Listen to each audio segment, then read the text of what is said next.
Greetings, everyone, and welcome! Thank you all so much for stopping by. I really appreciate everyone coming to join me for a little bit more Dredge. How is everybody doing? Oh, Nox, It's really encouraging me to hear you say that, Nox, because the pre-stream ran a little bit longer than I intended. I try not to run the pre-streams for more than 15 or at most 20 minutes, but as I still have a couple of last things to finish unpacking from PAX and had to finish up making lunch, or dinner at this point. I don't even know what meal of the day I'm eating anymore, but it took a few minutes longer than I intended. So it's nice that at least the delay enabled you to get here right on time.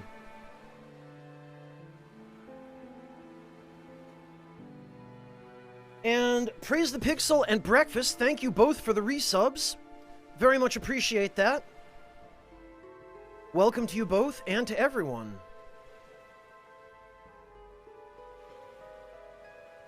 Breakfast, I'm going to ignore the fact that that was a terrible pun, and I'm going to give you an honest answer, which is that I haven't had the time to sort out the pictures that I can safely post publicly from PAX without doxing anyone who doesn't want to be doxed, or face-revealing anyone who doesn't want to be face-revealed at any rate.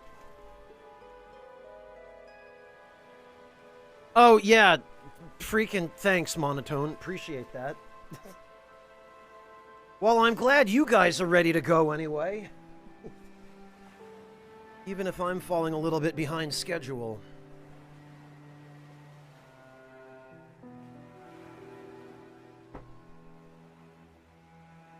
I haven't even had a chance to pour my tea yet. How sad is that?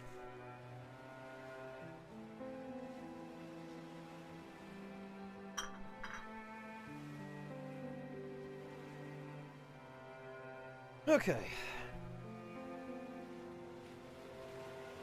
Oh, I'm sorry to hear that, Monotone. I really hope things start to improve. Yeah, coffee or tea or something, Soul Bishop. If it's not one thing, it's another. Well, D, the entire reason that I've been careful about what photos I upload is because I don't want to spill the tea. Alright, good luck, Yami. Hang in there. Please be safe.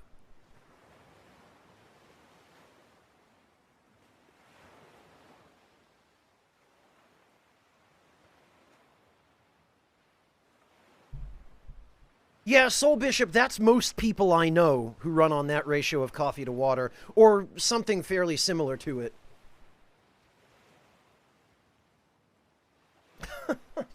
Yummy, that's what you get for parking on the street. What were you expecting would happen?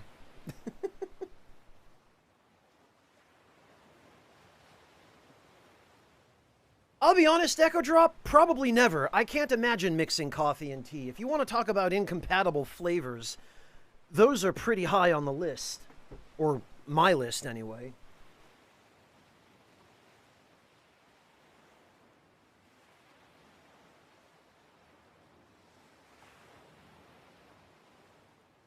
Alright, well, lest I sit here at the title screen talking for another hour, let me get the cursor out of here. Get out of here, cursor.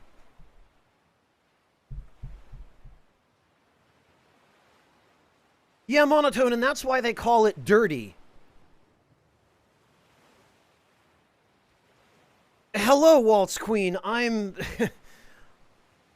am adjusting.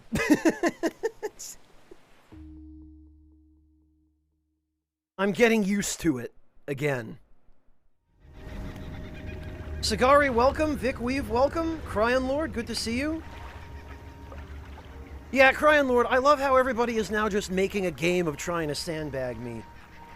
That it's that much of a meme here now. What were we even doing? I've completely forgotten. We're reading A Plan for the Future. But at least we have a book selected.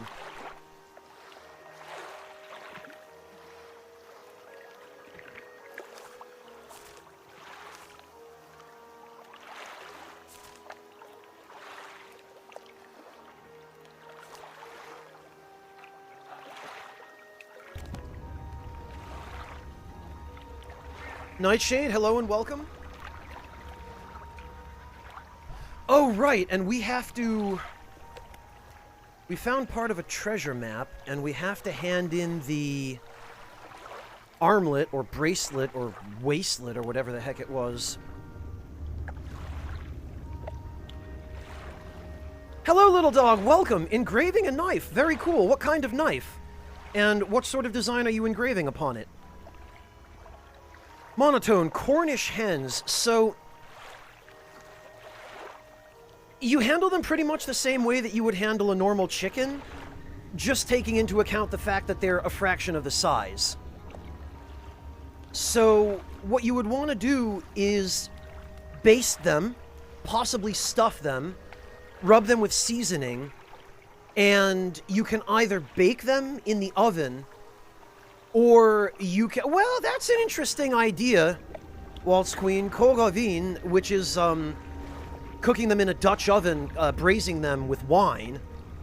You could do that, but I don't know, I kind of... If they've got nice skin on them, you might as well cook them so that the skin comes out nice and crispy. Oh, you don't have an oven. Ah.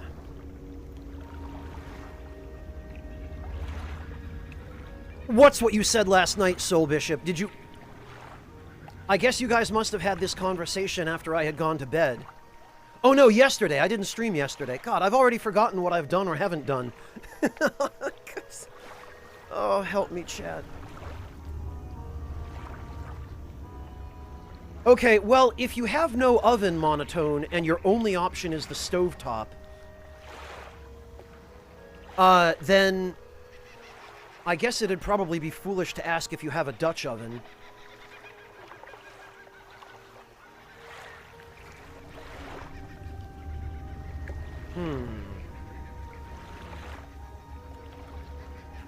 Well, if you have to cook them on the stovetop, Monotone, you're gonna need to cook them in something covered.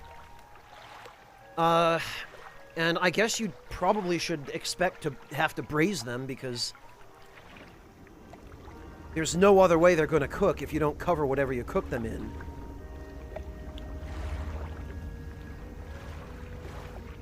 Yeah, if that's all you have to work with, Monotone, yeah, start them in the slow cooker and then maybe sear them in a pan as best you're able. You're not going to be able to sear them evenly in a pan, but...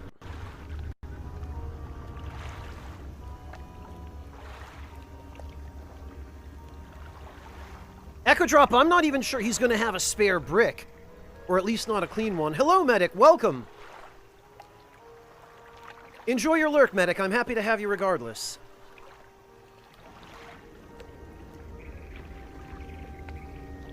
Oh, Choketh, I am on the next zone after the explosives zone. And actually, we just finished the next zone after the explosives zone. So I am, I think, exactly one zone ahead of you.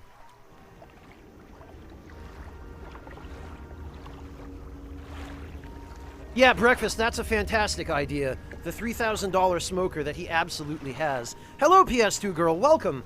Frankly, Breakfast, if I had $3,000 to drop on a smoker, I'd probably get something other than a smoker, as much as I would love to have a $3,000 smoker. I'd probably get one of those Yoder smokers, because those are super nice. I've been looking at those, but I've got to strike it rich first. Maybe when my investments pay off or I've won the lottery. Well, Breakfast, I have a charcoal grill that I use for smoking occasionally, but it doesn't handle very high volumes. I mean, it's enough for one person. It's plenty for me. Hello, Alex. Welcome. Yeah, no worries, Choketh. I totally understand, and I think that's probably a good idea. Well, Red, I haven't really been drilling for oil. That's not really been part of my itinerary recently.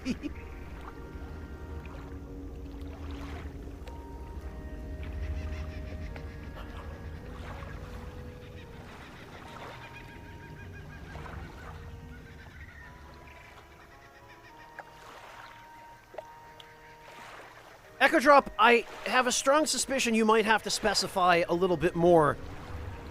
on the preparation of Hainanese chicken, because I have no idea how that's prepared. And Monotone probably doesn't either.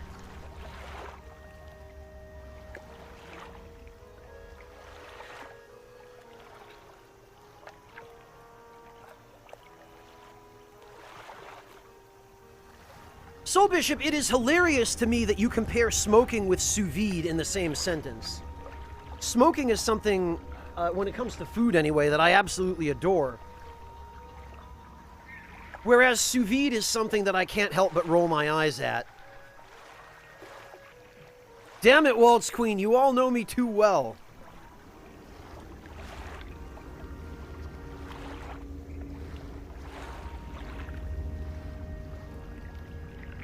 Breakfast, you mean the modern British standard of cooking?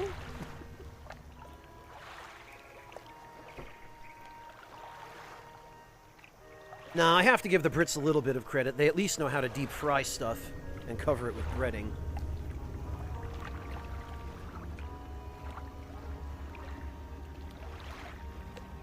Choketh, it's not that I have grievous misgivings with sous vide, it's just... I mean, there is always a little bit of science to cooking, and depending on how deeply you want to dive into the science of cooking, you can make it more scientific than it needs to be. But that's kind of how I feel about sous vide, is that sous vide is, you're turning your kitchen essentially into a laboratory. Which, until fairly recently, when consumer-grade immersion circulators became available that were specifically designed for home use in the kitchen, is exactly what people did. I mean, for years and years, if you wanted to do sous vide at home, you had to buy a lab-grade immersion circulator, often a used one, from like a chemical company, and you had no idea what it had been used for or what had been used in it, and you were taking all sorts of stupid risks. And I mean, now it's a much more user-friendly and consumer-friendly method of cooking, but even so, I just regard it as wasteful.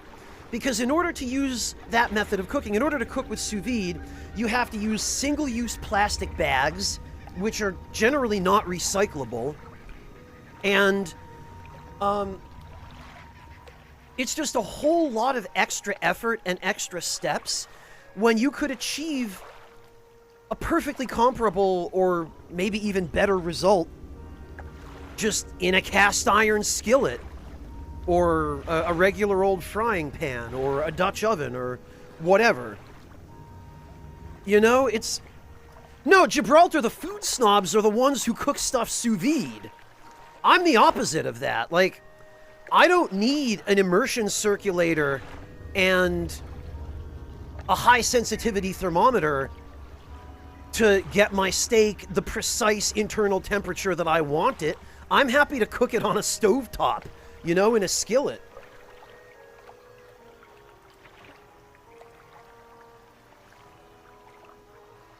Well, I'm glad they're reusable bags, Echo Drop.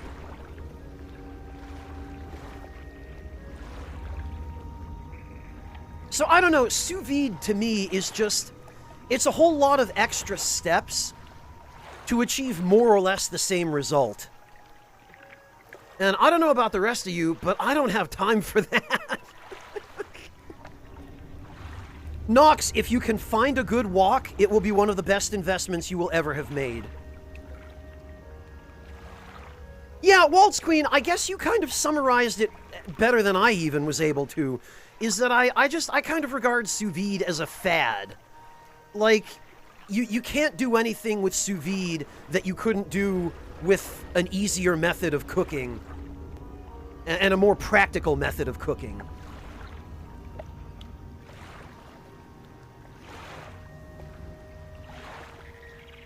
Yeah, Soul Bishop, that I kind of understand. Like, if you're working in a professional kitchen and you're preparing high volumes and you need them to be completely consistent, then I grant you there is a use case for it.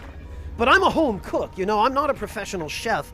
I haven't worked in a professional kitchen for decades, God, since I was 15 or 16, so 20, 21 years now. And in that kitchen, we were making pizzas and pasta, so there was no real need for something like sous vide, so... Oh, you're engraving a rose! That's really cool, little dog. On a knife that was going to be thrown away. Well, good on you for salvaging it.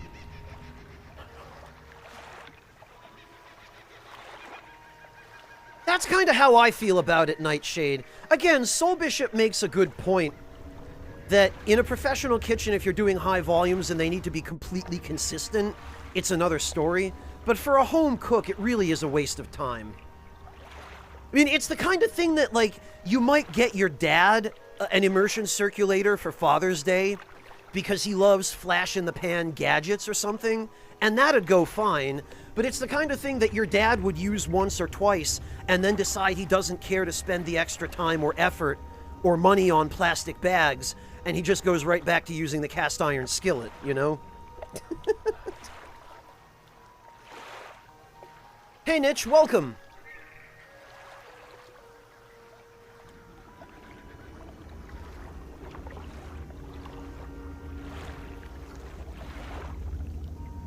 Well, Echo Drop, that opens up the whole discussion of, is it a foolproof method for people to achieve the right results? Yeah, sure. Or is it just a crutch for them to not actually have to learn how to cook? And, I mean, I kind of think it's that, too. Mind you, I understand not everyone has the time or energy or patience to learn how to cook. And I grant you that everybody's circumstances are different, but from where I'm standing, it seems like everybody should know how to cook because it's kind of an essential skill.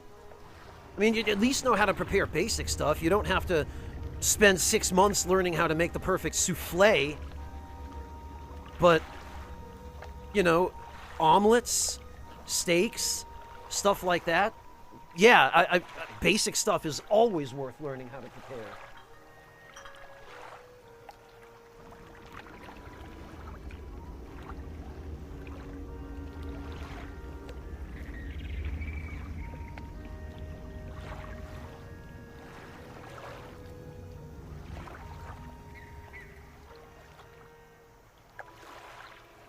Well, Echo Drop, but that's a different problem.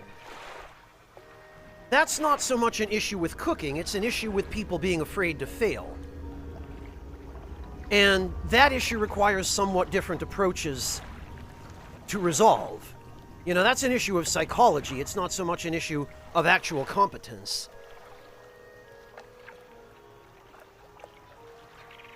Oh God, Breakfast, I can just imagine an immersion circulator filled with A1 sauce, but I mean,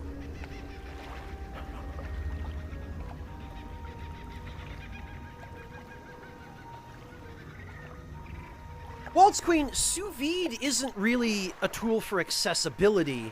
As somebody who trained as an occupational therapist, Waltz Queen, I can tell you for fair certainty that sous vide does not necessarily make cooking any easier for somebody who is, for example, paraplegic or wheelchair bound or who has a physical disability.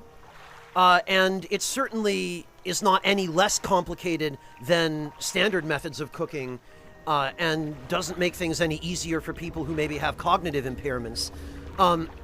Sous vide is just really a way of achieving absolute precision with the internal temperature of whatever you're preparing.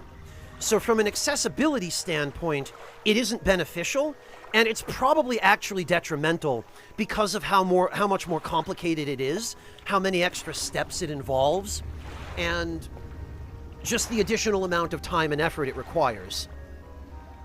So, hello Ed, welcome. So, accessibility-wise, Waltz Queen, no, sous vide is not helpful in that regard. It's just, it's a way of ensuring that if you want a steak medium rare, you will get your steak medium rare 100% of the time, every time.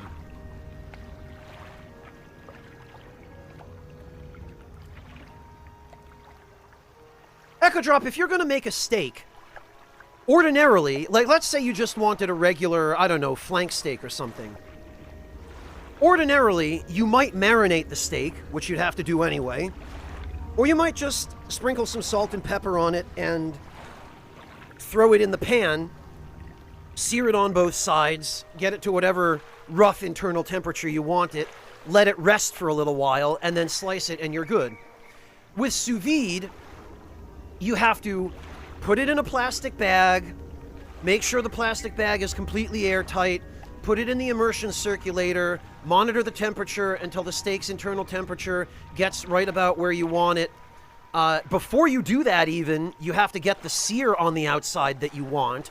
And then, so you're transferring the steak from a pan into a bag, then you're cutting open the bag, you're cleaning up the mess from all the juices that run out of the bag, you're disposing of the bag or recycling it, or if it's reusable, you're cleaning it so you can use it again. You have to empty the immersion circulator and clean that. It's just a whole bunch of extra work that you really don't need to do. You can cook a steak in a cast iron skillet and, that's done in 5 or 10 minutes.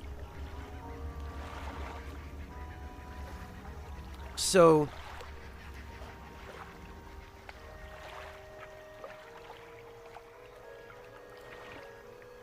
you sear the steak after you take it out of the bag. Well, there you go, Tyrannies. One way or the other, it's 2 separate steps.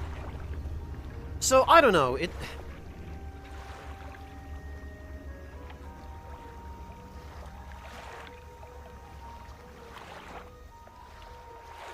Well, that's me you're describing, Soul Bishop. Like, I cook intuitively. I don't measure ingredients unless it's a new recipe that I'm preparing for the first time, and I want to get a sense for how it's supposed to be prepared so that I can then make adjustments as necessary. But if it's a recipe I'm familiar with, if it's one I know, I don't need to measure because, well, I mean, unless I'm baking or something. Baking is a slightly different thing, but I don't do much baking, if any. But I cook by intuition because I have enough experience to be able to do that, and I'm more comfortable doing it that way than measuring every little thing and then writing down the exact measurements that I use every time. And, on this particular day, I might be cooking a 14-ounce steak, whereas maybe yesterday I was cooking an 11-ounce steak, and then you have to adjust for the amount of marinade that you need. And it's so much easier to do that on intuition than to measure it obsessively every time. So, I don't know.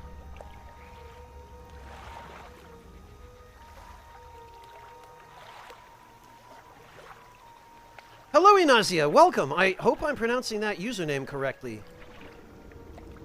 Inazia Anazazi?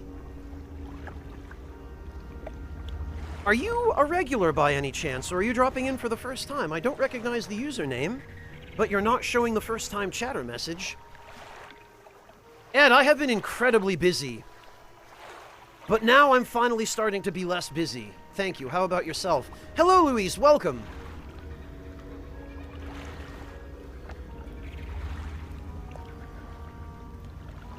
Alright, anyway. I can't believe I let you guys sidetrack me so badly. You'd think I'd know better by now. You'd think I'd be on to chat's tricks. Aw, Ed, I'm really sorry to hear that. My condolences to you. Hello, Sisu, welcome! Choketh, in my experience, no, they aren't. Or the earlier ones aren't, anyway.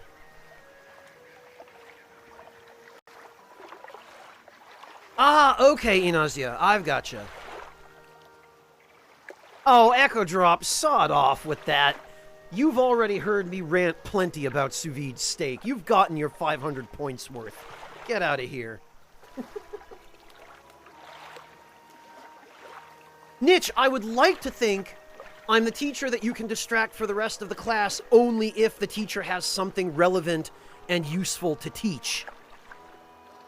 Like if we're doing a cooking lesson and you get me started on a method of cooking, fine.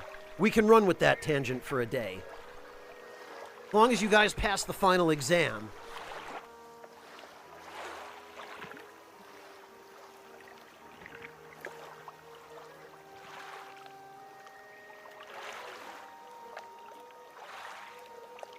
I'm not sure what point you were going for, Echo Drop, but If you say so.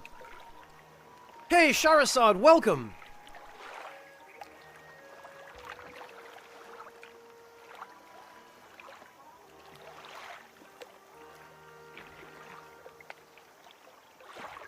Oh, Clint, hello!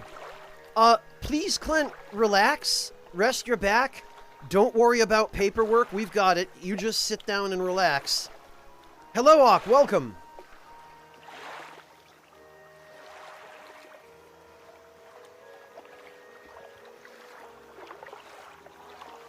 Wow, Nitch. Breakfast, I don't think I've ever heard of sous vide ramen.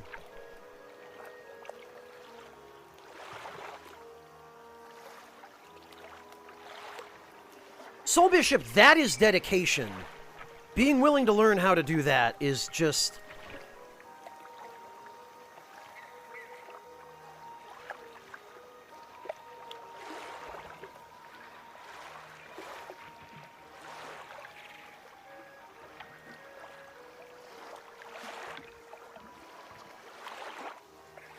How do you make a well-behaved Twitch chat? Nox, it all depends on how you handle your stream and what example you set for your chat. How carefully you moderate, what sort of person you are and how you present yourself, how you interact with others and how you treat people. All of that has a direct impact on how well your chat behaves.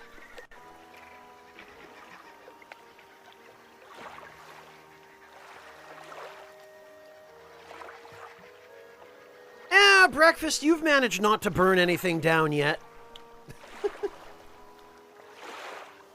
Oh, well, thanks, Nitch. I'm glad you think so.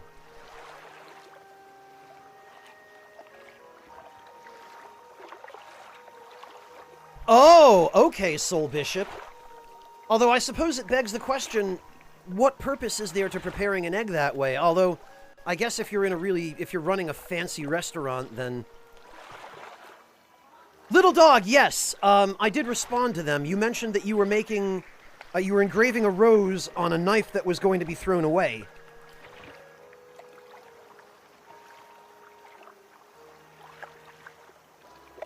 Oh. Still trying to make that point, are we, Echo Drop? Thank you for the gift sub to Sous Vide Steak. How many of these alt accounts do you have? Or are you just creating them on the fly? Alright, anyway. I believe we have a new Eldritch power. Manifest, yes. Actually, why is... I thought I told you to get out of here, cursor.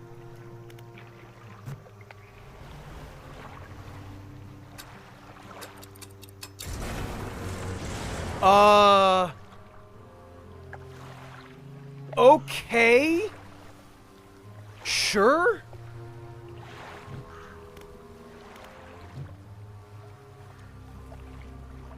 No problem, Alex. Have a good day, take care of yourself, and I hope we get to see you a little later.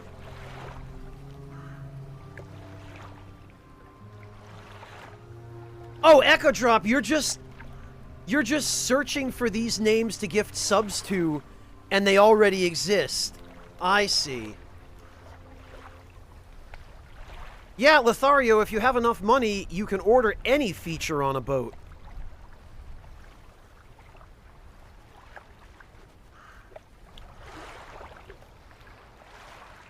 Wait a minute, though. I feel like our boat looked a little different last time we, Thank you, Choketh. Have a good one.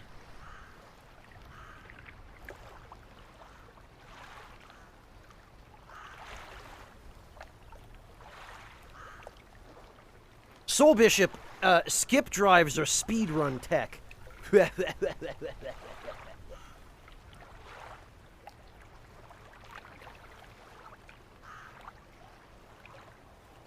Well, yes, Echo Drop, that's true, but I could have sworn that the roof of the pilot house was blue last time. Giant the Kid, yes, I do. In fact, I just spoke with him this morning, actually. Oh, you have to make a handle for it, little dog. Okay.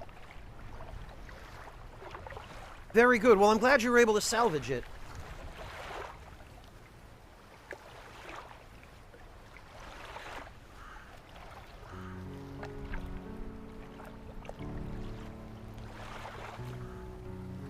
Oh, well, you know me, Nox. I'll give you an honest answer when you didn't want one. Never mind when you did.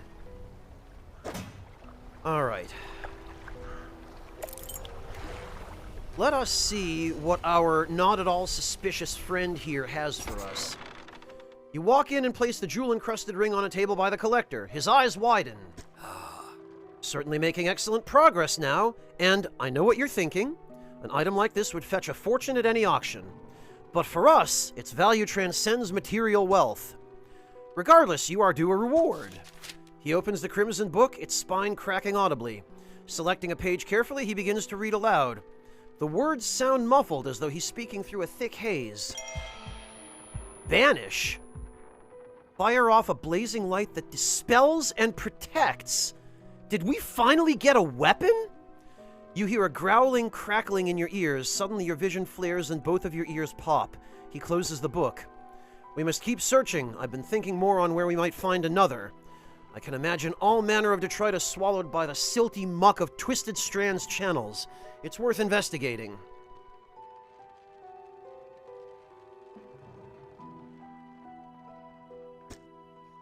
Well, no, Greg, he's doing game development. He was taking a break from streaming so that he could focus on game dev.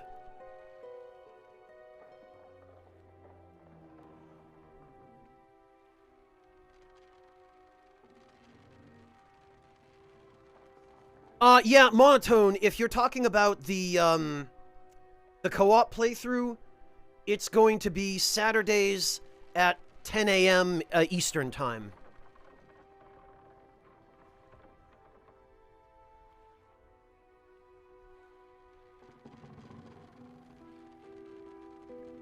I'll mark a location on your map where you can begin your search. Anything else? Yeah, tell me about this ability. This sounds really cool. The banishing words will provide you a temporary protection from most things. If spoken swiftly enough, they can be used defensively. Choose your moment carefully. The more they are spoken, the more they are understood. Huh. Meaning, the more you use it, the less effective it becomes. I love the little warnings he gives you each time you use these. Yeah, exactly, Clint. Diminishing returns.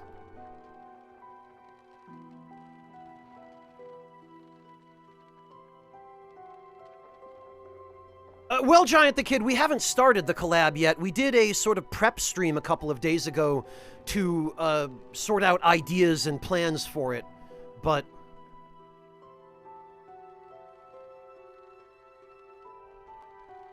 I have a feeling, Vic, that what he was alluding to there is not that we understand the words better, it's that whatever is listening to the words, or whatever the words are directed at, understands them better.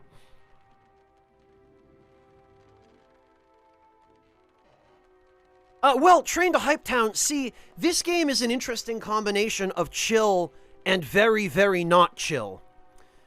The fishing simulator aspects of it are chill. But there is definitely some Lovecraftian horror that, if you're not prepared for it, you'll never see it coming.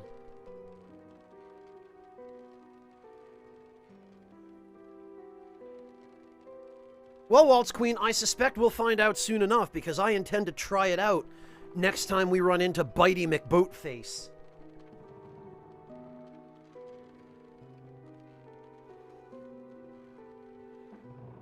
But the way he described having to choose the right moment to use it, and to use it quickly, it almost sounds like it's some sort of parry mechanic. Oh, congrats, Breakfast!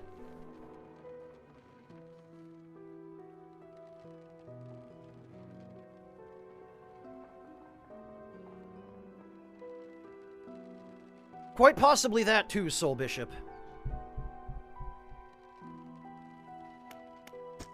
Right, so he said to go to the Twisted Strand. Also, what are you going to do when you have all the relics? He ponders for a moment. It's surprising, isn't it? The attachments we hold towards simple objects.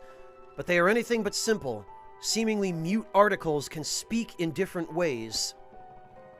If I showed you a childhood toy, you would be awash with forgotten memories. They hold the power to recall what was once lost. Ah, he is trying to bring somebody back to life. Probably the old mayor of Little Marrow. Speaking of which, what do you know about that dude? That stuttering old fool. Yes, I knew him. He'd join us on the water sometimes, but was more hindrance than help. He never seemed entirely with it. I can't imagine he has fared too well since I last saw him. Oh, okay. Maybe it wasn't that guy.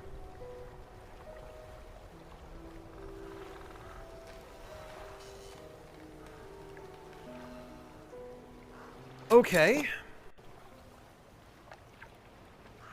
Well, I am morbidly curious. Banishing words can dispel most evils for a time.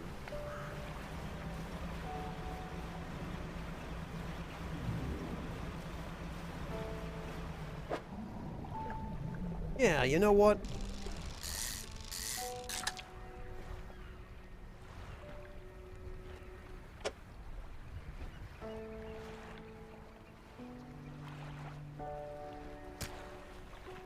Oh. Oh, well, that was disappointing. Ha, but we have some salvage. And we do need boards.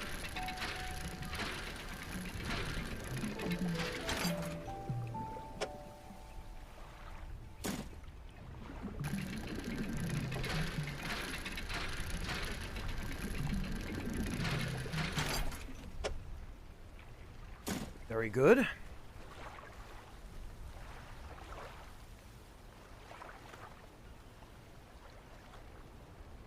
I don't think a thrall, Soul Bishop. Everything we've heard about the mayor indicates that he was using eldritch magic, because we learned from the lighthouse keeper after we got the haste ability and sailed into the harbor using haste. We learned from the lighthouse keeper that she mistook the sound of our engine for the sound of the old mayor's engine. So he was clearly using some of this magic stuff himself. And we know that he eventually went super nuts and started throwing things into the ocean and yelling, "Throw it back." And then he just disappeared.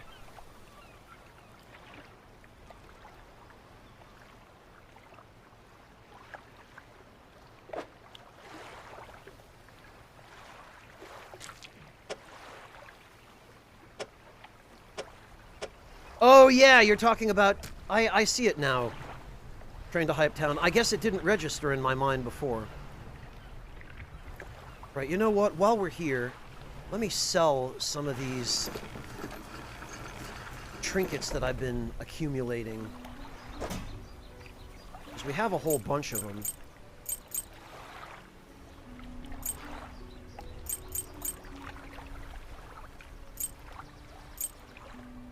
And there's no sense carrying them around. Look at this, $497 from all that stuff. Ooh, the sextant was worth quite a bit, as is that bag of doubloons.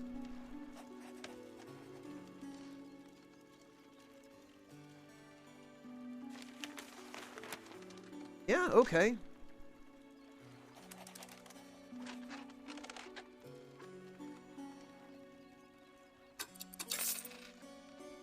Very good indeed.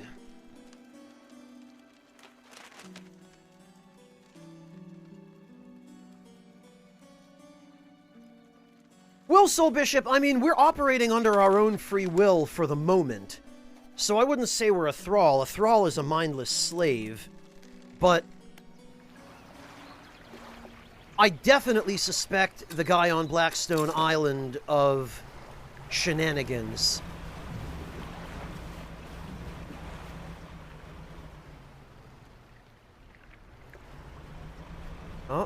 Okay, well, those fish disappeared.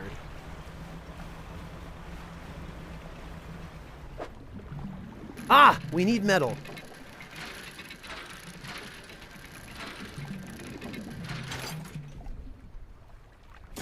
Preferably, we need lots of it.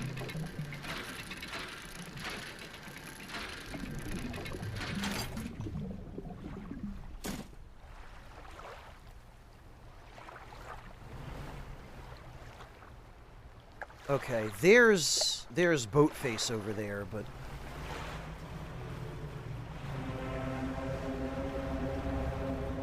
I am carrying things I do not want to lose at the moment, so...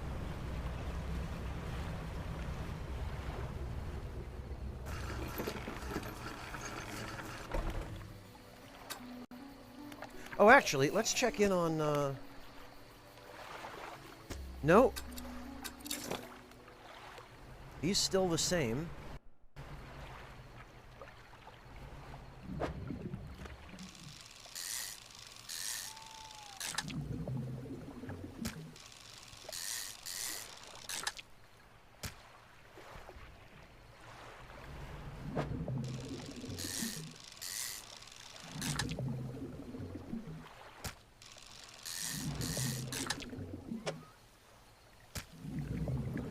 Okay, that'll have to do for now.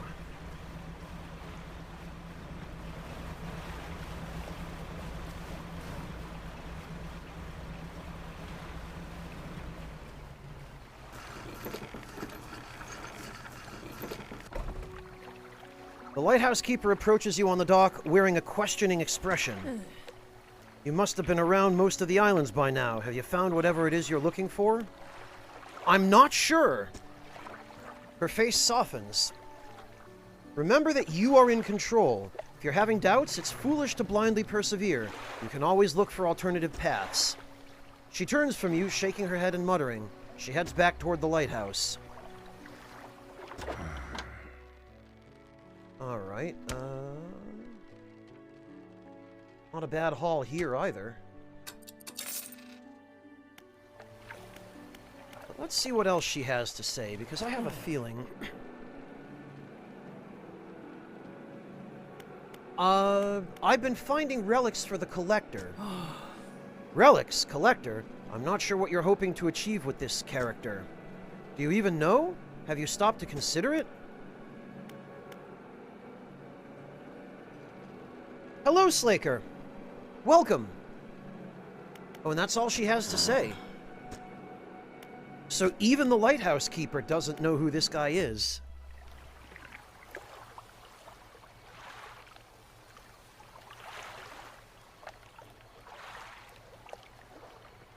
PS2 girl, the way I read that, I understood it to mean we can go to a different island and try the quest there if we've run up against the wall where we are now. Although I guess it's possible that there are multiple endings.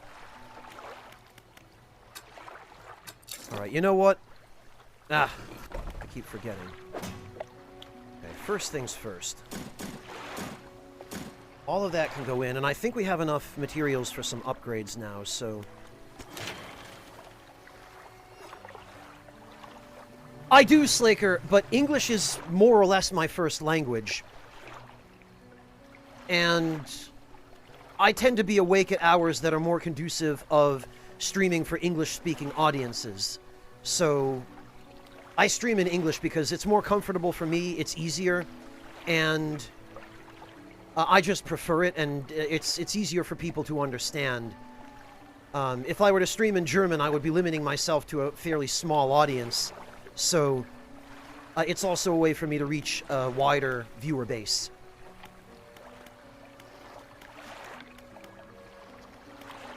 But if you were to say something in German, I would certainly understand you. Alright, we need one more metal. Alright, hang on. Are there any upgrades we can actually finish? Not that one.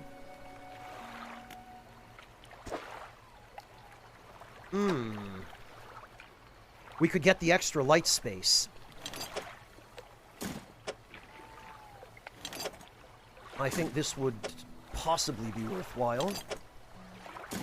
Hey, Fontez, welcome. Good to see you. There's that too, Clint.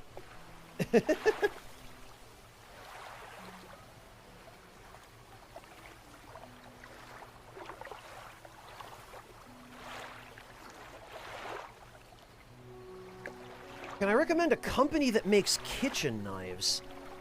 You want a present for your mother. Oh, your mother is a professional chef? Little dog? That's really cool. Little dog, I cannot personally recommend a company because the knives that I have are fairly basic ones, and I don't generally...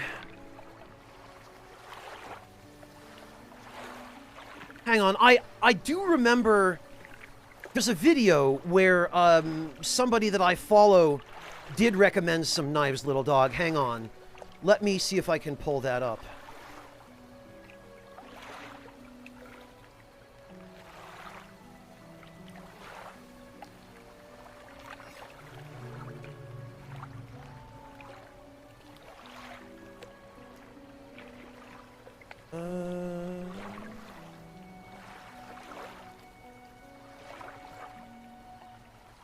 Let me see if I can find the video for you, because...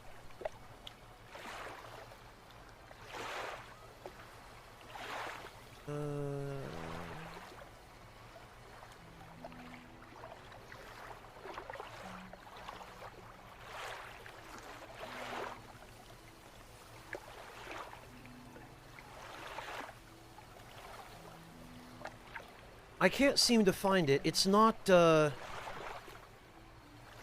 it looks like it might have gotten taken down. I'm sorry, little dog. I, can't seem to find it.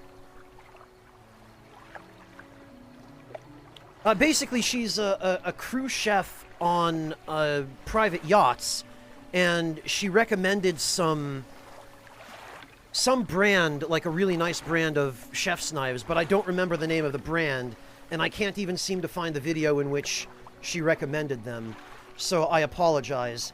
And now I have to catch up on chat.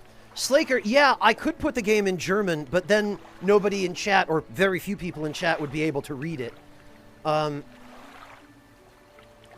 Little dog, I'm going to defer to Soul Bishop on that, because he's a professional chef, and he can probably give you some good recommendations. And I'm also going to refer to Clint, because I happen to know that Clint is familiar with good brands of chef's knives. Sam, hello and welcome. Thank you so much for the resub. Good to see you.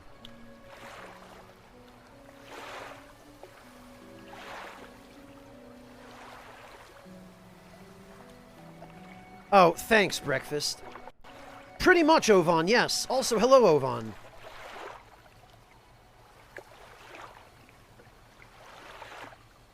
Oh, actually, it looks like Slaker has some good recommendations as well, little dog. Thank you, Slaker. I appreciate that.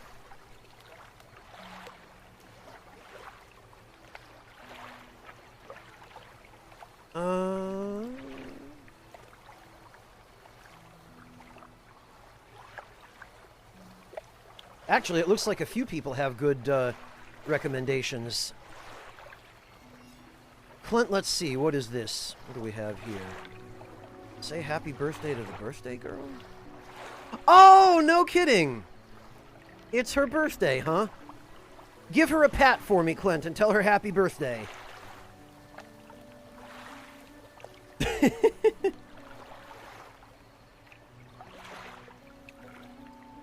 Oh, good, Sam. I'm glad to hear that. Oh, there you go. That's, Oh, jeez. Who the...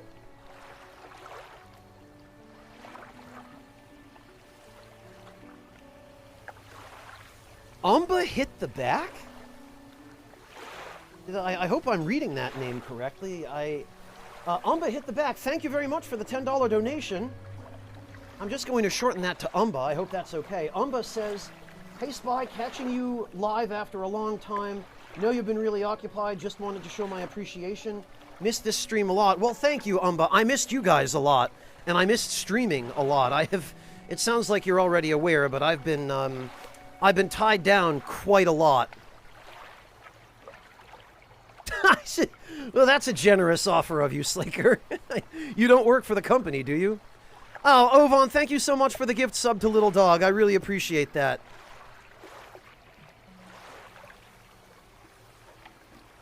Oh, Greg, get out. Don't do that.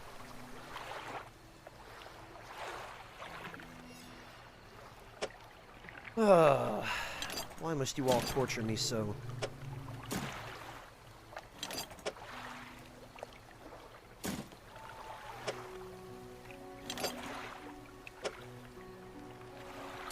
There we go. And we've got our final light space, which should now mean that we can...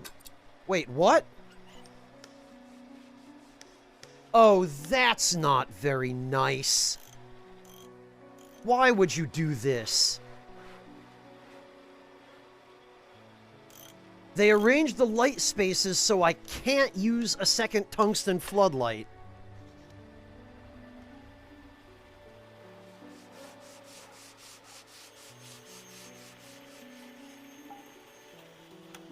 Well, that's dirty.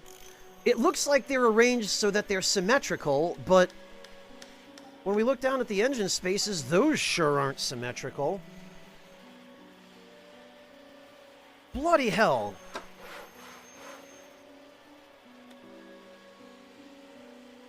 Yeah, there you go, Slaker. That would explain it.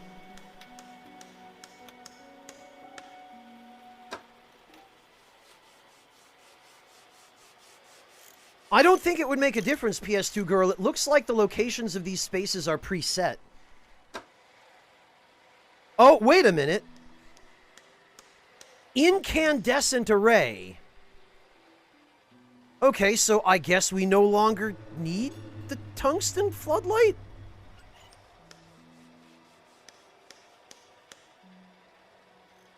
So this is now 3,000 lumens. What do we have currently? We've got 2,100 plus 750.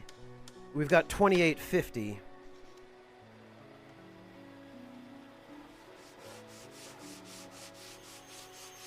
Yeah, Adamatron, Adamatron, I hope I'm pronouncing that correctly. It's a really weird way of handling it. I mean, I guess they've given us a solution. So now I guess we can just put this here, sell this, and then grab one of these.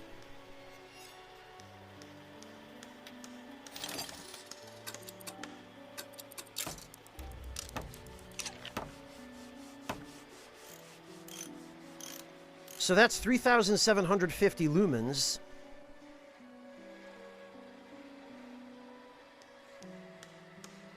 Uh...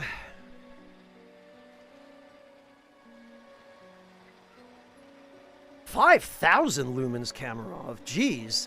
So then I guess there must be more efficient light arrays that become available later on. Train to Hype Town, the closest I've been able to estimate is probably sometime in the early 1900s, based on the level of technology and the appearance of the world and people's clothing.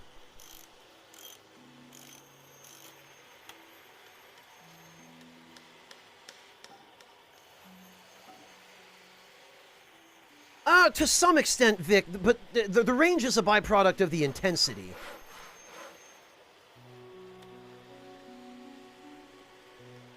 The average size of a cod will tell us the time period?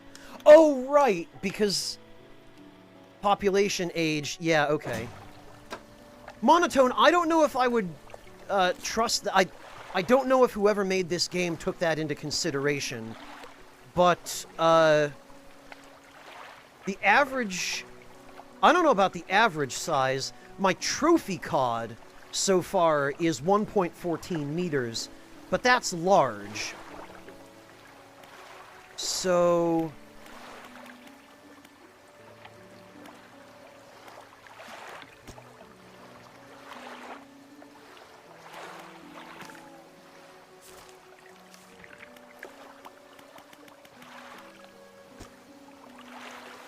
I don't know, I would guess probably somewhere under 1.14 meters.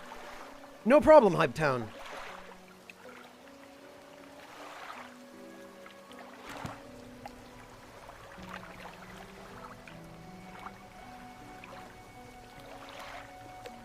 Alright, well, let's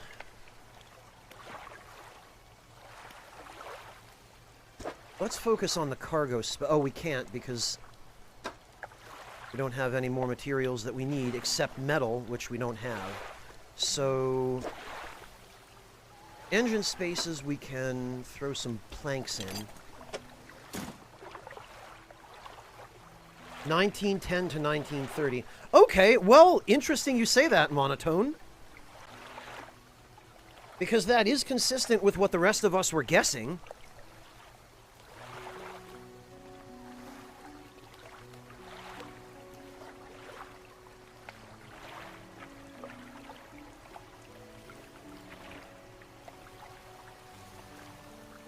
Oh yeah, I bet it is monotone with fish stocks being depleted and populations dwindling. It is very sad. But it's really cool that you can use the average size of a cod to determine what era we're talking about. And yeah, you know what, Monotone? I agree with Nitch. You are one of the coolest people I know.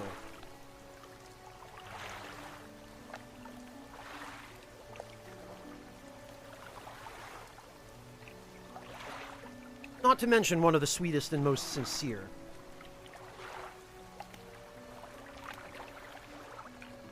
Okay, you know what? Let's go... Let's go find Bitey McButtface and see exactly what Banish does.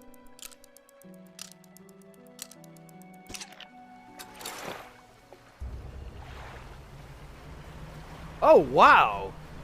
These are some lights. My God.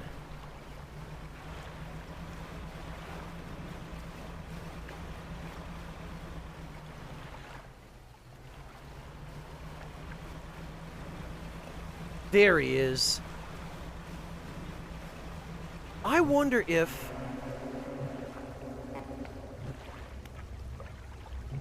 Alright, come here, loser.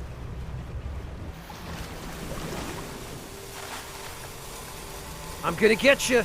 I'm gonna get you! Oh, it doesn't damage him, it just,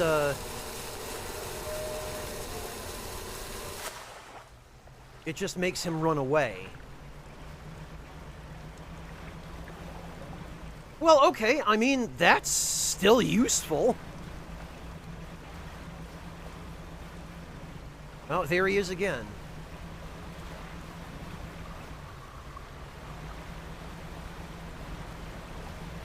Let's see if I can get him one more time. Oh, it's on cooldown.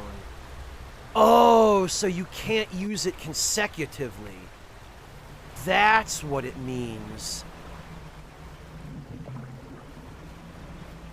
Wait a minute. He was just over here, and now he's over there.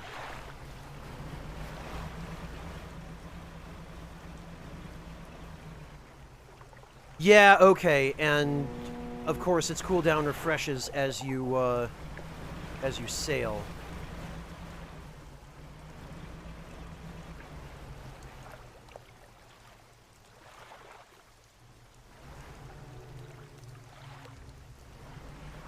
Okay. Boy, and it, does not refresh very quickly, does it? Damn it.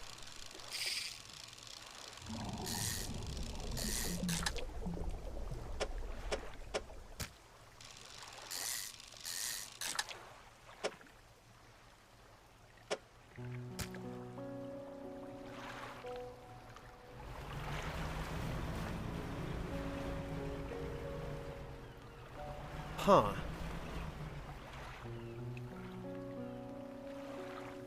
Oh, yeah! How could I make such a Bush League mistake, Clint? Silly me. Oh, God. Okay, another one of these, huh?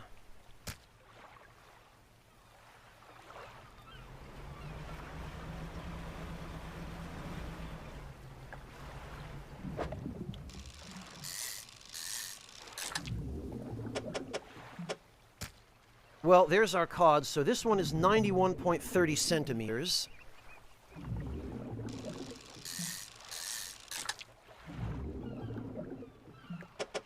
This one is 55.80 centimeters.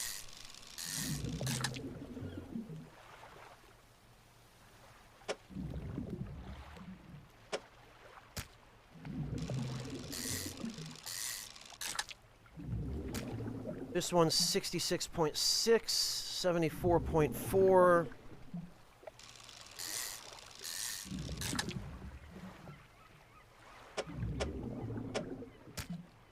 $78.1.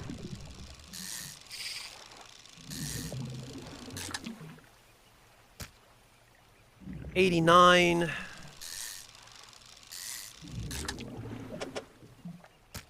And $84.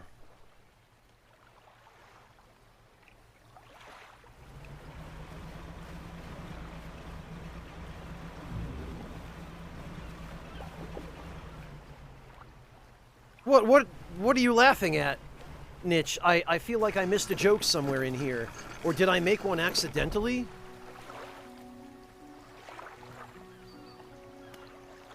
Well, let's pawn off these fish.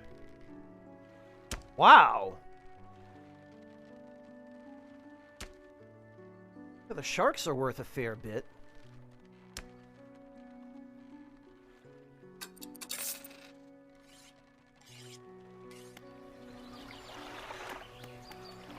Alright, let's rest a little bit.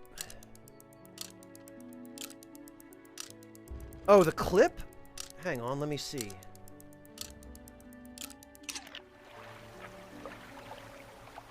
What clip did you post?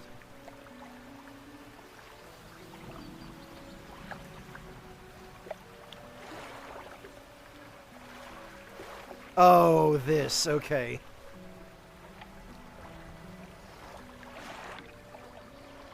Well, I'm glad you enjoyed it. Hey, Floofin, good to see you!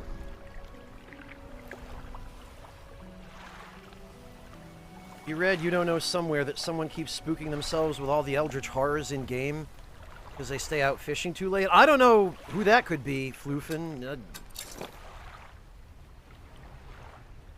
Tiny island next to Little Marrow, Kamarov? This one? I've explored this one so many times. Oh, wait a minute, but actually there's some salvage here. I'll take that. That's definitely worth showing up for. Ooh, research parts. Don't mind if I do.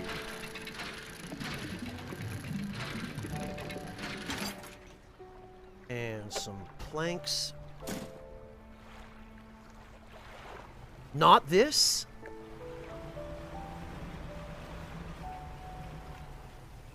Tiny island next to Little Marrow.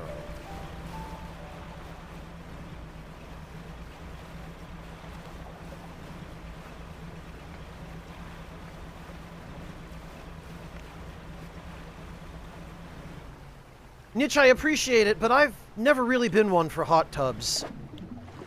Well, there's cloth.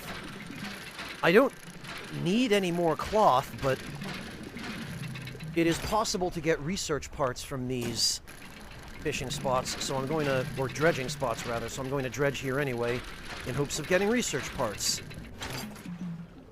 But I did not get any research parts.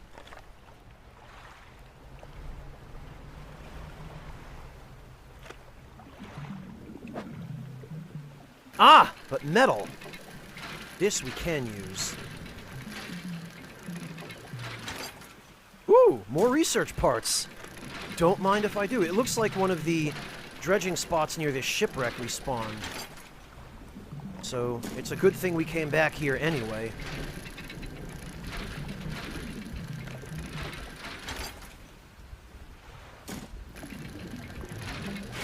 Ah, blast it.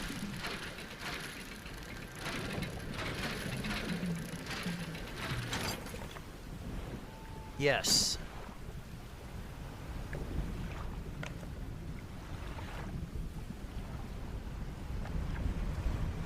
Alright, now to get back to town and make those upgrades.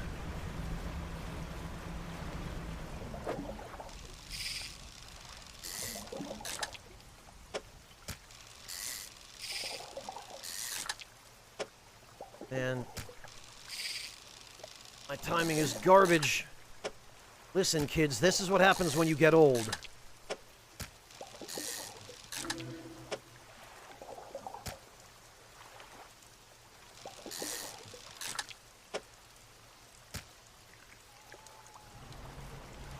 Your reflexes are the first thing to go.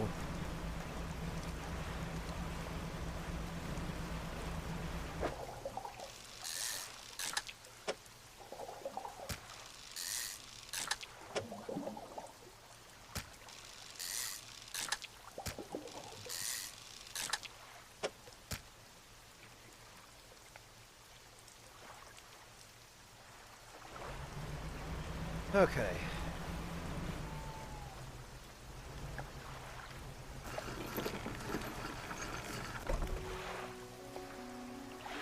Heh. Sounds like you understand, Animatron. Lousy weather lately almost makes you want to not get out of bed. But you and I, we've got to do it, eh? We're what keeps people from going hungry. I mean, I guess so. I just hope we're not causing people to go mad by making them eat these weird-ass fish.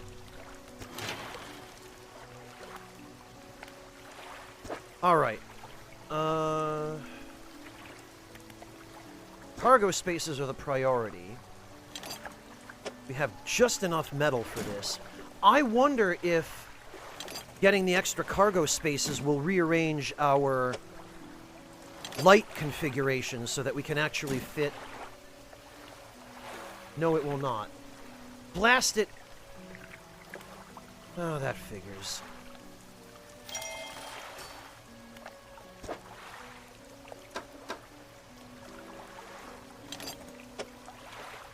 Well...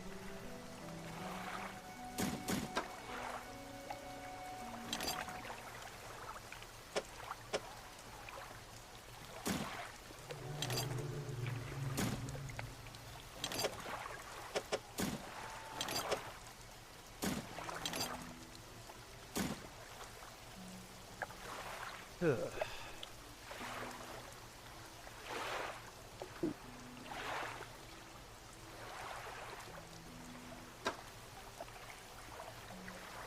You know, and also...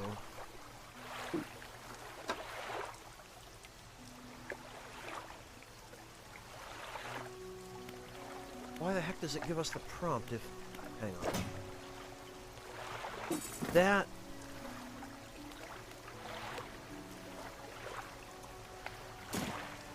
What? Oh, I can't put it here? Look.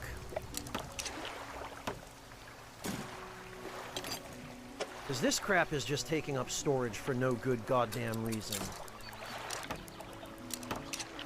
So what we're going to do is we're going to sell that,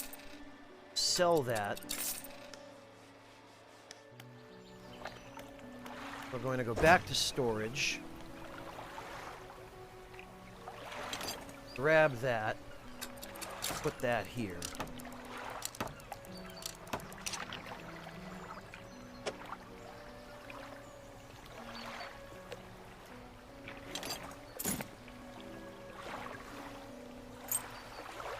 All right, and now...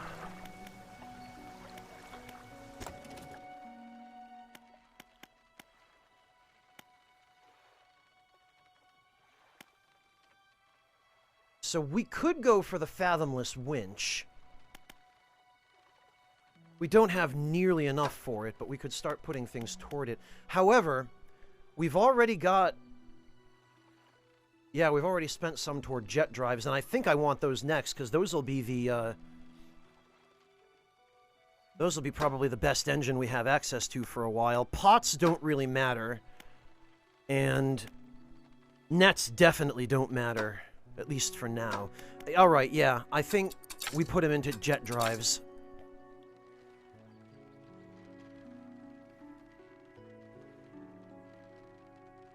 Red circular thing? Niche? Which red circular thing?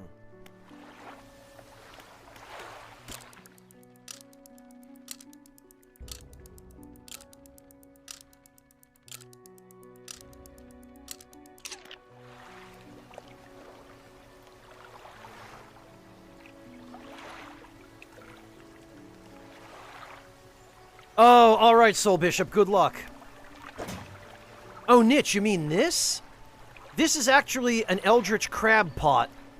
It catches crabs by eating them.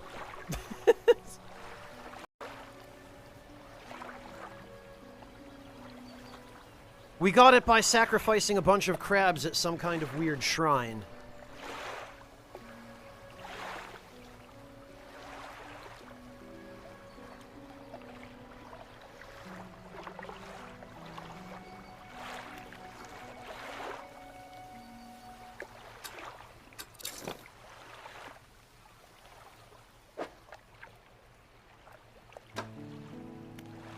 Alright, and we have another mark on the map.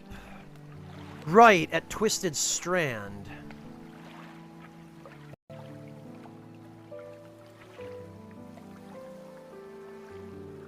Okay, so I guess Twisted Strand is the next destination.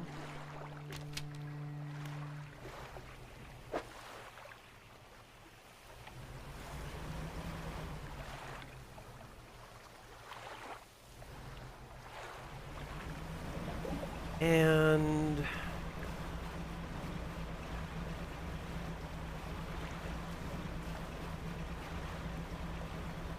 let's do just a little quick check to see if... Huh? Oh, those are more of those basalt rocks.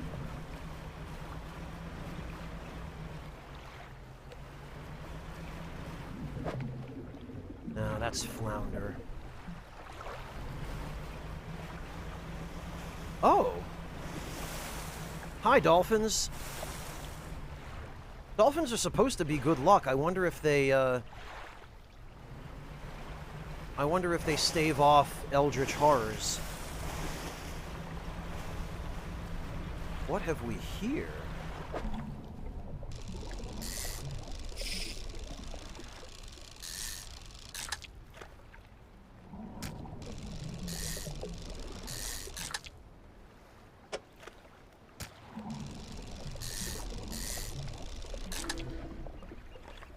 Bloodskin shark, huh? Tendons and sinews stretch over the fins of this bloodied predator. Powerful jaws are clad in exposed muscle. Alright. Oh, and there's... rotten mast lays down on this island, half hidden by the foliage. At its base, an old boat is cracked in two. Ah! Right, I think we'd started looting this, and then I forgot to come back for it.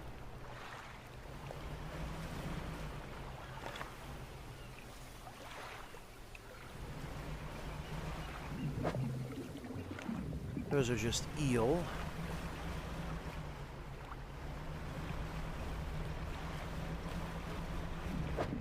Stingrays.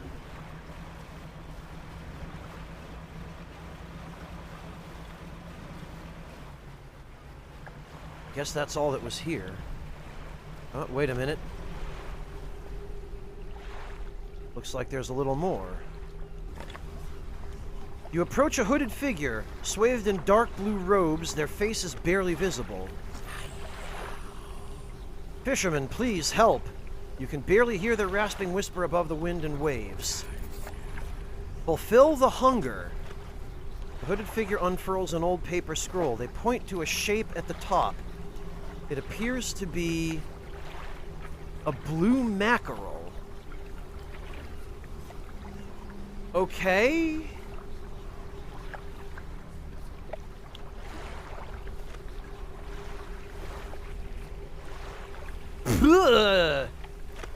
freaking hell!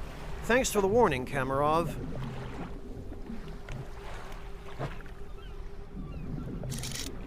Alright, well in that case... Sailfish... Oh, okay, that looks pretty cool, but...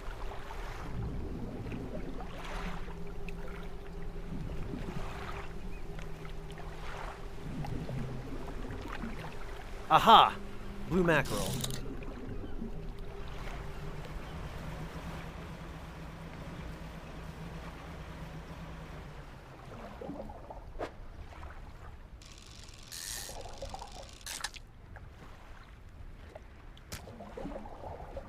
Back we go.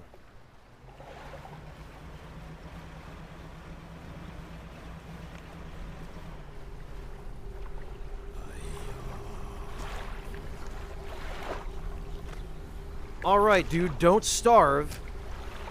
With expert precision, they plunge their hands through the gullet of the fish and tear out the heart. They stuff it into their mouth unceremoniously. Wow, okay. More still empty. They point to another shape. This one looks like a tiger mackerel. Tiger mackerel? Where the hell?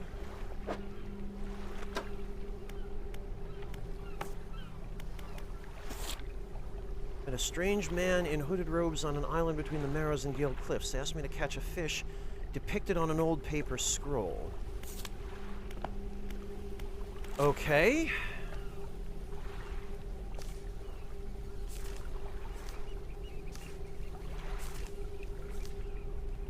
Tiger mackerel. Gale Cliffs.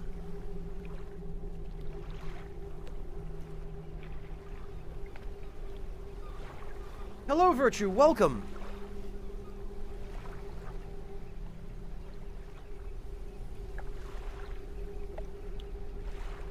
Okay. So we have to go to the Gale Cliffs to get a tiger mackerel.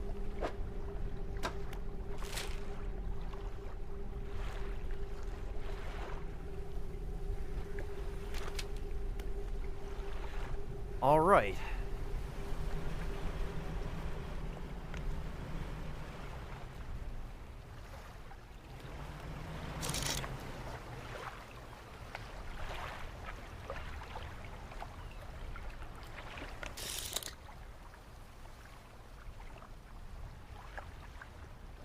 I think that's the Gale Cliffs over there. Yes, okay.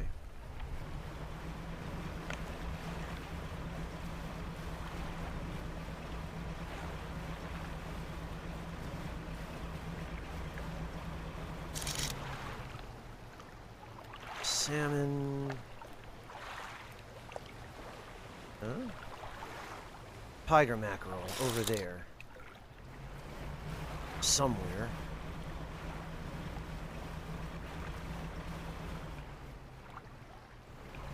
Where?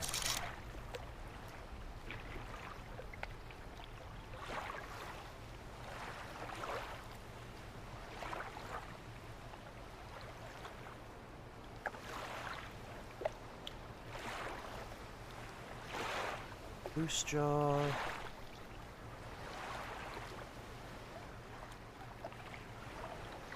Grouper.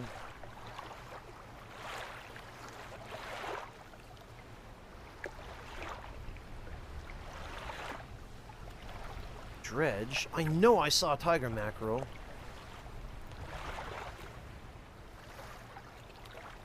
It's not great, Kamarov.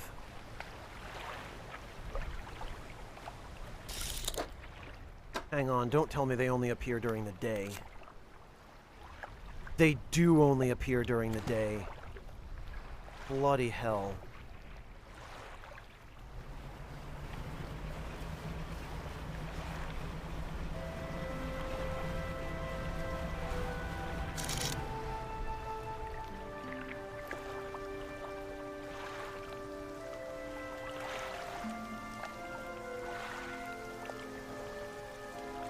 Well, I'd better have at least a day to get back to him.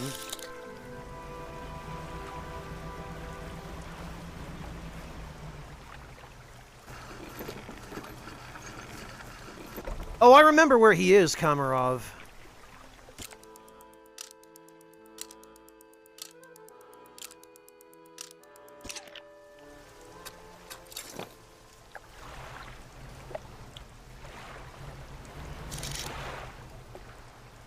Hello, Asherite. Oh, God. Salmon. Bass. It's probably still nighttime. Yep, that's salmon.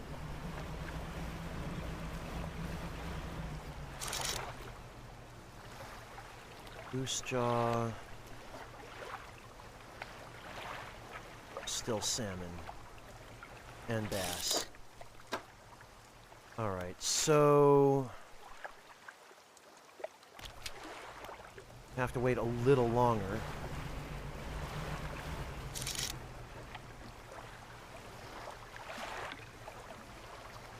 There we go, okay.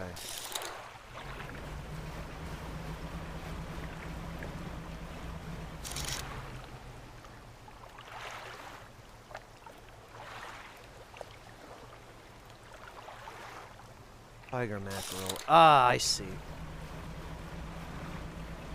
God, I hope we're not too late.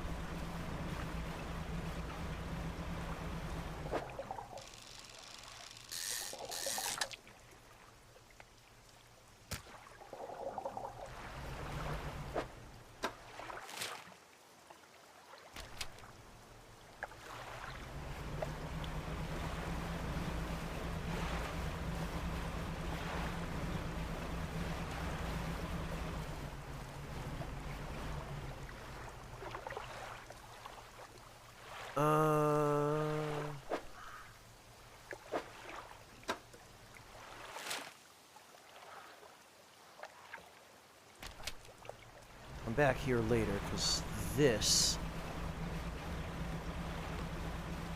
is where we need to be going.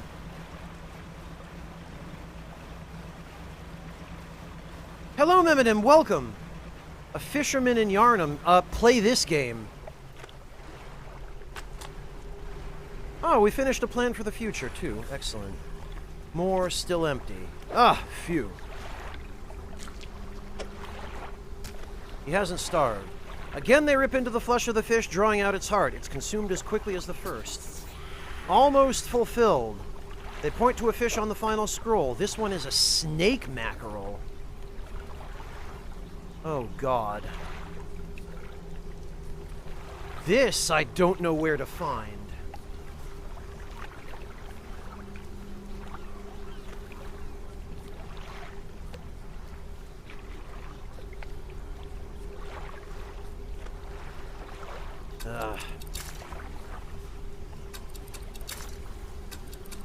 I'm not gonna have time before those rot, so I might as well ditch them.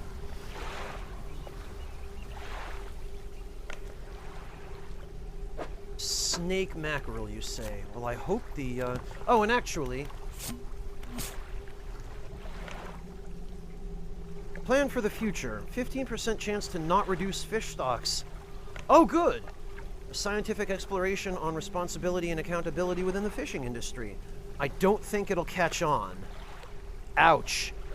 Harsh reality. So that's a 25% chance, unless one replaces the other, but it seems like they would stack. Oh, sorry to hear that, Giggle. Yeah, it's not often that a game is available on PC and Mac.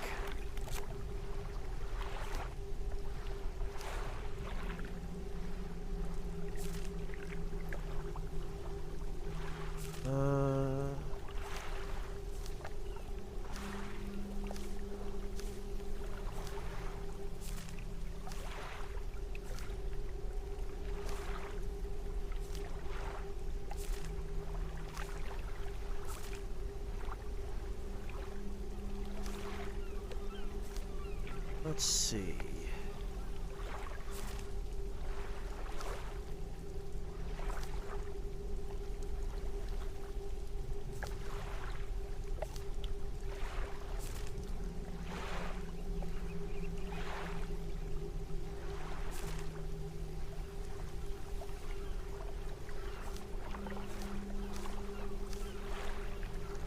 Hey, Gossamer, welcome! Good to see you! Thank you so much for stopping in. Yeah, Kamarov, that's what I'm gonna do. I thought I might recognize it in the book, but...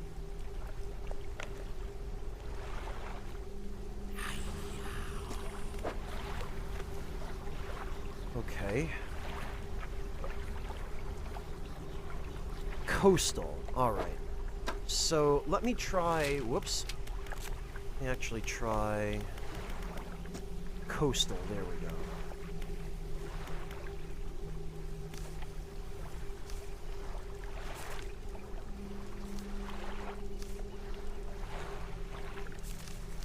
These are all aberrations.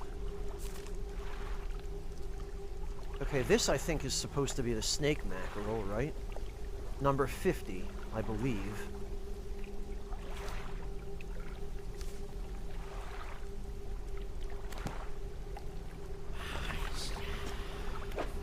Yeah, that's number 50. Okay, so...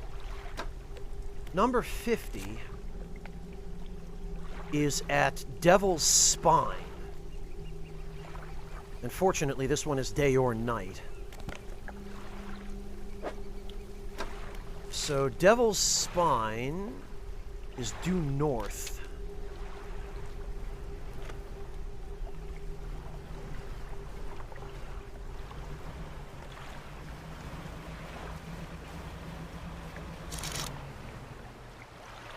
Odd.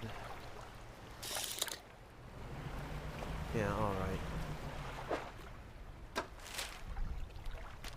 Yup, this way.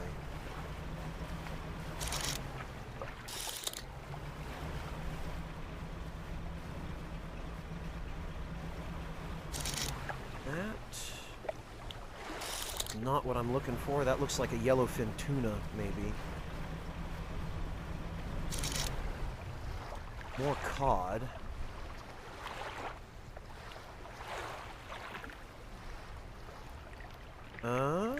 Pretty cool looking, but not what we need.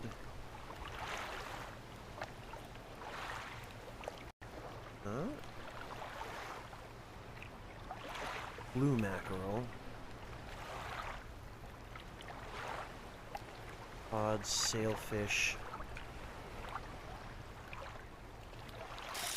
Guess we have to go a little further. Boy, I hope that creepy guy doesn't starve.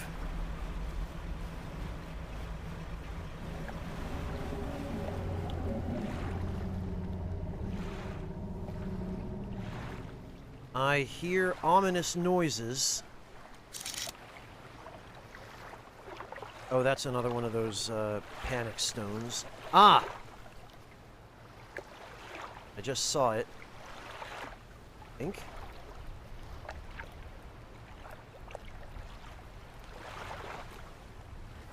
Aha!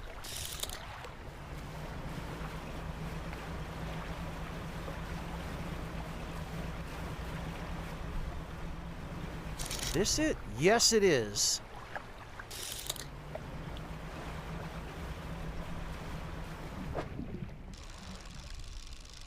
Ah.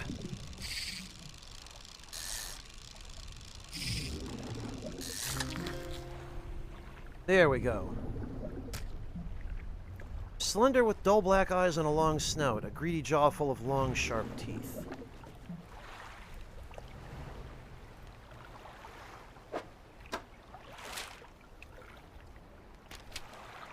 All right, back we go.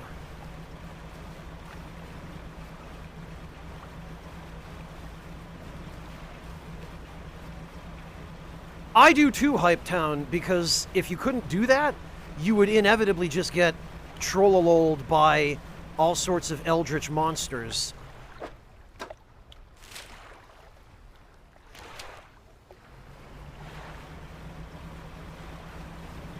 Which may end up happening to me anyway at this rate. I'm just glad I have the... as a matter of fact, I should probably equip it. The protection spell.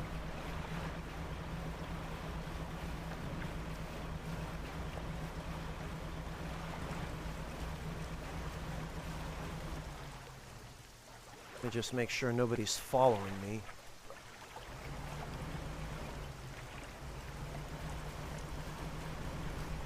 better still be alive. It looks like he is.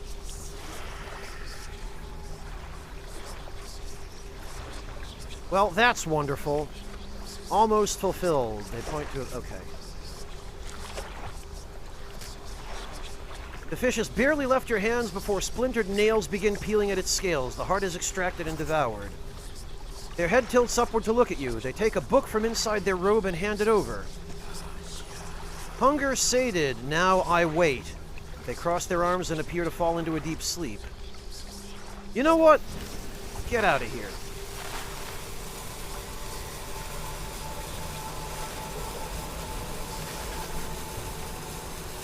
Oh, this doesn't protect you from that, huh?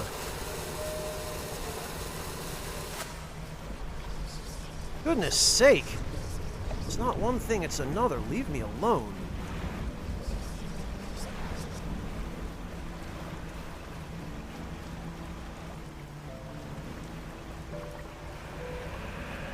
Oh boy.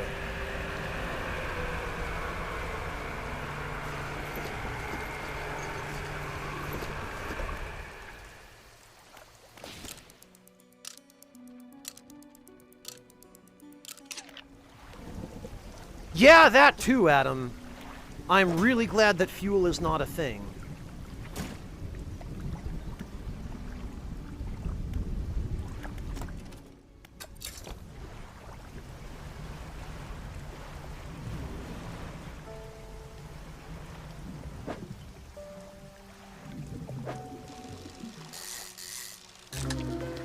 Oh, geez. All-seeing cod, huh? Staring outwards, unblinking, eyes borrowed from a larger being, but not the mind to process what it sees.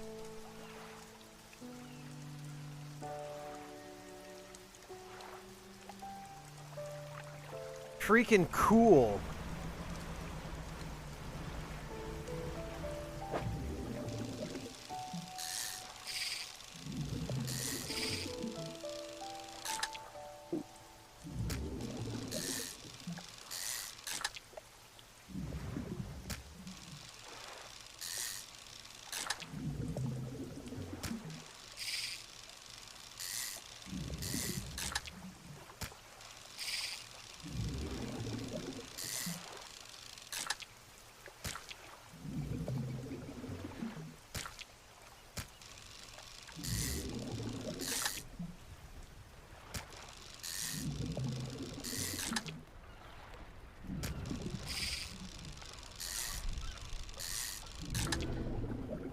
Another one of these.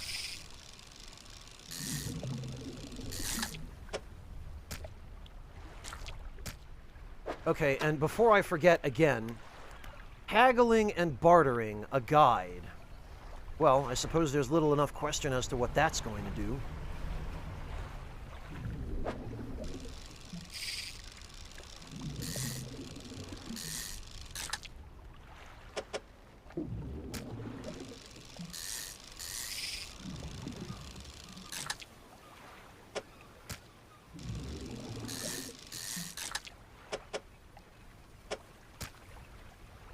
Alright, let's go offload this catch.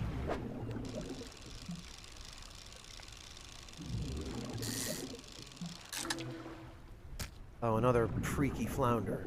Okay. Yeah, let's go offload this, and then...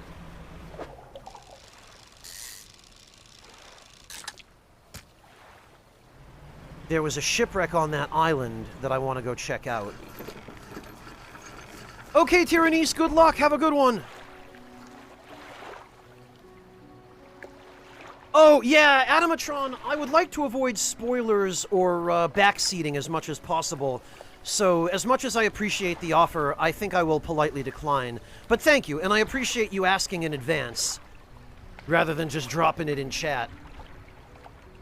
I make no promises, Famine, but possibly. I have been enjoying this game enough to do that, so...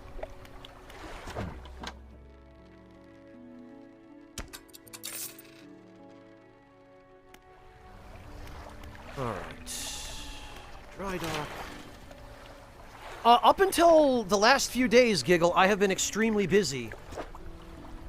But fortunately, I am no longer extremely busy, I'm just somewhat busy. Things have finally started to calm down a little.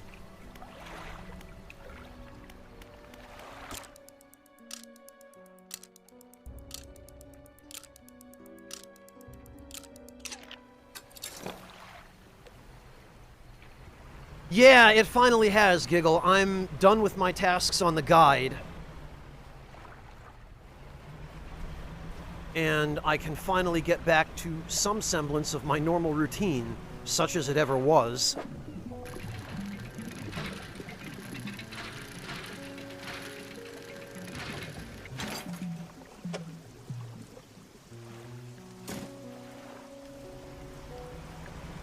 Alright, now, I want to explore the other island.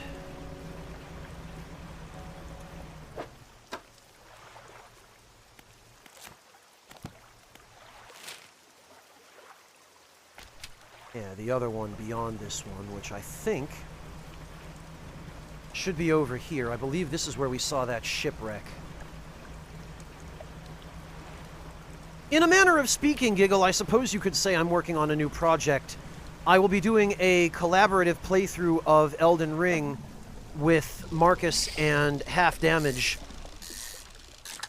starting this coming Saturday and continuing regularly on Saturdays at 10 a.m. Eastern Time. Yeah, okay, here it is.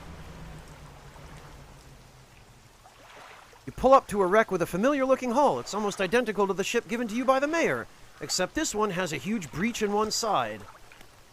You're tied up alongside the old wreck. Look in the cabin. You're in the cabin. Look inside the cupboards and drawers. The cupboards have been completely and methodically emptied. All the drawers are missing. Try to find a loose floorboard? There aren't even any floorboards left. Oh, okay. Check the overhead electrical equipment. That'll be the radio, the floodlights. Correct, Hypetown, yes. Yeah, Waltz Queen, we gave him the last mackerel, he gave us a book on how to barter, and then he went to sleep. The equipment is all still there, though surely exposure to the elements has fried the internals. You angle the overhead radio down to get a closer look. A note slips off the top. You put it in your pocket to read later.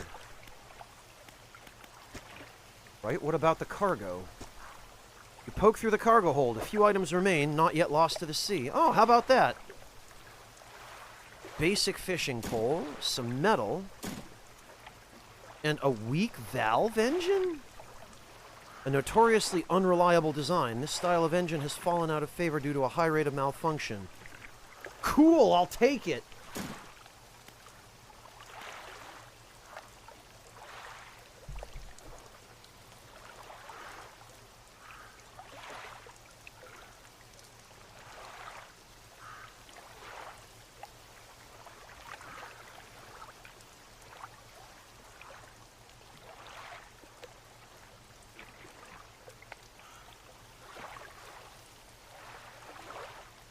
Fish finders work due to the difference in density of the swim bladder? Really? Is that what it is?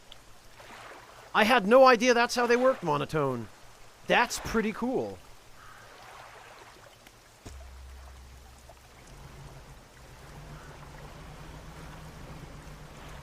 Alright, actually, we got a note. Deep sky, deep sky, deep forever. Casket seal broken. Fog core? 5 equals rise.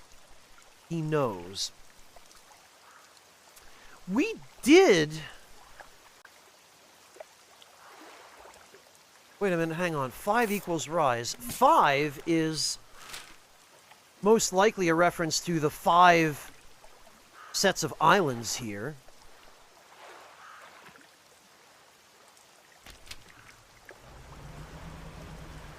He knows. Goodness only knows what that could mean.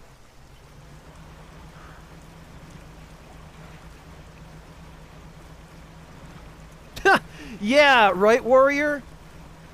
Listen, man, I'm really on a budget. I need something for $15 or less. Here you go, man. Don't say I didn't warn you. stingrays.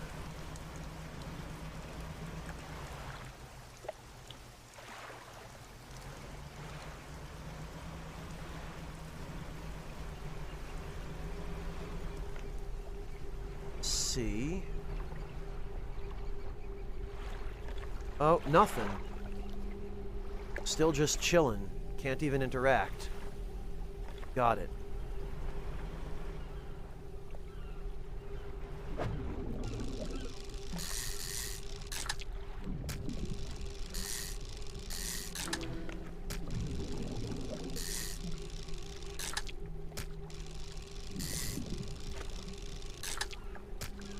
Guess we'll just take what we can get and then head back.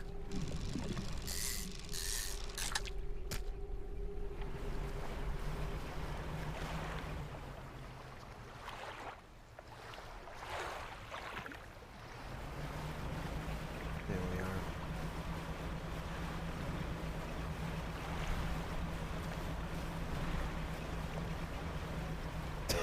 are. Right, Adamatron. That's a really convincing sales pitch that I'm sure no one could resist. Oh, blast it, that's not what I meant to do. Aww.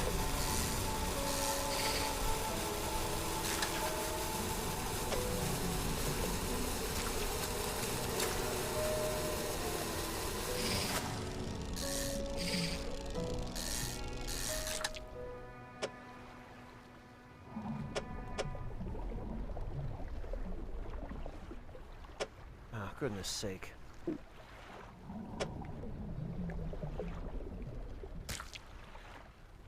No, that's not gonna work.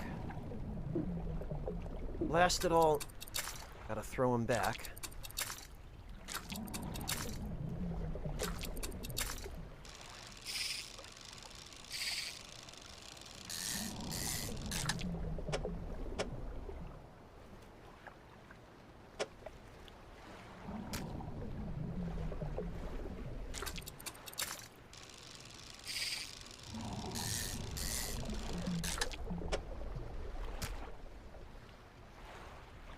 Oh no, my sailfish is now a stale fish.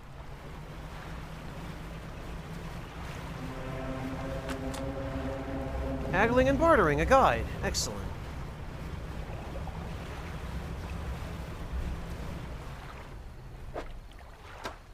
And that gave us plus 5% increased sell prices and 5% reduced buy. So that's 15% in total, I think.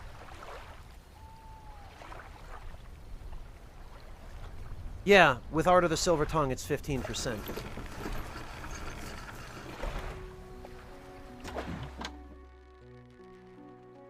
Yeah, not bad. All things considered.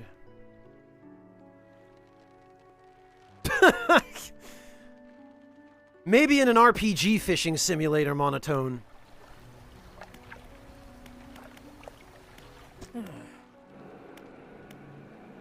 Nothing.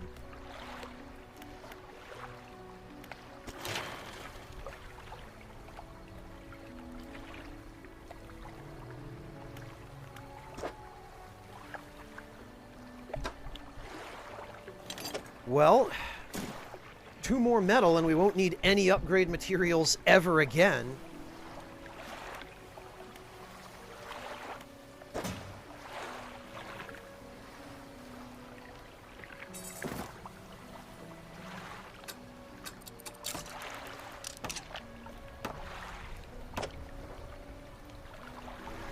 Also,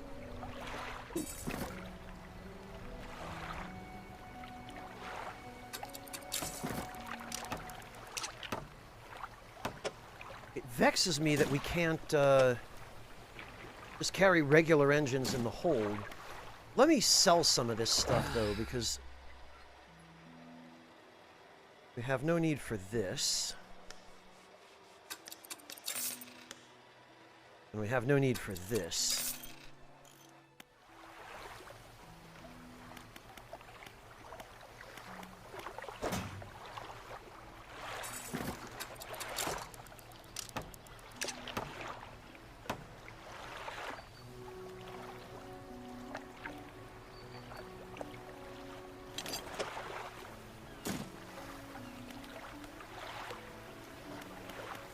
Oh, good question, Adam.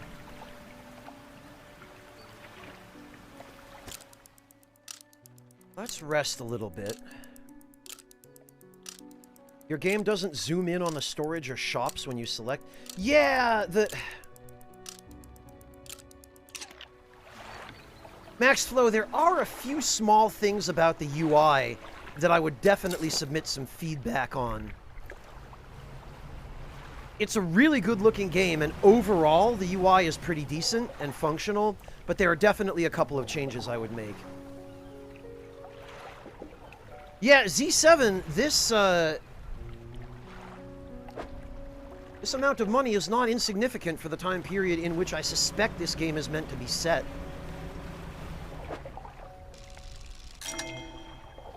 Oh, I got a trophy freak. Cool.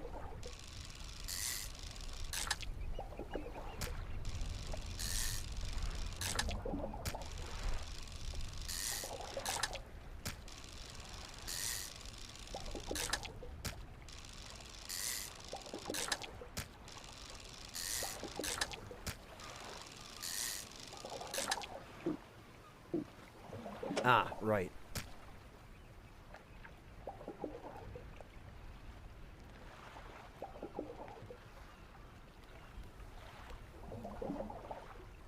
Yeah, Adam, that unfortunately is a conditioned assumption based on years of using consumer web browsers, right? And consumer software in general, where everyone on the software dev team decides, yeah, the gear icon will represent settings.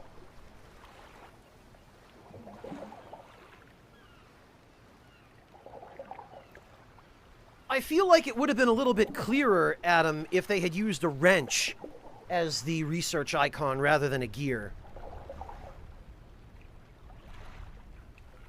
Oh god, welcome back, D. Think.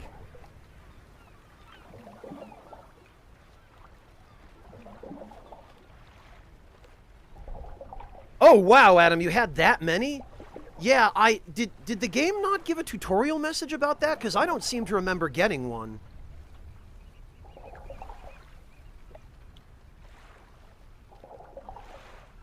Well, Waltz Queen, but it's the same problem. A magnifying glass icon in any other piece of software besides a video game is, it indicates a search field.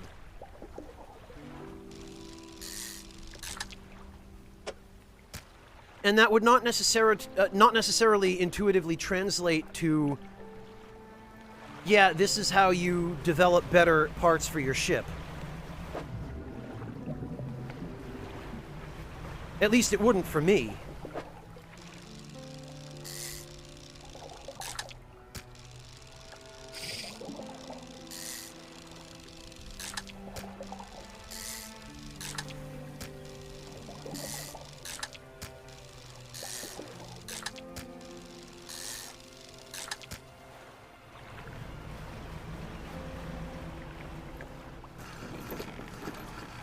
I did not, Waltz Queen, but, I didn't put it down because I'm going to be moving on soon.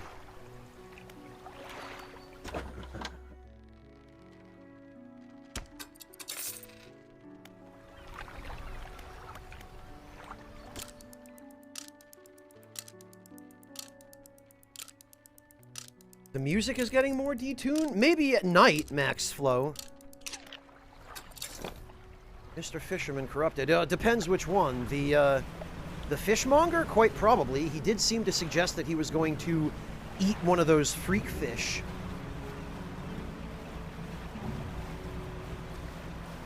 Alright, let's pay a visit to the builder and see what she's up to. We haven't checked in with her in a long time. And there also might be some salvage over here. Huh?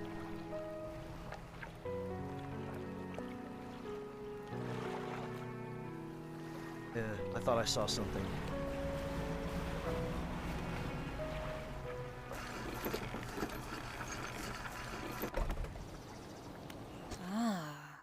Hey, thanks again for helping me move out here. I've managed to get myself set up now. Oh, that's it. Still nothing.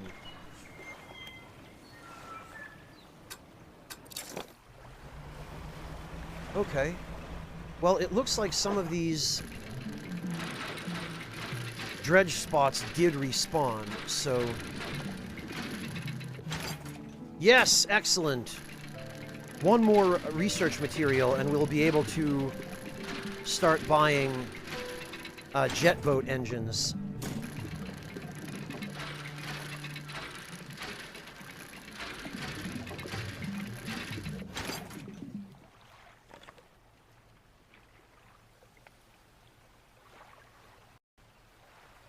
Happening during the day. Max Flow, you might need to refresh your stream if that's the case, because sometimes Twitch will do that.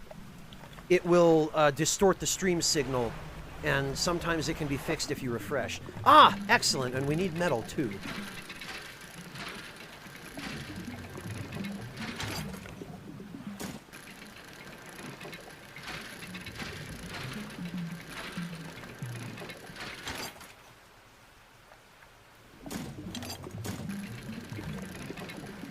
And if we actually get more metal here and not a research part, I think... Yup. This completes our last upgrade.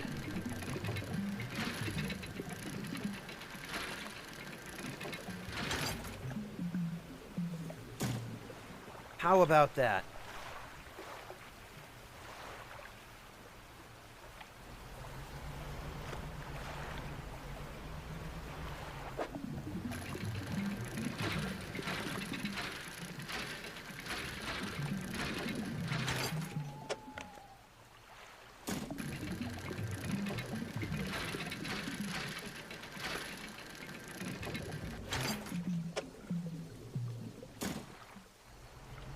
Alright, well, I guess now we have a little bit of a surplus. I wonder if the upgrade materials are used for anything other than upgrading your boat. I wonder if any of them are required for quests or anything, because I'm tempted to save some of them. But it would only be worth doing that if I know for sure that there's actually another use for them, because if there isn't, I might as well just sell them. Hey, Magnus, welcome! Good to see you! Thank you so much for stopping in. I'm going to take the opportunity to have a little bit of tea for the moment. Monotone, can we get a shout out from Magnus if you don't mind?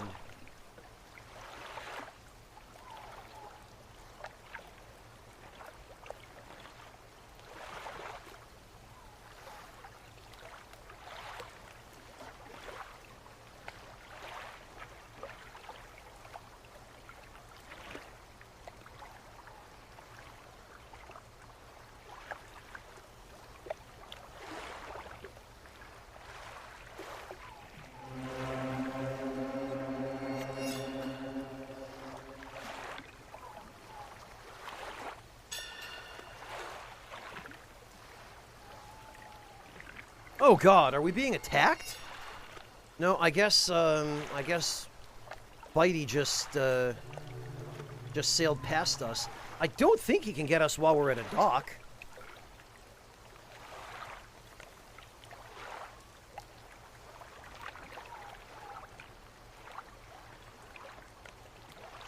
Ah, well, I hope you were able to get everything squared away with the audio, Magnus. It's always a hassle dealing with that stuff, isn't it?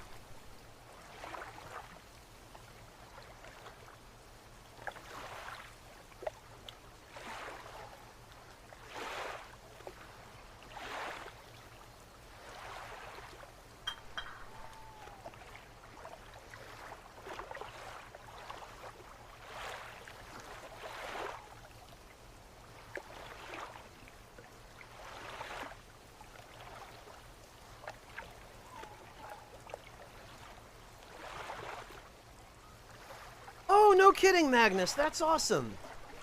Well, we have a superstition in Germany that it's bad luck to wish people happy birthday before their actual birthday. And I'm not the superstitious sort, but it's considered bad manners to do so.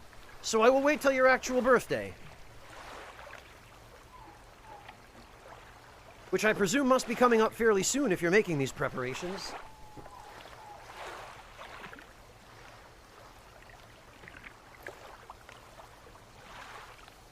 Hello, Missing Digit. It's not just you. It's been a hot minute since I had time for a stream. But now I am done working on the Elden Ring guide, and I finally have a little bit of time.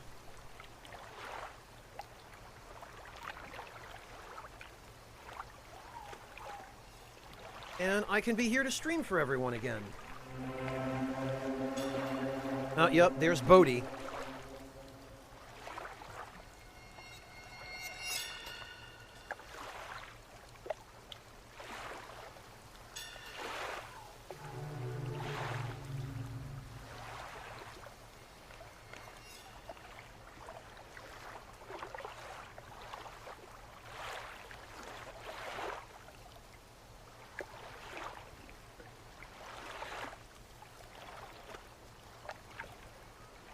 Goth's Lament?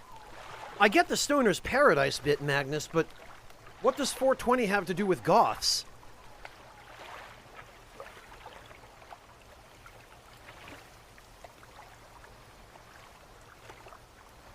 Oh, really, Fontez? Over there, too?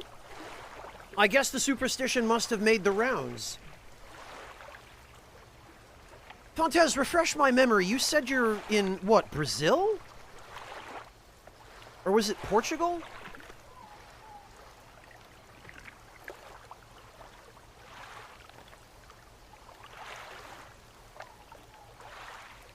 Hypetown, the way we're planning on handling it at the moment, unless something changes. Okay, yeah, that's what I thought, Fontez, Brazil. The way we're planning on handling it as of right now, Hypetown, is each of us is going to stream our own perspective of it. But we will all be in a Discord call together, so no matter whose stream you tune into, you'll still hear the play-by-play.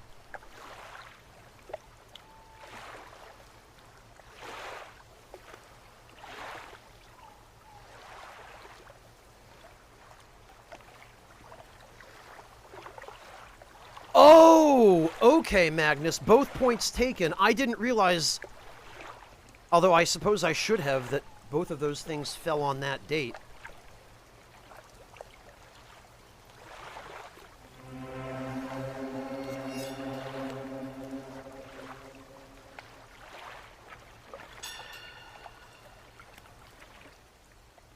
Yeah, it looks like Bodhi sailed right past us. All right, let's wait for dawn then.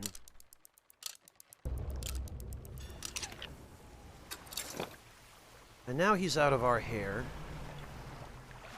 And I believe now there's no more need for us to, well, I shouldn't say there's no more need. We should probably still continue dredging, but for the possibility of getting research materials.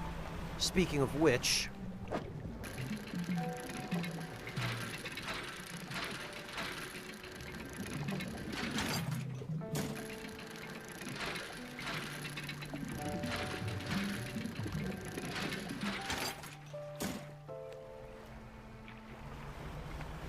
At least we got plenty of metal now.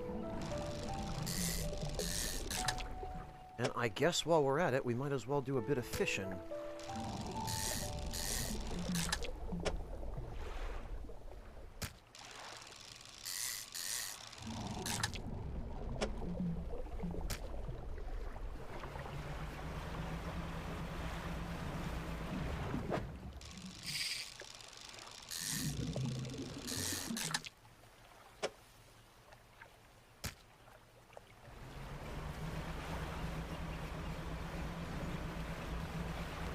No, Hypetown, I don't transfer Twitch VODs to YouTube.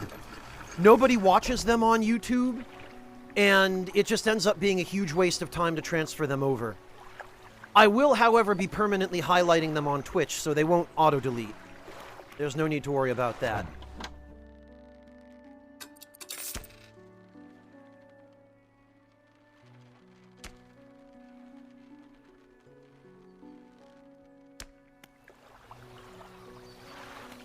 Okay, now...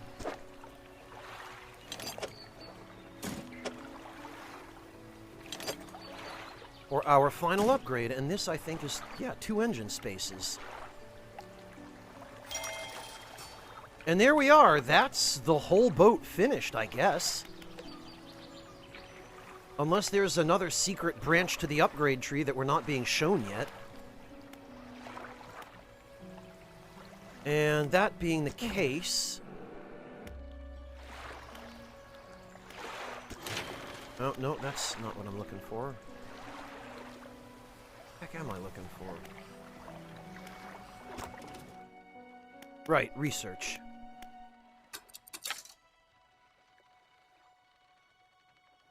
One more set of research parts. Next upgrade, add Wi-Fi, right? Missing digit, no, I actually just finished my work on the Elden Ring guide.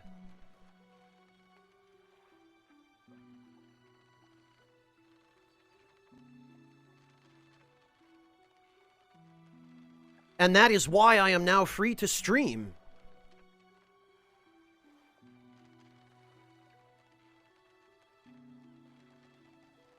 And Bob, hello, welcome. It has been a while. But it's been a while since I've been able to stream, so it's not just you. Don't worry.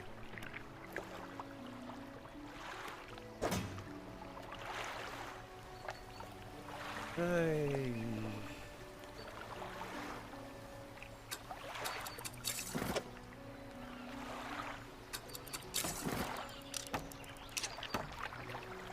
Hello, Detramore. Welcome.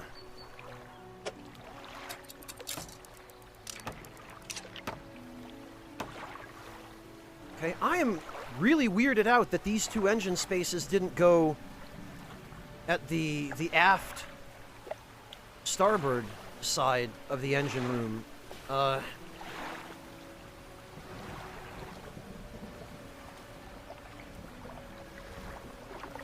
whatever.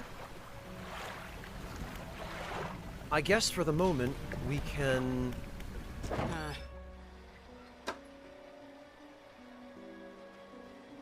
We can fit one more of these.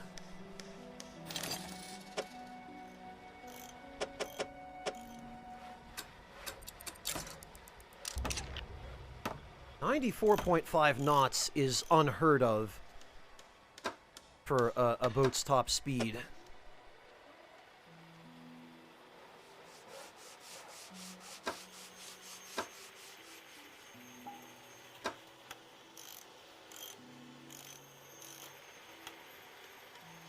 It was, Bob, but I will tell you, I am glad to be done. Confession? Go on, Clint. Oh, you're kidding! Georgia! Look who it is! Georgia, we were just talking about you the other day. I was just telling everyone that it was your 3-year streaming anniversary, and what a fantastic job Mike did editing that video. Hello, Georgia. It's so good to see you.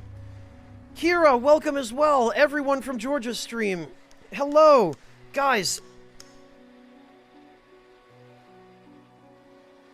Do yourselves a huge favor. Please go follow my friend Georgia. Georgia is... I know I say this about all of my friends, but it's true about all of my friends. But Georgia especially. Georgia is just one of the absolute... sweetest and kindest and most wonderful people I have ever had the privilege of meeting, either on Twitch or anywhere else. And I consider it a tremendous, tremendous blessing to be able to call someone like her my friend. She is just incredible. She has to be seen to be believed. Go on over and follow her. She has a wonderful community. It's a really calm, fun, chill, safe place to hang out. Only good people hang out there. And Georgia is at the top of that list of good people. Toki, you're here too. Hello. So good to see you. Actually, let me give shout-outs all around, because Georgia has brought some other fantastic people with her, which she always does, but... Also, while you're at it, while you're following Georgia, also go follow Spilt Tea, my friend Kira, whom I met through Georgia, and... follow as well Toki, who is another unbelievably sweet and kind and gentle and just all-around wonderful person. They're all part of the same group of friends, which is kind of how I got to know all of them. And you guys will have a real treat in store for you if you go make them a part of your following list as well.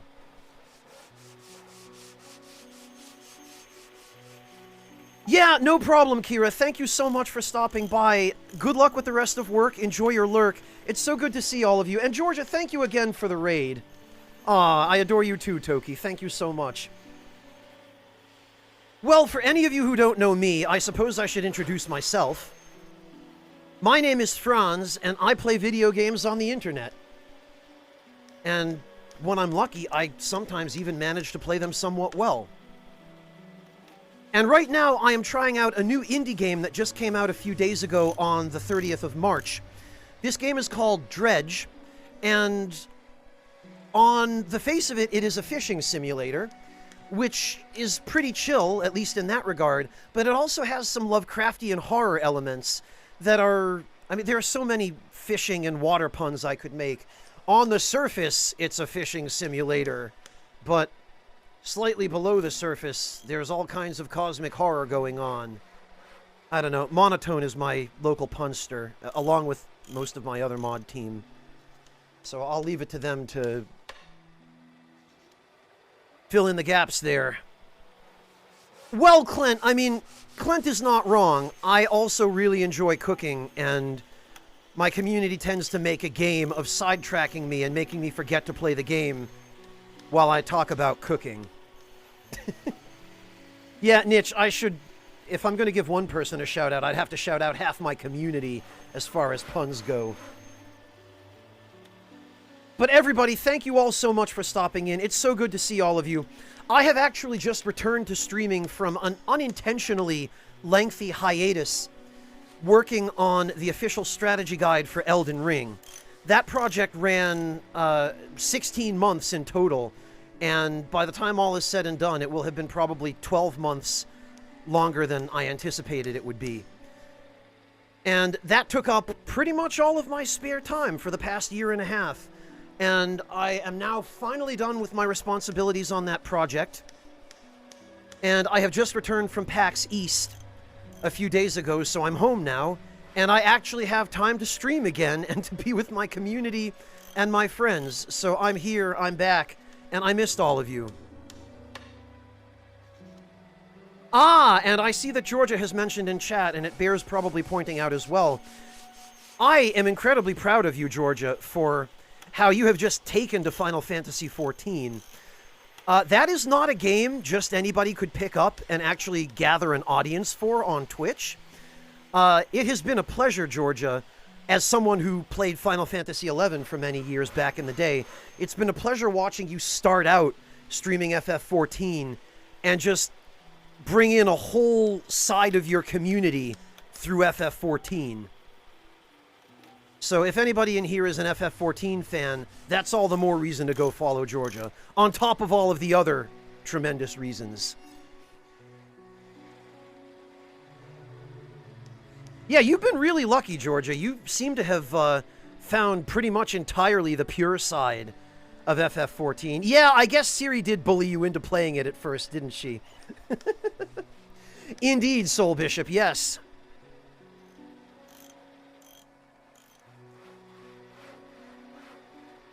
Well, artificial human relations, that's why I stuck around Georgia's stream.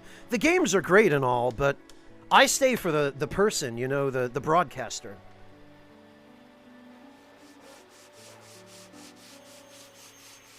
Oh, I bet, Georgia. I bet quite a few people in your community have picked it up thanks to you.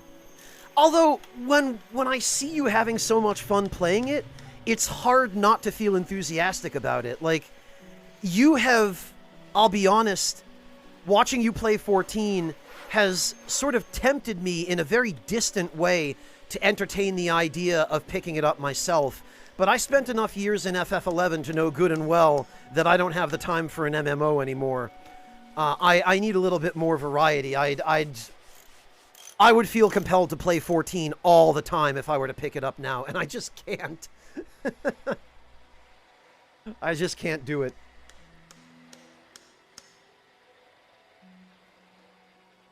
Yeah, well, I mean, it's as artificial human relations says, Georgia. It's not just the game. Like, anyone can pick up the game, or I could go watch someone play the game without doing any commentary. You know, just somebody playing it and doing their dailies or their roulettes or whatever. But it's because you seem to be having so much fun with it, and you make it a community event. Like, you invite people from the community to go on raids and to join you for Rainbow Time, which is always fun.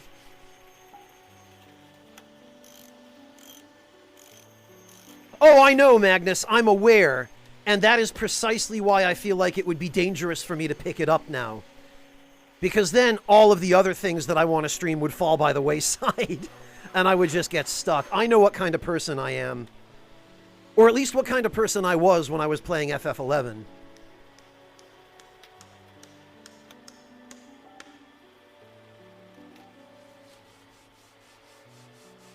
Yeah, I understand, Sagari. I understand. I had to put it down because of work responsibilities back in the day. But, I'm just happy to see people continuing to enjoy it. And I gotta say, Yoshida has done an incredible job bringing that game in line with, well, modern games, really. Because I'll tell you what, he's made some enormous improvements over FF11. No problem, Georgia. Go enjoy your dinner. And now that I have the opportunity to tell you personally, Georgia, huge congrats on 3 years. I didn't know you for anywhere near that 3 years, so I don't really feel like I have the right to tell you that I'm proud of you. But I'm going to say it anyway, because I am proud of you. That is incredible. You've been absolutely killing it. And keep on keeping on, Georgia. You are absolutely rocking. And you're doing great. Thank you so much again for the raid. Thank you for stopping in. Oh yeah, and no problem. I'm happy that Mike and Chris offered me the opportunity to participate in that video. I actually, Georgia, I was rushing to record my entry for it the night before I left for PAX. I barely had time. I was like, it was 11 p.m. and I was desperately trying to record something that was sincere but also concise, and then upload it in time for Chris and Mike to be able to incorporate it. So I just barely made it. Anyway, go enjoy your dinner, and I'll catch you later, Georgia. Take care of yourself, and thank you again for the raid. We'll catch up soon, I'm sure, and I can show you some of the pictures from PAX if you like. Because we got some good ones. Alright. Well, and for anybody who had the patience to stick around through that, because it always makes me so happy when my friends show up. I wouldn't be here if not for my friends and my community. You guys are the entire reason I do this. If not for all of you, I'd just be, well, an ordinary, average schmuck sitting in his office playing video games alone. And I have to say, this is quite a lot more fun. Not to mention more fulfilling. Alright. So now we wait till morning. Actually, we can head out a little bit before morning, I think. And you know, I think we can do maybe a bit better on space here.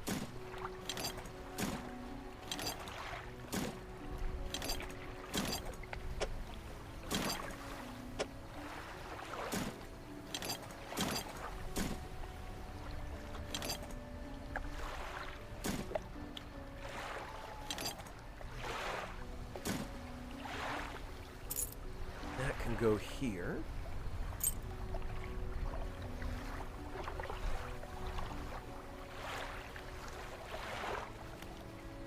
Okay, so we were sent to...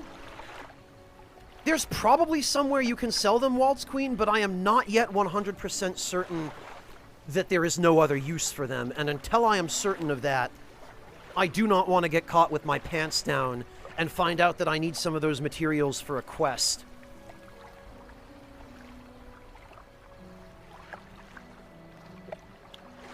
And realize that I sold them or threw them away when I should have saved them.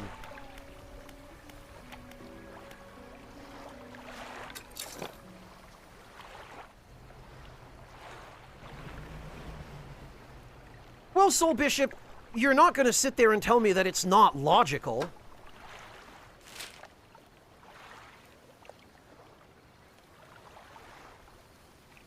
You know, actually, and some of these other islands are interesting to me as well. I feel like we could maybe, before we go to the next major location,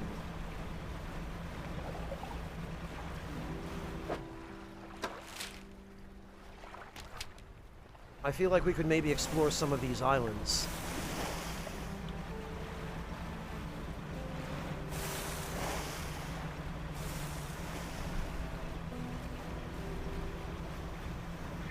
Oh, did you, Kamarov? Yeah. Yeah, it's one of the downsides to hoarding materials. The upside is that you'll always have materials if it turns out you need them. But the downside is, if it turns out that there was no other use for them, then you've just sat on a whole bunch of materials for no good reason. And they've occupied space unnecessarily and made things a lot harder for you than they needed to be. But we got some research parts, and those I can certainly still use. And again, even if there is no other use for these upgrade materials, it's worth doing the dredging just to have the possibility, oh, blast it, of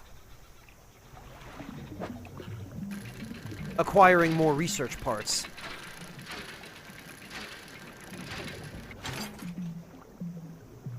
Vampsing, it has been a while since I streamed. I haven't had time, because I've been working on the Elden Ring guide. But now my work on that book is done, or those books, I should say, and I'm home from PAX, and I have time to stream again.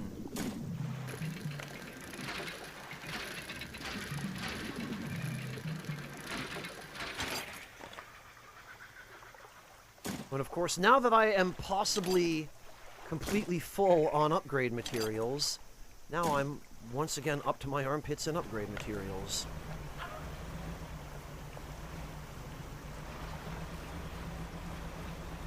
Okay, so these islands we've already explored.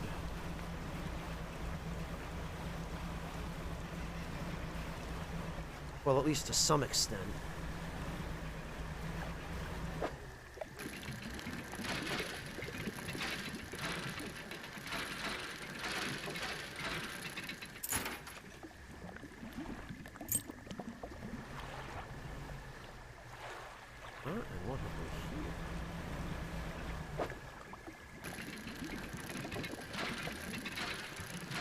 I wonder if you can get research parts from this type of dredge.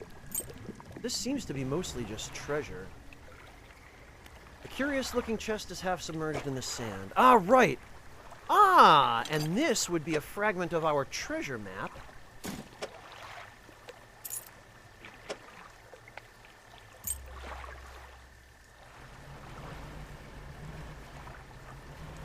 Have we here? Interesting. Barrel Eye. Bizarre creature with a transparent head housing two tubular eyes that can rotate to point upwards as well as forwards.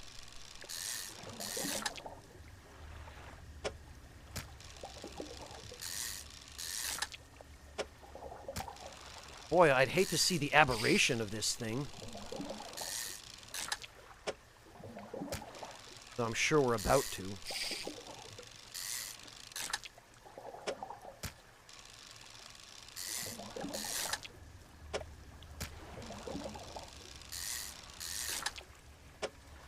Or not. Oh god. Okay, can we make it?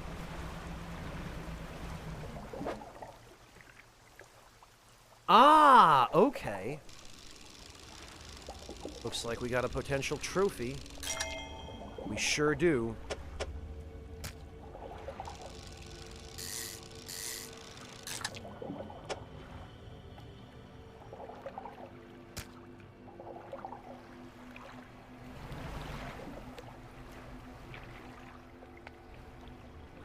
Now, which are we closer to is the question.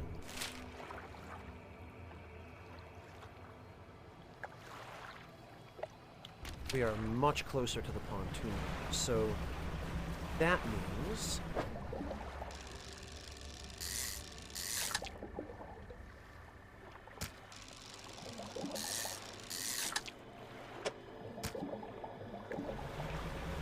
put that there.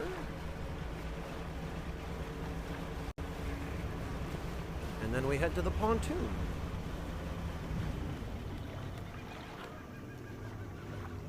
And it doesn't look like any of the salvage around here has respawned, so...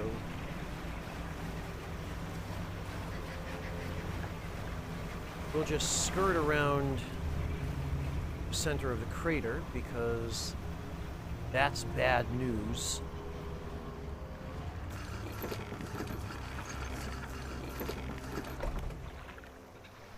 Definitely high on my list too, Clint.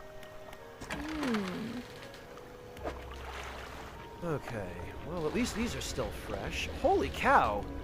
Pretty worthless, though.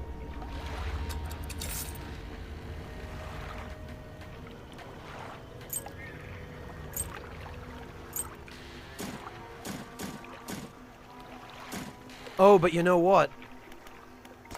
That research part now means jet engines.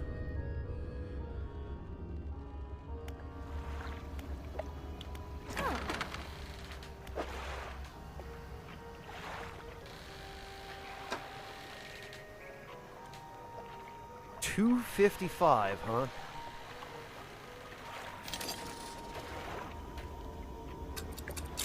Yeah, you know what?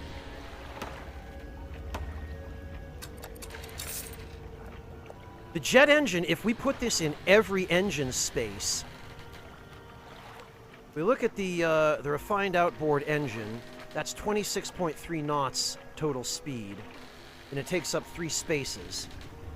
3 jet drive engines will take up the same amount of space and give us 28.5 knots top speed. So we can absolutely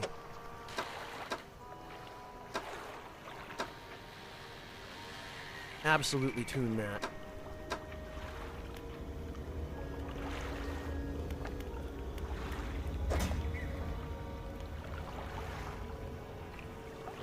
Now,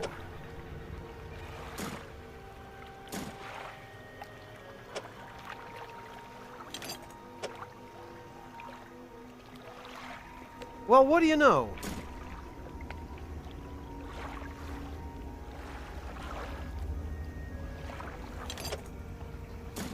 So if we were to put that there, I mean, this alone might already be enough.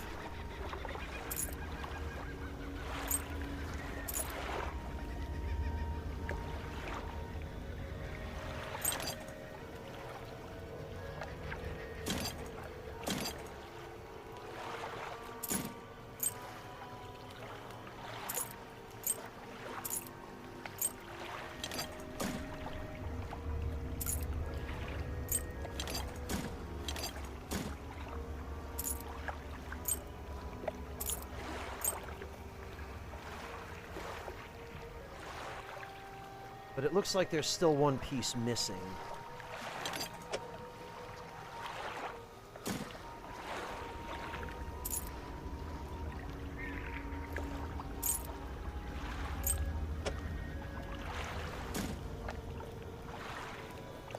Well, you know,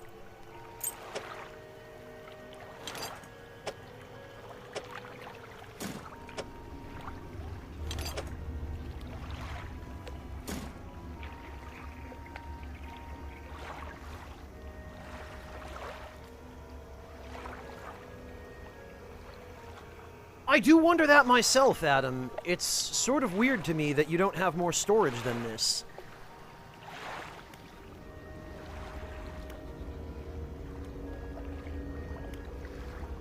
Right, now, what I wonder is if we undock and then redock. Ah, no.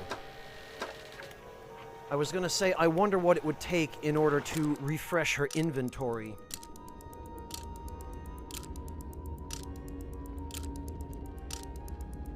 So that we can get another jet drive. Max, I seem to have found them so far in shipwrecks.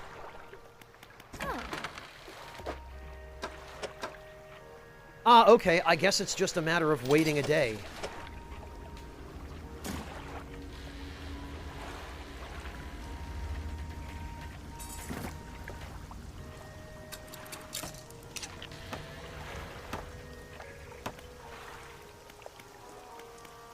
So we wait another day.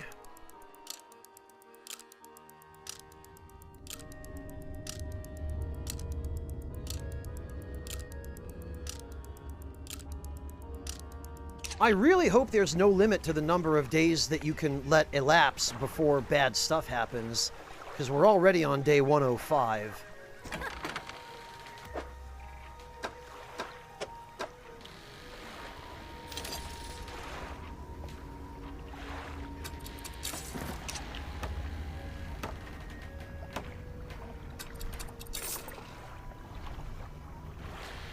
But yeah, it looks like jet drives are going to be our best bet, and we're going to have to spend some time to get them.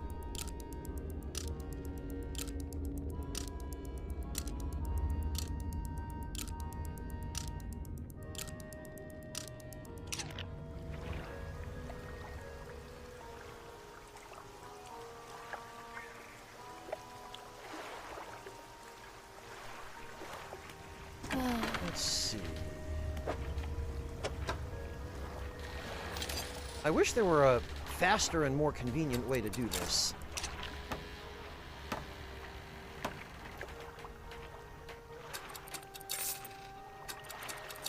We're gonna have to let 6 more days elapse before...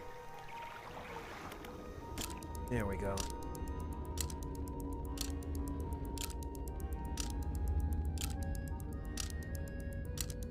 Well, I suppose so, Adam, but you would have to move on eventually. And considering that you have to sail your boat in order to reach any of the destinations where things happen, I mean, it'd be funny to stall it for a few minutes, I suppose.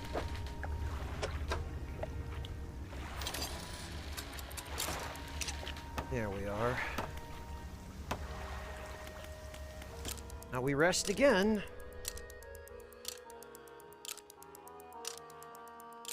It'd be nice if maybe there were a way to make skipping a whole day go a little bit faster for this reason.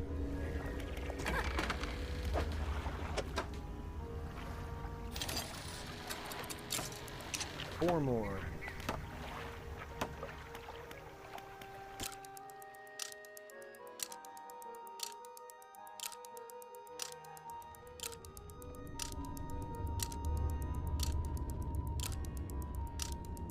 Boy, it just occurred to me, jet engines are also pretty expensive. I hope I don't run out of money by the time all is said and done.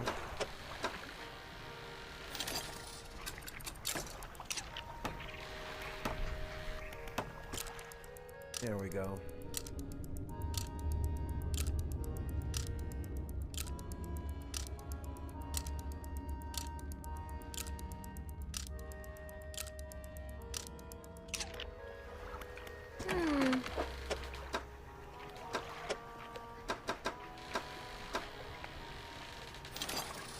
Two more.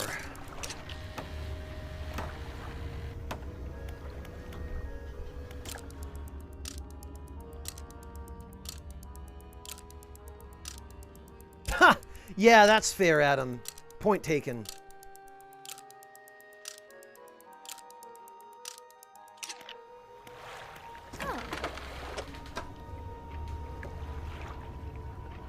All right.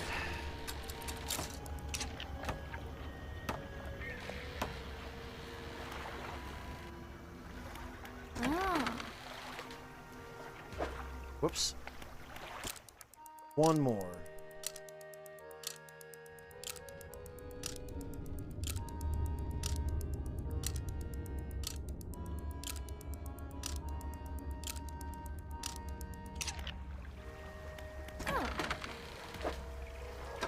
And this has bought us a grand total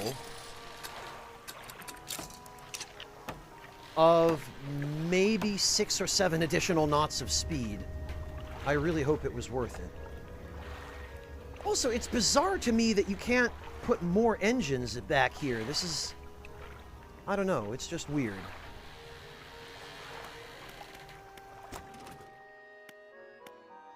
Right, so this...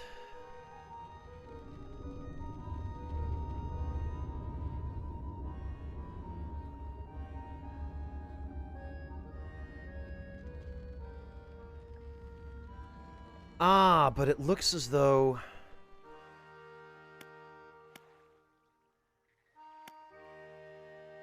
Okay, yeah, so this will be our next set of upgrades then. We'll upgrade the twin jet drive engine, and then we'll see what comes after it, because I have a feeling this takes up, what, 1, 2, 3, 4, 5 spaces.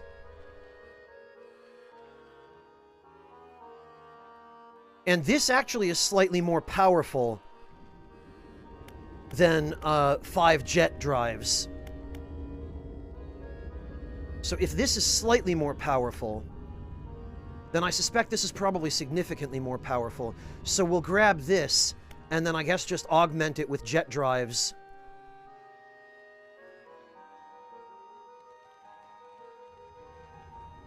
Oh, like a Wily machine, I guess, Hype Town, yeah.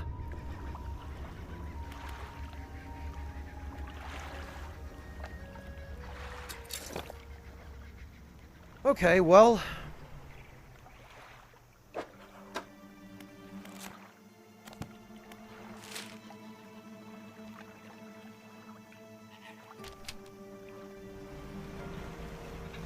we've probably pretty much seen everything there is to do here.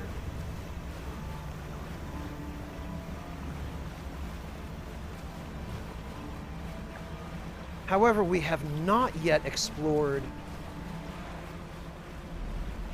any of these islands, at least not to my recollection.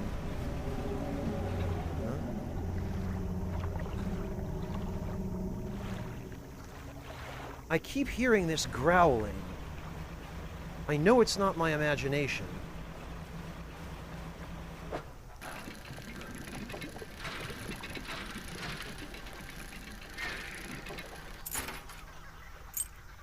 Oh boy, one doubloon.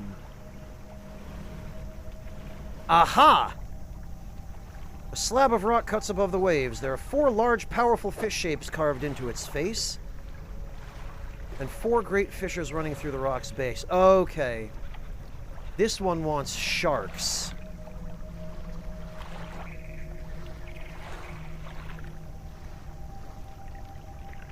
Interesting. So...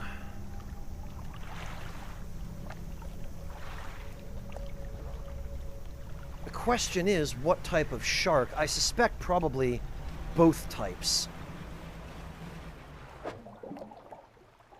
Okay, these are loose jaws. But first, is there anything else on this island? And even before that, let me... Okay, so that's where that is.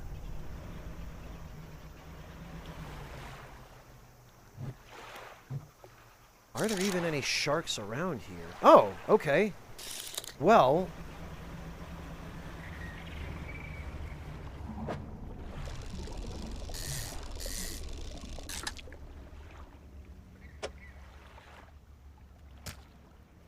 one thing is for sure, we are not carrying 2 of those.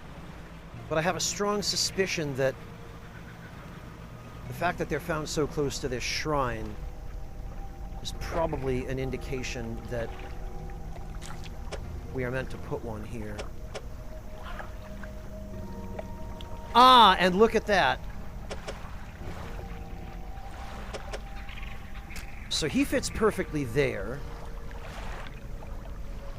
And then it looks like we are going to need a bronze whaler, a blacktip reef shark, and what could possibly go here?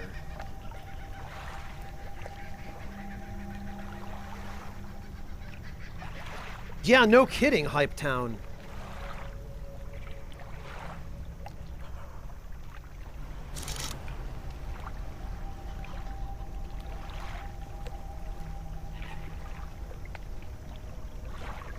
Oh, that's interesting.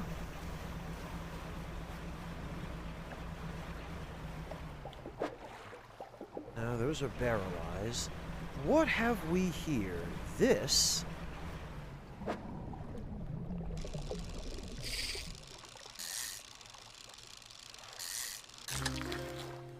Ghost shark, huh?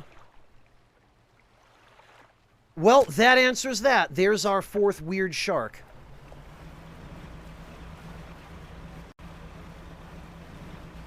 Or rather, our fourth small shark.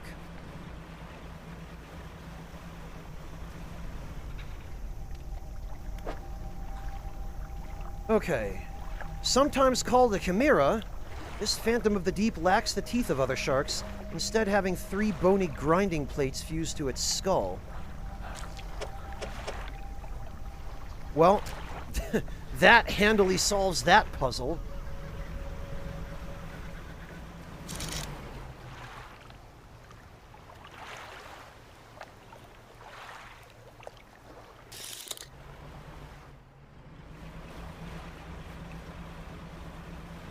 And what's this over here?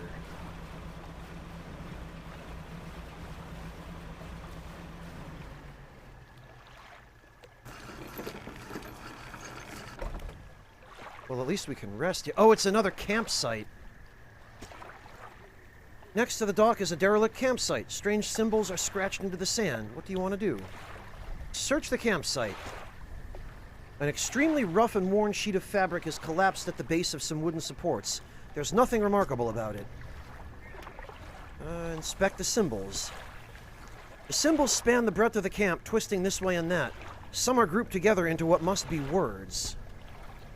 Fresh footprints tread carefully around each symbol. The last symbol trails off hurriedly and looks unfinished. Inspect the last symbol more closely. A glint of metal shines in the sand. Oh, okay. Well, that's not that helpful. What about the footprints? Whoever left the footprints was barefoot. The prints are large and wide, perhaps indicating they were left by a man, but you don't know much about footprints.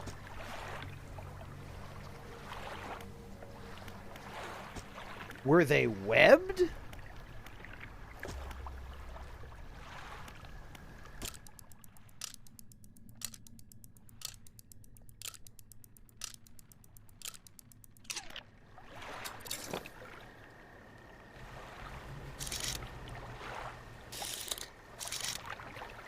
Huh?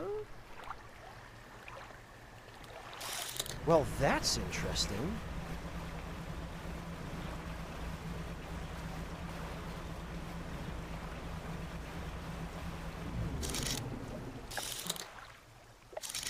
Ah.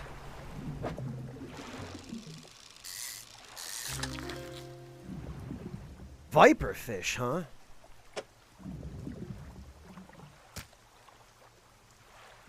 Hovering in weight above the sea floor, these long fish bite and attempt to swallow whatever random prey they encounter. Collapsed viperfish. Okay.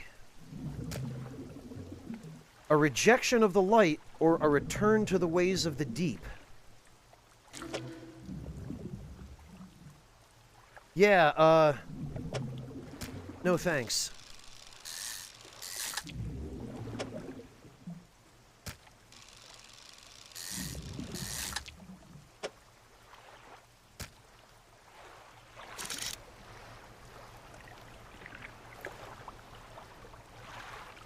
Oh, what was that?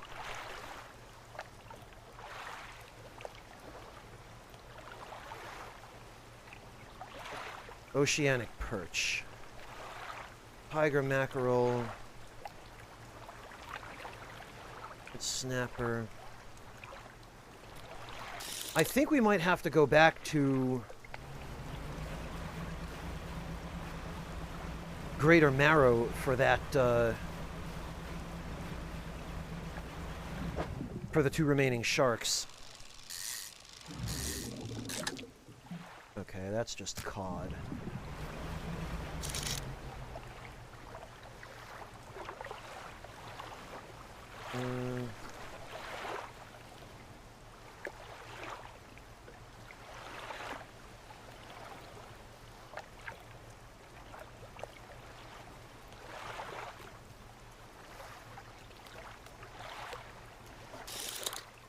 Yeah, because I know for a fact that you can find both bronze whalers and blacktip reef sharks at Greater Marrow.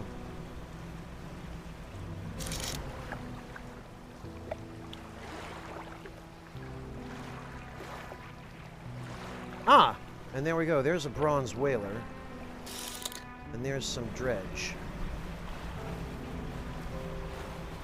So we do the dredge first.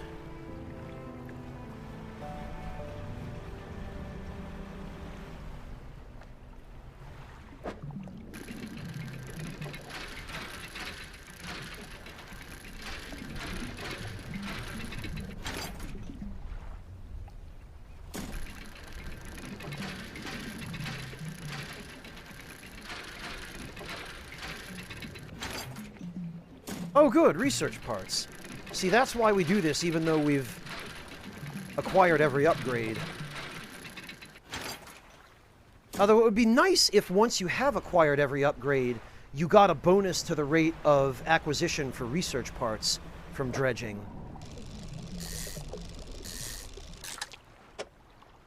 Alright, so there's that guy. And then I believe if we come back through here at night, there should be blacktip reef sharks.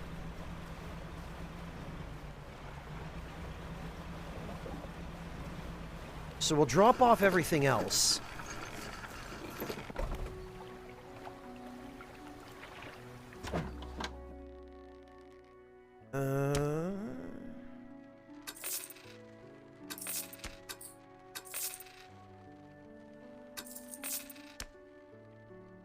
Honestly, that was a pretty disappointing haul.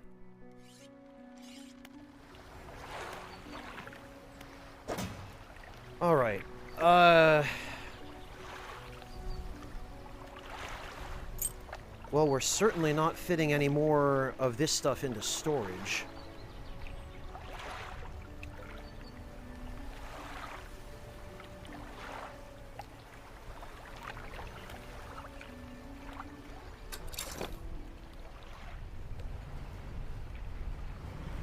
Alright, so I guess then we can just be on our way.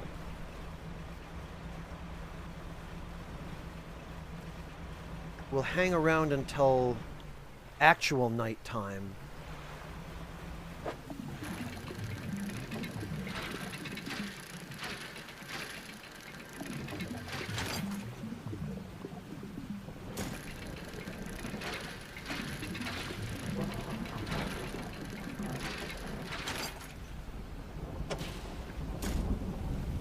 And then we will see if we can find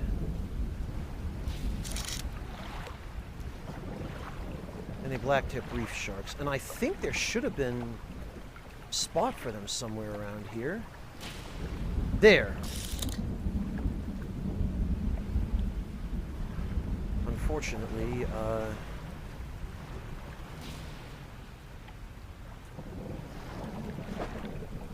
there we go.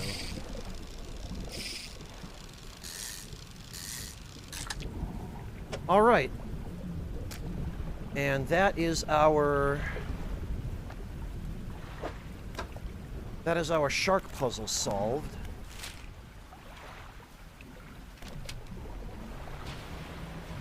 Now we need to be prepared for trouble.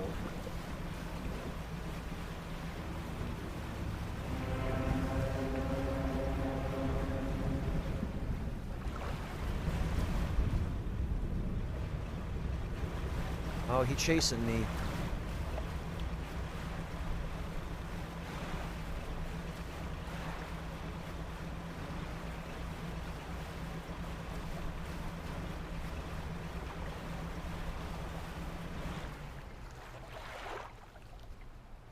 No, okay, we lost him. So we need to be headed for that island.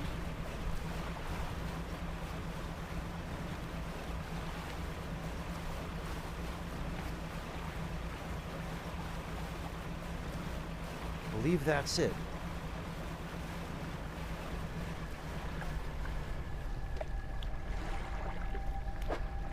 And what, pray tell,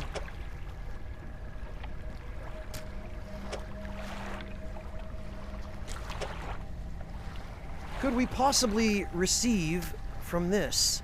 You slide the 4 sharks into the fissures and they slip down out of sight. Moments later, you spot something rising toward the surface of the water. Viscera crane? A traitorous device crafted in the deep. It will raise its kindred to the light. Traitorous?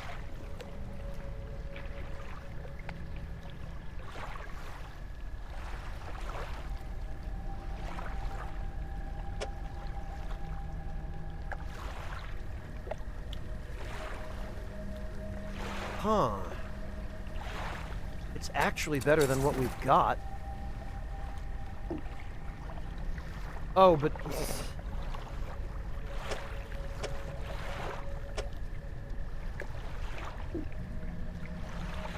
Okay.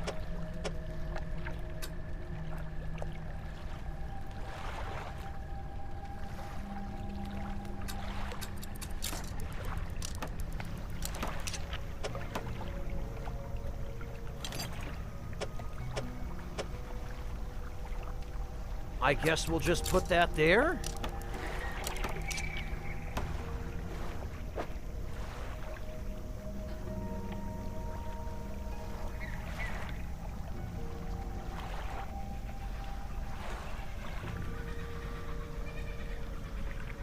Huh.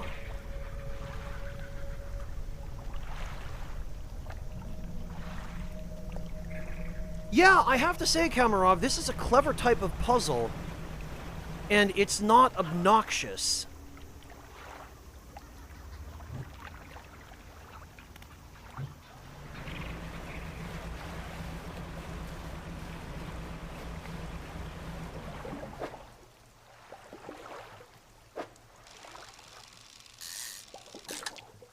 Oh, right, this is just these guys.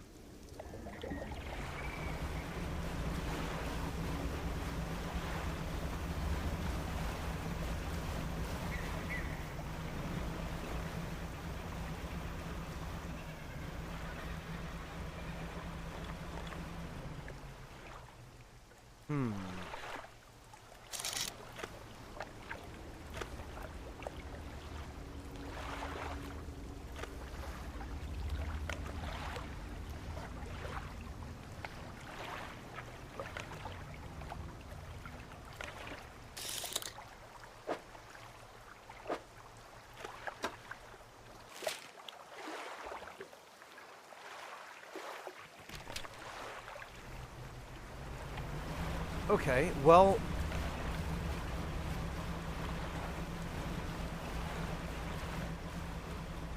It looks like we can resume exploring, then.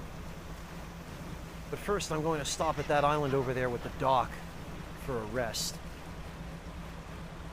Oh, you mean just the visual design of the altar? Yeah, I can appreciate that.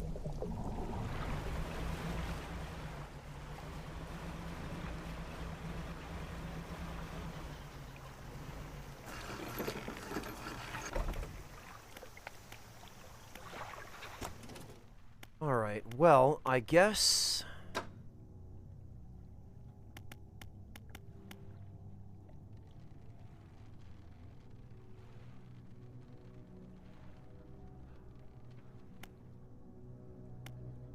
Yeah, you know, this would be a little bit easier to have on hand. Maybe we go for the last... No, I think engines are more important.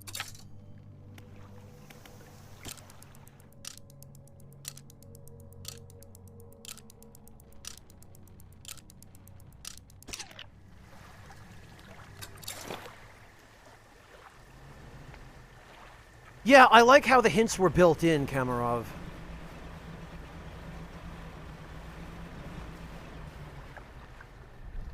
Nothing else around this island, so... Let's move on. Huh?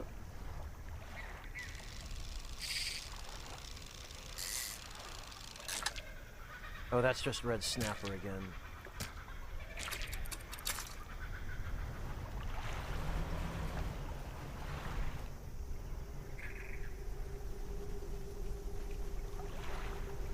Oh, one of these guys, huh? I suspect this is probably going to be the same deal. We will have to find fish. You approach a hooded figure. Dirty gold robes obscure all features except for a pair of withered and blackened hands. Yeah, this is absolutely a fish man. Fishermen, deep calls, respond. Their voice gurgles with the sound of fluid in their lungs. An answer. The hooded figure holds out a scroll. They tap at a shape depicted. It looks like a red snapper. Well, how about that? I've got one.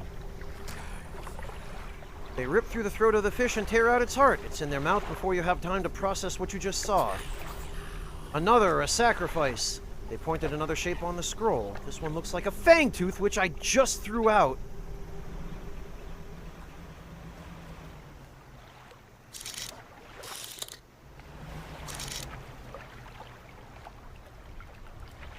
Foolishly. Oh, interesting. There's some research parts over there.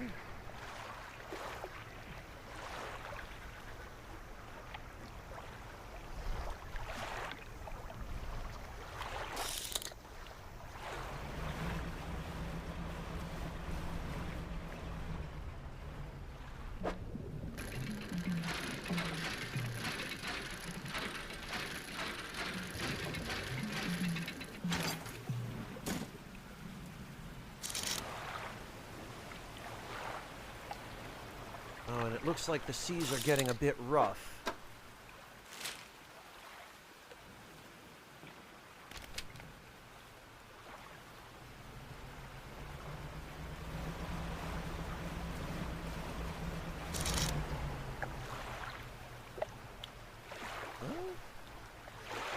Okay, that's a tuna. Organic perch.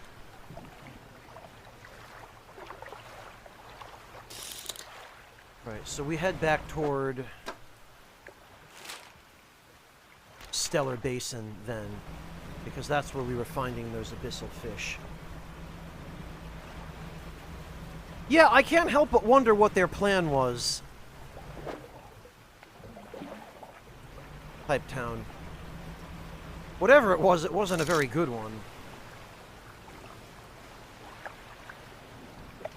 Anglerfish.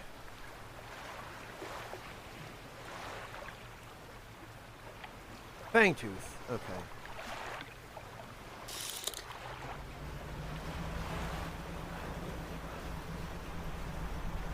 I was gonna say, I know there were some around here. There they are.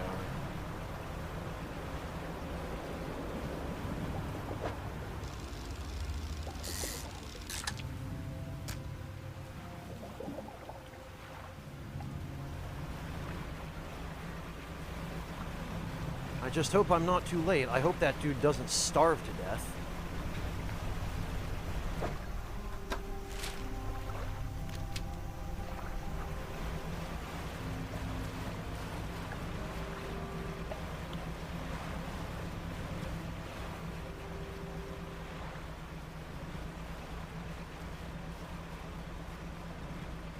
That's really nice, Floofin. It's awesome to have that freedom.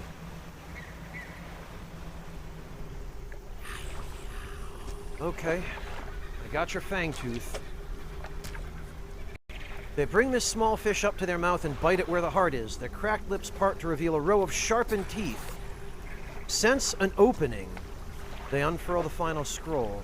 This one shows a blue crab.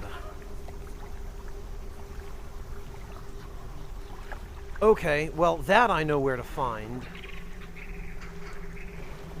Unfortunately, we are going to have to go all the way back to Stellar Basin to get it.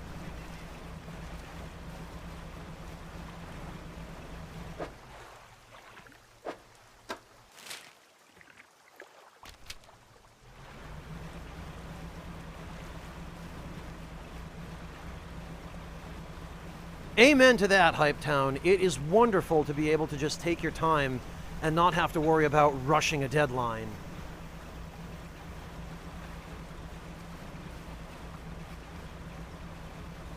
I wish I had more of that luxury when I were working on strategy guides, frankly.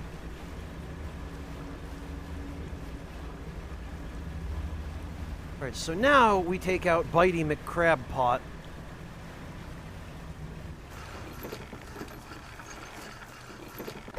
Do crabs have hearts? Yes, Hypetown, they do.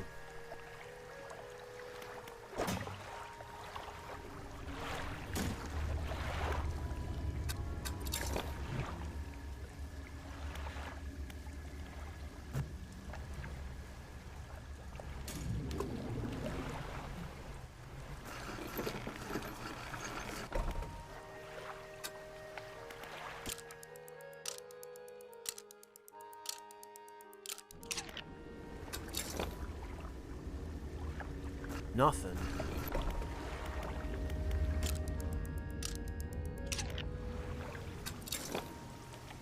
There we go. Now, as long as this is a blue crab... Yes!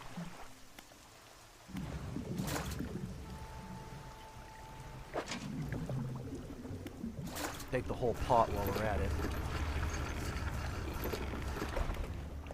Well, Ak.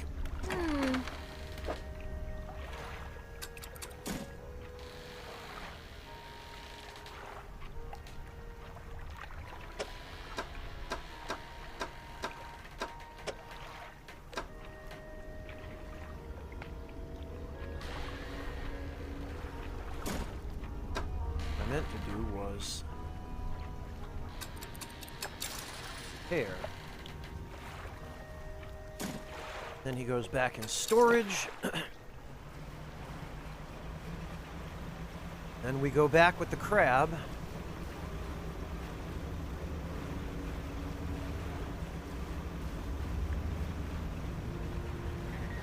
Yeah, Hypetown, despite the fact that strategy guides take months and months to work on, deadlines are usually so tight that I frequently find I'm always looking back at not only my work but other people's work and going, God, I wish I had time to go over this one more time really thoroughly. It's so frustrating. But of course, with guides, if you don't get them out in time, you lose sales and people get angry that they're delayed. Alright, here's your blue crab, fish man. They crack and bend the crab's legs apart and feast on the flesh inside. Lips still covered in crab flesh, they take a book from inside their robe and hand it to you. Answer given, we await summons. They cross their arms and appear to fall into a deep sleep. Oh, am I going to have to call these guys? Advanced fishing.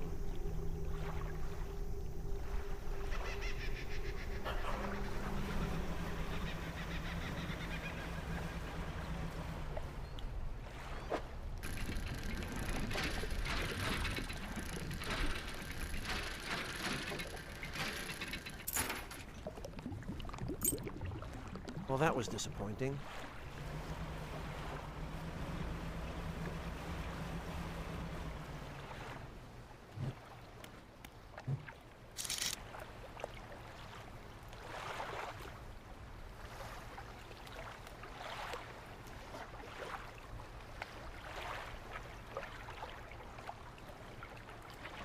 Alright, let's go catch one of whatever those are. I suspect that's a yellowfin tuna. It's not long enough or sharp enough to be a bluefin tuna.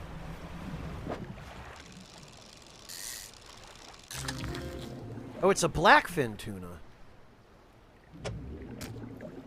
These popular sport fish can prove challenging to catch. Their strong, muscular bodies make for good eating.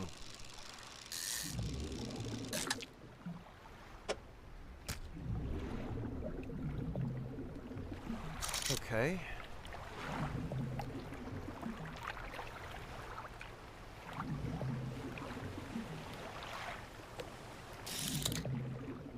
Let's just do one more loop of this island. Just a full exterior collisions, just to make sure.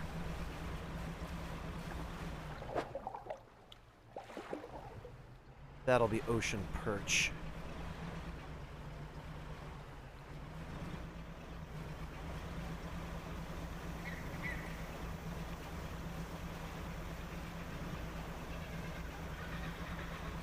No, nothing, huh? I guess the sole purpose of this island was for Fishman over there.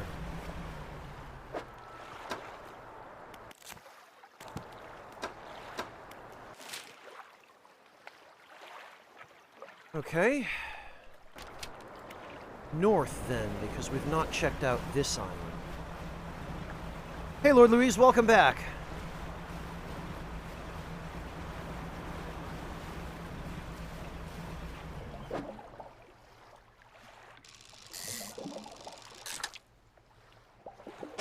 Oh, these are tiger mackerel, right.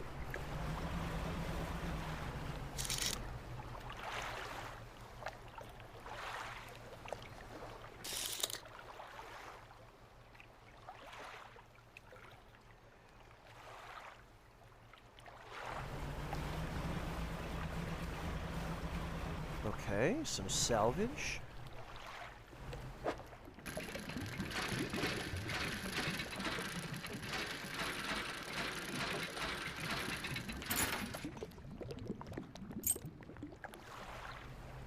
I mean, sure.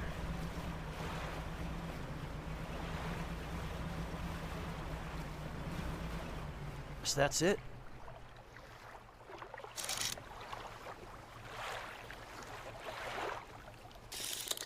What? Directly north?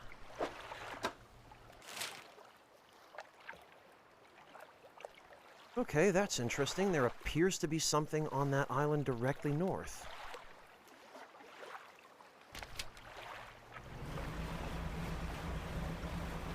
Or something near it.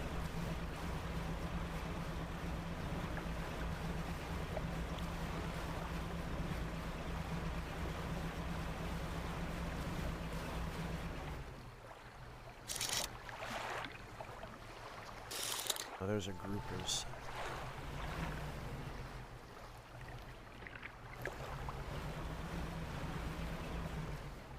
Aha. You pull up to a wreck with a familiar-looking hull. It's almost identical to the ship. Oh, okay, this is the same deal. Oh, this is the one we've already looted.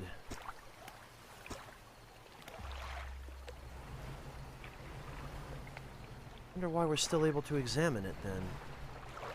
Feels like maybe I missed something.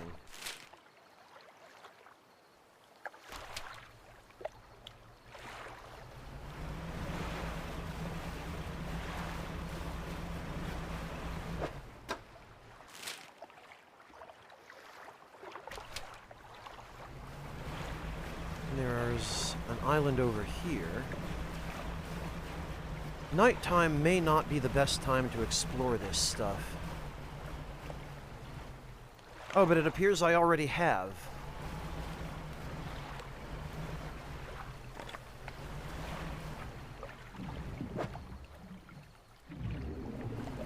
I took those for salvage for a moment. Well, okay.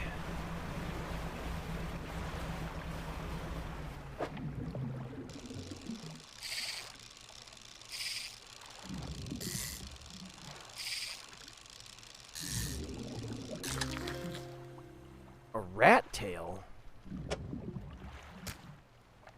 Found at great depths, these are the most abundant of all deep-sea fish. They gather in large numbers around structures in the deep.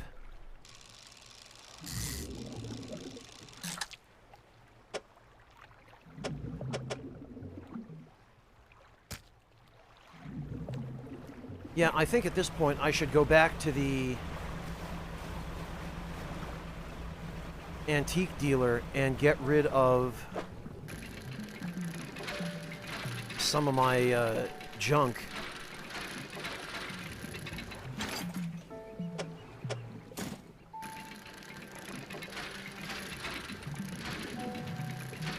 Hopefully grab another research part or two while we're here.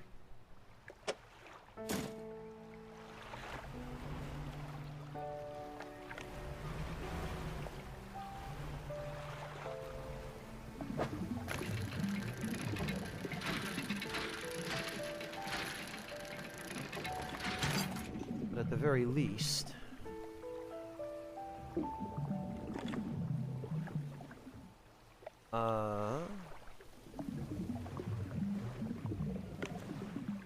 see, this is another problem, is you can't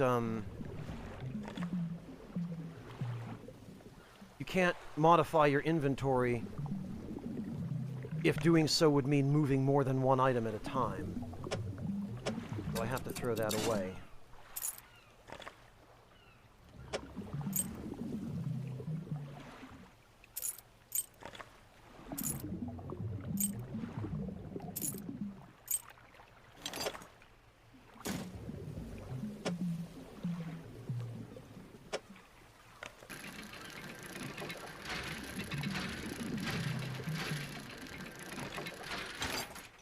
Aha! But it was worth it, and it'll be even more worth it if we can get another one.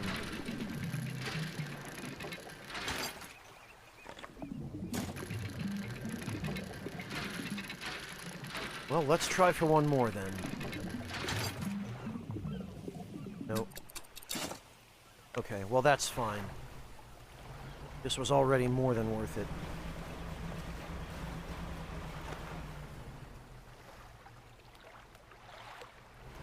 Yeah, Hype Town, if there isn't a purpose behind it, and often even if there is, people get really uncomfortable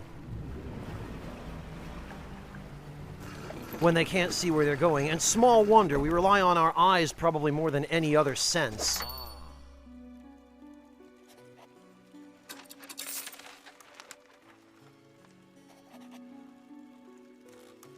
Oh, and I can't even sell these here. I wonder if the traveling merchant would take them.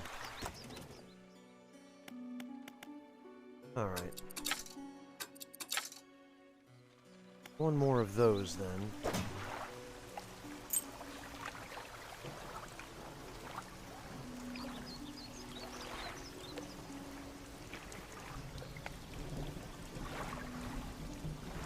No, not me, Clint. I'm just saying... It was an observation about how people respond to, or rather a response to Hype Town's observation about how people respond to low visibility.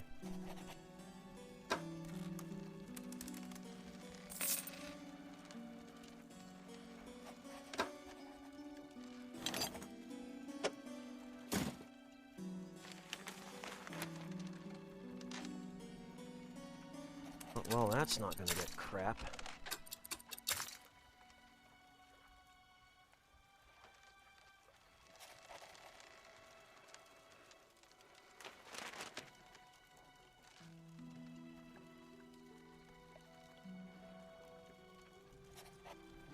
So this guy clearly does not buy upgrade materials.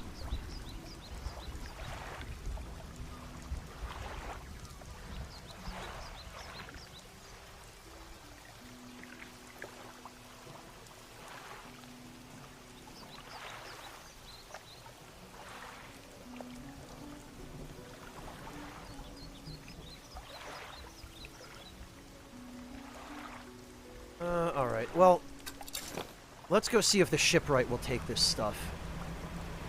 Because I hate to see it just go to waste.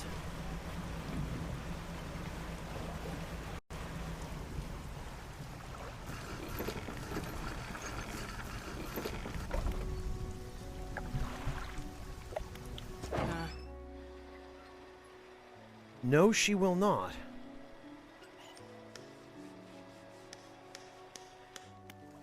Well, first of all...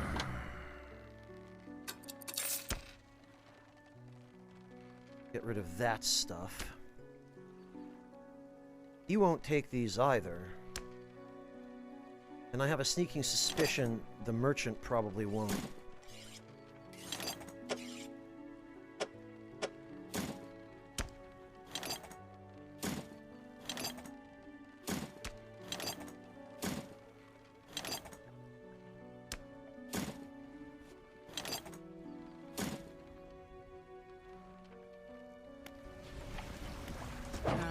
However, what we can do...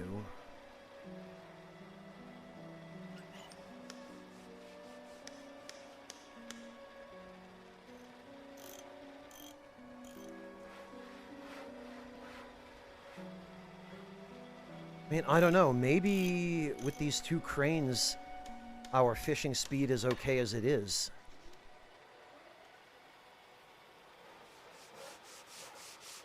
Oh, the Wandering Merchant will buy extra materials. Okay. Thank you. I had just about given up trying.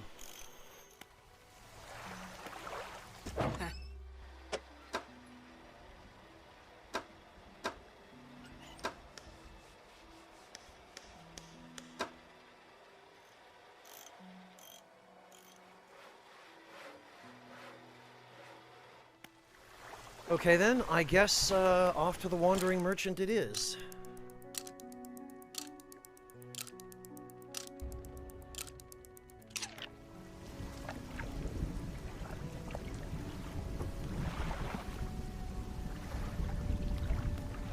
And we'll head out a little bit early because we now have panic resistance, which enables us to be more or less okay for a while at night.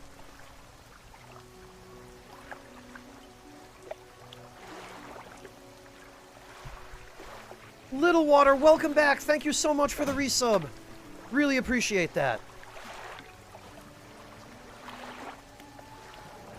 How are you doing, Little Water? It's good to see you.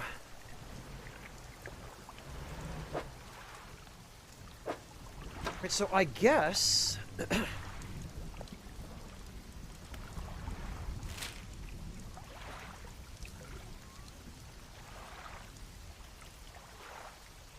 I guess we'll go to the pontoon at Gale Cliffs, because that's the closest one.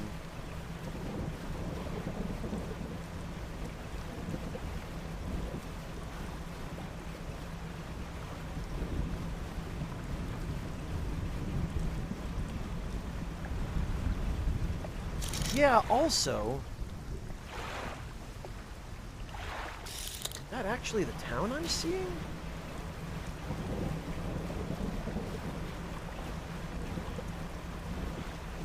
Yeah, I think it is, because that's the pontoon.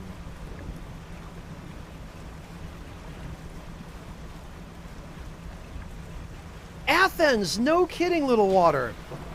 I hope you enjoy it there. I've never been to Athens, but I'd like to see it someday. From what I've heard, it sounds like a really cool city. Except that it also sounds like the sewer system there is completely screwed up because of the French. Thanks, France. Oh.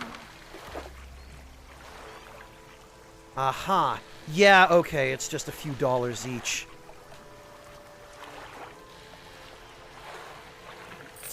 Well, that's a shame.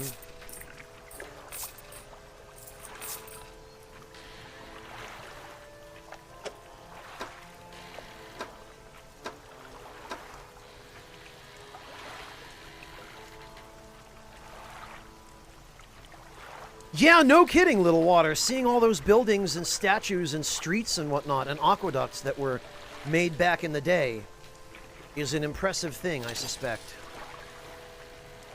Alright, well, while we're here, we should get some explosives, because we are about to explore a new zone.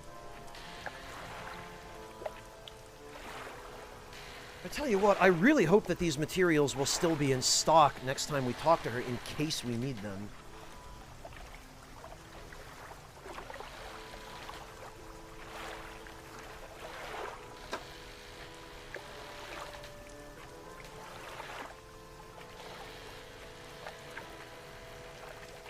But yeah, you know, I feel like...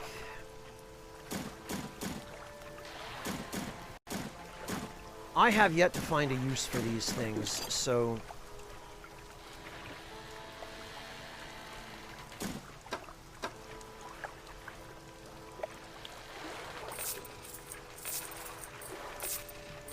I guess since we're done with all of the upgrades, we can just sell them for the moment.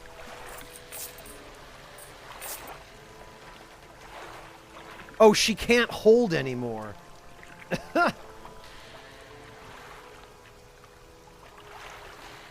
None, Rasmutin. We're done. As far as I know. Unless there's more than this, and unless there's some other use for upgrade materials. Because if there's no use for upgrade materials other than what's on this chart, then we can just sell them all.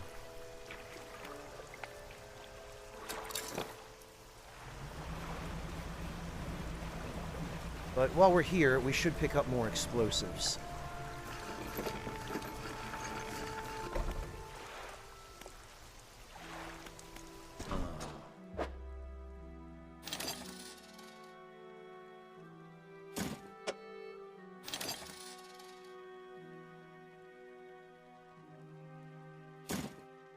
I'm at the sell 'em all part? Oh, that's disheartening. Thank you for clarifying that, though, Rasmutin. Yeah, I really hate to keep stuff around in my inventory when it's no longer useful.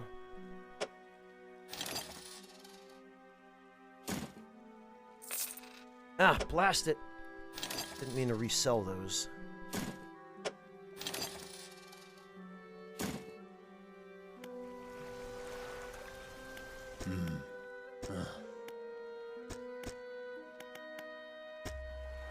I guess nobody here has anything else for us.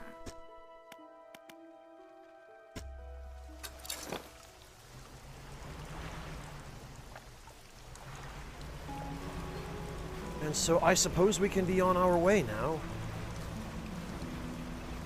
Oh, believe me, Rasmutin, I already came to that conclusion. Step ahead of you there for sure. Actually, though, I don't think we ever explored any of these smaller outlying islands. So we should do that while we're here.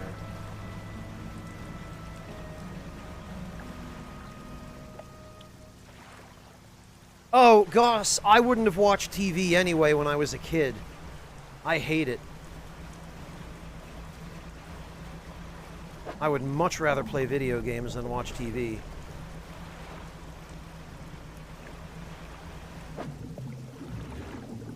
Alright, well, I guess there's nothing on this island.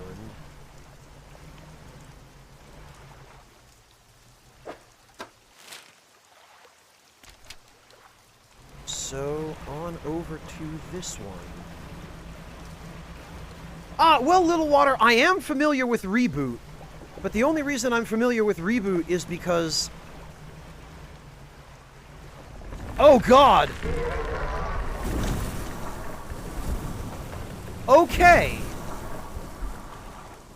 Understood. I wondered why there were lights on in that wreck.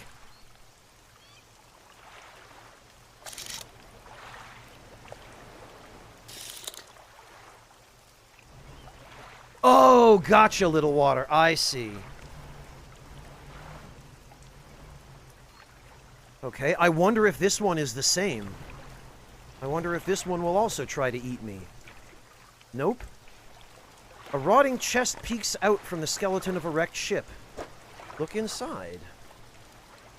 Oh boy. Stuff I don't need.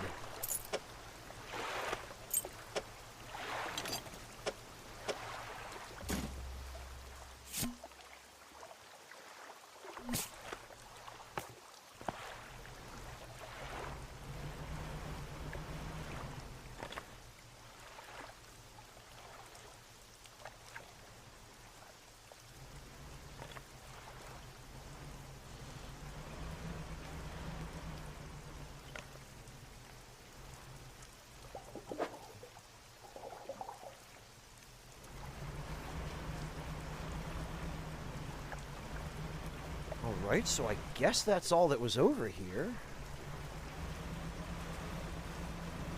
What about this other one?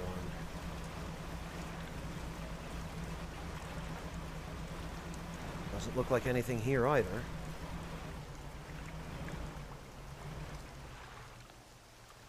Okay, next, I guess. Okay, so we've got this one, and then we've got one to the west.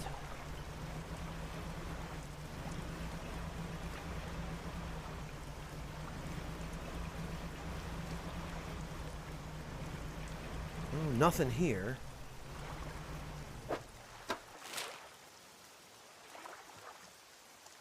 So I guess then it's just that little tiny one.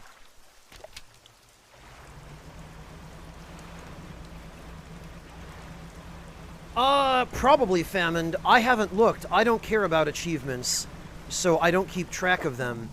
But I am playing the Steam version, so there probably are.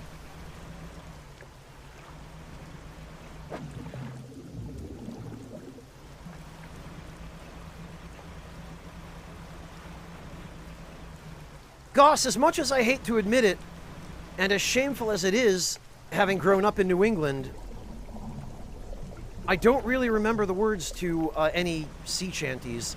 And even if I did, I would like to as best I can, try to preserve my voice so that I don't lose it after 2 streams, as is my habit, because I tend to find that when I go too hard, especially during, 10 and 12 and 14-hour streams, which I have a habit of doing, if you've not noticed, although I know you have, I tend to lose my voice after not too many of those kinds of streams, and I would really like to avoid doing that because I want to be able to stream frequently and regularly for a while.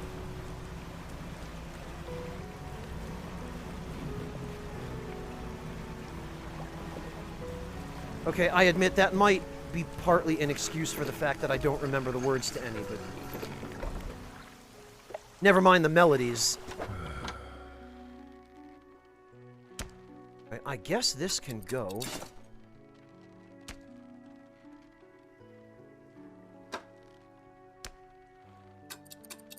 I guess all this can go too, because it's not really worth enough to make a separate trip to sell it.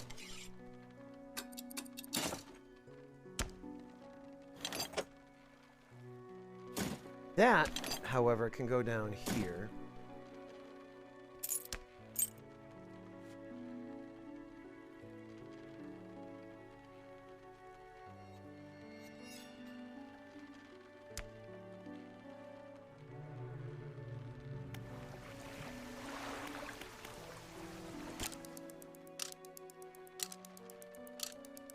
No problem, Hype Town. Have a good one. Thank you so much for stopping in. It's good to be streaming again, believe me. I've missed it, and I've missed you guys.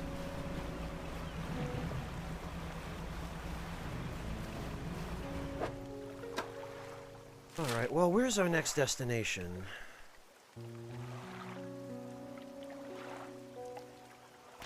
You know, actually, I think we have a few islands to explore before we strike out.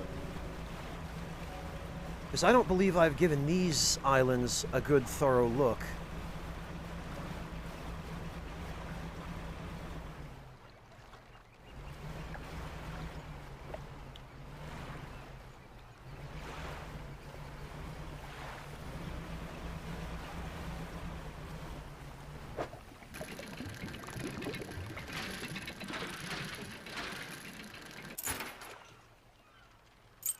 A broken monocle.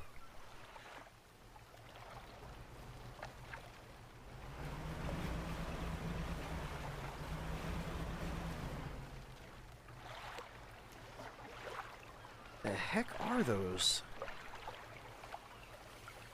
trying to discern a shape. It looks like furniture.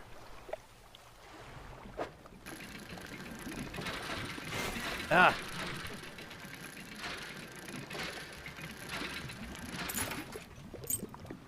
Oh, good! Now I can poke both my own eyes out.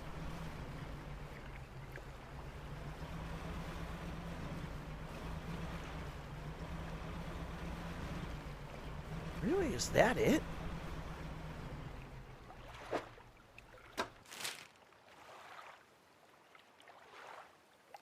Guess that's it. So now there are a couple of islands due west.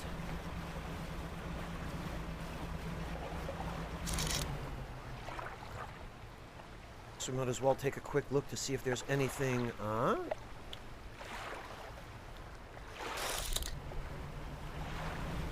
anything unusual.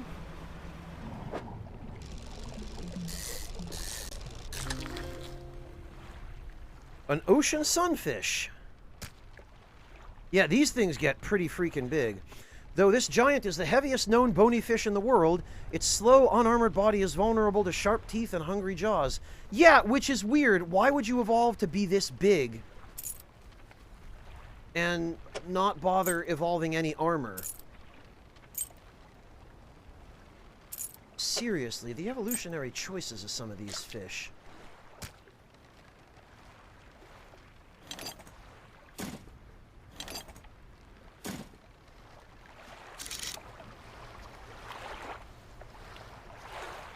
Because at that point, you're basically just a swimming pizza. Nothing is stopping anybody from just waltzing right up and taking a little nibble. Or a big nibble.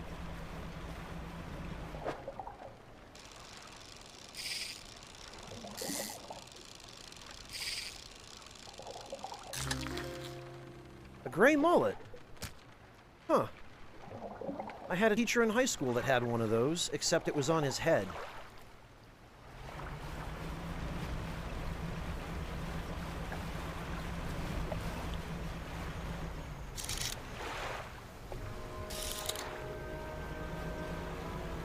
Oh, is that a pontoon?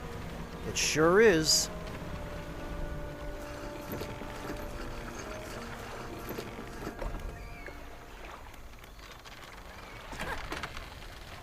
And how much do we get? 137, not bad.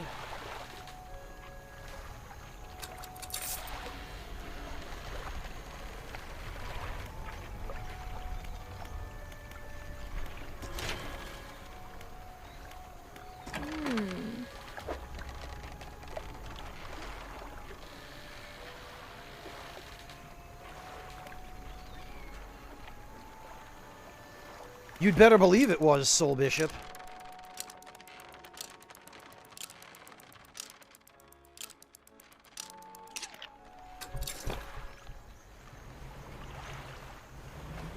All right.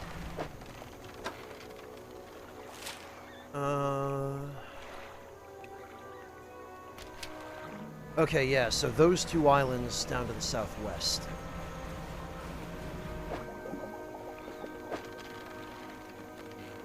Oh, this is the mangrove environment. Okay.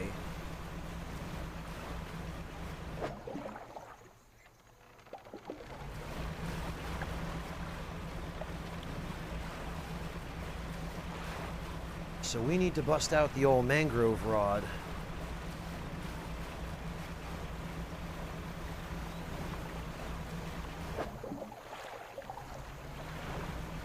Alright, there must be something here. This is a large island. There has to... Ah! Is that a wrecked aircraft? Oh, God! No, it isn't! Okay, it's one of these guys. Got it. Then this... must be something of value if he's guarding it. Oh, just another sextant. Great.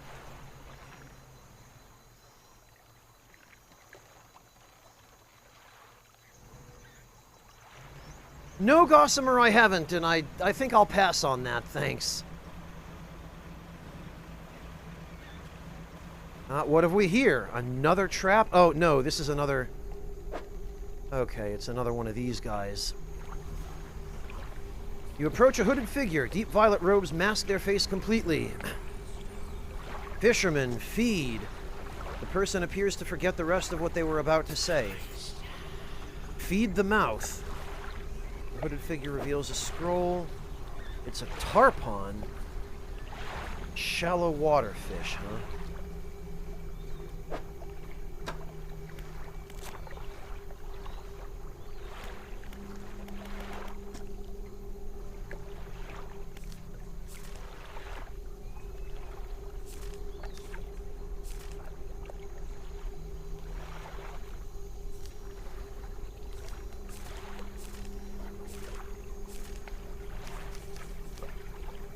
Okay, so it would have to be number 41 then. And it is found at Twisted Strand during both the day and the night.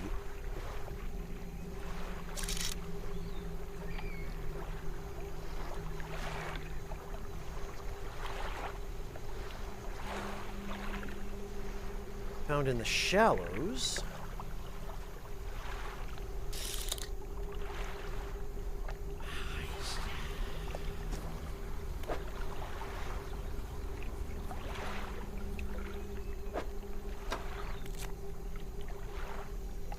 Yeah, okay.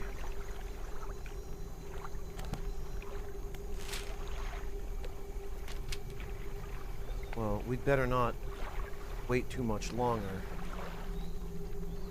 Also, it's fascinating that there are piles of robes next to him.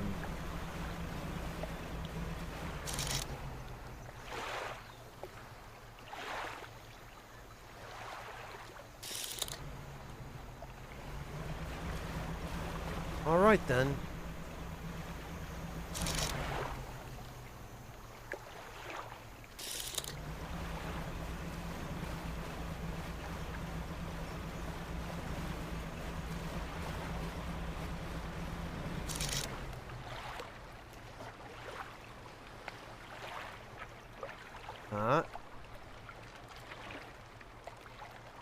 There it is.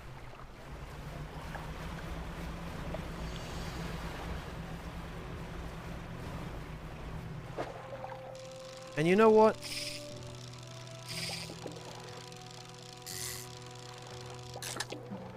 Let's get one of those too, just in case. Just in case it turns out he wants one.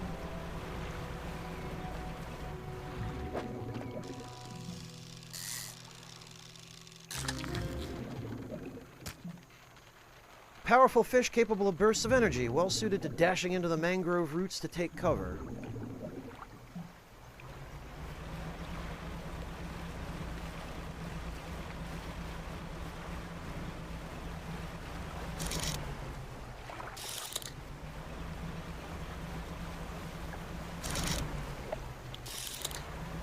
Well, we've already handed in a red snapper, so I doubt this guy is going to request one.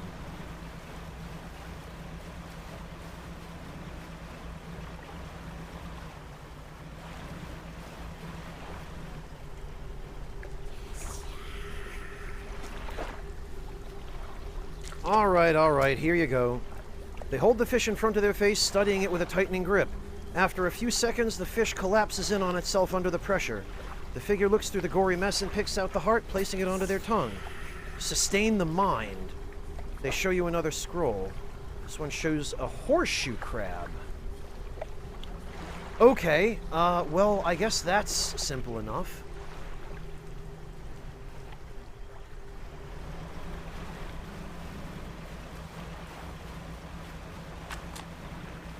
Oh, we've finished advanced fishing. Rods will reel fish in 15% more effectively. Okay.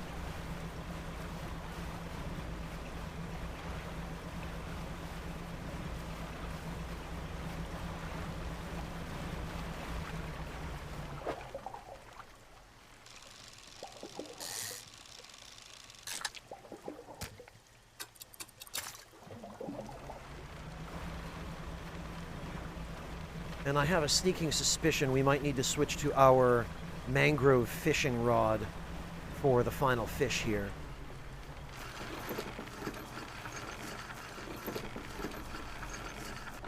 But for the moment,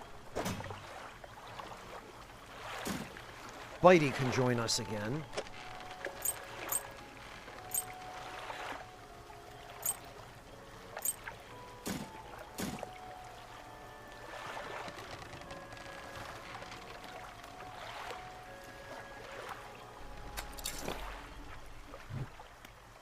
And we will deploy him.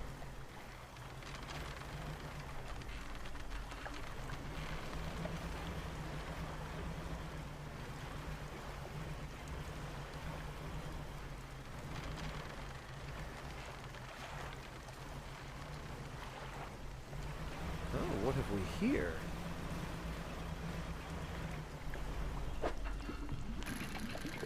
Why is this dredge spot glowing?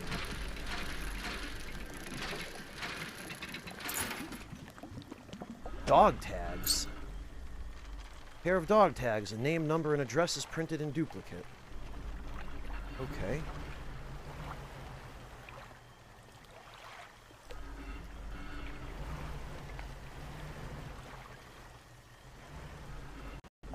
Oh, there's a light on in that boat.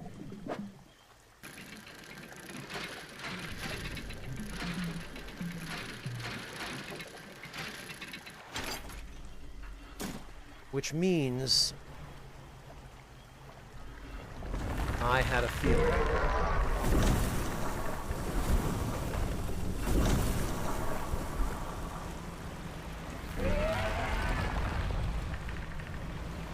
Alright, fine. Okay, so we'll deploy him over there.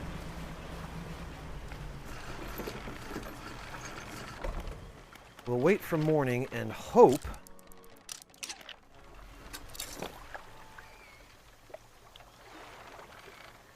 Nope. Hey, Lennox, welcome! Good to see you! How are you doing? So we'll hope that we've got a horseshoe crab by the time we're done. Oh yeah, the dangers are very real, Lennox. Giant mud crab.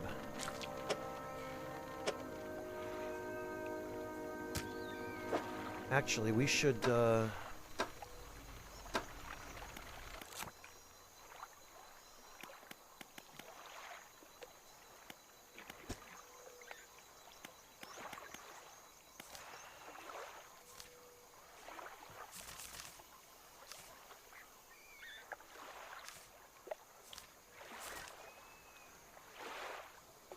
a horseshoe crab,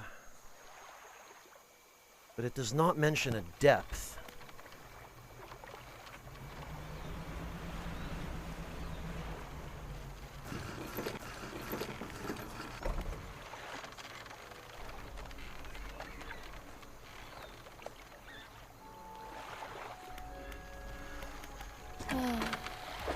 All right.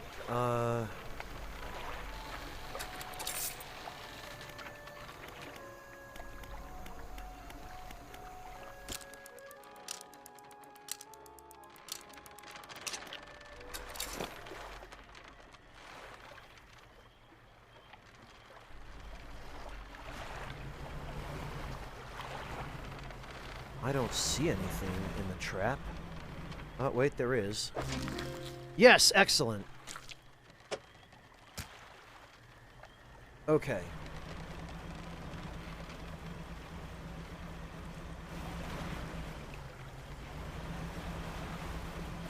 So back to the island we go. I really hope that dude hasn't starved to death. Yeah, Lennox, it's been a great game so far. The gameplay is very good. I have a couple of minor issues with the UI, but other than that, I mean, it's been really enjoyable, thoroughly. And pretty chill, despite all the cosmic horror nonsense. Alright, I got your horseshoe crab. The figure turns the crab over to expose its soft underbelly. They scoops out its innards with sharp fingernails, consuming them blindly. Consume the sky. The figure slowly reveals the final scroll. This one holds a picture of a barrel eye.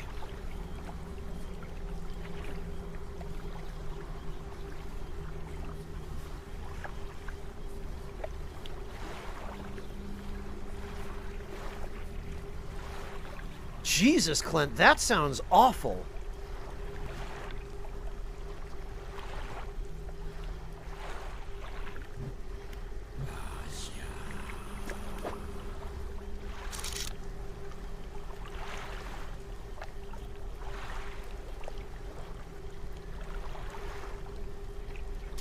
Actually, we should just check.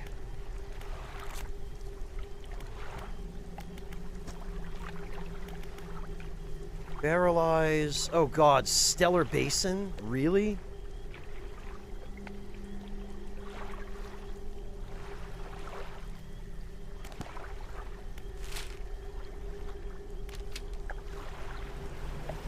Okay.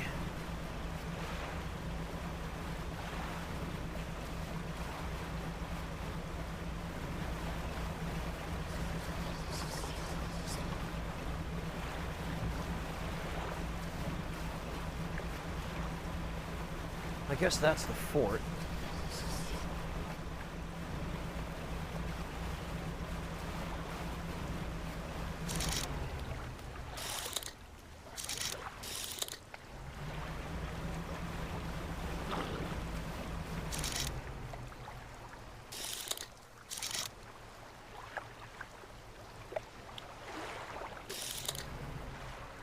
You know what? We need to get rid of this insanity.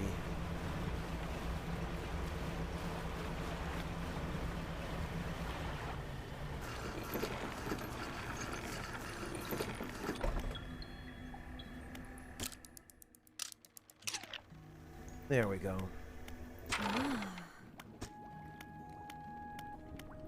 Alright, I guess that's it.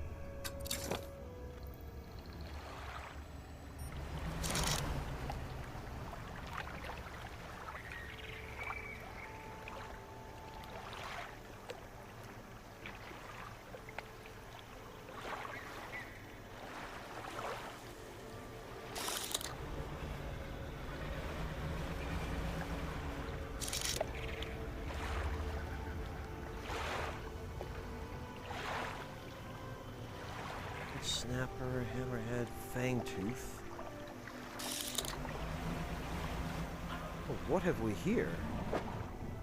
Oh, that's a hammerhead. That doesn't help.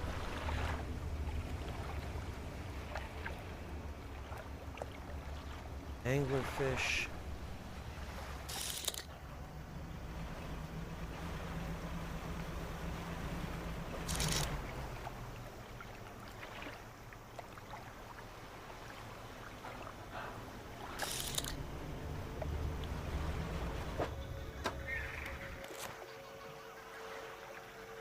Day and night, stellar basin.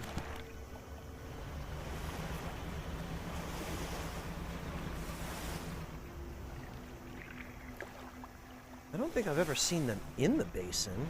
I think the last ones we saw we caught out here, didn't we?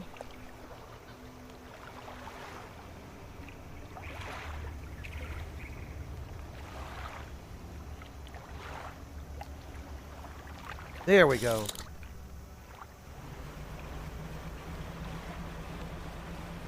That's what I thought. Perfect.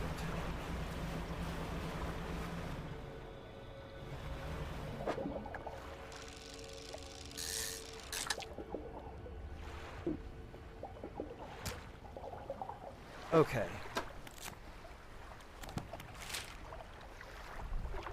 Oh, God. Well, we're gonna have our work cut out for us getting back. At least before he dies of starvation.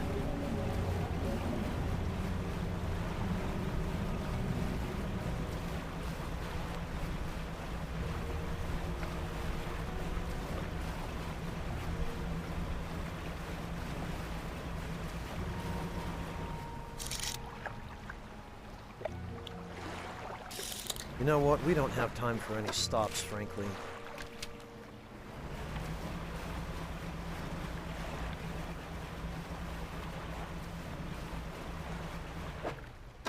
I want to say...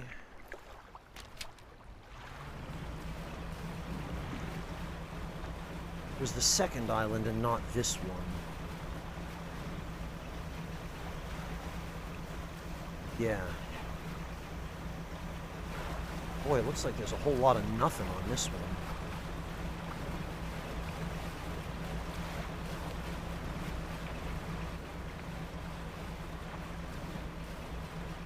Okay, there's the evil plain crab. I just hope we're in time. He looks okay. Yup, we made it. The figure begins to consume the fish head first, gnashing teeth searching for the heart of the thing. When the fish is halfway gone, they stop and throw it aside. They take a book from inside their robe and give it to you. Sky will fall. They cross their arms and appear to fall into a deep sleep.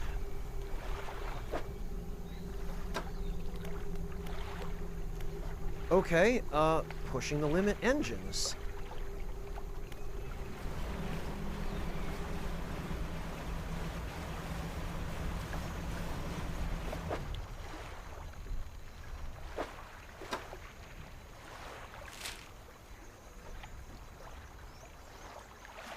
Well, we've checked out most of the other islands.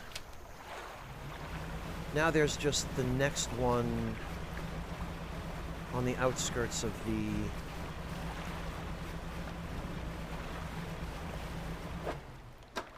mangroves. So, dead ahead, I guess.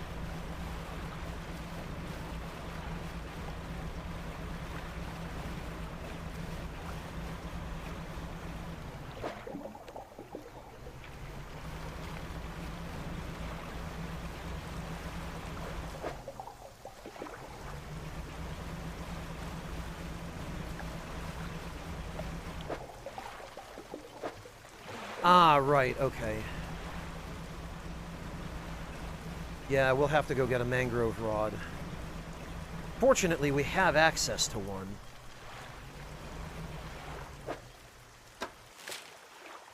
Okay, so this is that island. What else could possibly be here?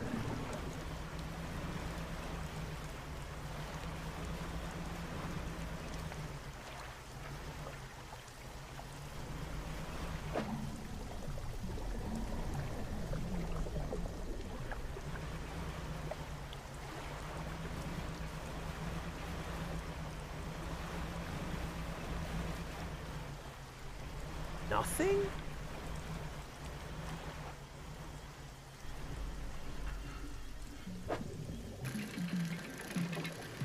Well, a little bit of salvage, I guess, but...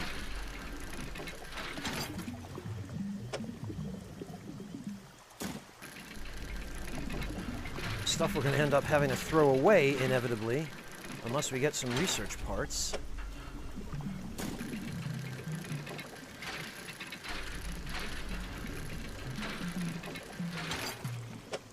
Which we did not. Now, is this an evil plane?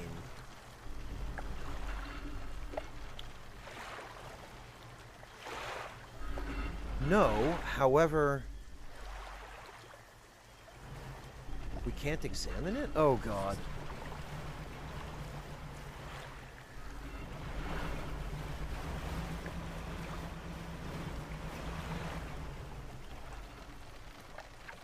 Well, that doesn't help. Now I can't get close to the section of shoreline that I need to check.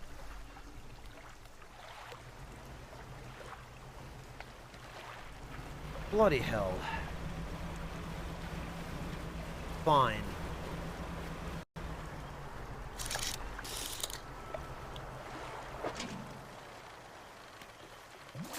We'll just take the whole thing. Head back to the dock. Hello, Beryl. Welcome. Good to see you.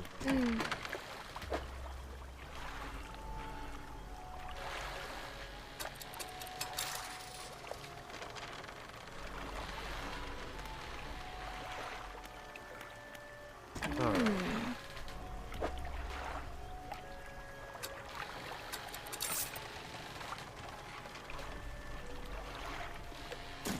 Storage.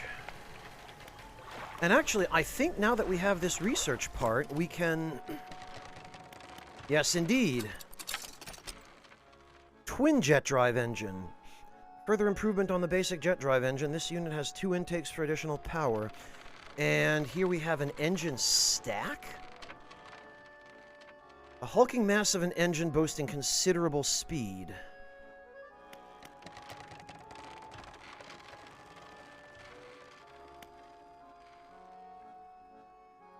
Alright, let me see. Because this one appears to be either 5 or 6 spaces.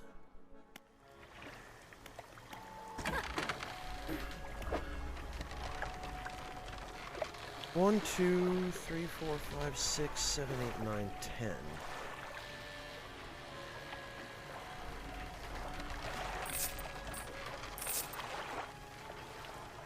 Okay.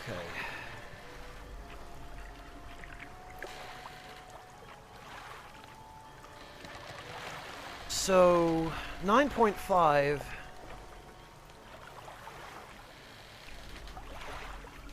each. Let's see.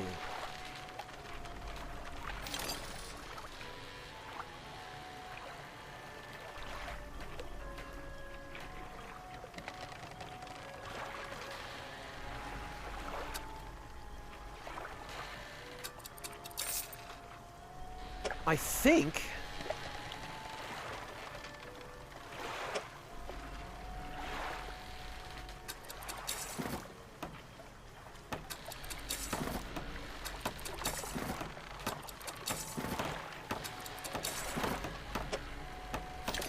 I think by rights, this should... Yes, it does. Aha, however...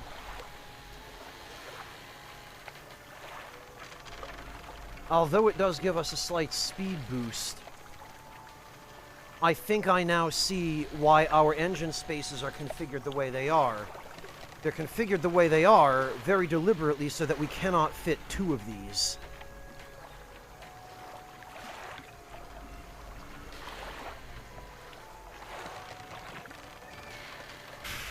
Okay, so that got us 5 knots per hour of additional speed.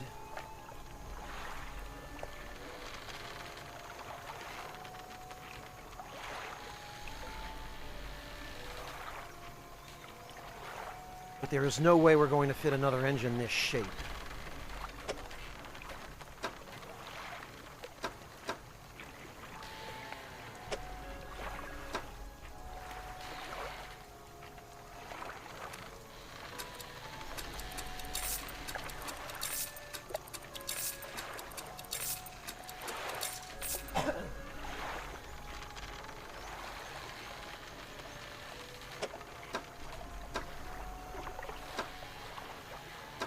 And I see with some disappointment that she does not retain materials I've previously sold to her.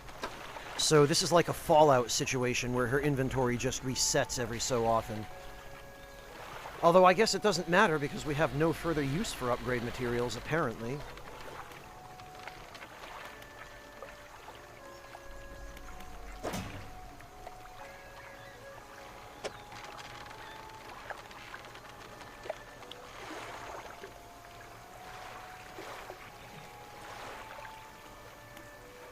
Alright, well in that case...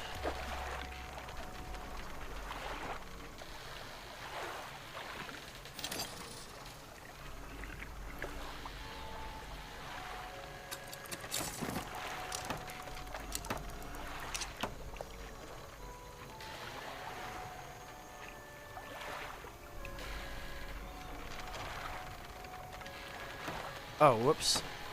I didn't mean to try to sell that.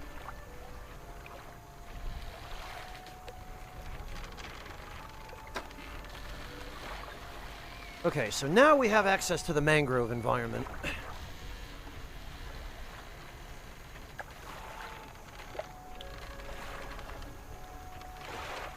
Alright, Yami, it's 4 p.m. You haven't had anything yet. You just get some of those New York City... Does Dollar Pizza even exist in New York anymore, Yami? I would be astonished if that's still viable.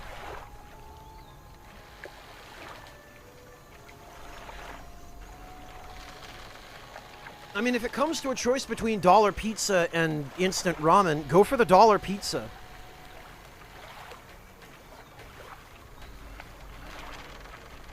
Because then at least you don't have to cook, and you'll have it very quickly.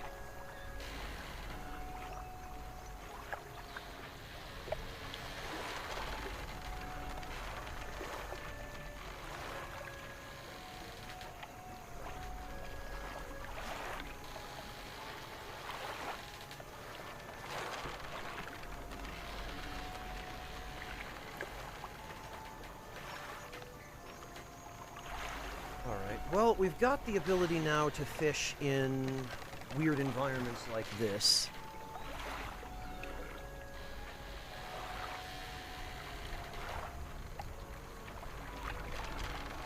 So I guess now we just begin exploring, because it seems like every region has some sort of problem that needs to be solved, and I'm guessing the problem here is somehow related to these crashed aircraft.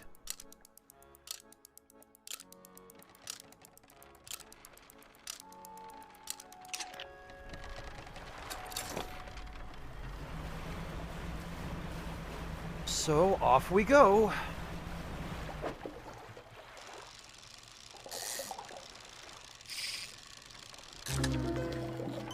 Entwined mullet, huh? Twisting, twitching tendrils sprout from the gill plates of this little fish. They heave in unison, moving the fish against its will. Wow. Freaking yikes.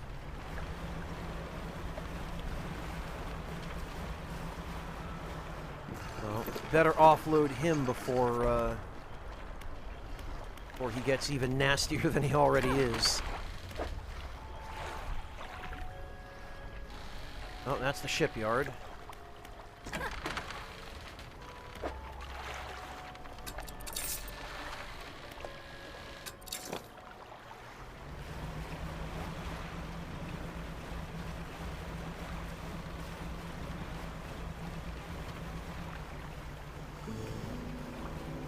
All right, then.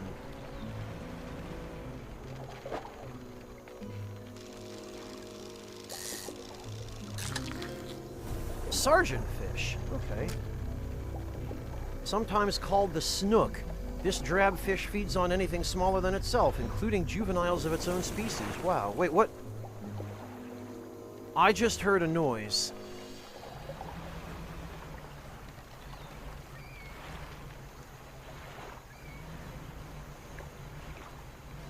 Also, what's with these Super Mario Brothers mushrooms all over the place? This is,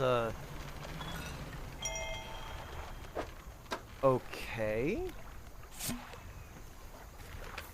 It feels like years since I have been warm. I do not expect him to write. I just need to know that he thinks of me from time to time. The next few lines have been smudged out. He must return. More angry smudging follows. I have written him another letter. This will be the last one. Oh, okay. Also, what is that over there? Oh, this looks like a gar. Sure is. What do you know? Exceptionally long and slender fish. Strong scales stretch down the length of its body.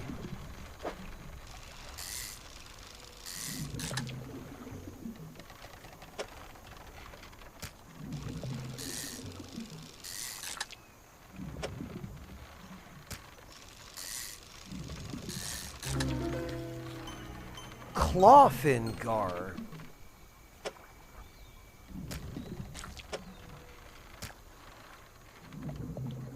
Crooked talons hang from its fins. Periodically they shudder and come together, grasping like a hand.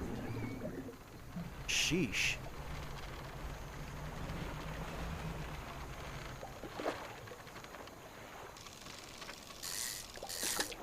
Oh, that's another sergeant fish.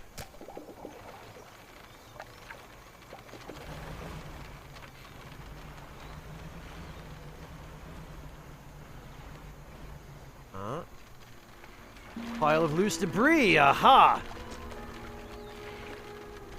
Boom. I knew it was a good idea to bring explosives. Oh, but this is just... It's just refined metal that I don't need anymore. Boom.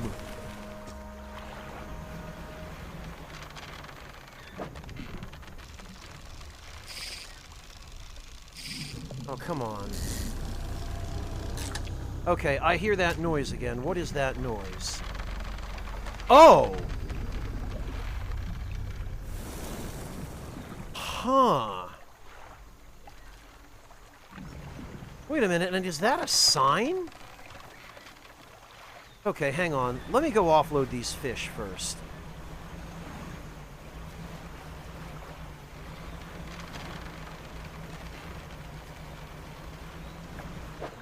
Because I'm a little nervous carrying these around. That also appears to be what might be a sign. Yeah, okay.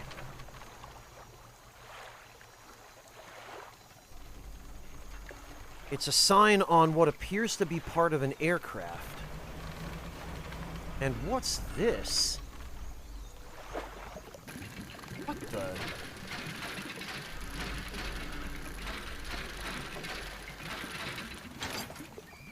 Mortar barrel! Ah, now we're talking. Finally, some weapons. Ah, this is good. This is a good sign.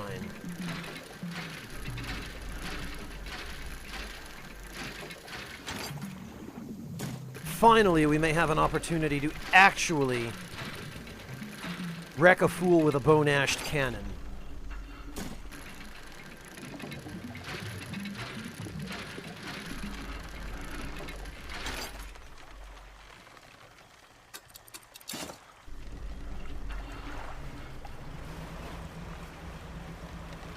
But before we do that... Ugh.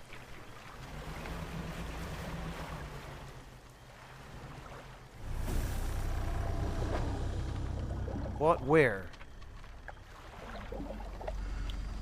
Oh, it must be those things I'm hearing. Before we do that, back to the dock.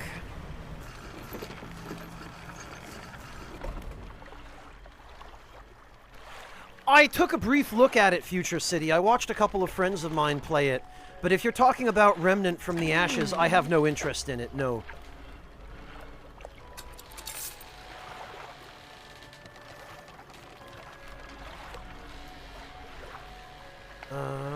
A long barrel with an attached sight. Yeah, okay, I mean...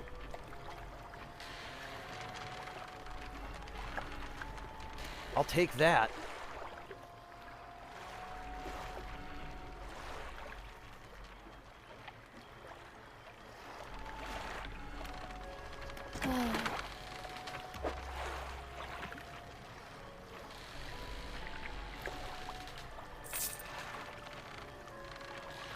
Wow, you can sell research parts for $200. Like I would ever do something that stupid. Speaking of which...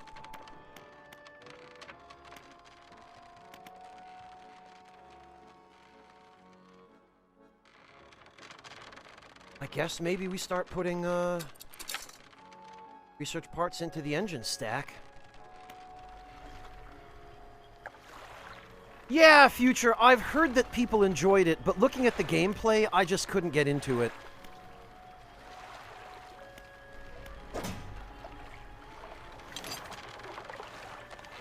Well, let's grab some more explosives, just in case.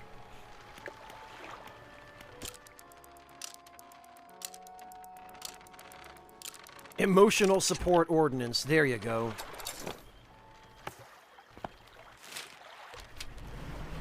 Oh, there is a shortcut button for the map. I just accidentally pressed it.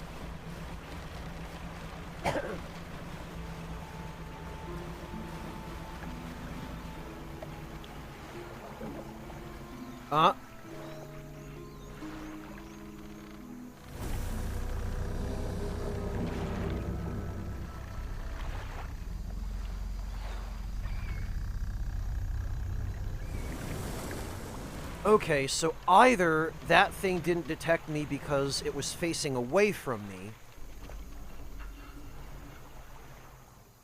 or it didn't detect me because I was not moving.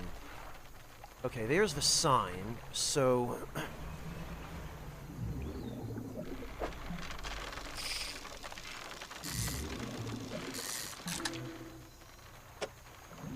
we'll grab whatever we can. Oh, hey, it's another clawfin gar.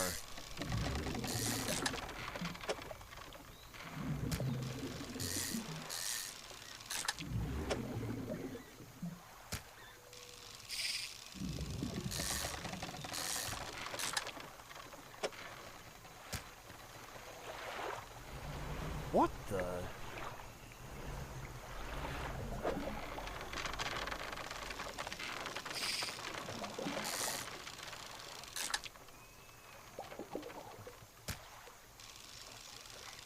Guess we'll just grab one or two of these.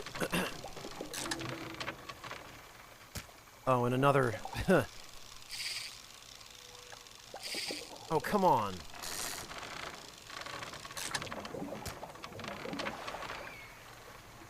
This...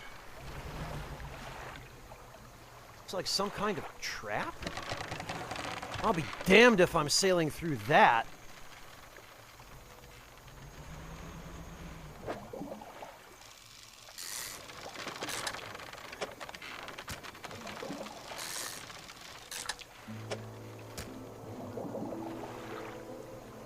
Alright, but now where were the signs pointing? Because...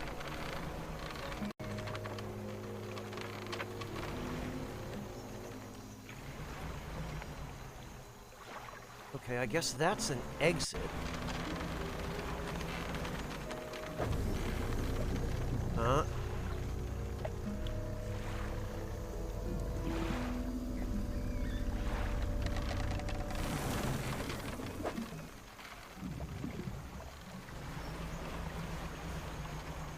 Okay, the sign is pointing north.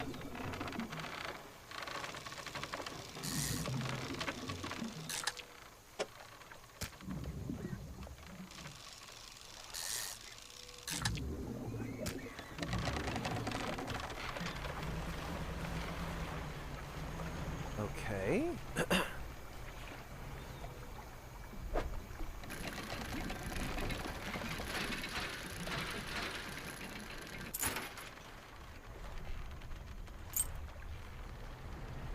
Well, that wasn't very helpful.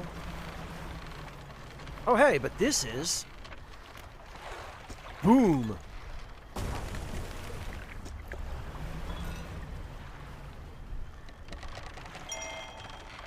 Tattered receipt?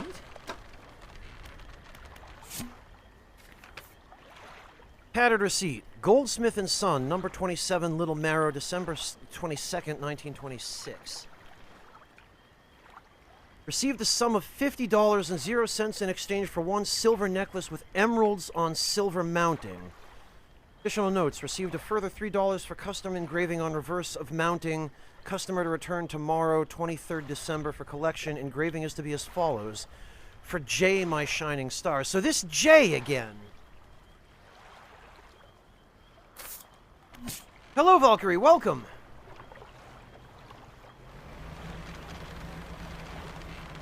Once again, we see this J. Arrows are pointing this way.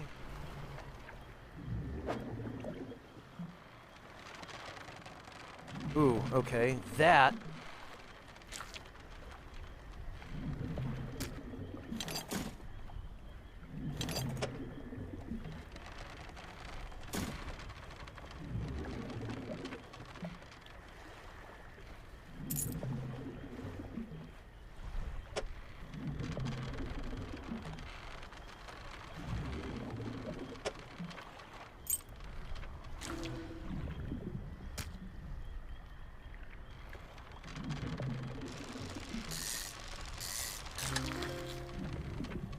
long fin eel.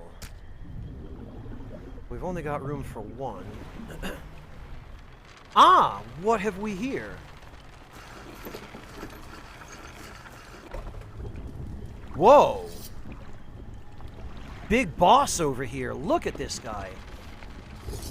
A large man is watching you through the billowing smoke of a campfire, idly carving away at a wooden stake. He stands as you pull ashore. Stranger, from that look on your face, I'd say you've encountered the local wretches. Take a seat. You join him by the fire. I've been trying to rid them from this accursed jungle ever since we wrecked here. The boys called them mind suckers on account of them, well, affecting the mind. They made us see things, do things. I'd ask you for safe passage away from here, but not until after I've avenged my squadron. Okay. What happened to them? Number of us went down in the fog, crashing into trees or ditching into the water. Those that survived rallied here under the boughs of this giant tree. But it offered us scant protection. Before help could arrive, our numbers quickly dwindled, picked off by the fiends and the forest. I've met a few would-be rescuers over the years, but none would help me in my fight. Are you any different than the rest? I probably can help. I figured you'd be up for it. You have the look. Listen up. First, we need to find the lost pieces of my squadron's mortar. Well, okay, I've got at least one. We'll then use that to bombard the beasts. Okay. Other planes went down to the north and east of where we are now. I'll mark the possible crash sites on your map. You go and see what you can salvage. I've got parts of the mortar. Nearly there, keep looking. What am I supposed to be doing? Find the lost pieces of my squadron's mortar. Okay. How will you honor your squad mates? I've hung a few of their oh, of course. up on the tree behind me. It seemed fitting enough. But I've only got tags from the ones you must understand, I never found all of their bodies. If you happen to find any of their dog tags, I could add them to the tree with their brothers. I have a number of mechanical doodads that you might find useful. Here, take this one, in good faith. I'll give you more for each tag you bring. Oh, cool! I got some dog tags.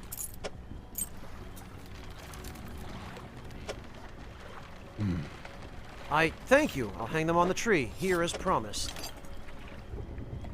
Yes, those sweet, sweet upgrade materials. I want to hang the dog tags of my fallen squad mates on the tree behind me. I'll give you some componentry for each tag you bring me. Are there any shipwrecks around here? Shipwrecks? No. Anything that meets its end here is quickly swallowed by the silt. Tell me about the mine suckers. Devilish creatures through and through. They'll stalk you along the waterways and emerge suddenly, screeching their terrible song. The first time it happened to me, I saw shadows of my squad mates, reaching out to me in a feverish dream. When I finally snapped out with it, I was covered in bloodied scratches that must have sent me running through the foliage. Since then, I've done my best to avoid the fiends. Their senses seem to be based on movement. Okay. So move carefully. Gotcha.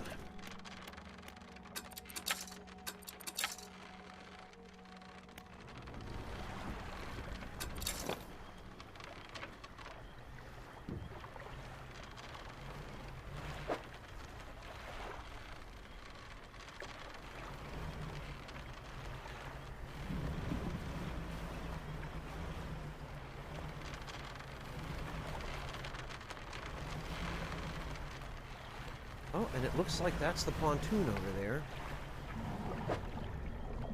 Oh, what have we here? Looks like I might need to make some room.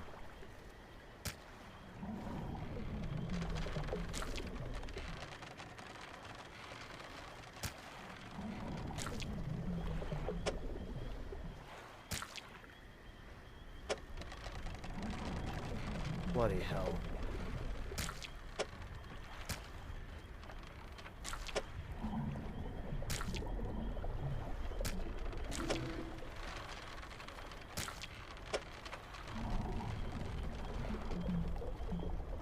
I don't think I'm going to be doing this. Unless...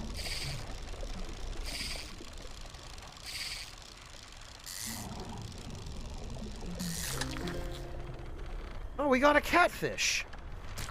And just as expected, it takes up just enough room that I have to get rid of one of these others. Equipped with sensing barbels, this large scavenger can detect morsels hidden in the mud.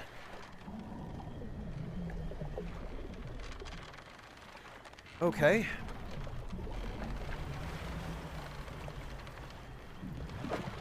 Oh, and that's more eel.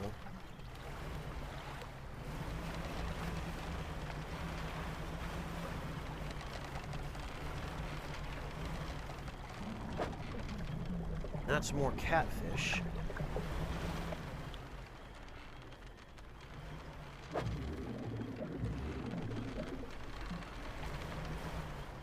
And these...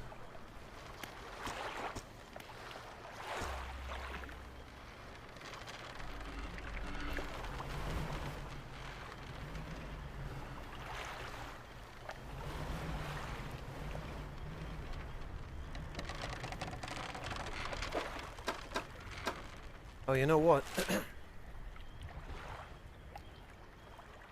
There we go.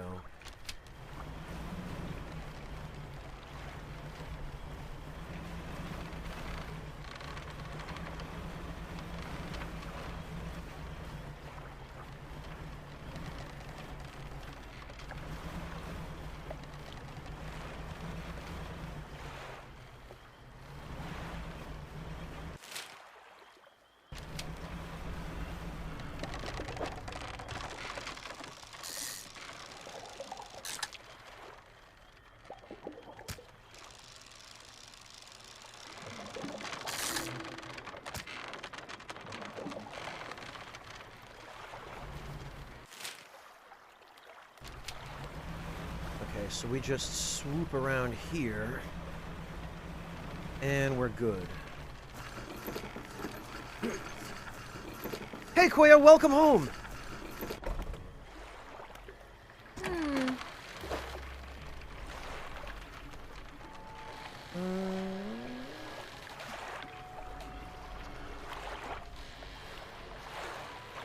Half of the damn catch is stale.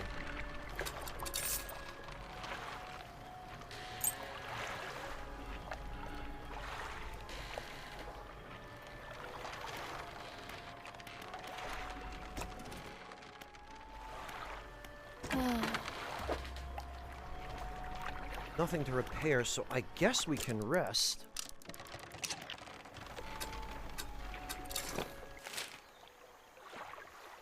I really wish we could zoom in on this map.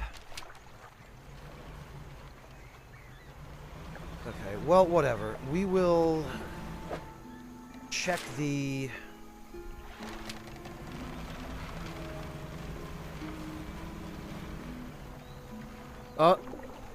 There he is.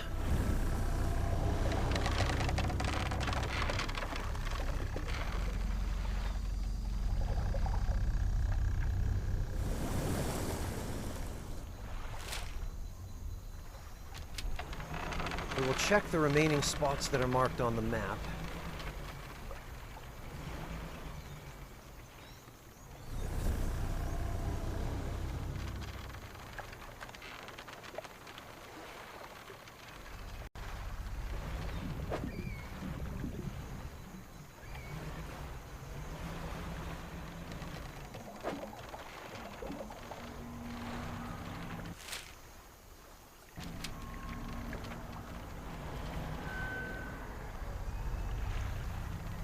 Okay, so that's where the airman is.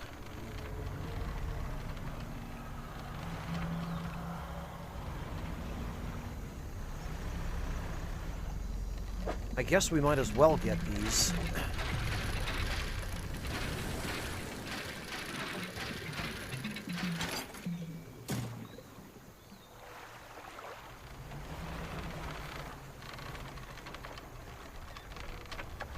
I wonder what those trap-looking things are. Ah! Hold on, what have we here? The wreckage of an old fighter plane lies buried deep in the sand. You pull a little closer. Look inside. Aha! Well, we got dog tags. And we got research parts. And a ring.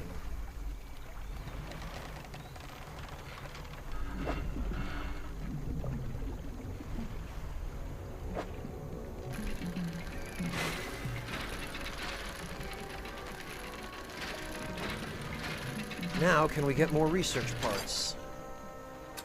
No.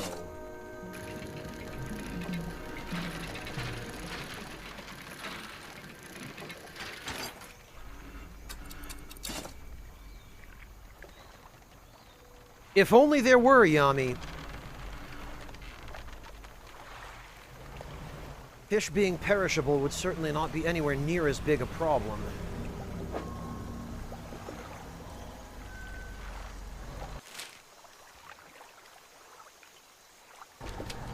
Oh, okay.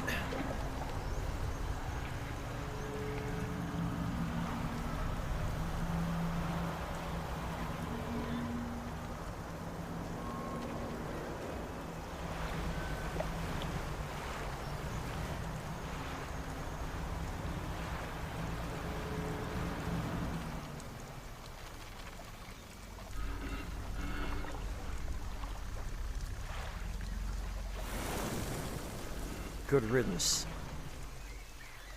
Ah, and there's our remaining, Yami, if this is an image, you've got to use copy link, not copy image.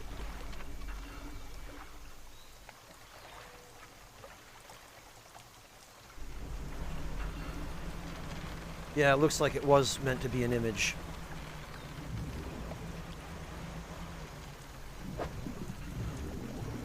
Okay, well, there is...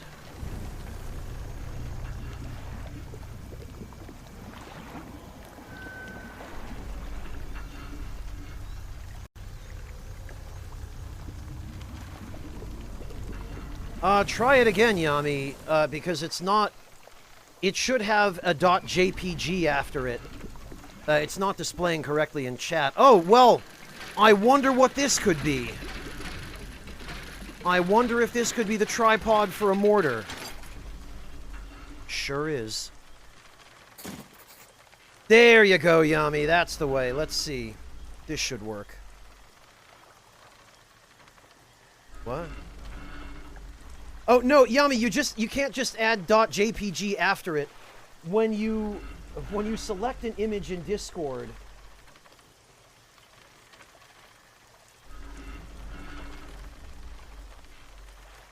you have to right-click,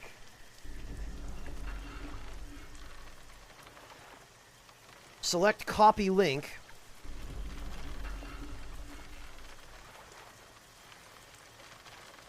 and then select paste. Yeah, there you go. It should look something like this. Oh, copy media? It says copy link in the desktop app. That's weird. Okay, I see it now. Oh, yeah, nice, Yami. Great $1 pizza. Tell you what, though, if you got all this for $20, you're doing okay. That looks like some kimchi, some kind of soup, some kind of stir-fried beef.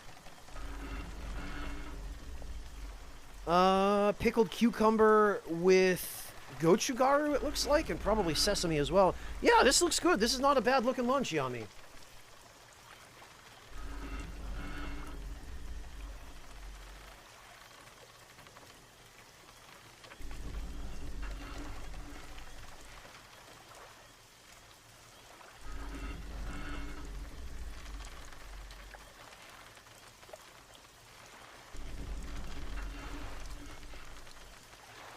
You know, Clint, it's funny you mentioned pizza with pepperoni and black olives, because when I was a kid, that was the only kind of pizza I wanted to eat, was pizza with pepperoni and black olives.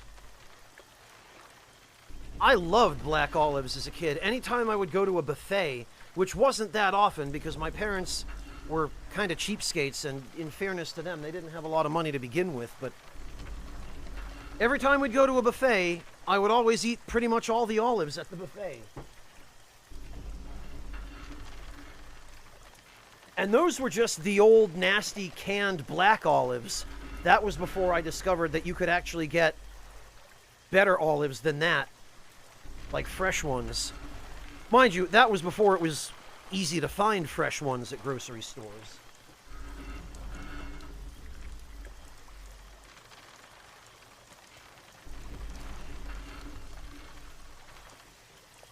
Olives are fantastic, Ak. I really love olives. I like them fresh, I like them pickled, I like them oil cured, or salt cured, although obviously you can't eat too many when they're like that.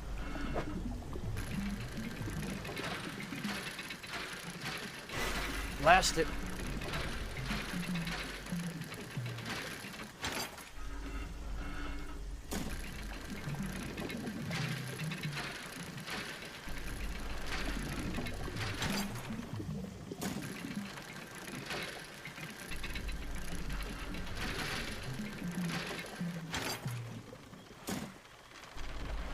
Well, no research parts.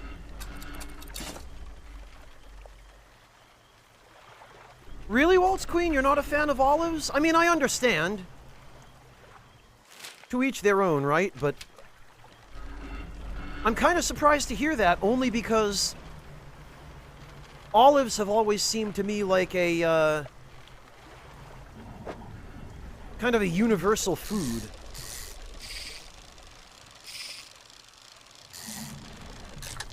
I just rarely seem to meet people who don't like olives.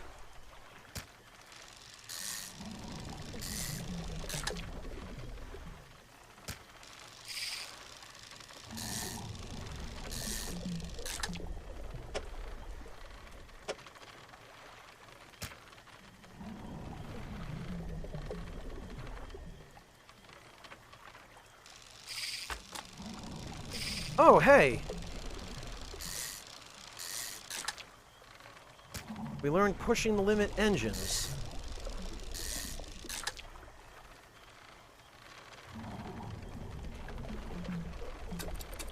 Ah. Gotcha, Waltz Queen. Oh, you either, PS2 girl. Fascinating.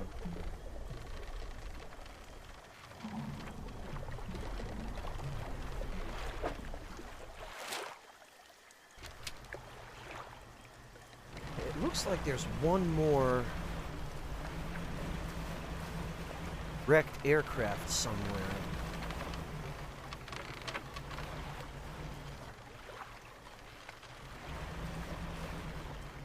Seems we're being pointed in here.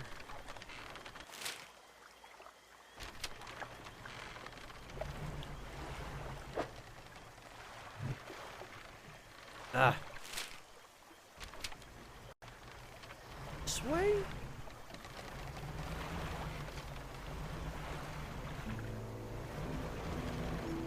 It seems like the map marking is on, what's his name? On the airmen.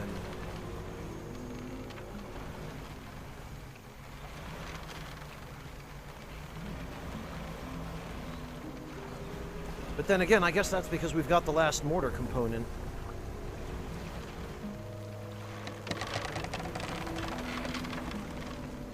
I do appreciate the signs pointing us to him. They definitely help with navigation.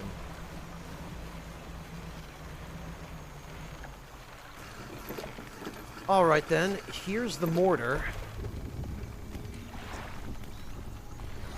I've found some dog tags.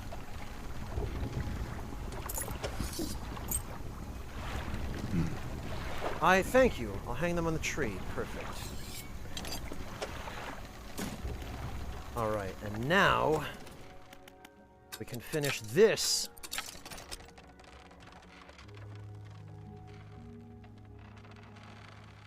No, this zone just appears to have a high degree of red in the color palette, Waltz Queen. Yeah, Yami, I don't think I've ever had any Chinese food that has olives, although, ironically, I have seen olives fairly frequently at quote-unquote Chinese buffets. Which, of course, is because they're, you know, the Americanized Chinese buffets. I've got the rest of the mortar. That's the lot. Now, while I work on assembling the mortar, you can get started on the next phase of the plan. I like the sound of that. You may have noticed some contraptions in the lagoons around here. Yeah, okay, I was wondering what those were. I've assembled those traps for the mine suckers. We just need to lure them in there. Ah, okay. Once they're in, you see, I can fire on them with our new mortar. And that'll be the end of them. No more nightmares. I'll mark the locations of the traps on your map. Got it? How did you make those traps? With patience. The creatures only seemed to sense movement, so whenever one was close, I froze. Yeah, okay. Is it safe? Well, that sounds like a stupid question. Of course not. And that's it. Okay. How do we get the mine suckers into the traps? They're attracted to some very specific types of bait. Your skills will come in handy here yet again. Oh, okay. I understand. So what's next? We need to make 3 special baits from different combinations of fish. Okay.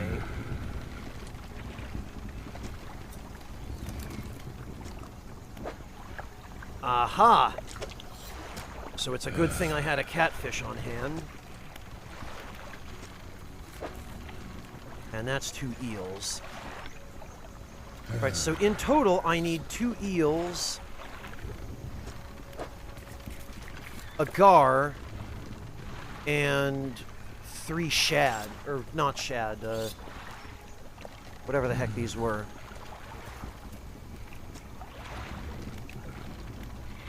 Alright, that's simple enough. We've already found each of those species. And honestly, the catfish seem to be the most annoying ones to get. I think they only come out at night.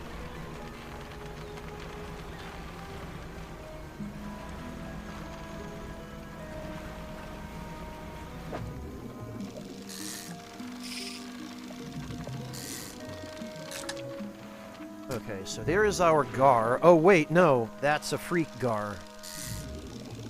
I don't think we can use that.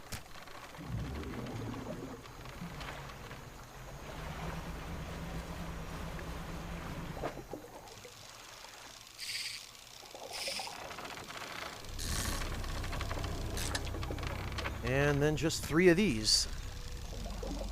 Oh. Well, I'll be damned if I'm giving up a trophy.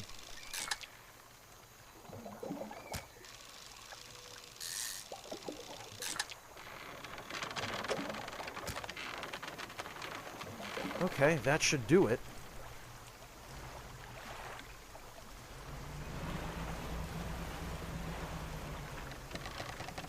Oh, there he is.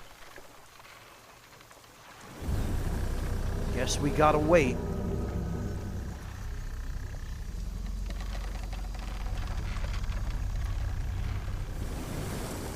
Little dog, may I ask, do you live somewhere in the Mediterranean? Because that's kind of what it sounds like.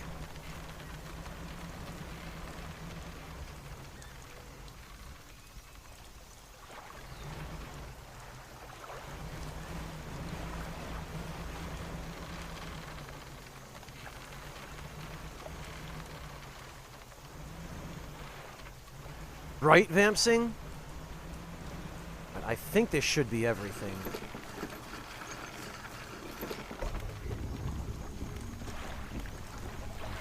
All right. So...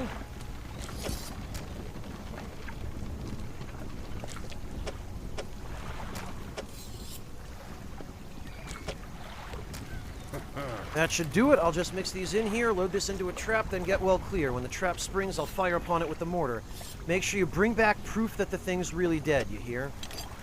Okay, I love how it just has number 1. Alright, bait number 2.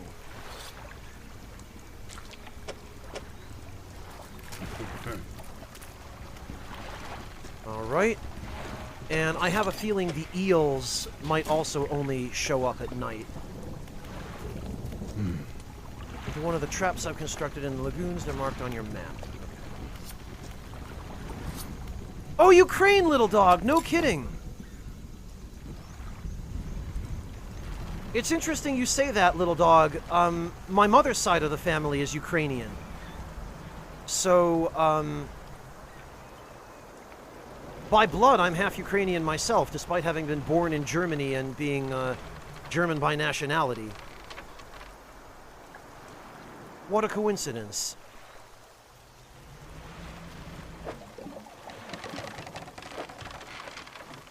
Alright, now I need to get to the pontoon.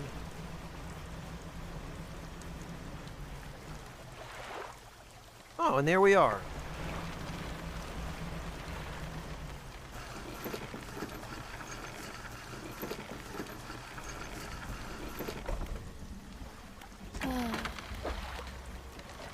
Of course the catfish are all stale. Why would they stay fresh?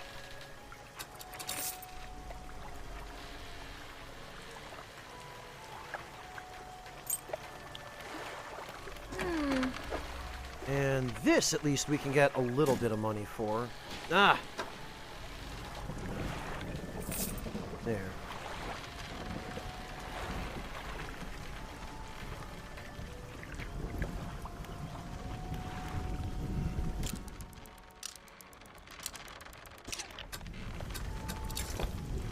Alright, now I am fairly sure that if we hunt around here,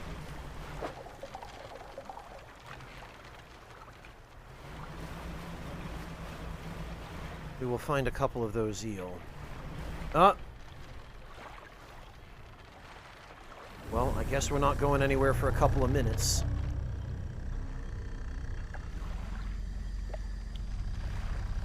I appear to be missing at least one more piece, Choketh, which I have not found yet.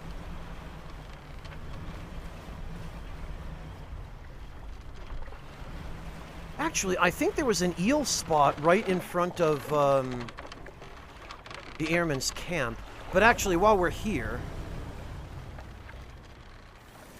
a large cage is suspended over the water. A small receptacle is floating underneath. You load the bait into the trap. You should probably leave. Yeah, I think we will.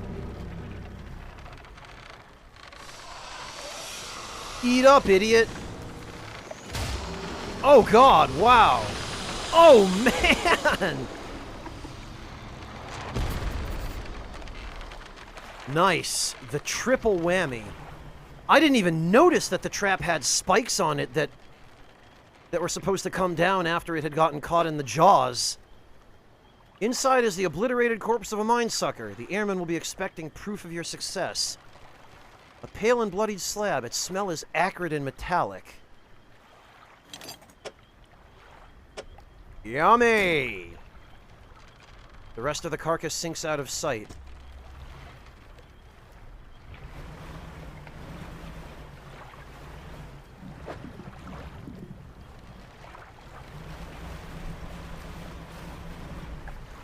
Yeah, okay. And this should be eel. Yes, indeed.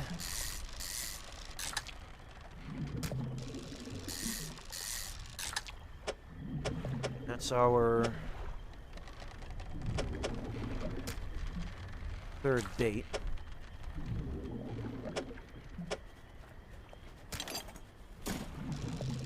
Ooh! Don't mind if I do.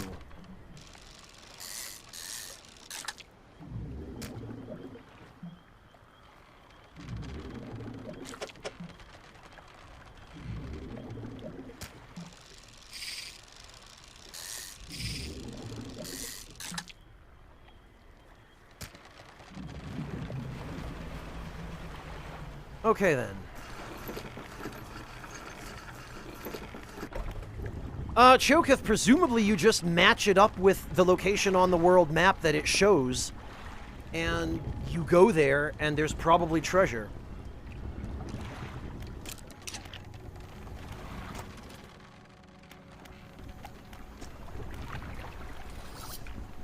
Let's talk about baiting the traps.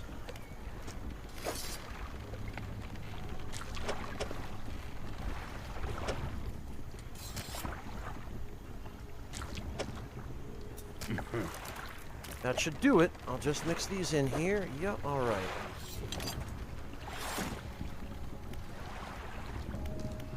Now, I have a creature corpse to show you. Let's see it then. You hand the tattered lump of flesh to the airman.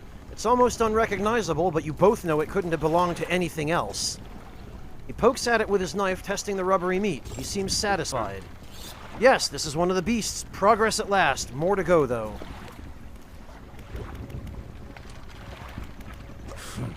We're making special bait to lure the mine suckers into the traps I built in the lagoons. Once we've trapped them, I'll fire on one. Okay, yeah.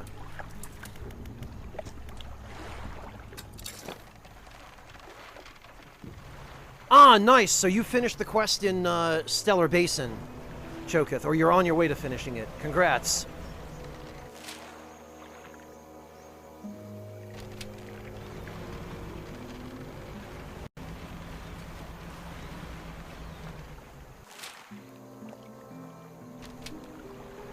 Alright, so there should be another trap around here. Aha!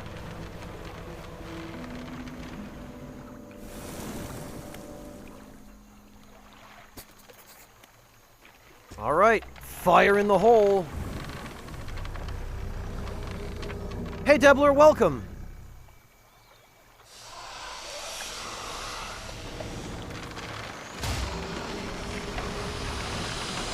Yeah, look at that. It clamps it with a bear trap and then impales it with sharpened logs. And then he blows it to bits with the mortar. GG, dude.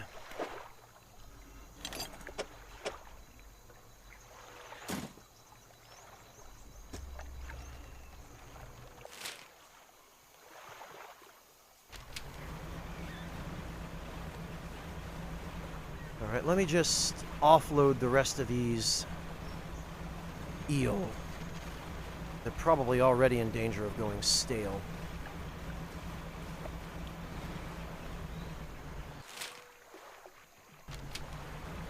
If they haven't already.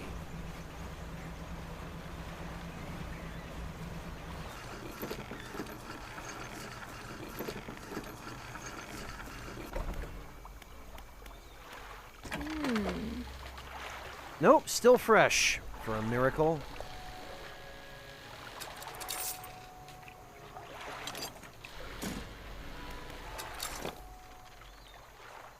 Okay.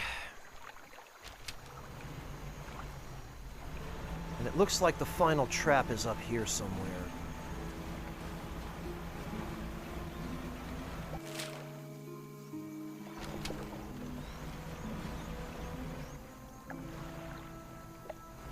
I did, Choketh, yes, the guy in the robe. There are apparently several of them, and they each want different fish.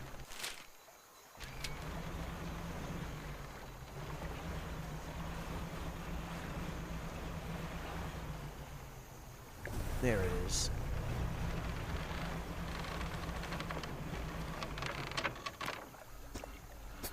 And that's number 3.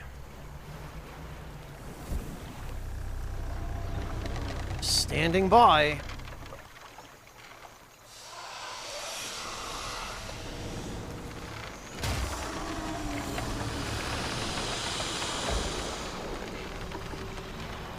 Splat.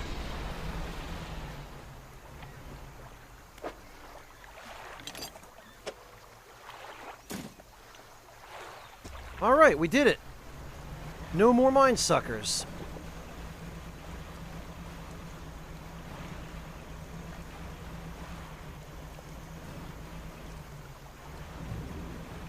Now we just go hand in the quest items.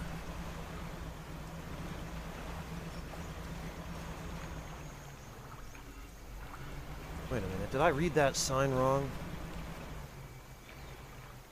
No, I didn't.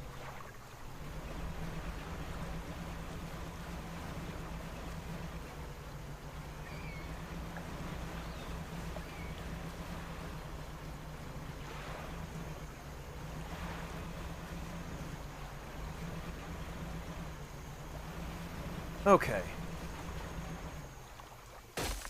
Really? Whatever. We'll repair it later.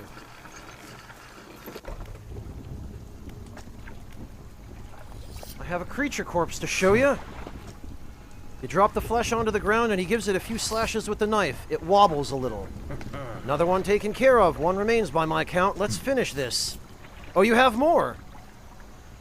You drop the large, bloodied carcass in front of the airman. His eyes fill with sadistic delight.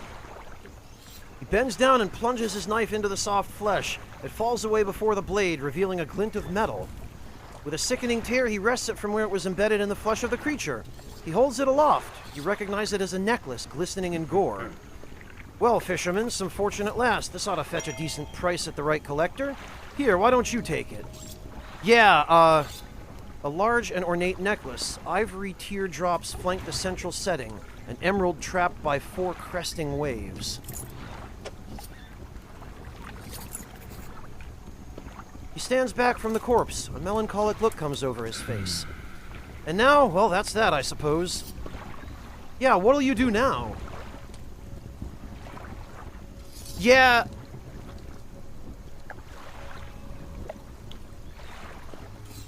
Choketh, I was warned that they starve if you go do something else. Those quests are timed.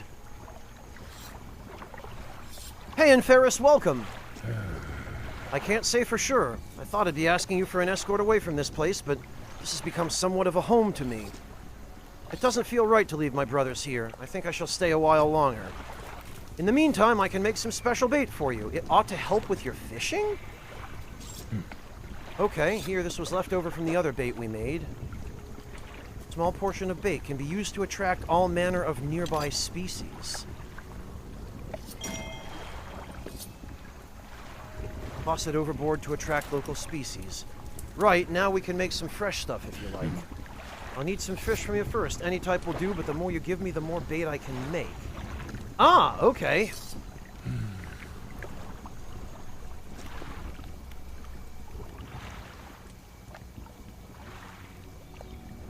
Yami, it sounds like the answer is already yes.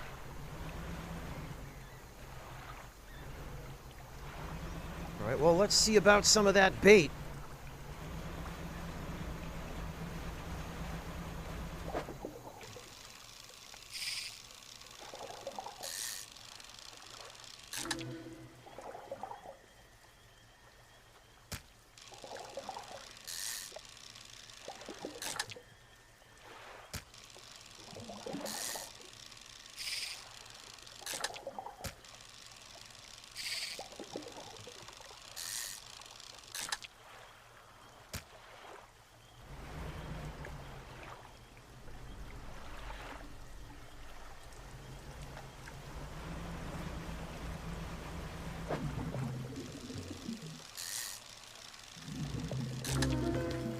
Blistered tarpon. Scales given way to bubbling flesh. A surface dweller singled out and cleansed by the sun. Yikes.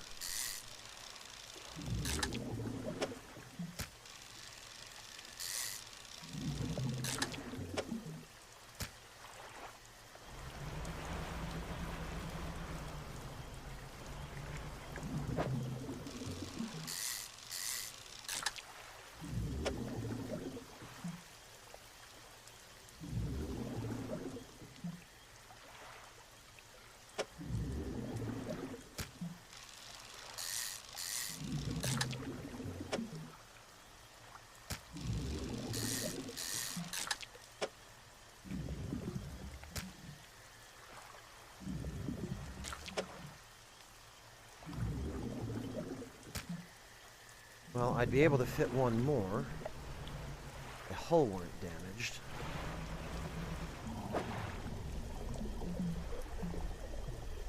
Now that ain't happening. However,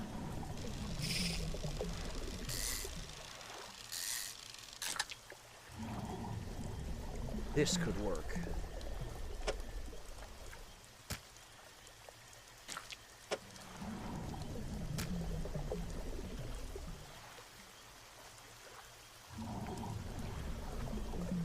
I guess that's the best we're gonna get.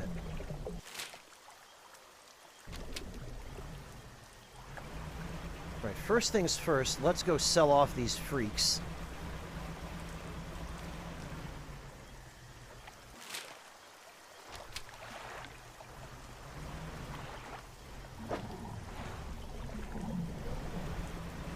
And get our repairs done.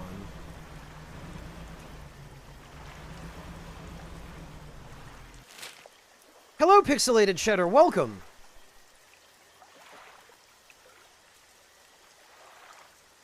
That seems to be the case, Choketh. Yeah, once you start the quest, you're on a timer. And if you wait too long, they die. That's what I was told, but because I was warned that before I had an opportunity to let them die, I've been able to save each one of them that I've run into so far. So I haven't had one die on me yet, but I kind of get the impression the windows of opportunity to save them are not very wide.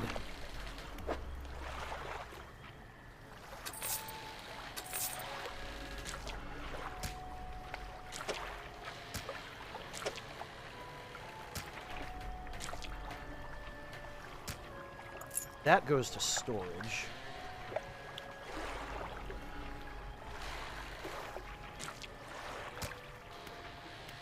And repair that. Oh no, Rasmutin, they all died on you? Yeah, Choketh, whenever they ask you for a specific fish, you go to the encyclopedia, and whatever type of fish it is they show you, like if it's a coastal fish, you go over here and select coastal, and then you look through the listing of coastal fish until you find the silhouette that matches the one they show you. And on the page with the correct fish, it will tell you, if you look in the lower left for blackmouth salmon, for example, Gale Cliffs is highlighted. It'll tell you where the fish can be found, and then directly to the right of that, the clock icon, whichever one of the either sun or moon icons is highlighted, it means that they can be found during that time of day. So for the blackmouth salmon, they can be found at night and during the day, but for the aurora jellyfish, they can only be found at night, since the sun icon isn't highlighted. And then underneath that, it shows how you have to catch them. So the jellyfish can only be caught by trawling, and the salmon can be caught by trawling or rod fishing.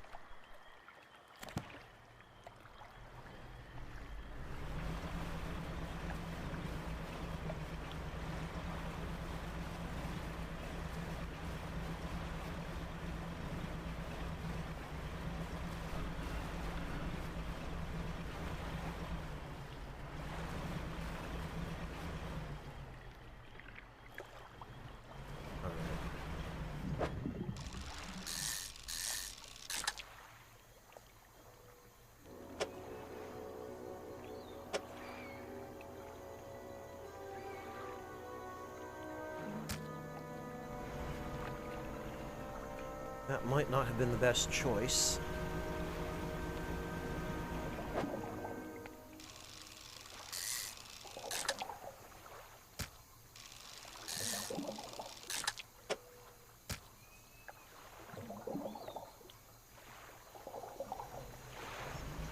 But it's fine. Now, hopefully the actual bait will not spoil.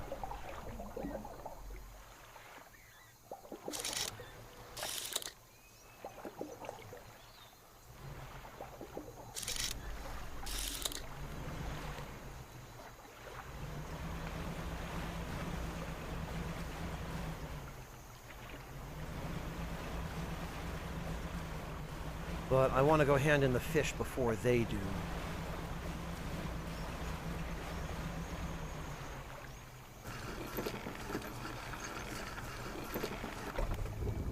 Oh, yeah, Choketh. I had to look in the encyclopedia to find that out, too.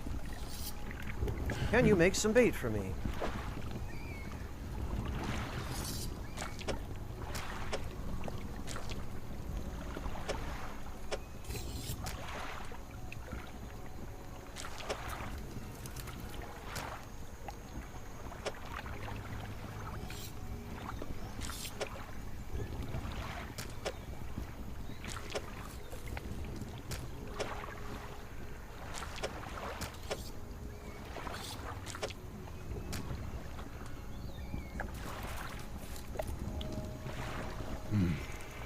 Let me just grind these up. Won't be a moment. This is what I could make. Take it all. It won't keep here. Small portion of bait. Okay, well...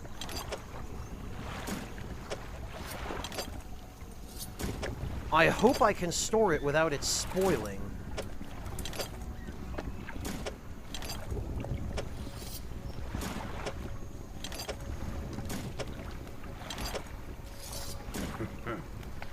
They go crazy for that stuff. Day, night, it doesn't seem to matter. All sorts of fish usually show up. Ah, so this will let us catch night species during the day.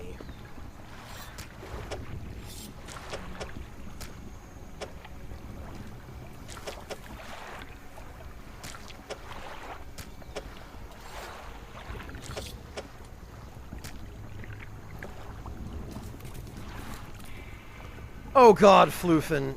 Why?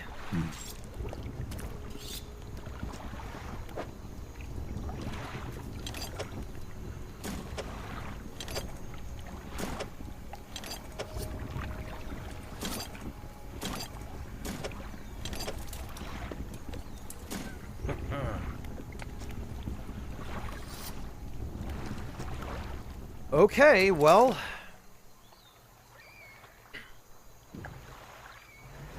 Thanks, Floofin, but really, did you need to do that? Was that absolutely necessary? Actually, I think we want to go this way.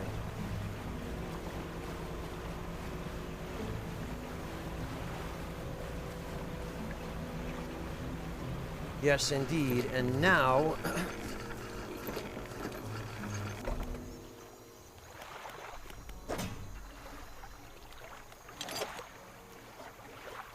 Now we have, presuming this stuff doesn't spoil,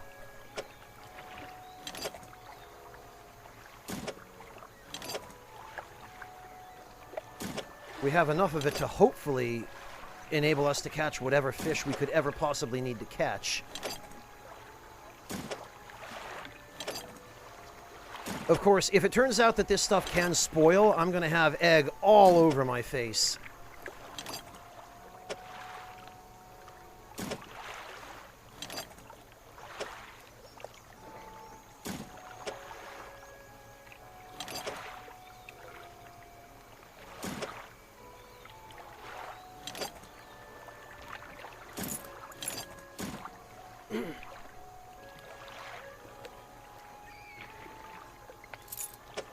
Alright, so we'll take that.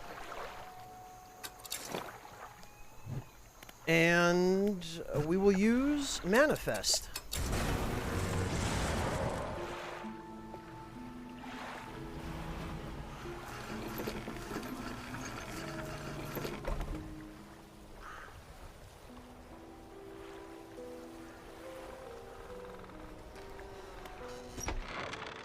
You enter the house carrying the ornate necklace. The collector recognizes it almost immediately.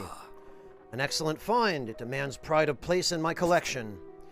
He sweeps aside some scraps on a dusty table, candle wax pooling on its corners. He places the necklace carefully in the clearing. And I suppose you'll be demanding recompense as well. Once more, he opens the book, dust pouring from the pages as he reads aloud. You begin to feel weak, but you're rooted to the spot, knees on the verge of buckling. Atrophy? Instantly harvest an entire shoal of fish? As he finishes speaking, you feel blood rushing back to your legs. A strange feeling of power grows in your chest. That's what happens when you drink too much soda. We are so close, one more remains. I loathe to suggest it, but the abyssal plain on the approach to Devil's Spine is a likely candidate. See what you can find. I'll mark a location on your map where you can begin your search. Anything else? Atrophy. This phrase instantly calls the closest shoal of fish, readying them for swift reaping. It can be heard from a great distance, so you need not be close to your Wow! But the population is unlikely to recover from such vile trauma. Use it sparingly. Oh, does this permanently deplete fish stock?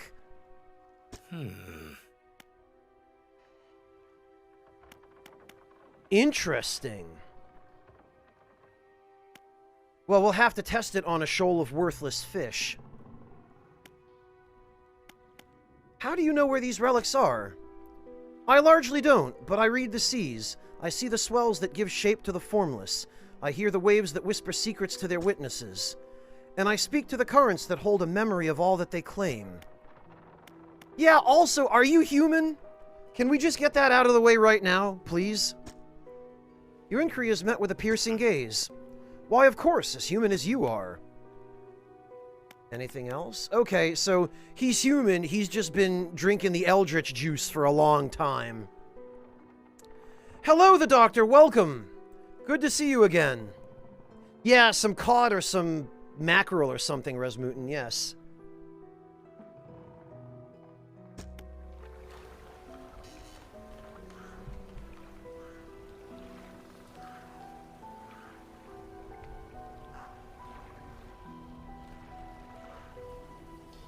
I never would have guessed, Clint, in all my years that it would be video games.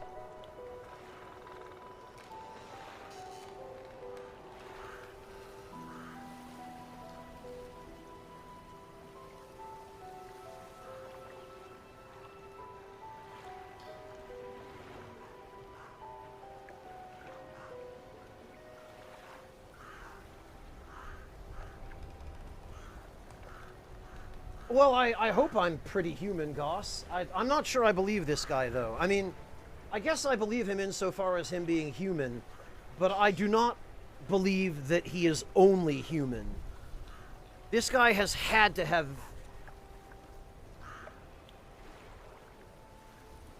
I mean, again, he's been hitting the eldritch juice.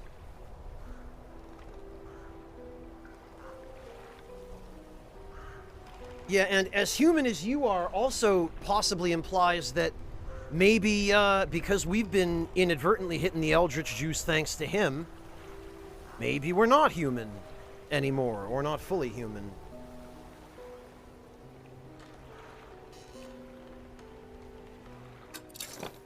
Don't eldritch and drive, right, Artista? Alright, well, let's see. What are these? These are cod. So... reap the corpses of any fish in your sights, long range.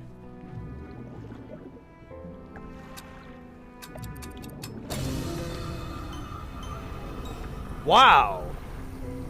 Okay. Ruin has visited these creatures. They shall not recover. Deviantly sharp teeth with chunks of smaller fish lodged between, a hunger in its eyes. Hello, Terry. Yes, I have. I have been enjoying some hojicha.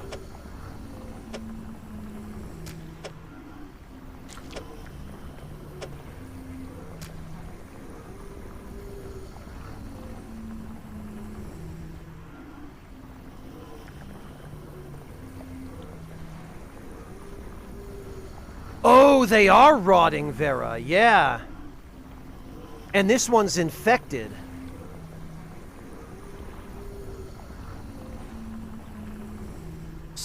Stale, rotting. Okay. Well,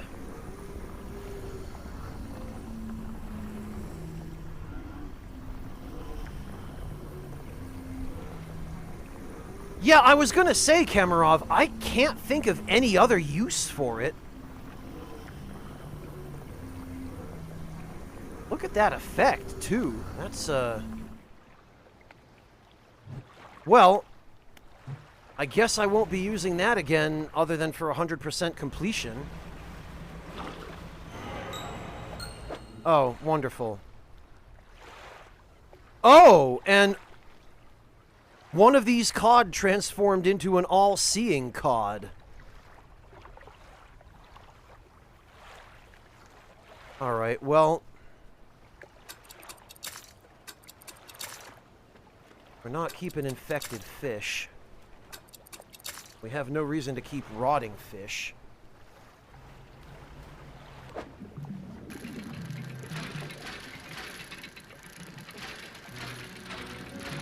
Oh, you never saw that, Komarov? Well, now we both know.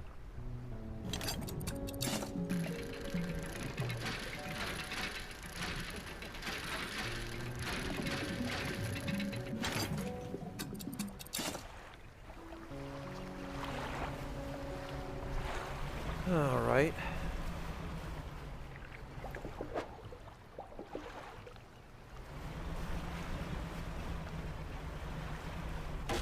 Damn it. Whatever.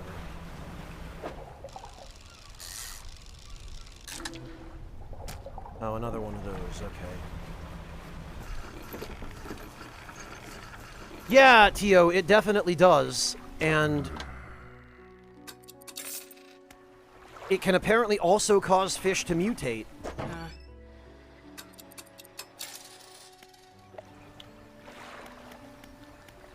Alright, well, let's rest the insanity away.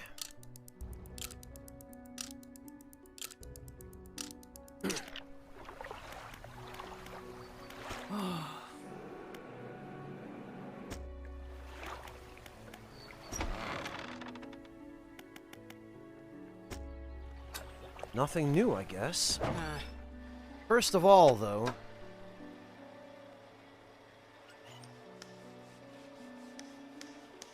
72 knots, huh?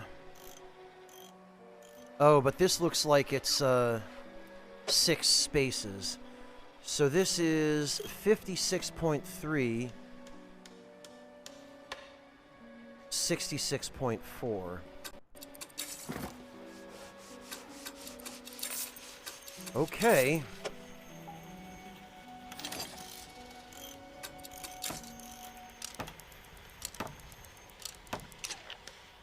That does somewhat increase our speed.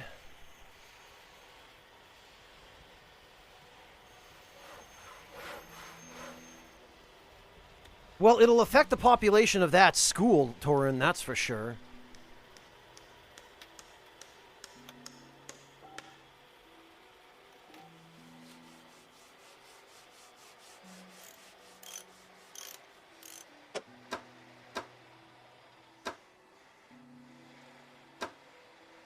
Alright, I guess that's the best we can do for the moment.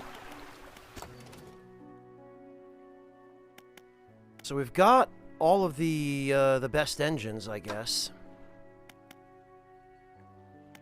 Now it's just pots, nets.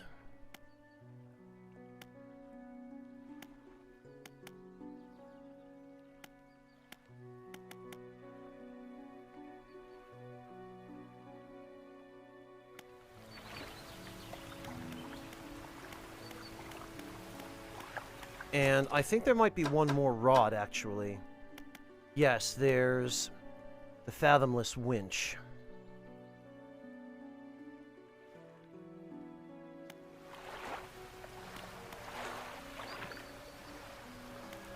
Come to think of it...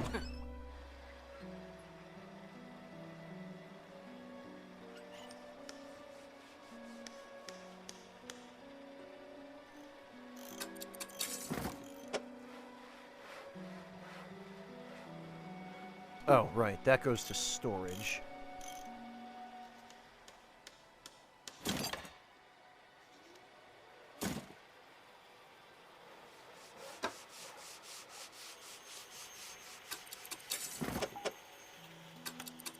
That'll open up a little bit of cargo space.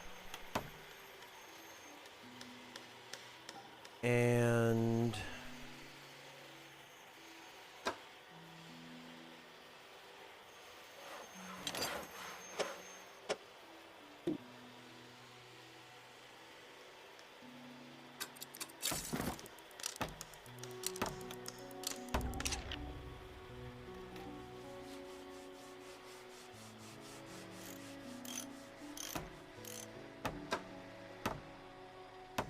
there we go.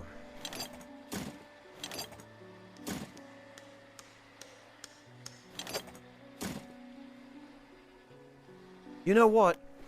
And actually, let's go sell some of that treasure garbage.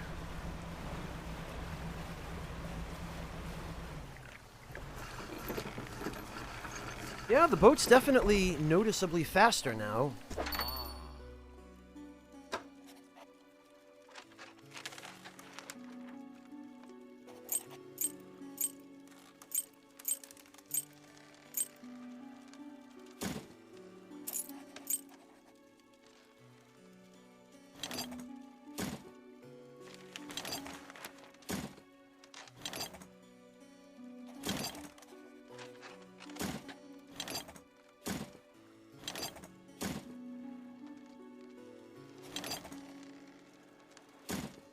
And let's clean things up a little bit here.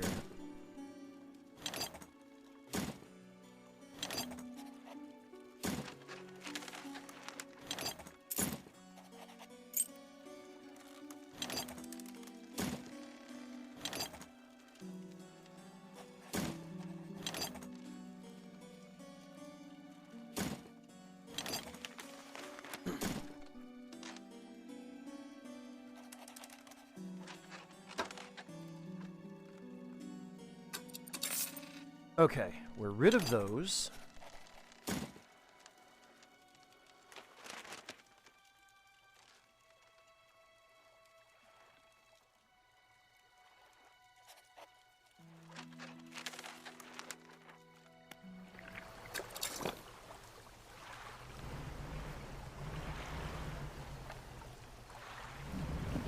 Ah, but let's see if we can get more research parts.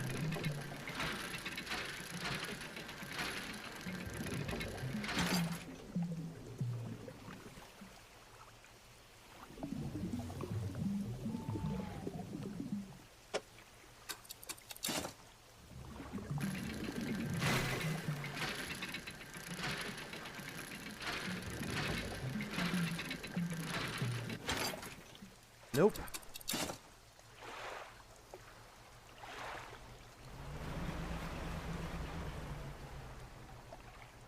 Okay, so he said the next place we need to look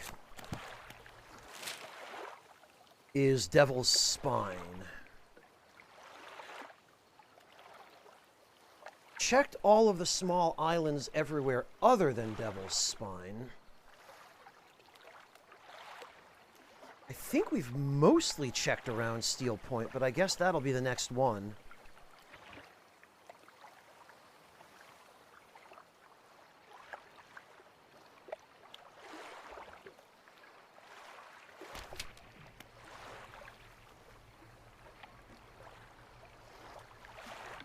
Engines provide 7.5% more movement speed. Okay.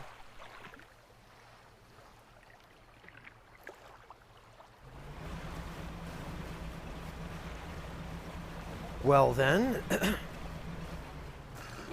let's wait till morning. Or somewhere near it.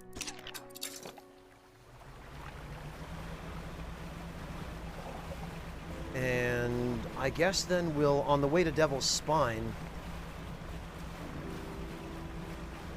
we'll check out what's in among these islands. I'm pretty sure that we've gotten that.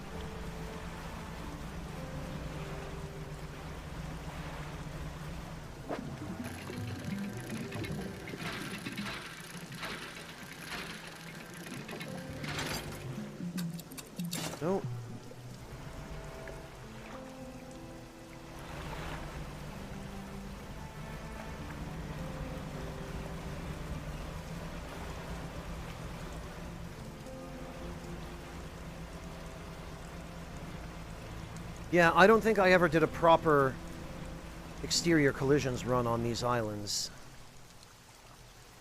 There's those hallucination rocks.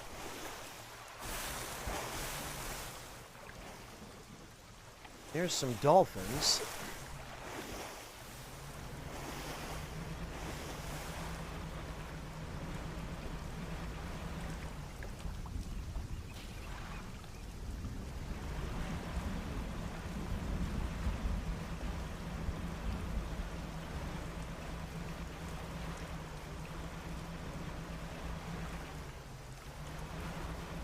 Doesn't look like anything else.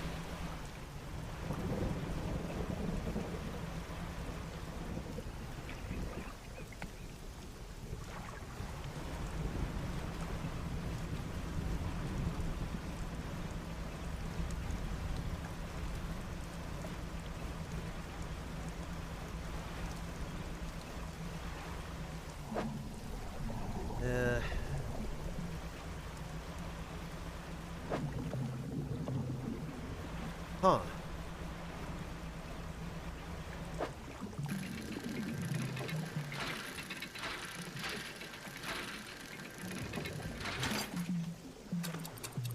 Nope.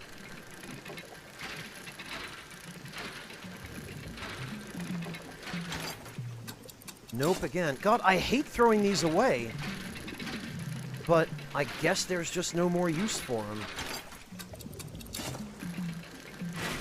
Whoops.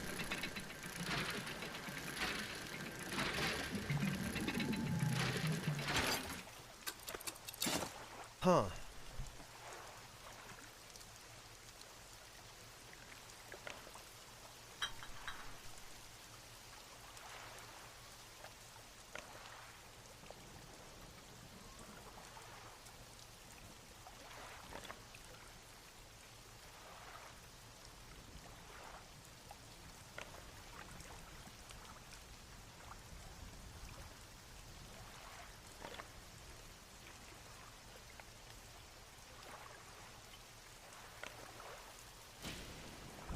Well, I guess it's just Devil's Spine left now. And then the last outlying islands on the way there. Okay, little dog, good night. Thank you so much for hanging out. Rest well, please stay safe, and hopefully we'll catch you again soon.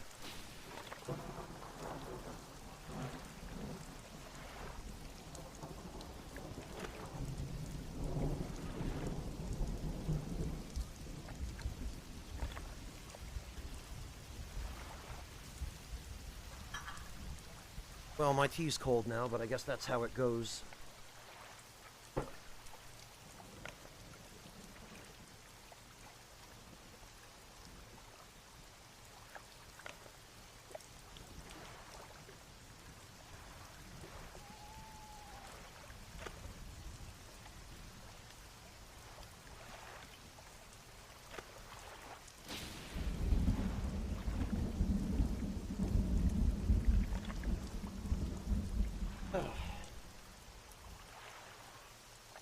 Very well, then.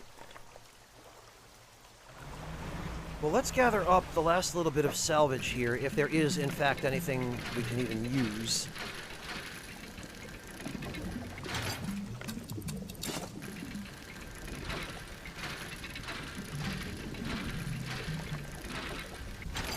Nope.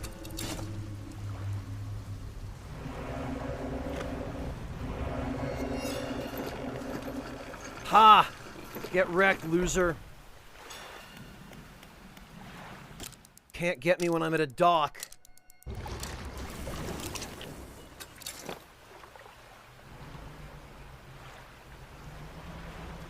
Oh, hey, and look, another one of these respawned.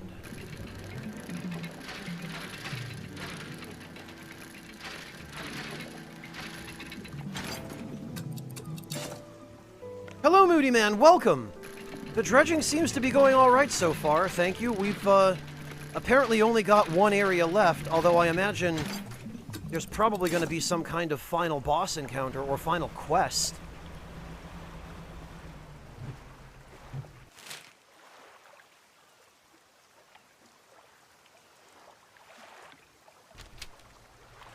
Alright, so I don't think... Oh yeah, we have definitely explored those.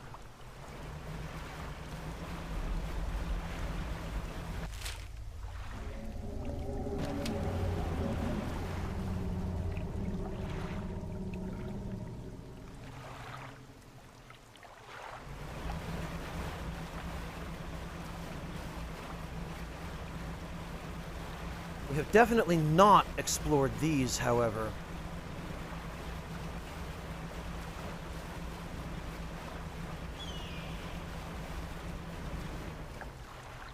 Ah, and this is the volcanic region.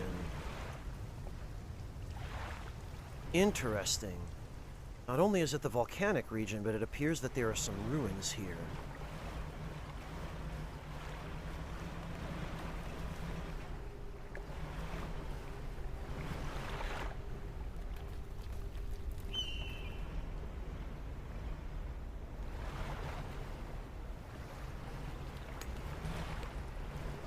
Ah, and there's another one of these guys. Interesting. Okay, so we need to be able to fish volcanic. Which means it would behoove us, first of all,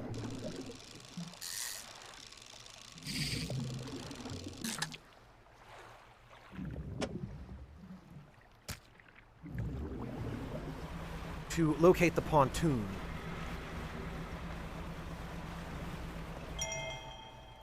June 1st, 1927.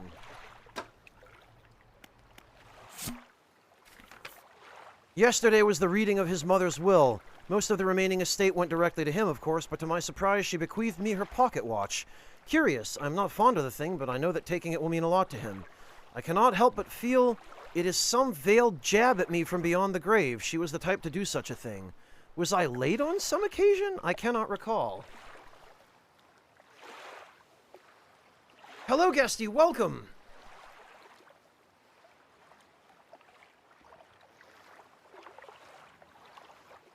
Well, Vamp Singh, the monsters don't appear to have any power in the daytime. Or most of them don't, anyway. The Leviathan at Gale Cliffs and the, mine suckers at the Twisted Strand would show up during the day, but everything else seems not to want to come out other than at night.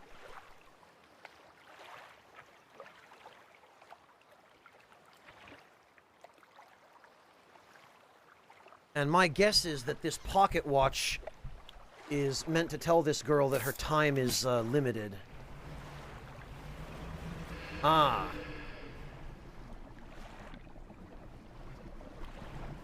That'll be a volcanic vent.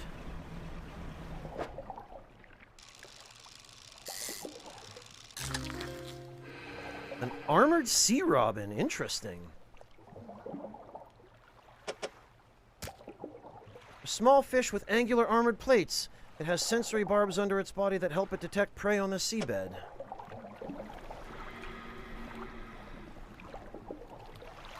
Also, I hear something.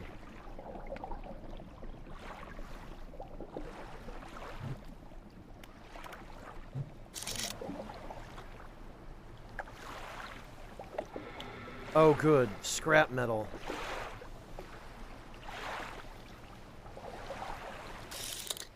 Oh, and there's something over there.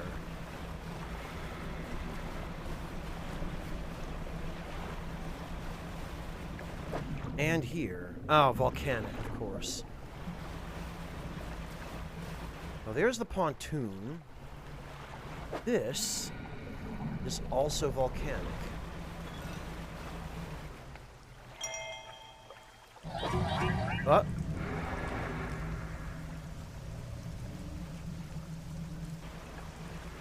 Okay, got it.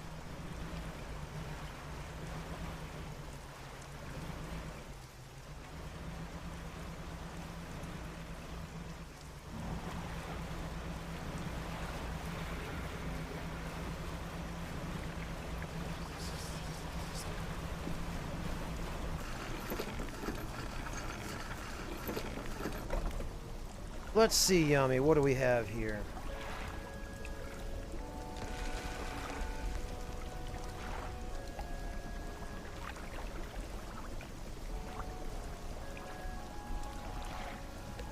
Yeah, look at that. That's a very delicious looking, if somewhat small cake, Yami.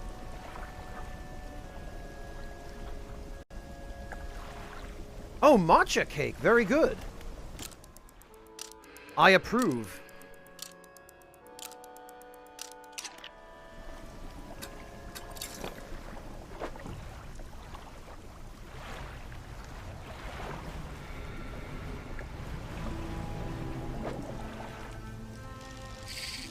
Ah, blast it.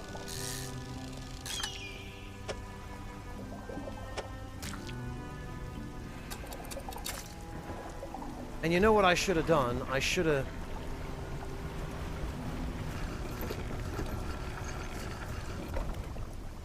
Oh, gosh. You're still thinking about that highlight, huh?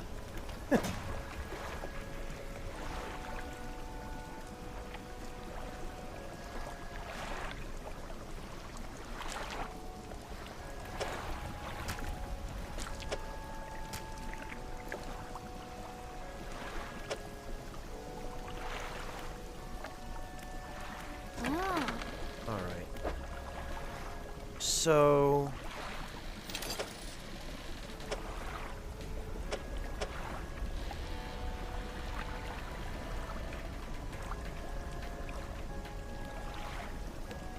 Well, it's vexing that the rod storage is not joined together.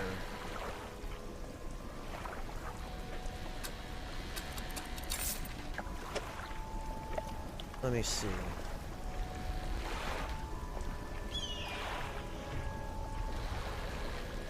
Actually,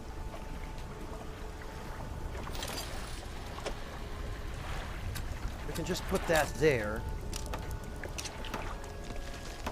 And now we have the ability to fish everything except mangrove.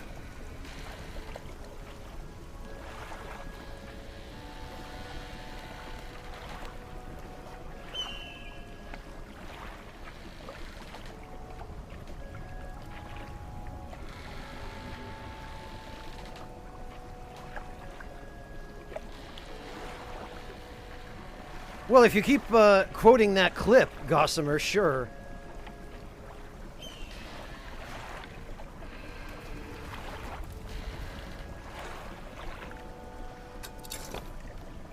All right. In that case, let's complete this last...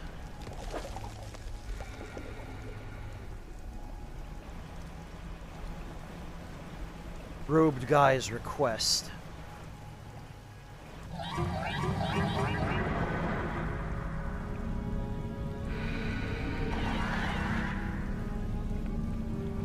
Oh, okay, I see what these things do. They slow me down. Alright, you know what? Oh, God!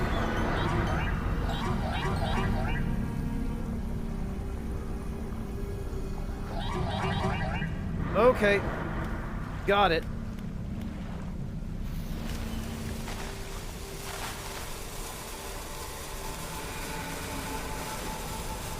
So that's what's going on.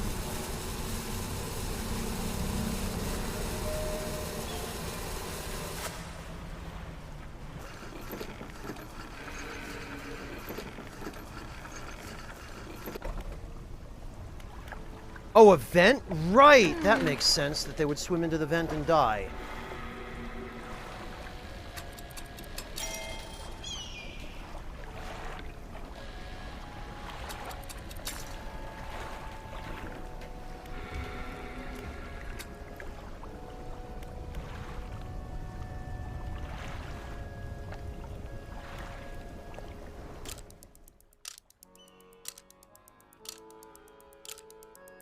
Oh, no kidding, Yami. That doesn't sound too bad.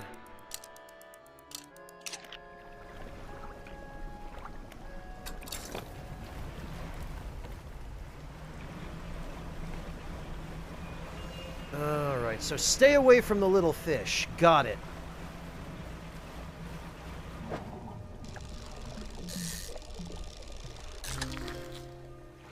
Frilled shark. Cool.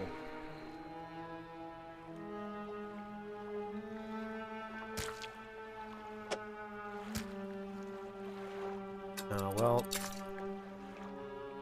Considered by many to be a living fossil, though technically a shark, it swims like an eel, hunting prey with 300 needle-like teeth.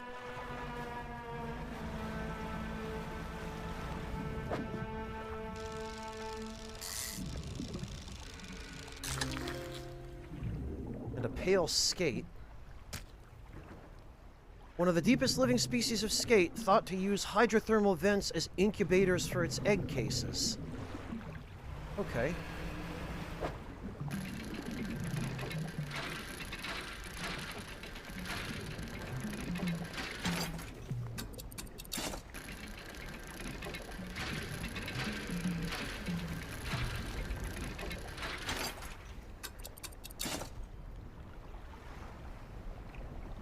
Boy, okay, there's plenty of salvage around here.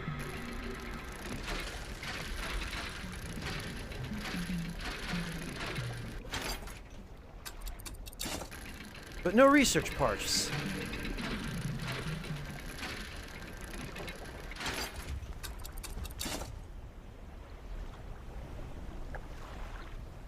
Ah, welcome back, Monotone. Yeah, we seem to be doing okay. We're exploring hydrothermal vents.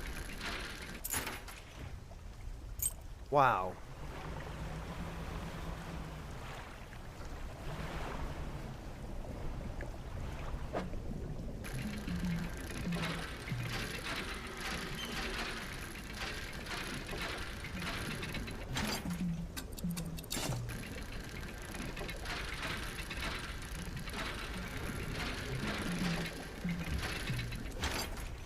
Bah.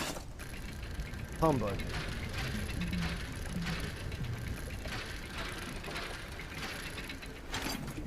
Ah! Maybe it really is Christmas after all. Ah.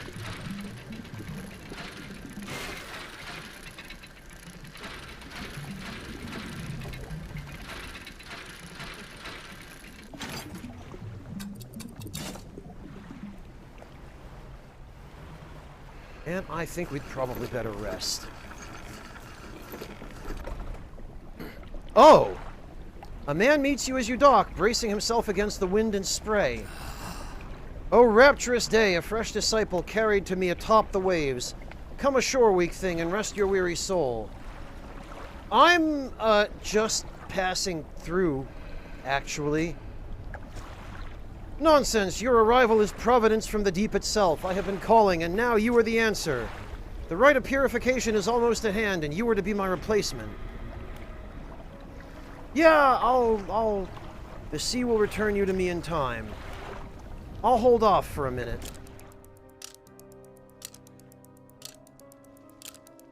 Literally haven't even had a chance to put the crab pot down yet, PS2 girl.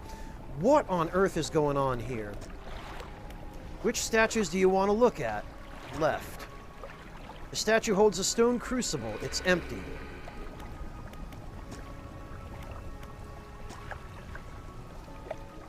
Okay. Stone columns. The stone columns of the temple are carved with ancient pictures and text. Which carving do you want to look at? The swarm of small creatures.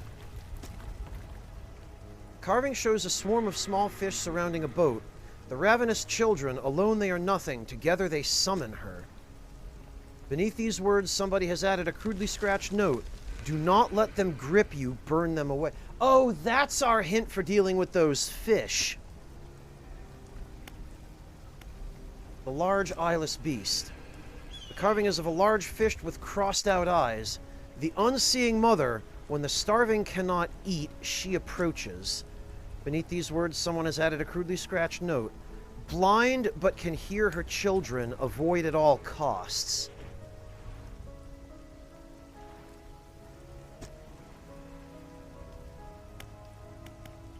And the bubbling vent.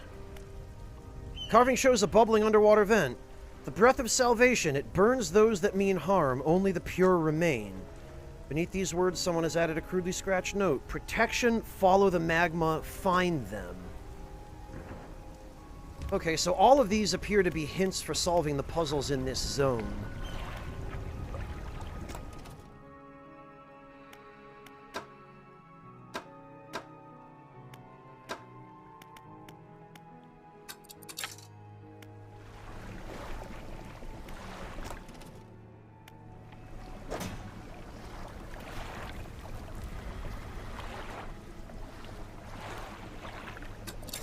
Okay, one thing at a time.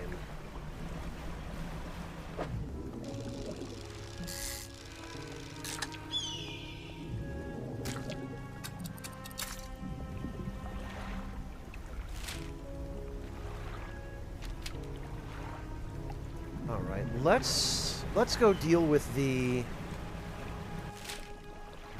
final robed guy.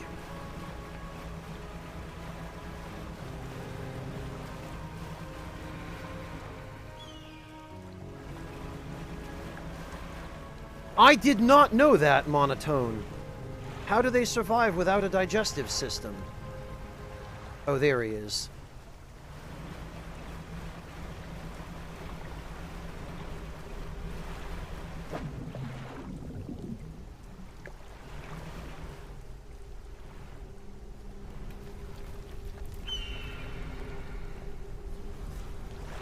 You approach a hooded figure. They're standing expectantly, vermilion red robes blowing in the wind. Fishermen, serve. The voice from the hood cuts through the humid air. Deliver the vessel. The hooded figure produces an old paper scroll. They pointed a shape on it. A cusk eel. Good thing I brought my volcanic fishing equipment.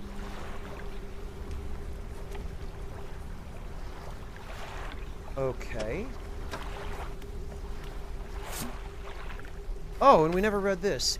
My darling, I have found you at last. When you left, I was scattered to the winds, but now I feel almost whole again. There is just one thing left to do. Throw me back. Ah, interesting. Not the first time we've heard that.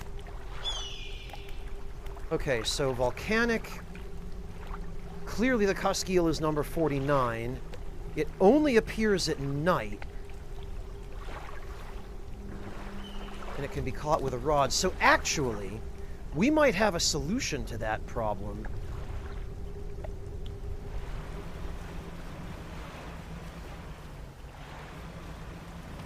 Since we can access our storage from this other island.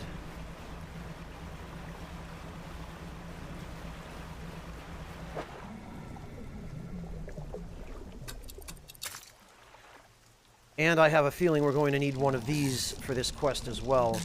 So I'll just grab one while I'm here. Our other one was rotting, so...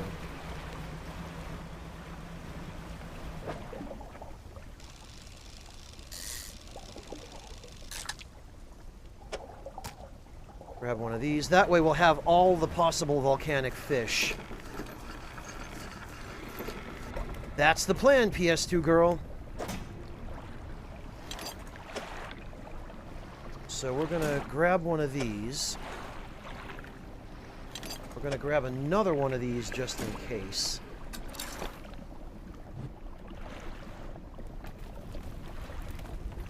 And I'm gonna cross my fingers and hope.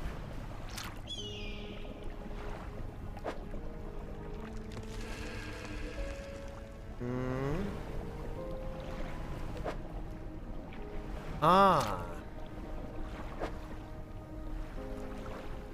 Interesting. Not quite what I thought, but...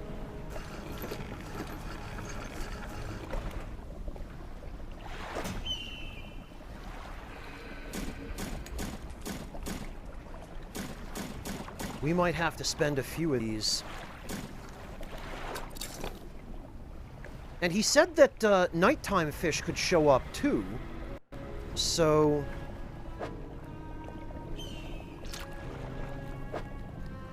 nope. Nope.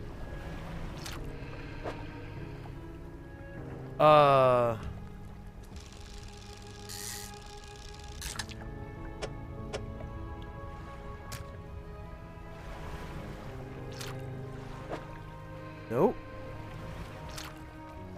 Aha!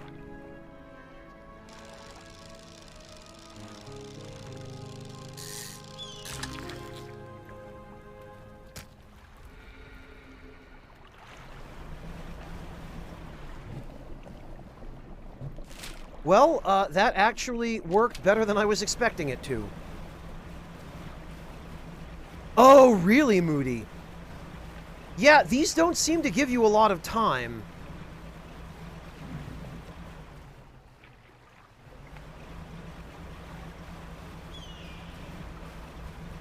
There he is. Hopefully, one of these other fish I have is actually what he wants. The figure draws a ceremonial knife from their robe and slices into the fish, cutting out the heart. They place it on a stand in front of them. Bring down the sky. Another shape on the scroll. This one looks like a sailfish. Oh, God. Well,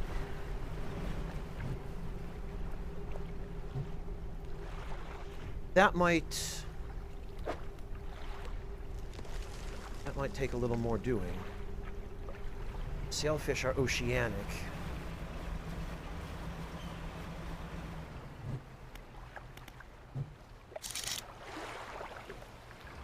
Snake mackerel.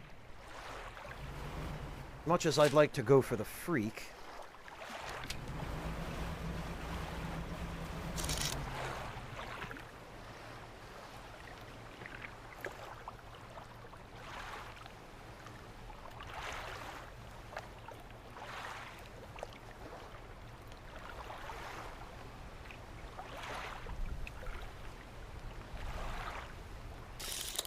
I know there were some sailfish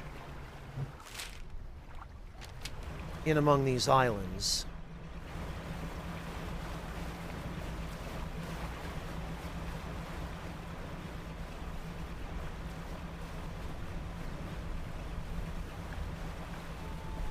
Question is, will they still be here?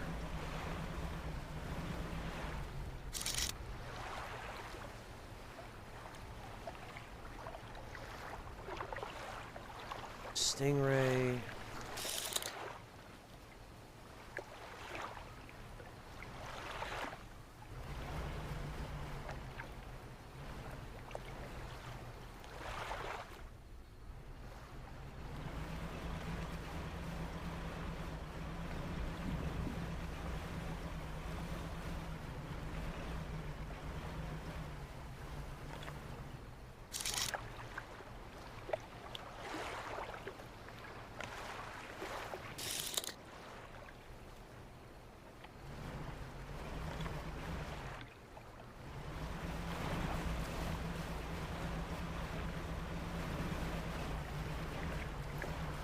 Alright, well, the best thing I can think to do here is try some bait.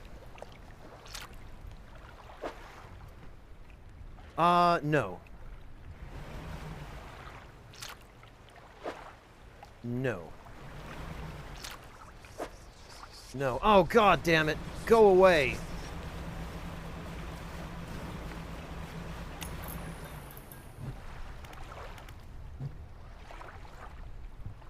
Closer to Steel Port?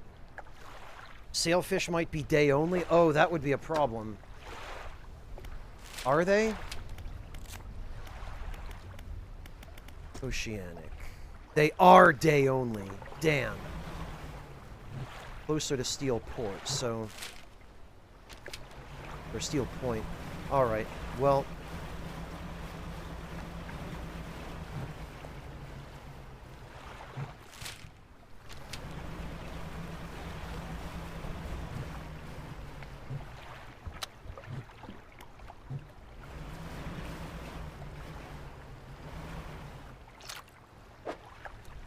Supposedly, at night, bait should be able to attract day fish. Oh, but now I'm out of bait.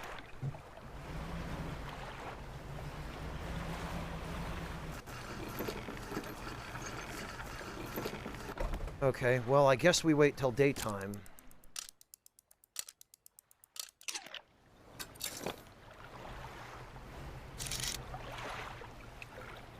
Bronze whaler.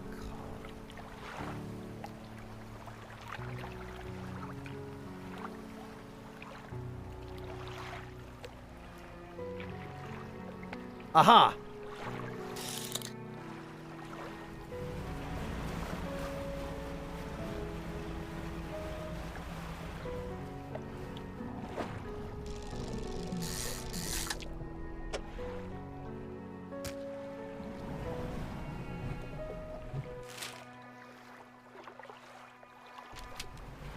Oh, I hope I make it in time.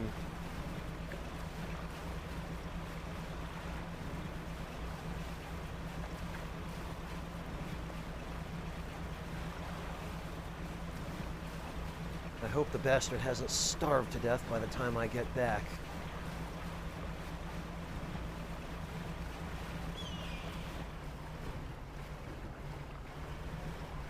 Yeah, Moody, it's definitely not the best decision. I get it, but to not be clear with the player about that is definitely not a sporting decision. Ceremonial knife comes out again, and the large heart is extracted. It's placed on a stand beside the first. Raise the deep. Figure points to a shape on the last scroll. Oh, good. Well, this one at least I have. They drag the shark's body around to find the right angle before plunging the knife in and pulling out the heart. They place it on a stand beside the others. Without looking at you, they take a book from inside their robe and throw it into the sand at your feet. The figure kneels before the fish hearts and becomes still. You leave before they decide they need any more hearts. Yeah.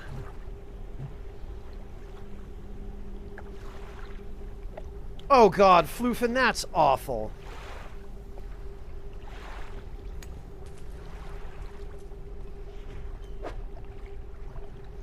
Well, I guess we don't need these.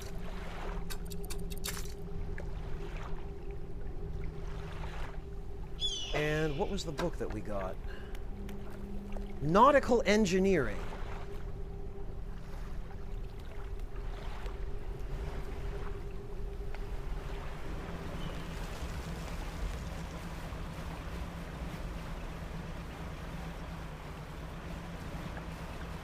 Alright, let's have one more look around here thoroughly.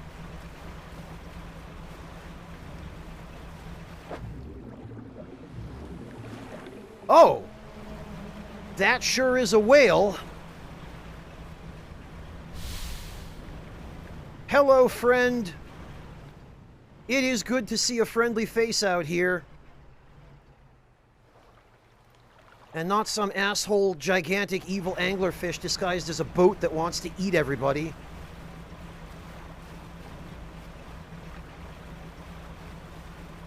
It's alright, Moody. It couldn't have been important. I've already forgotten what I said.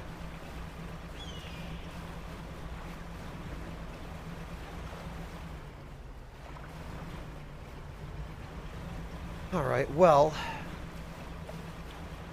guess we could go hear what crazy guy at the temple wants to say now.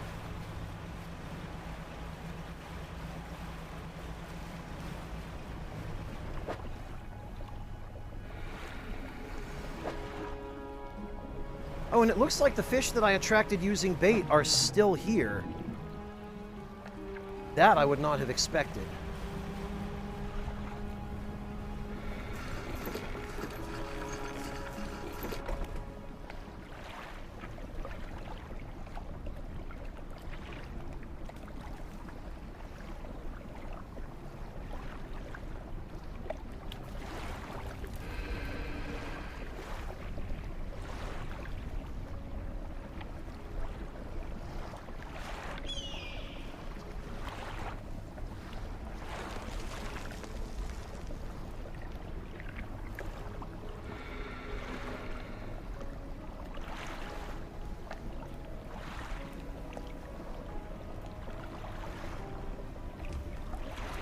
Well, Moody, I mean, two wrongs don't make a right.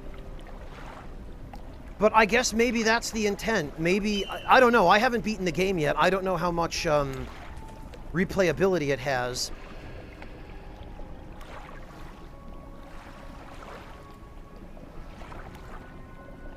Or how much is permanently lost, if anything, by failing the quests by losing items. Because I haven't lost any yet, but... the rite of purification is overdue. Are you ready to begin? All right. Your trial begins immediately. Tell me, what does your spirit seek? I have a sinking feeling the correct answer here is emptiness. But I'm going to say happiness, because that's the truth. Ah, merely an excuse to halt the search for something greater. Happiness is by definition a compromise. And your flesh, what does it crave? Once again, I have a feeling the correct answer is the chill of the water. But it's the warmth of the sun. And yet it eludes you. Darkness is cast over the rest of your days. Finally, what does the world deserve?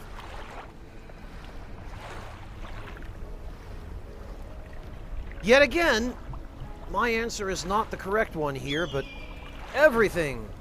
In a way, it deserves all that is washed ashore, freely given from the deep, but no more than that. The trial is concluded. You still have much to learn, but that knowledge will be delivered to you in time.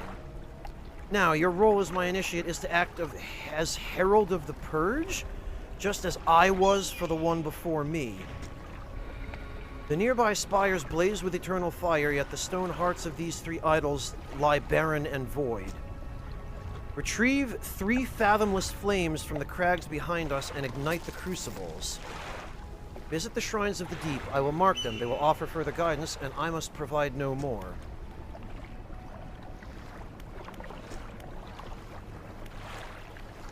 I'm looking for sunken relics. Are there any shipwrecks around here? Relics, you say? Perhaps. One such as this? He pulls an antique pocket watch from inside his robe. Droplets of sea spray crackle and seethe in the air around it. You are drawn to it too, I see. It found me during my rite of proving as I scavenged for creatures of power. It sapped at my spirit when I first recovered it, but I came to appreciate its strange nourishment with time. As will you. When the ritual is prepared, it will be yours to carry forth. What's that scroll you've got there? I found it at the end of my other life. It washed ashore, as all great gifts do. It took some time for me to decipher the runes. It speaks of an incomprehensible door, and those wretched twisted fish that swam through. Their flesh is the closest thing to a key. Ah!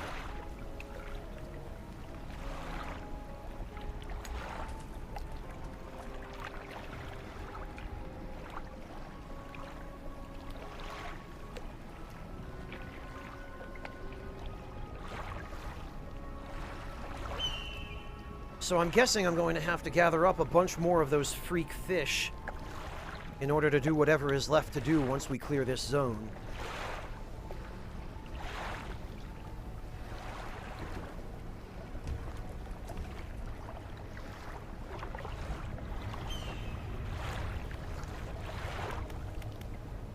What am I supposed to be doing?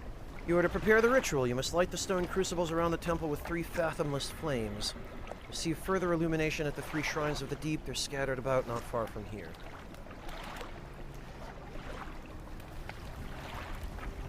And are there others who have been schnoofing the Cthulhu juice? I mean, who follow your whatever it is? There are pretenders, failures that make a mockery of the deep. I tried correcting their ways. Oh God. But I soon saw that they'd lost the path. I left them to their ceaseless hunger.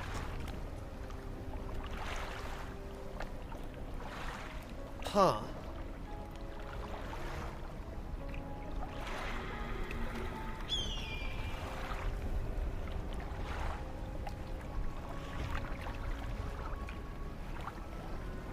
Ha! Very good, Red. Enjoy your dinner. I hope the buffet has crab legs.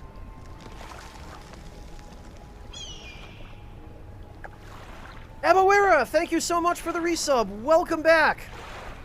It is indeed me. I am done working on the guide, and I am back from PAX, so I finally have a little bit of time to stream.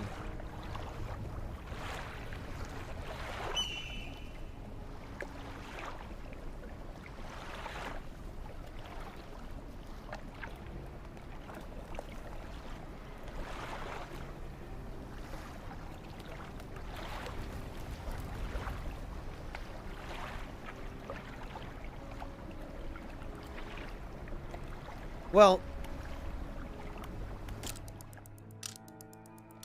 we are bloody well gonna wait for morning.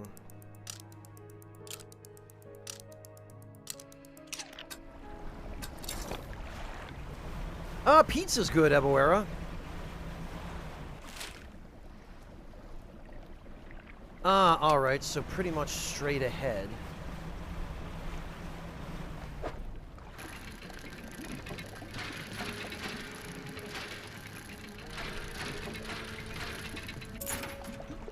We got a sextant.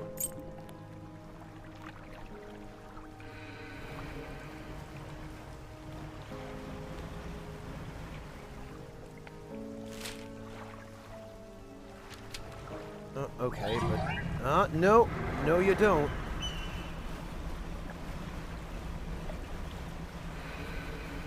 Oh, boy.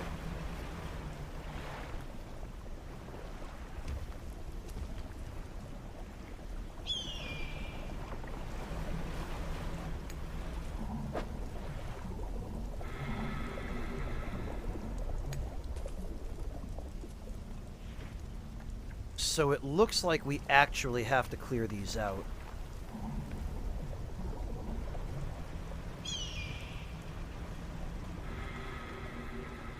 Which would appear to mean...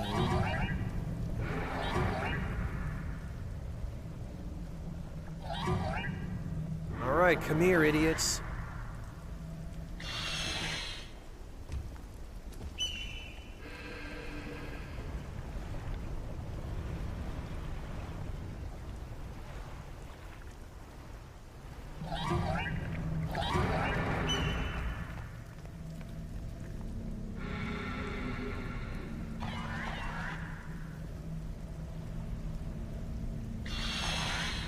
Oh, but it doesn't actually kill them. Okay. Well...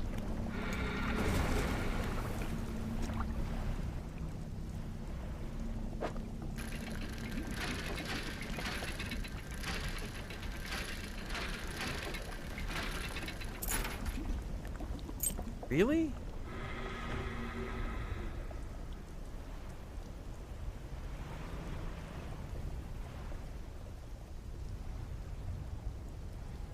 Yeah, Ebawera, I'm glad things have finally started to calm down. I desperately needed a break.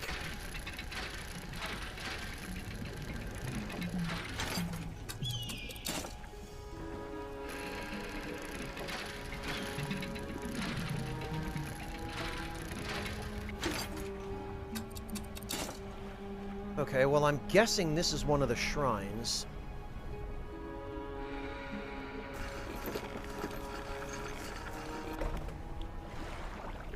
Well, I can always get more, Moody. Cave in an ancient lighthouse. You climb the many steps leading up to the ancient lighthouse. At its base is a solid stone door. You can't see a handle, but there's a large socket carved into the face of the door. Okay, this appears to require some kind of stone slab.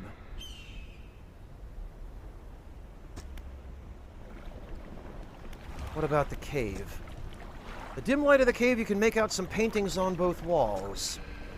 These paintings depict the birth of a civilization. A great beacon of light is shown repelling a tentacled figure emerging from the sea.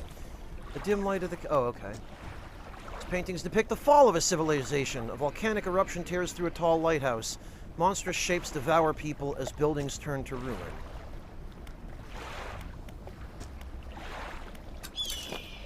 Alright. That wasn't helpful.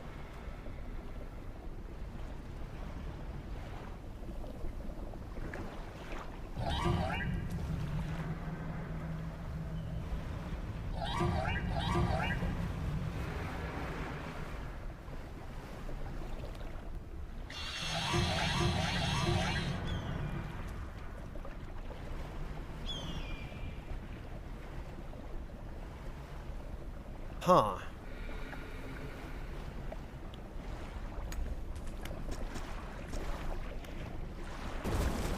Boom. Although I think I might need to go buy more of these. Actually, wait a minute. Wasn't there just a...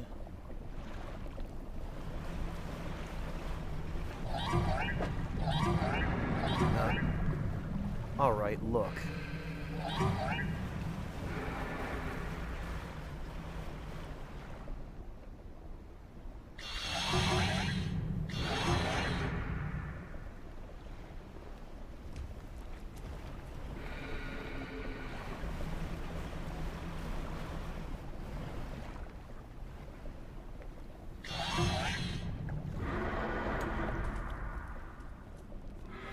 Oh, and that appears to be some scrap.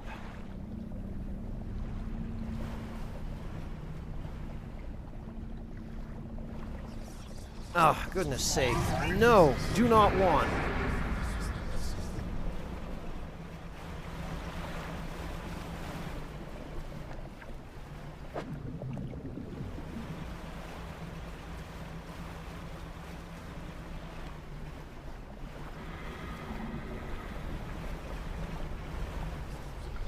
Oh. The stone trembles before you. A sudden chill rushes through the marrow of your bones. A deep vision enters your mind.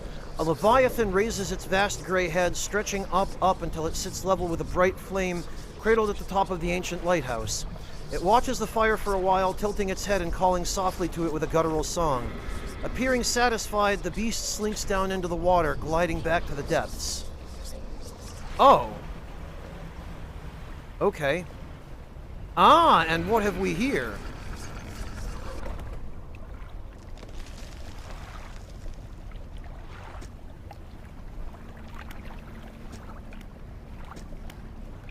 Nothing. However, it looks like the statues are active at night.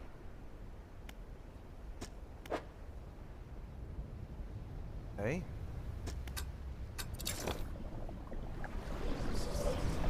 Oh, God, these things are everywhere.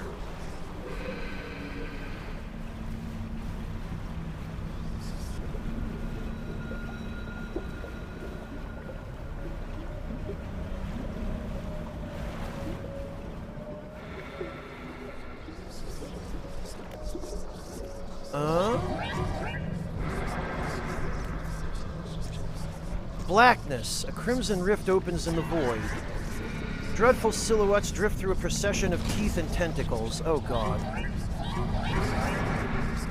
After the last grotesque figure emerges, a membrane spreads over the fissure. A distant groan emanates from the space beyond. Right, you know what? No! Get out of here.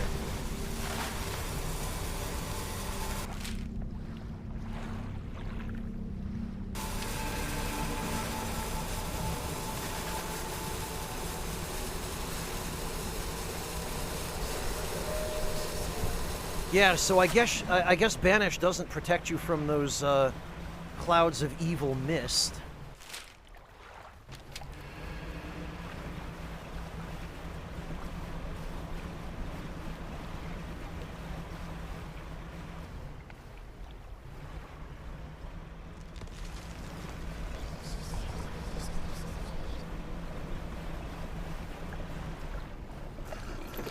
Sheesh.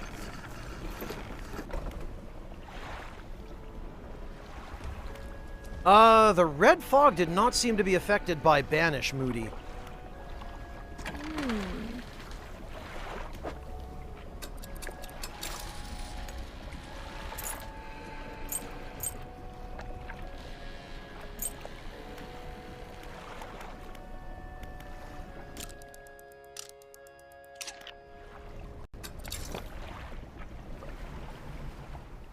Alright, oh, you know what? While we're here...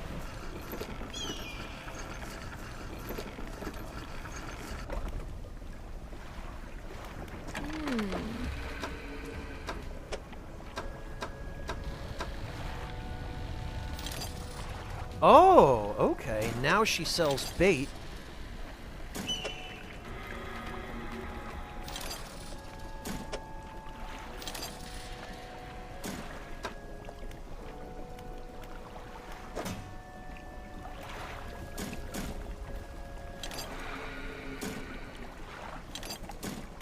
I wonder...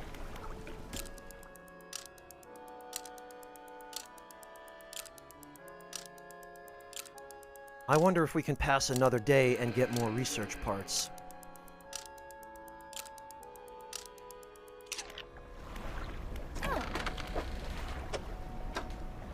We cannot. However, we can get more bait and more explosives.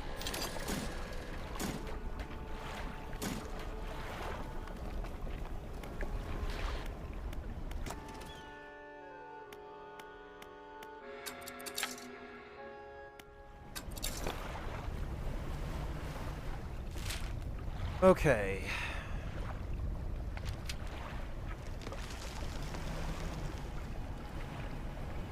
Well, I guess we start with the near one first.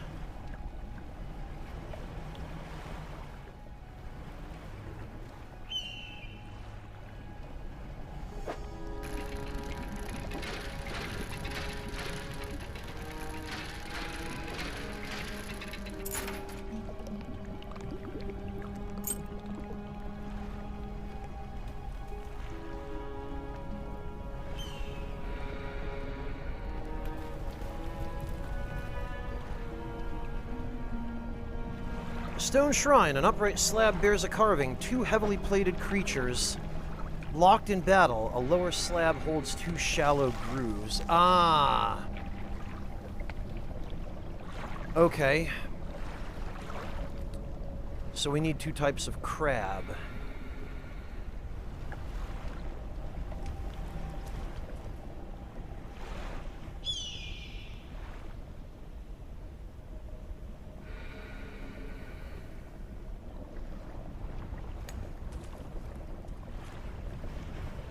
Alright then, I will have to endeavor to catch a couple.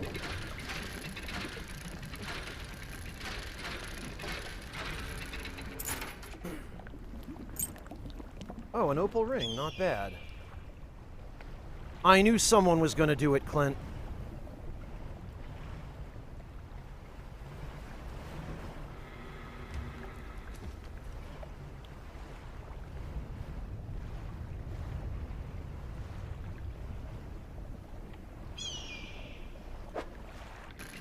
What the? Oh, this looks like part of the stone slab for the lighthouse door. An ancient stone tablet bearing a strange glyph. Maybe the trader at Little Marrow knows something of this. I don't know. I think we can probably figure it out easily enough.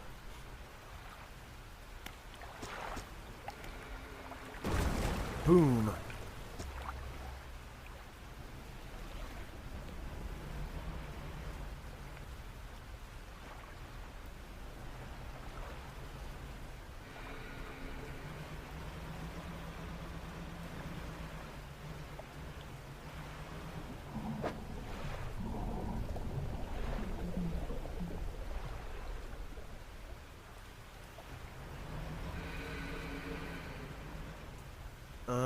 That looks destructible. Sure is.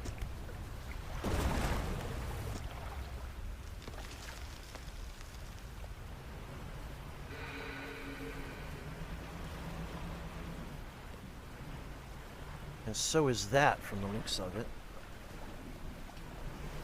Okay.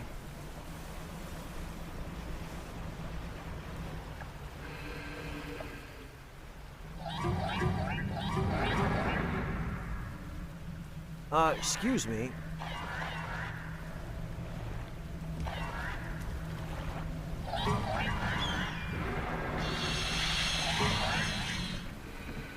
Later, losers.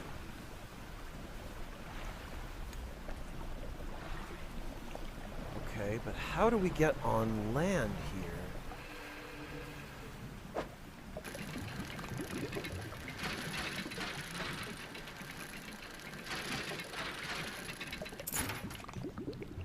Emerald ring.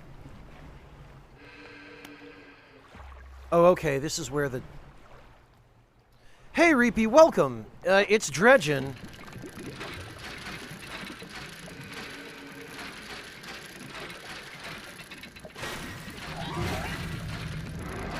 Ah, great.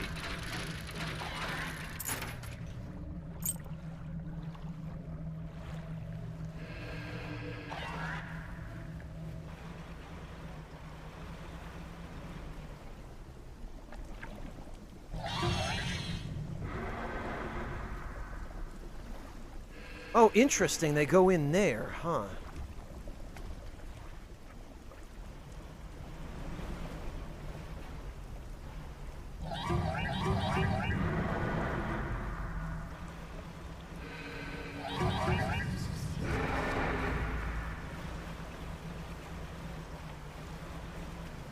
Well, I don't see anywhere to land here, so...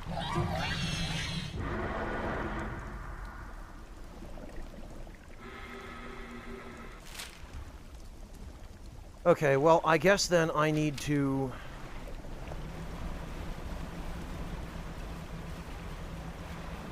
head back to the pontoon and pick up Bitey.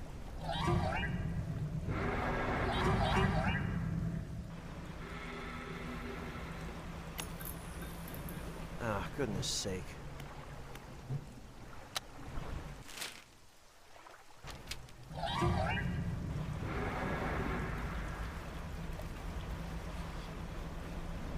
Yeah, I can't see a blasted thing in this fog.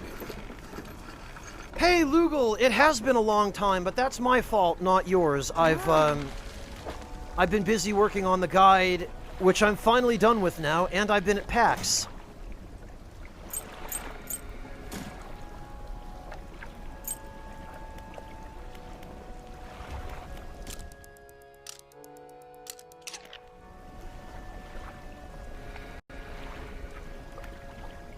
Okay.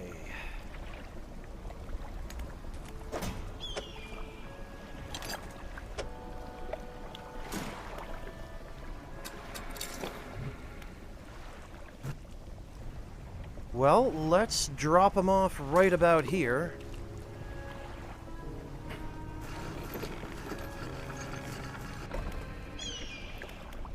And we'll wait a couple of days and see what we get. Elden Ring, Lugal.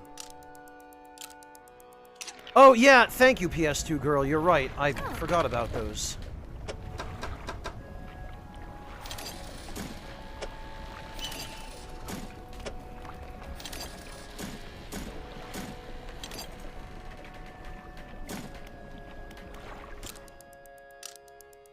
And it appears that her inventory resets at 6 a.m., so... Oh, thank you, Lugal. That's very kind of you. Yes, indeed.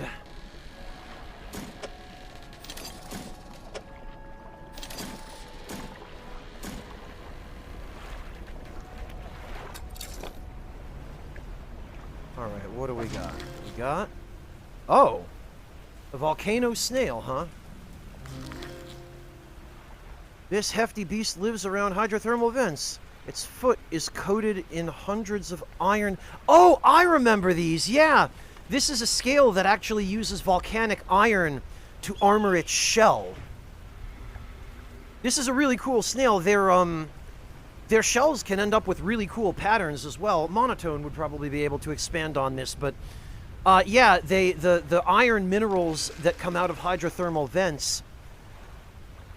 end up becoming the shells of these snails, and their shells end up literally being made of iron. Which means you could catch this snail with a magnet.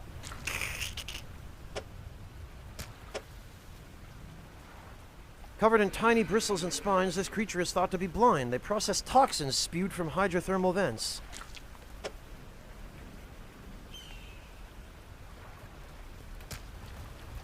He was not too long ago, Luis.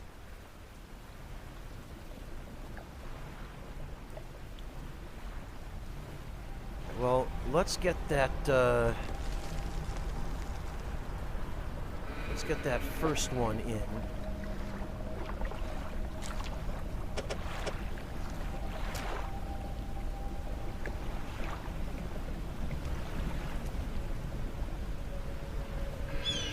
Although I suspect we might end up having to go elsewhere to get the second. No, we won't! Because that is a spider crab. A freakishly huge crab from the depths. Their legs are delicious.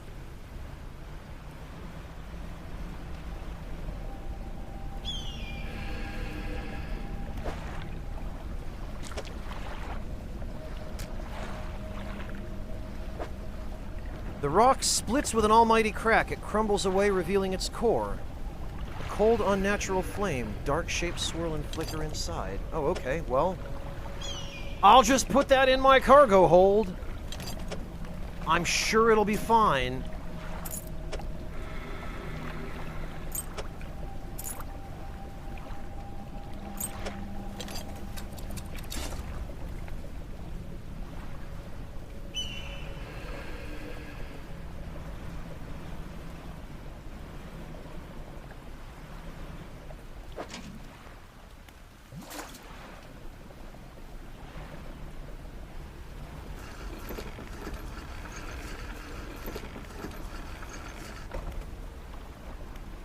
Alright, well that's bloody well going in storage.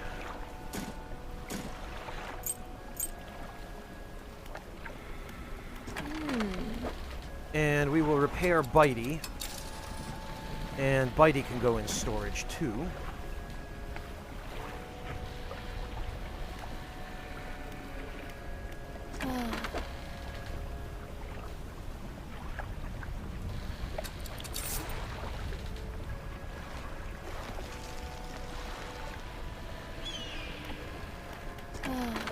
And actually, while I'm thinking of it... Oh, okay, we can't. Nah, PS2 girl, I don't have any real need for money at this point, as you can see. And I don't want to forget Bitey. Because he'd be very easy to forget in a place like this.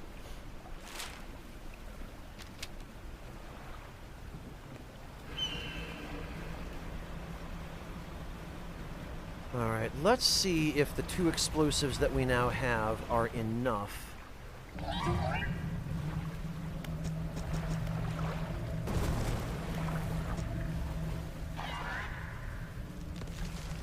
I don't know that they will be.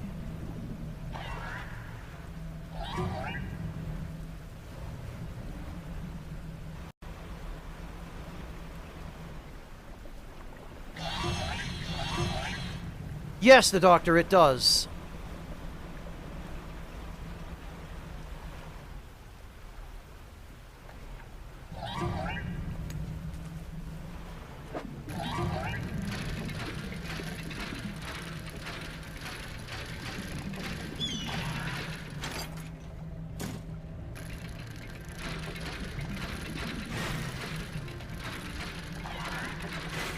Ah.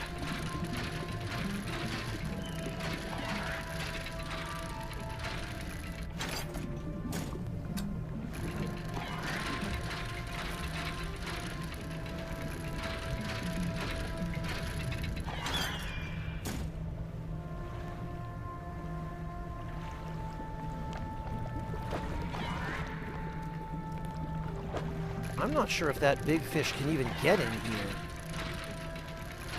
Because I think it would have started attacking me by now if it could.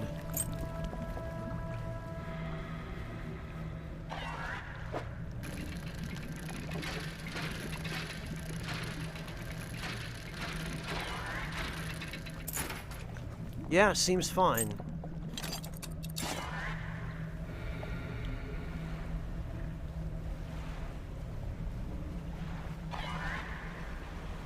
Well, let's get rid of the little one anyway.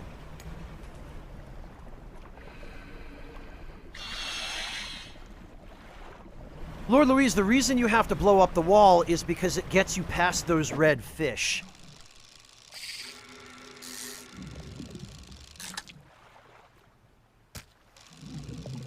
And the red fish are a problem because if they catch you, they slow you down, and they summon a really big fish. Serpentine mackerel. It lashes out with its teeth, its tail. A hissing rises from its mouth, then from the water around you. Sheesh.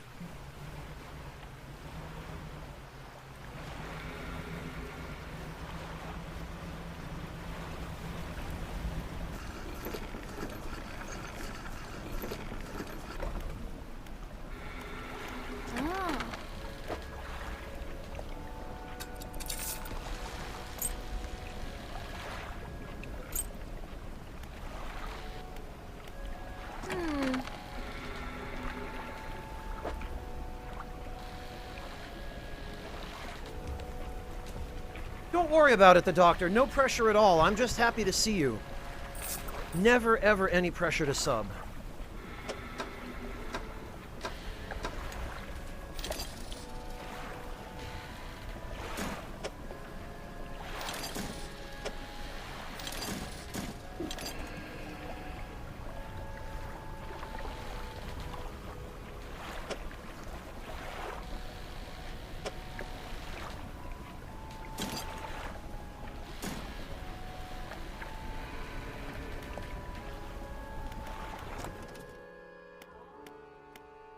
and look at this.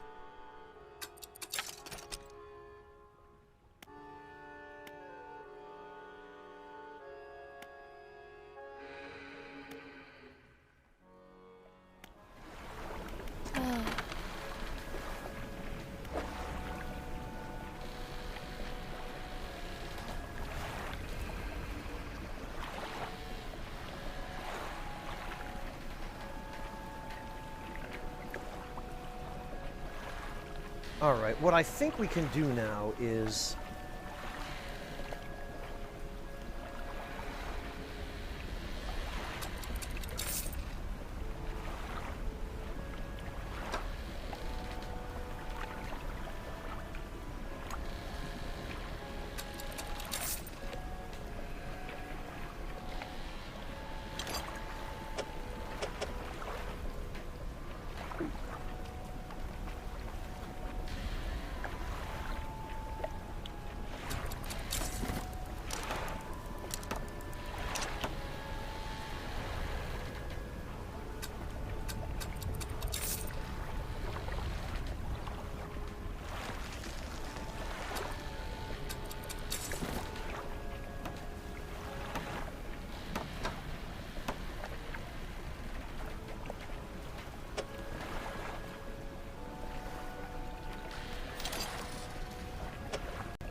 There we go. So that gives us access to every fish type.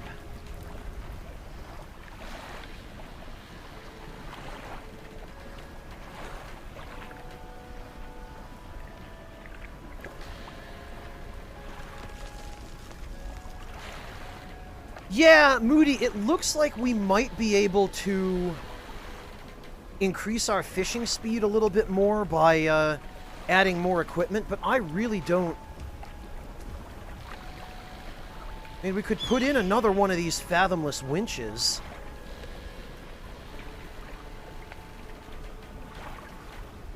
Yeah, I don't... That's a good point. I don't know if I have a real reason to use trawl nets, but...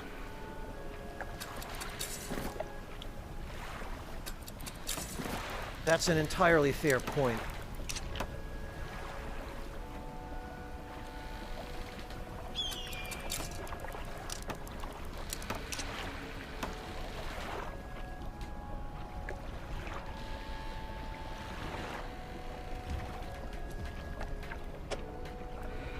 Let me see.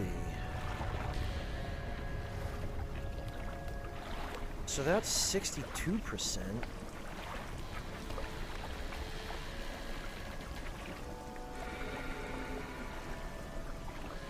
Oh, there are some trawl-only fish. Yeah, I found a jellyfish that was trawl-only.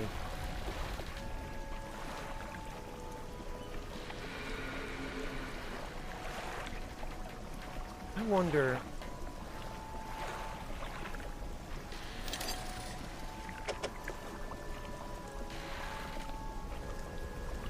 Minus 31%? I was gonna say, yeah, no, that's... That brings us up to 312.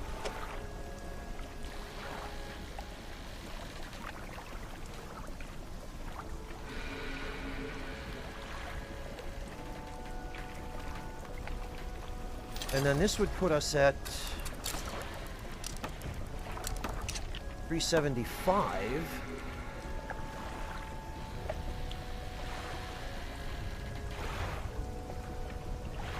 Oh yeah, they do stay fresher in the net, Resmut, and I suppose that's true.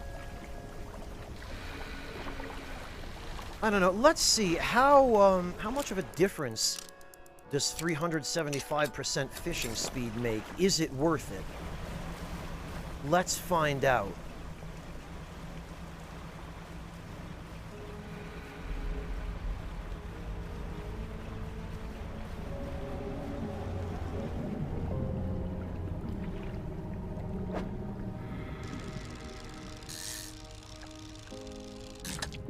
No, it is not worth it.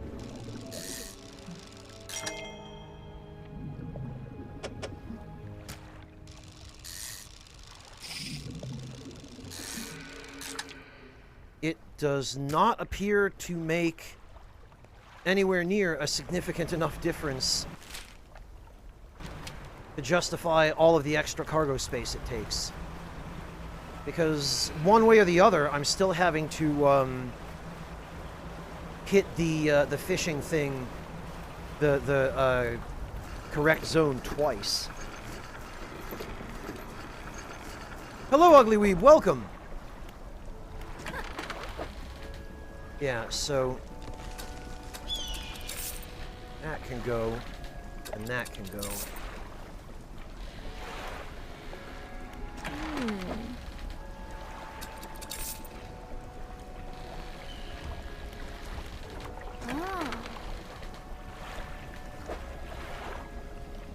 It depends, Torun. I was very unimpressed with the, Grub, thank you so much for the resub. Welcome back. I am hanging in, thanks.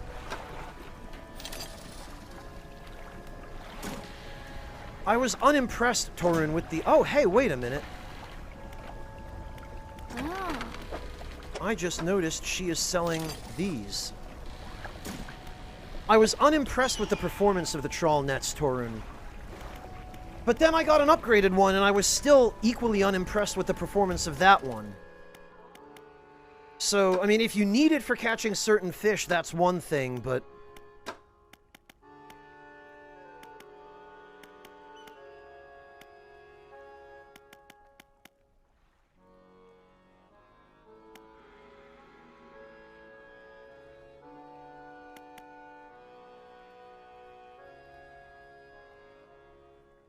I don't know. I mean, I guess I don't have much else to spend this on, so...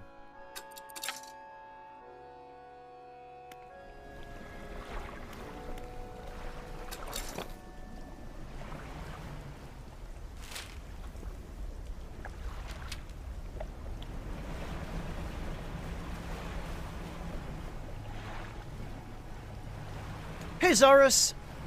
Yeah, that's the impression I got. I was, somewhat less than convinced.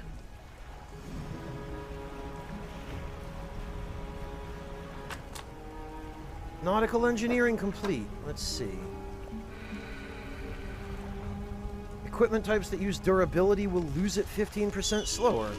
Useful tips on nautical equipment maintenance, including a particularly detailed section on which specific lubricating oils to use on various joint and hinge types.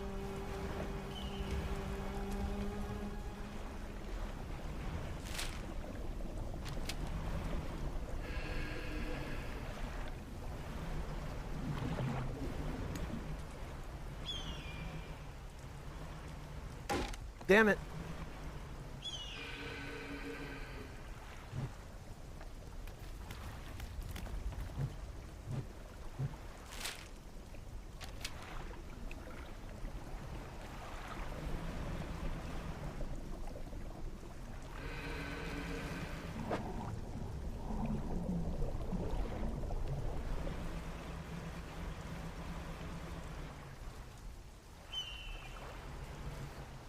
Okay, so there's a shrine.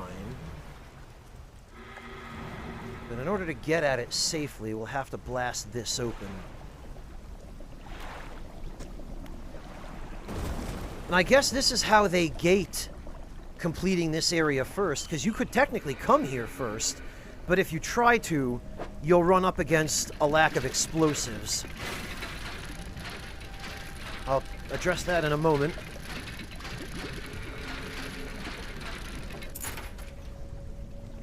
Saurus, thank you so much for the resub. Welcome back. Really appreciate that. Okay, two pale bottom dwellers hiding from their fate. Okay, well, that's easy enough. Those guys are right outside. Holy hell, Saurus! Oh, there's the big fish.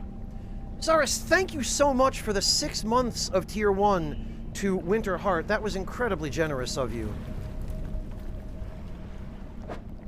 Holy hell, Zarus.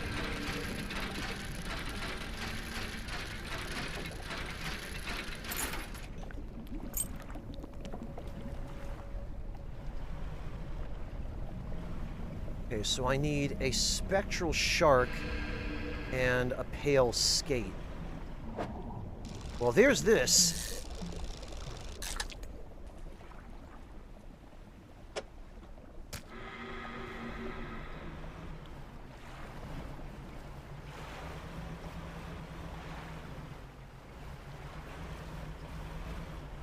And I'm pretty sure there were some skates right in the ruins.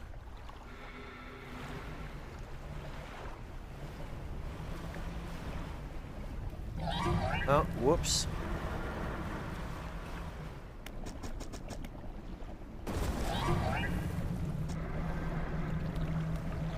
Go away.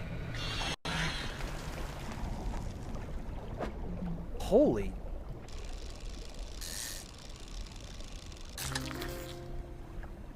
Oh, it's a coelacanth. The, what's-her-name was looking for them. An ancient giant battered by the years gone by. Its slow eyes swivel and look at you mournfully.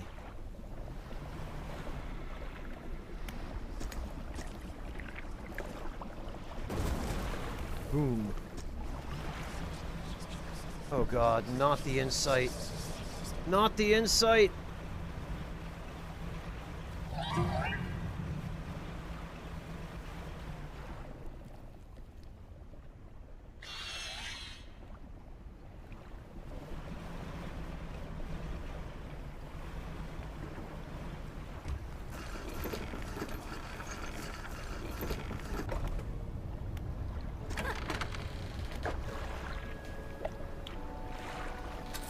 $280, not bad.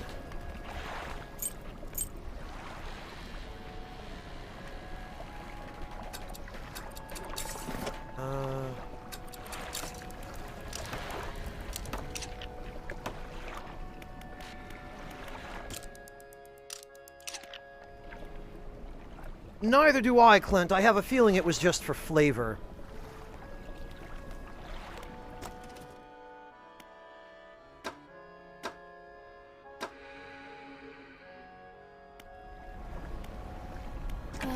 What do I need? I was here for a reason.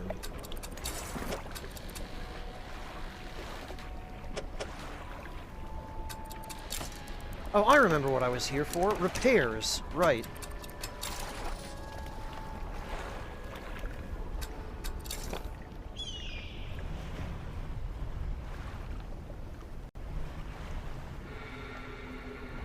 And I'm pretty sure that right over here there were some of those... Yeah, there.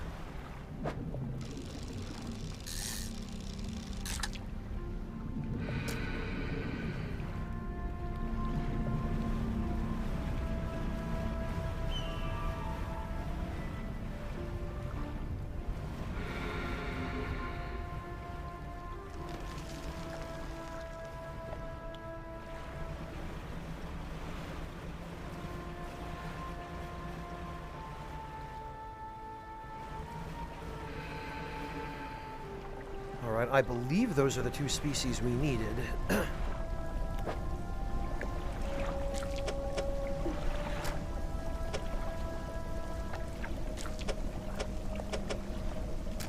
There we go. Oh, and look at this. All these fancy upgrade materials that I no longer need.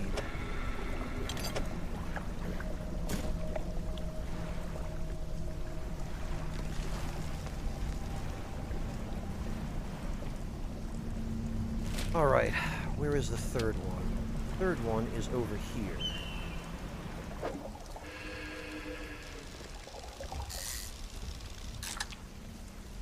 Well, we'll grab one of these just in case.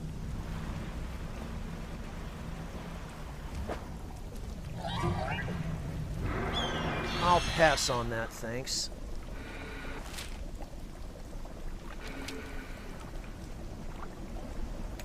Ah, so there's the shrine. Looks like it's just a simple, yeah, because there's a vent right there. 2 malformed fish writhing under the sun. Oh, okay. So I guess it can be just any two freaks.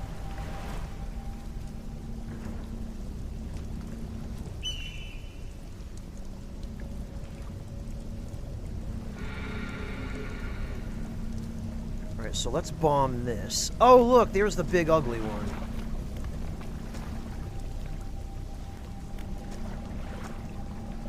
What? Oh, I thought I had some. Alright, fine.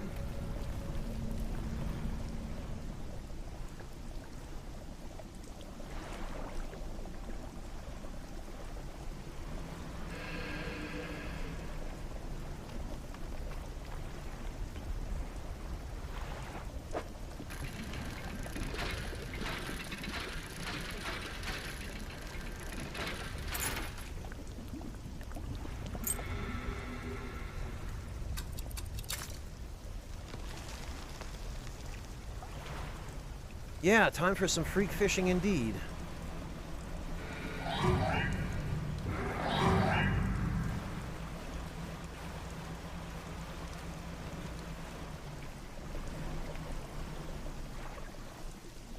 These punks are gonna follow me.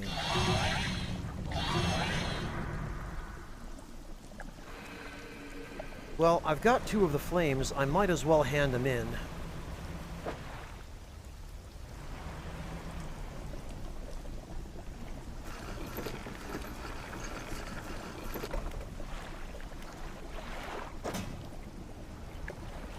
Clear out some storage space, if nothing else.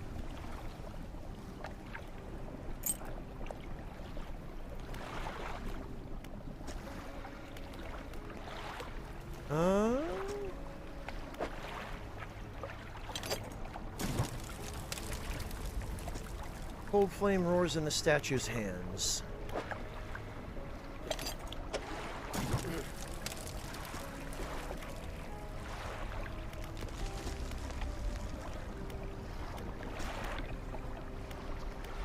I've lit some of the flames.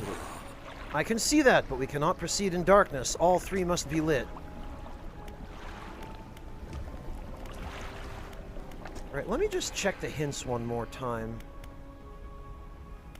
No, I guess there's nothing new.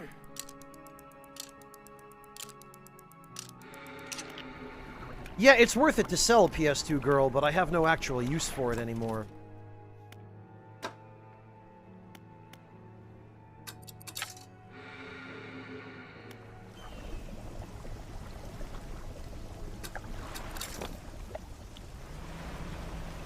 Okay. Freak fish, you say? I think I know a way to get some of those.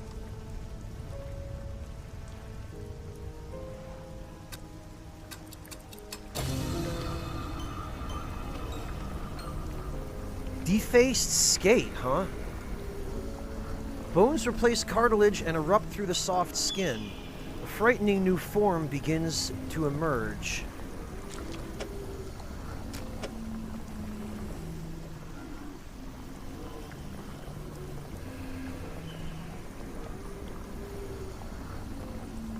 Hey Haretsu, welcome!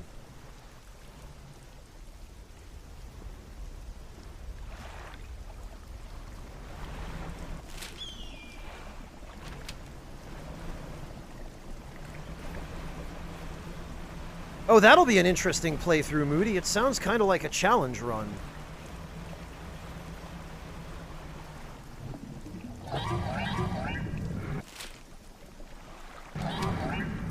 Ah, go away, stupid fish.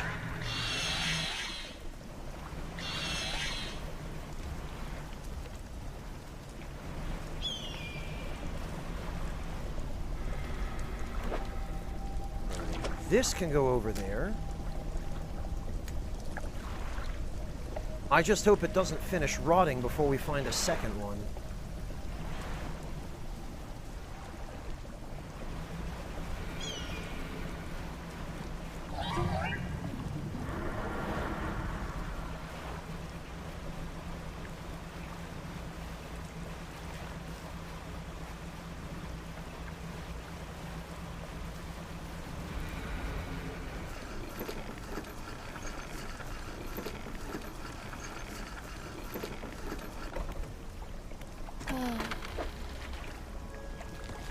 No, I want to...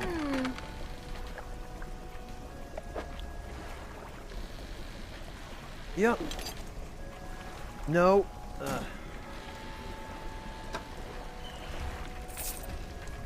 Sell those.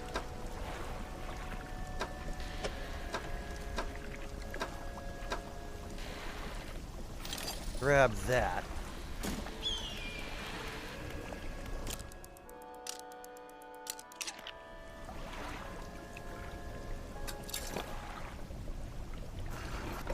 That's true, Moody, although I guess if you only use the Eldritch fishing equipment, you're fairly limited. And I don't know how much Eldritch fishing equipment there is, but I've only found stuff to be able to fish a small handful of biome types.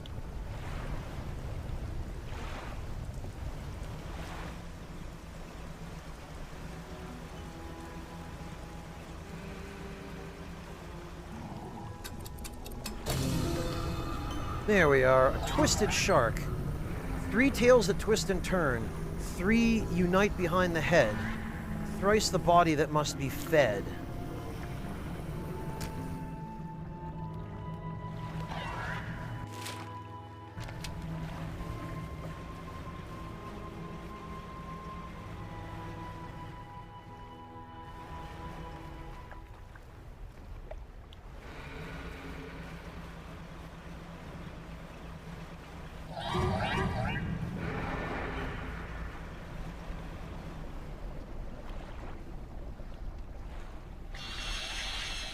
Yeah, that's right. Get out of here. I love how if they get stuck on something, they just shrink and become nothing.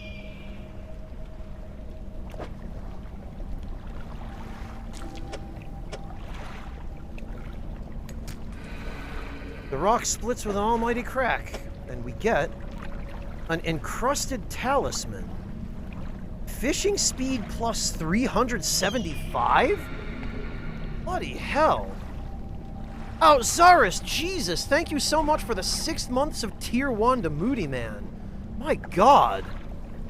Zaris, you are going nuts, and I really appreciate it, but please, don't break the bank on my account. Stone tablet surrounded by tooth and bone. A glyph of a hook is carved into the center. Ah.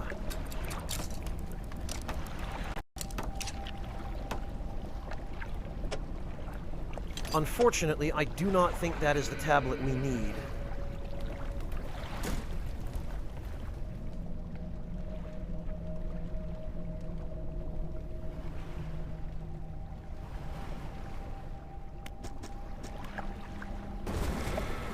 Boom.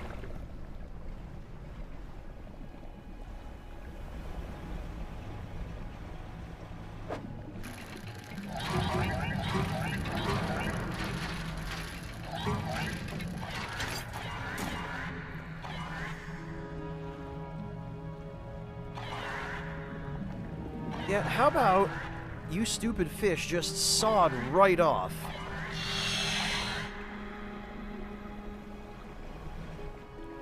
Right on out of here.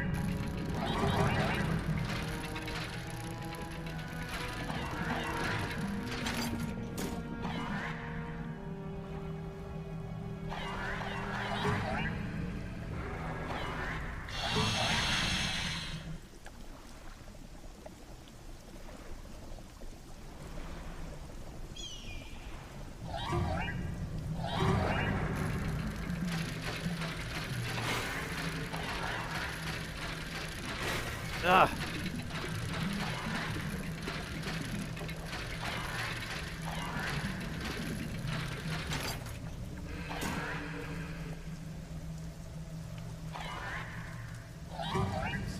Oh boy.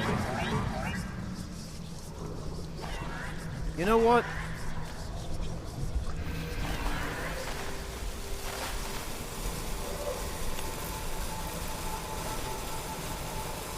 Yeah, Banished definitely does not affect those stupid clouds.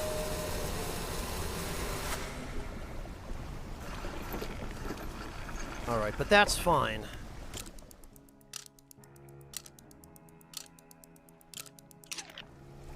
Okay.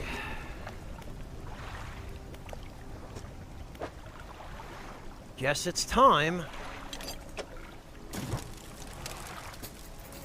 Preparations are complete. The fanatic awaits. The flames are lit. Ah, I can feel it. The chill of the deep touches us now. It is time. Come. You follow him up the steps of the temple. At the top is a black stone altar. Stacked high upon the altar are layers of dark, damp wood. He draws the antique pocket watch from his robe. It sways hypnotically in the breeze. It is almost yours. May it mark the start of your journey and the end. Still holding the pocket watch in one hand, he clambers atop the pyre and raises his scroll. He begins to chant. What are you doing? He ignores you. The wind picks up, swirling sea spray around the altar. A cold blue flame rises from the sodden wood at his feet. Say nothing. The freezing blaze climbs his legs. His chanting continues, no pain detectable in his voice. He lifts his arms skyward. Seconds later, the inferno engulfs him. It rages for a moment, then abruptly dies away. A cold mist pools around the floor of the temple briefly before the wind sweeps it into the sea. No trace of the fanatic remains. The pyre is cold and damp. Inspect the pyre. The clock face swims underneath cracked glass, hands spinning erratically. You take the pocket watch. It's freezing cold. It vibrates in your palm, clock hands spinning wildly below the cracked face. Interesting. So the person who did this before him must have been that girl, because her mother-in-law bequeathed her the pocket watch.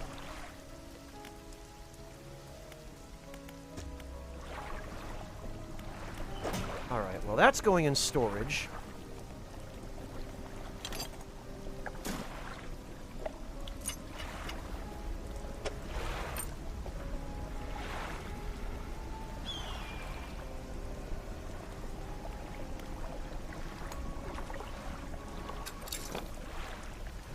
And we should go show that tablet thing to the antique shop owner.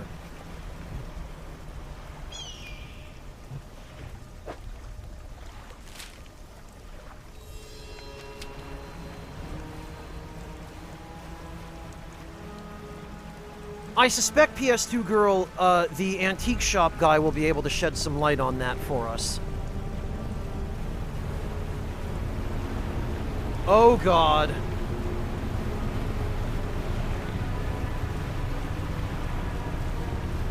All right.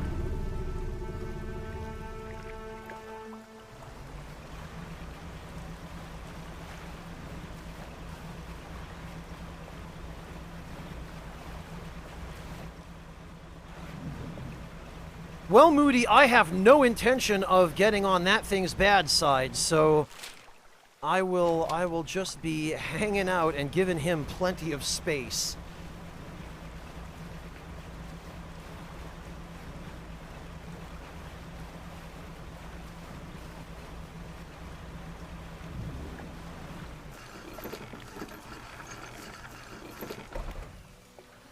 What's the dock worker up to? Still staring at the ocean.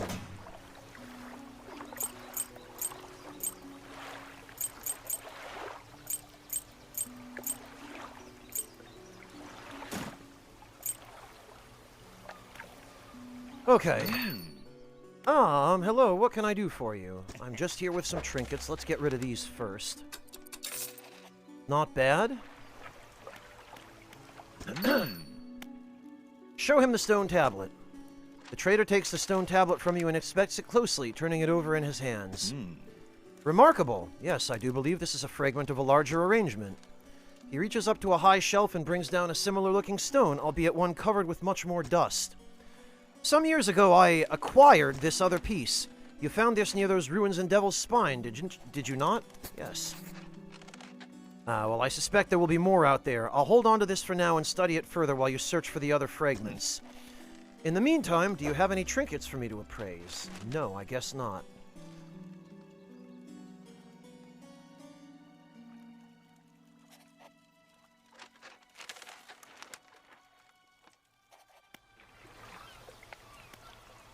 Oh, is that what that thing is, Vera? Because we also found mention of a Leviathan in the Insanity Stone at the volcano area.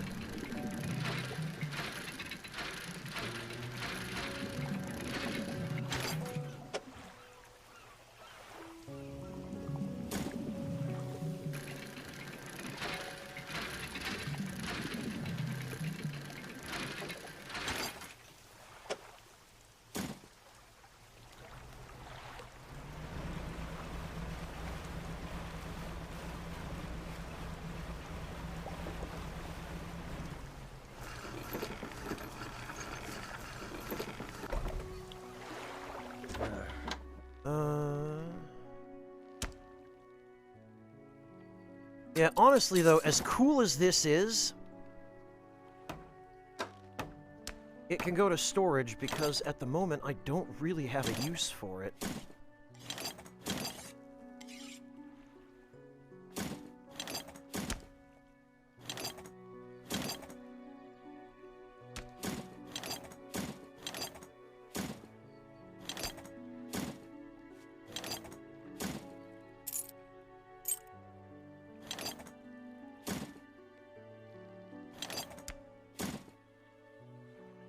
This, on the other hand... I don't know, I feel like before we turn this in, we should go deal with the lighthouse.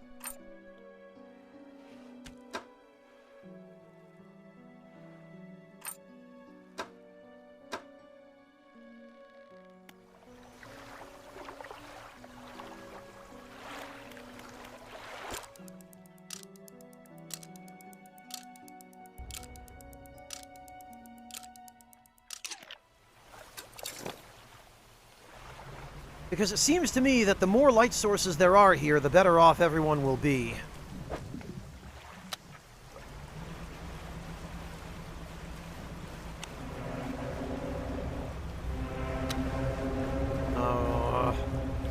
Come on.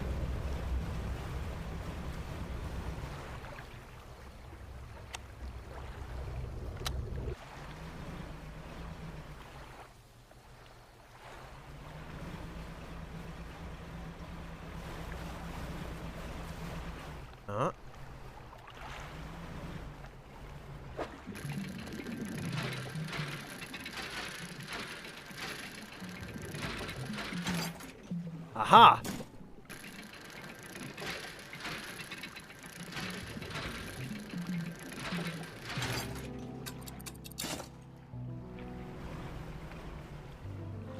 Alright, well, before I lose these...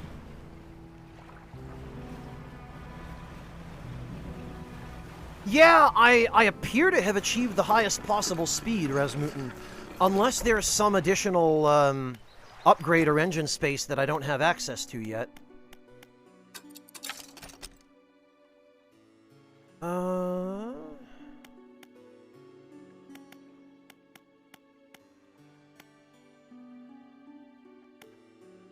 Heavy-duty trawl net. Huge trawling net with reinforced mesh designed to catch the largest of fish.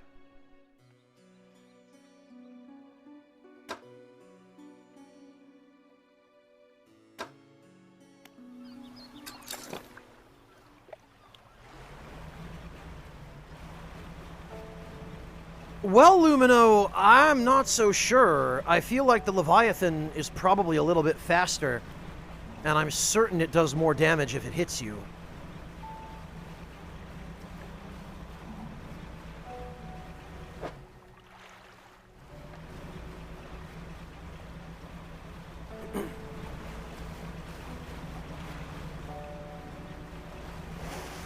One way or the other, I am not terribly keen to find out.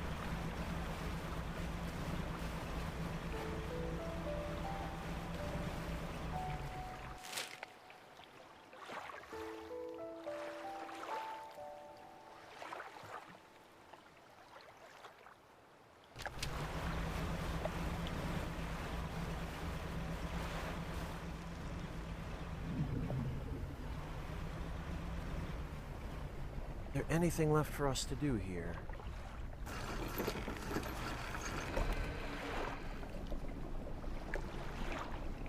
Yeah, Torun, which is a pretty effective horror situation. Find more tablets. Trader says there are more tablets to find. I should bring them to him when I find them.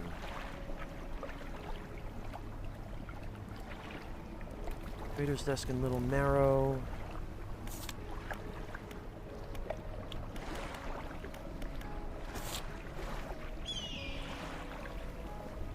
Port the gulper eel. Catch an oarfish. Oh, yeah, you know what? I keep forgetting to tell her about the rare fish that I've caught. She might have more research parts for me if I do.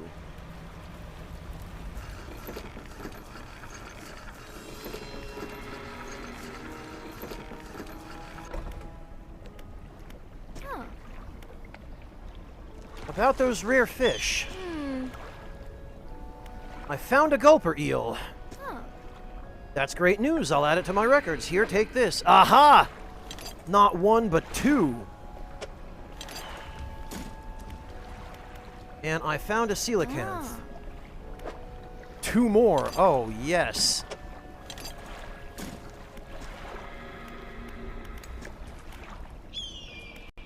And what about this place? Some kind of ancient civilization must have lived here. Judging by the state of the buildings, things didn't go so well for them. I can't imagine they built all this around an active volcano, so the volcano must have become active sometime after they founded their city. I'd guess that the volcano caused them to leave, or wipe them out one way or another. All in all, it's a pretty inhospitable place. I'm not really sure why I come here. The correct answer is for the sole benefit of the player. But be that as it may,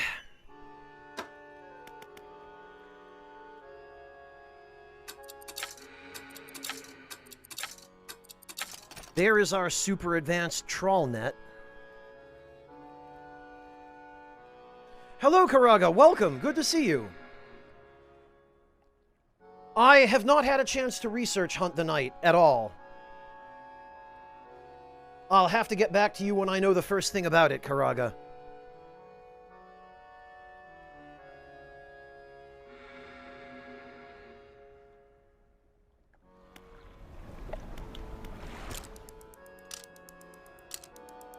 Well, Lord Louise, if it's necessary for catching certain fish, I might. But it's not something I'm going to just sail around with equipped. No, because it takes up a lot of room in the cargo hold. And I really have no need of money at this point. So it's something that I would only use situationally. But so are the crab pots, and I've already got what appears to be the ultimate crab pot anyway. So I need those even less.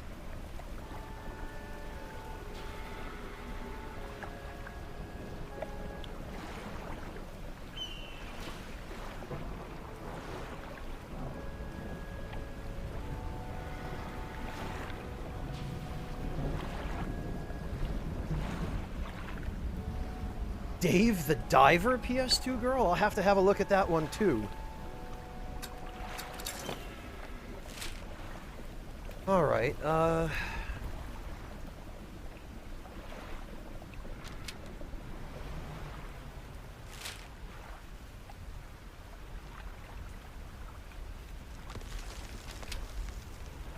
wonder if these islands to the south of us have anything. Because I don't believe we've checked these yet.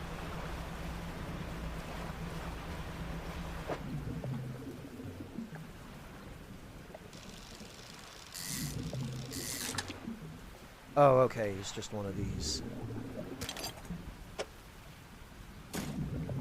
Oh, you know what? And I forgot to pawn off my, remaining materials.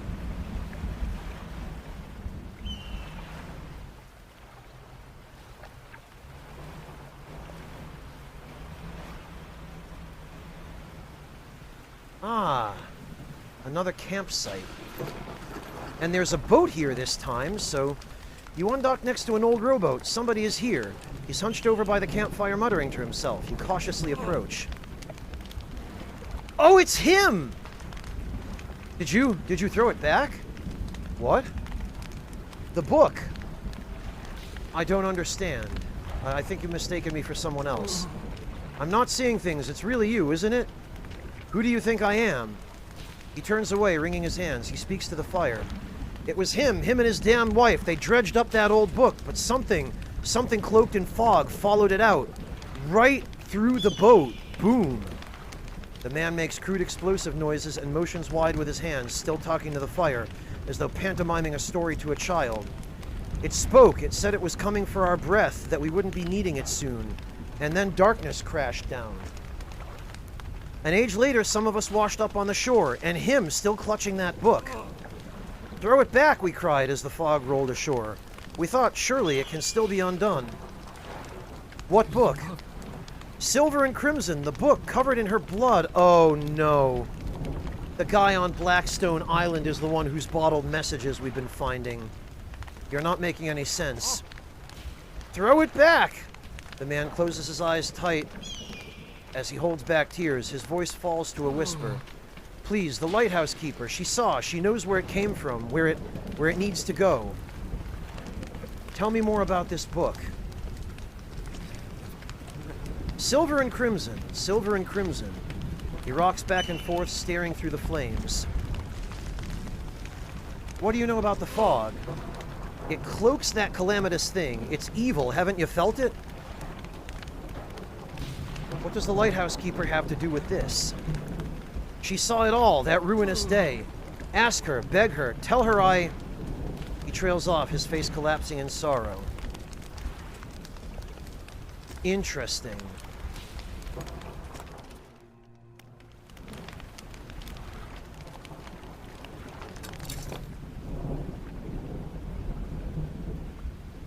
Okay, well now we know who, was responsible for those campsites with the weird symbols.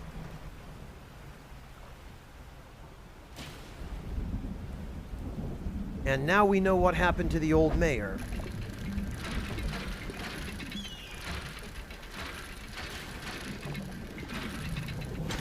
Lumino, it might as well be, from the sounds of things. There are plenty of parallels. Old King Allant waking up the old one. That fisherman idiot taking the book and causing the fog to roll in.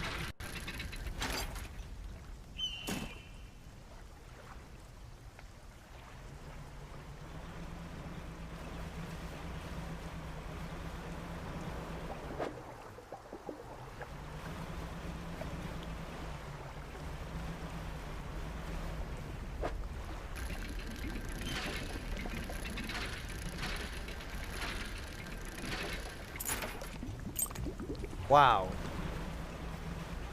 One doubloon.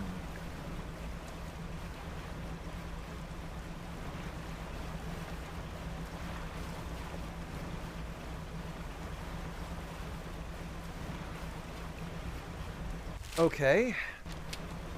Well, first of all, let's go back to the pontoon and offload some of this stuff.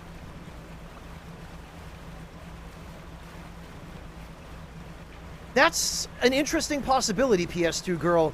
I have been skeptical of that up until now, but now it's beginning to seem like you might be right.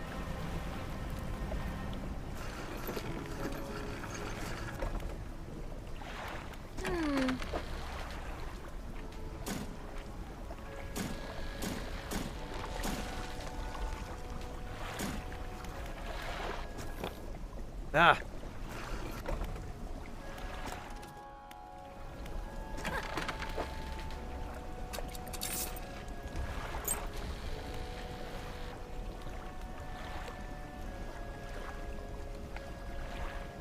Hello, Reficator. I don't know about Addicted, but I'm certainly enjoying it enough to finish the game. Especially considering that we appear to be closing in on the end.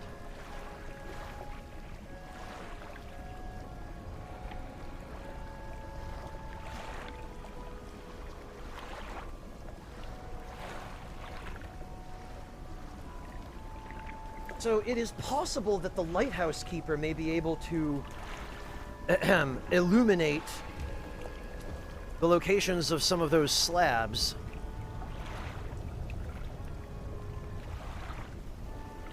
Well, Rasmutin, I don't necessarily care about filling out the fish decks, if that's what you mean, but, I'd like to finish all of the actual content, however much there is left.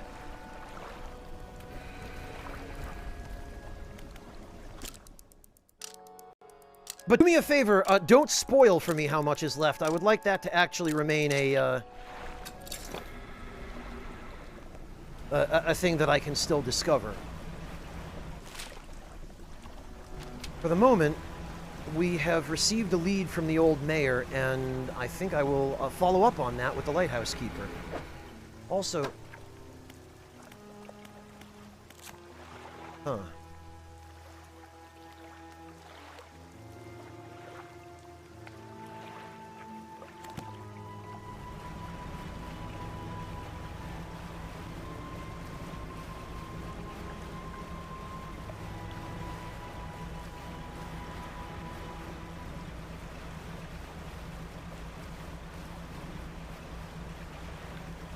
And another thing baffles me. We went to all that trouble to help the builder, and the builder set herself up in a very conspicuous location, and yet, despite the conspicuousness of that location, we have not been able to do anything else with her. There have been no additional interactions with her.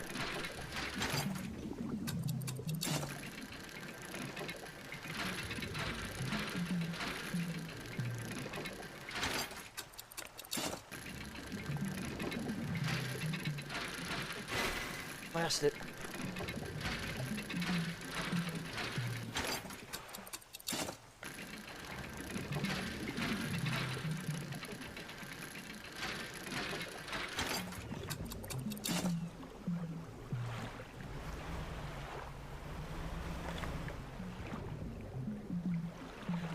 That did occur to me, Rafficator, but it seems strange that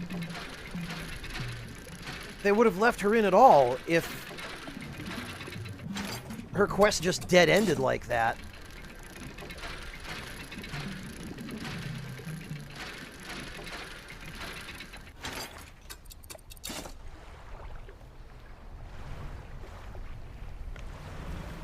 It's just bizarre.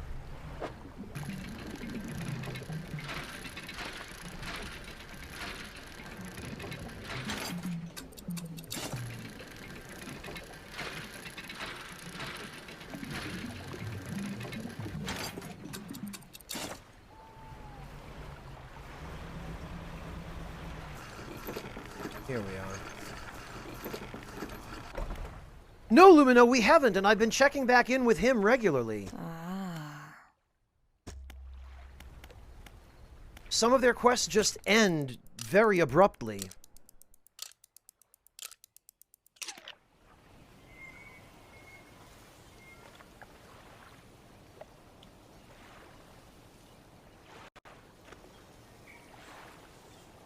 I don't know, Lumino. Usually in Souls games, even if a quest ends abruptly, it's conclusive. You know, there's some sort of closure. Or at the very least, you find out that the person involved with the quest is super dead. Which is usually the case.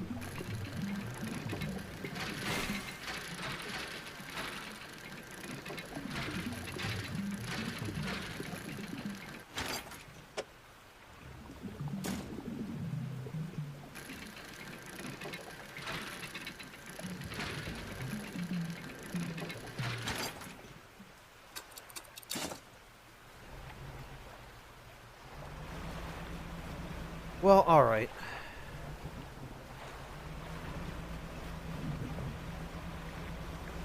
Let's go see what the lighthouse keeper has to say. Rafficator, I haven't died yet, believe it or not. But I've been very careful.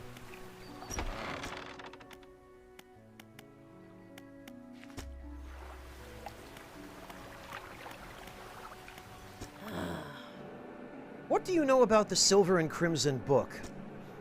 She shudders at the very mention of the book. You're really asking me after all this time? You know it must be returned. She looks at you with deep pity. You have to move on, for her sake as well as yours. Take control. Be rid of that thing once and for all. Oh. So I guess our character actually has a backstory.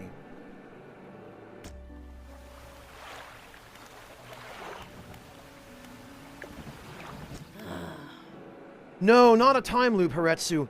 So it wasn't the guy on Blackstone Island then who left those notes in the bottle. It was our main character.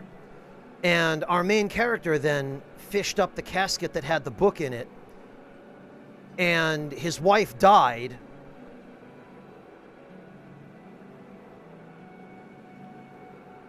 And he cursed the entire area. As far as I know, I finished it, Rafficator. Yeah, I lit the 3 flames and whatnot.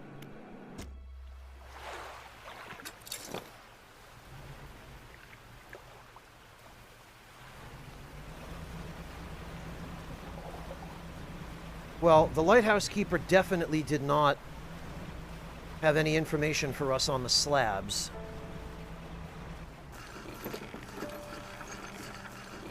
And I'm going to speak with our friend here.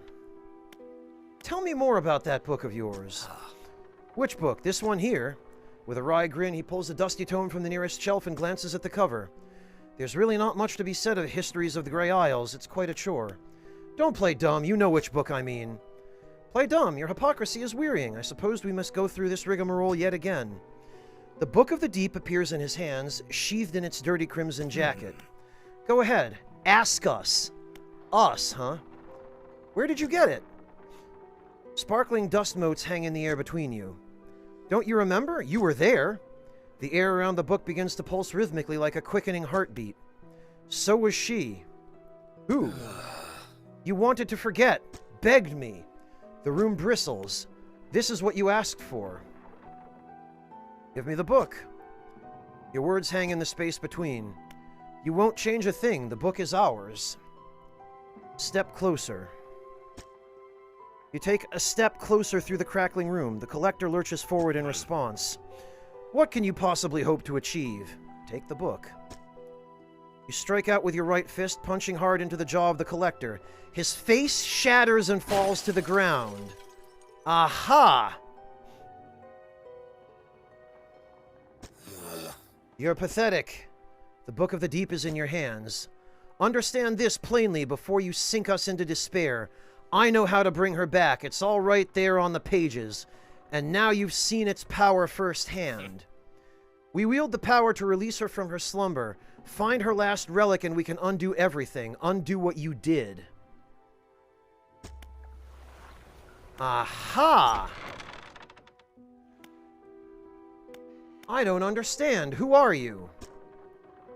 I am what was fractured from you on that day you dredged the depths. I am what could be. I am your breathless self. Ah! You mentioned saving someone. Yes, she will rise from the deep. The book describes it. We almost have all of the pieces. Just one more. It's a good thing I didn't hand that watch in. Yeah, literally, I am thou, thou art I, Haretsu.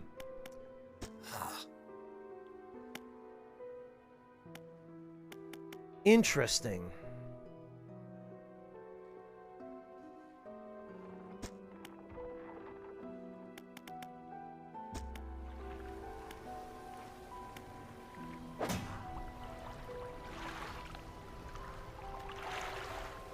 So I guess, PS2 girl, you were right. There appear to be 2 ways this could play out. We could hand him the watch, or we could figure out where the rest of those slabs are.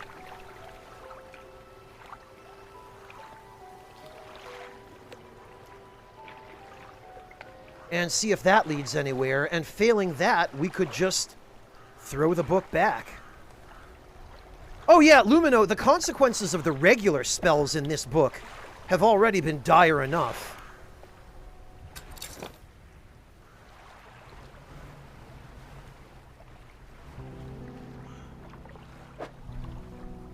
Of course you would, Torin.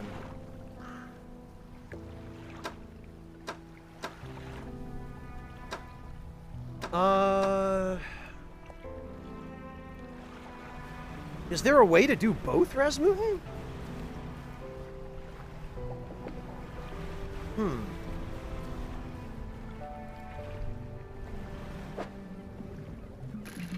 Turin, I'm not sure I want to see where it goes.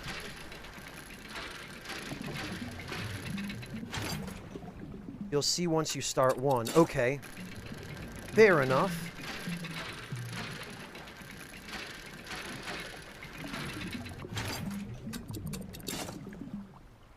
Oh, the game doesn't lock you out of an ending.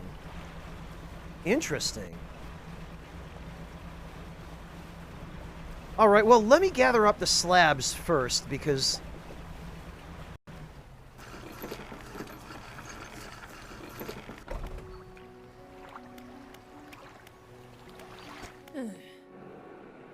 I have the book. You've had it this whole time, have you not? It doesn't matter. Make the most of this window of lucidity. Now is the time to act. Do you still remember where it happened? In that gloomy darkness behind the bay. When you're ready, I'll point the way. I need time to prepare. I understand. Do what you must, but do not delay this any longer than is necessary. Return to me when you can. I will point the way. Alright, so then the last remaining question is... where the heck do we find those slabs? Or at any rate, where do we get a hint to finding the slabs? For science, Moody, right.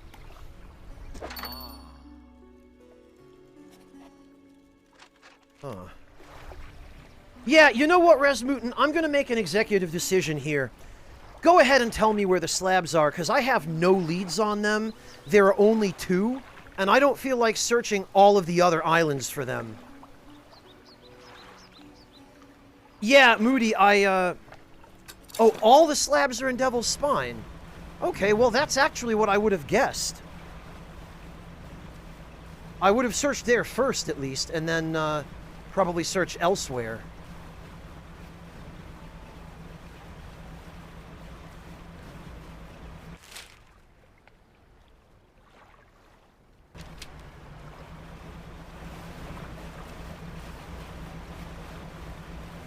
Bring explosives, alright. Oh, Karaga, is that what's in the, what do you call it, the woodshed? Or the workshop at the island?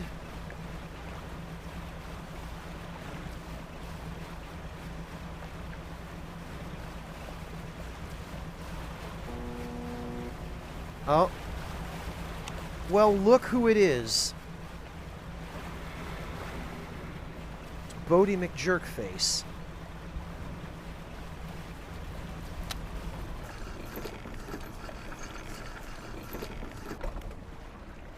That's a real ship?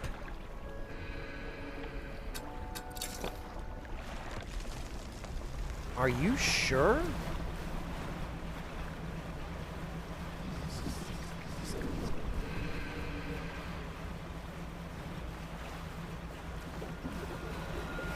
Well, he's gone now.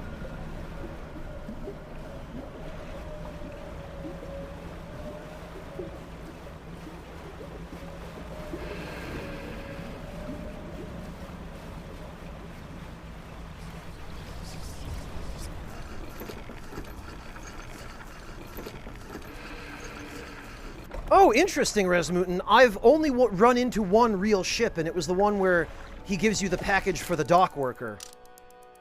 And that ship wasn't moving.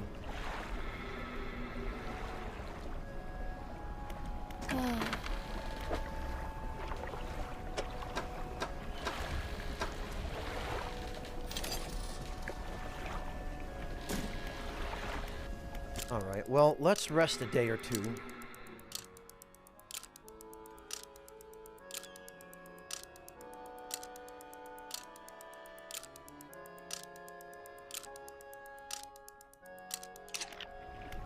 And we'll get a few more explosives just to be on the safe side.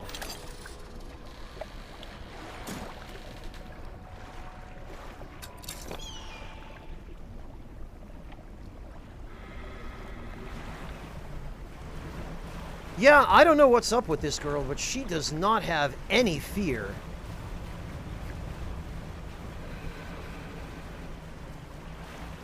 Alright,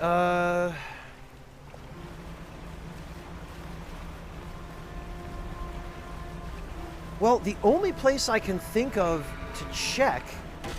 Damn it! Well, that's not good.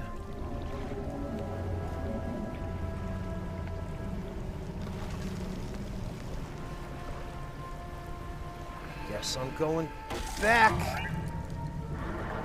Bloody hell.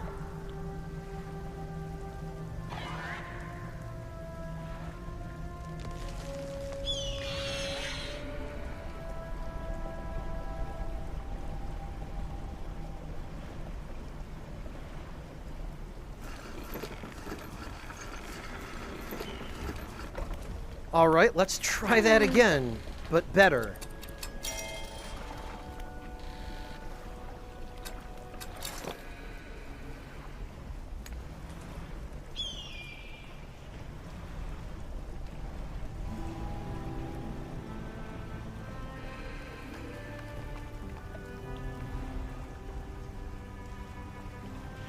I wouldn't say this area is a non-threat, Reficator. There are threats here. It's just that once you know how to deal with the threats, they become considerably less threatening. Now, if I had to hazard a guess, my guess would be there's something around here. This set of ruins.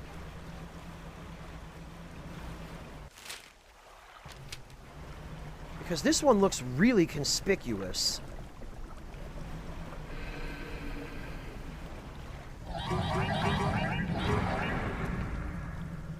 But I can't, I can't seem to dock here. Oh, jeez. You know what? Get out of here.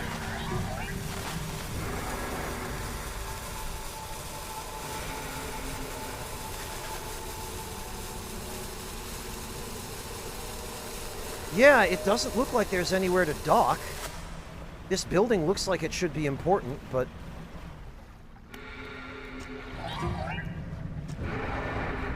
Ah, and then of course they put that there.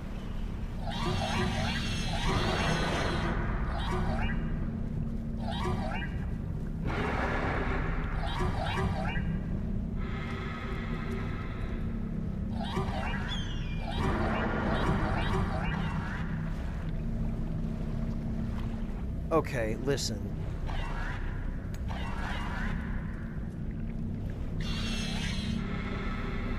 We're leaving.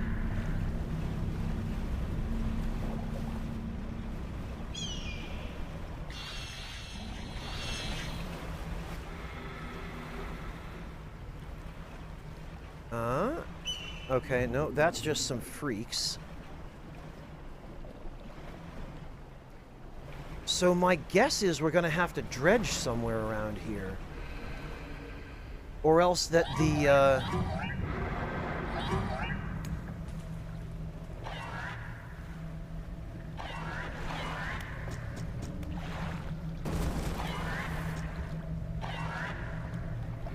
really wish that I could see.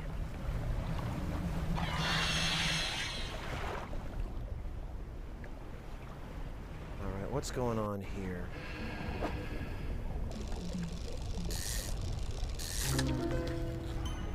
Wrapped shark. A grinning maw turned upwards to the sky, wing-like fins ready to take flight. Huh.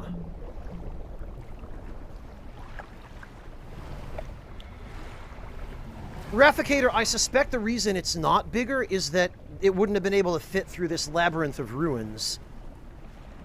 But yeah, now I see. I see shining salvage, which means... yes, indeed.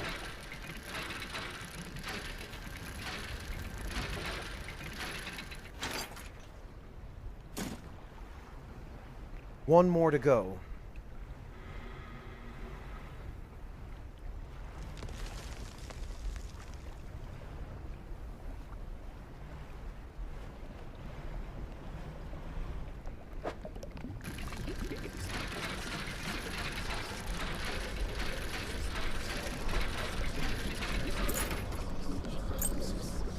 Bloody hell, these stupid things. Ah!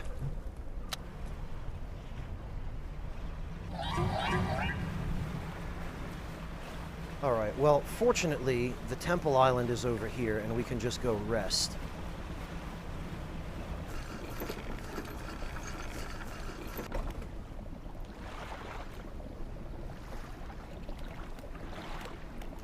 Right, Clint? I guess we've got really good sonar or something. Okay, one more slab.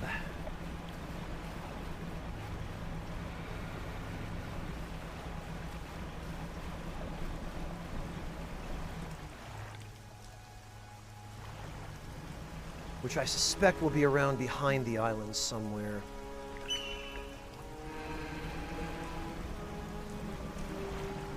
That was a little too close.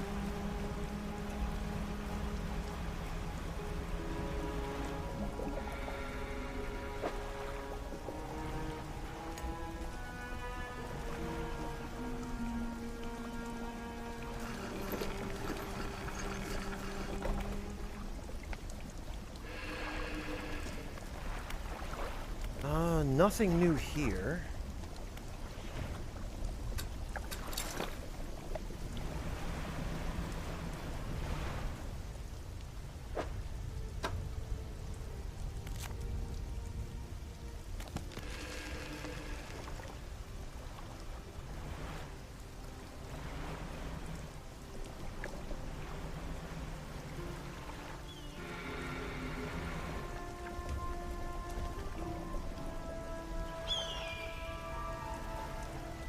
And I think I've already gotten everything that was in here. Yeah, I don't see anything else. Certainly no salvage. The bait rafficator, I used it.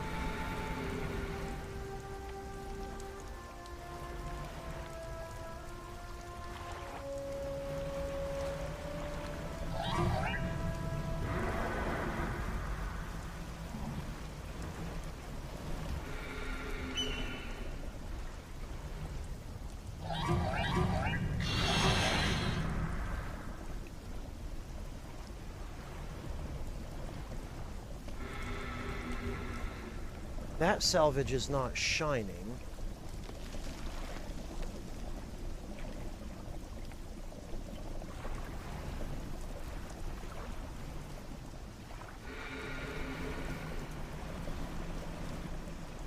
Haven't been through here yet.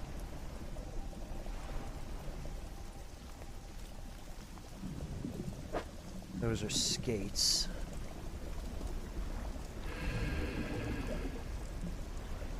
Huh.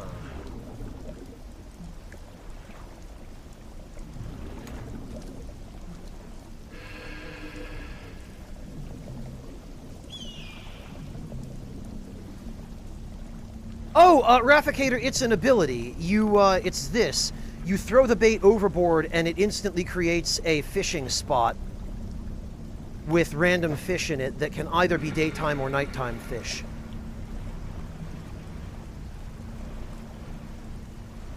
Oh, okay, Moody. Well, I'm fairly close to that spot. It's right over here.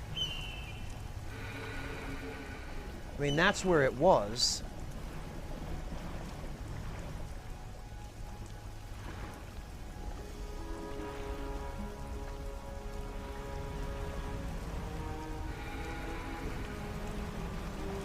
Maybe in here?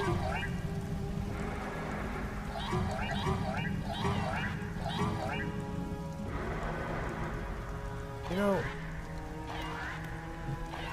go away. Oh, I got the one in here.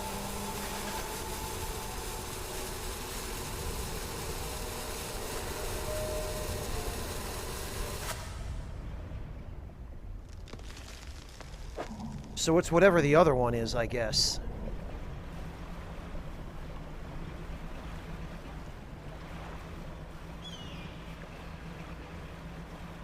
Well, let me go sell off this weird shark, and I guess we'll try the other side of the islands.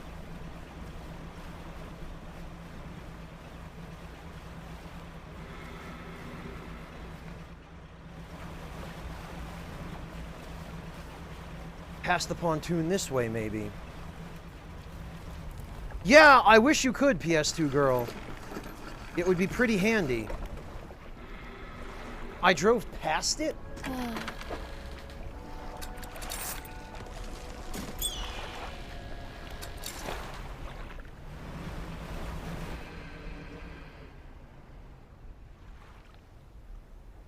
It's not that. Head back the way I came, but look right?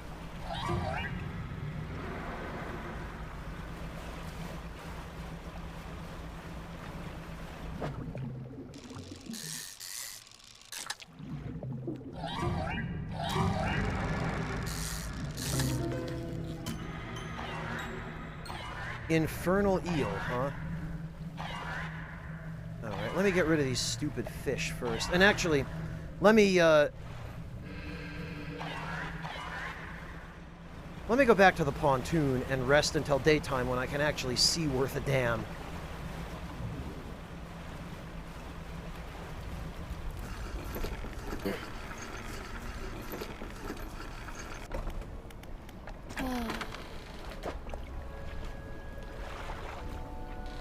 Grown fat from countless corpses that rest in the deep. The harbinger of a sick mercy for lost souls. Huh.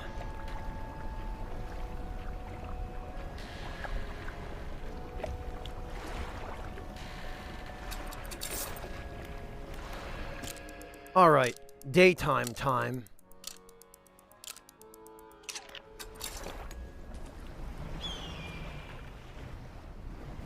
Okay, you guys said back this direction, but look right.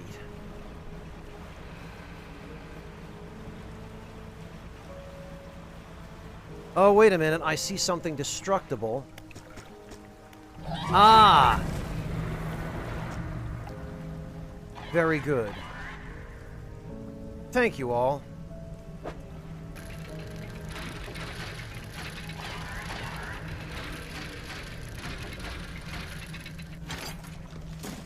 And there it is.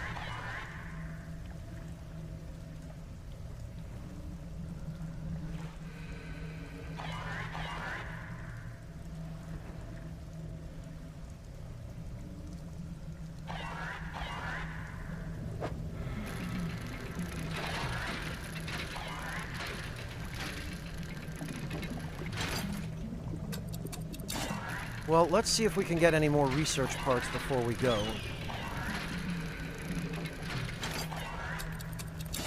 Not from here, clearly.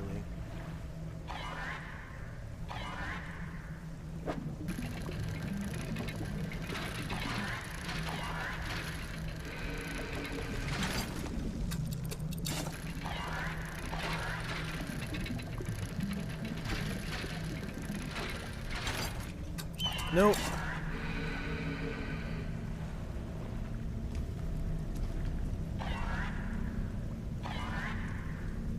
Okay, well, I guess that's all the slabs. I'm gonna go stash it, though, just in case I run into anything crazy on the way back.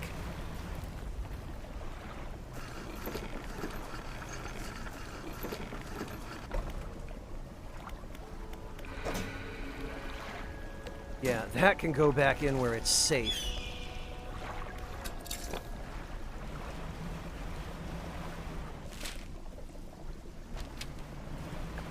And off to Little Marrow.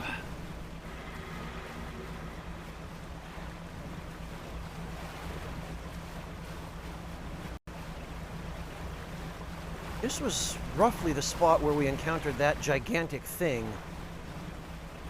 So I'm going to keep a careful eye out.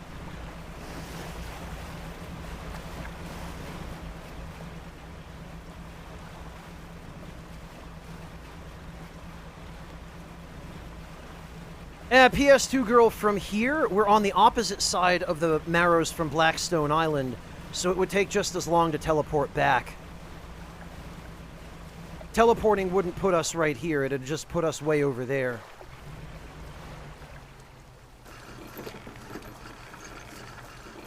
Rafficator, there was a gigantic leviathan swimming in the ocean that we just sailed through. Looked like a giant lionfish. Striped, dark and light, with spiny fins.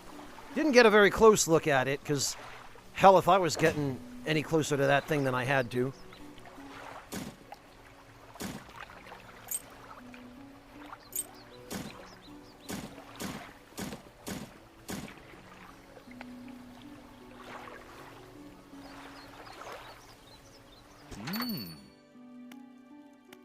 Alright, let me get rid of this stuff.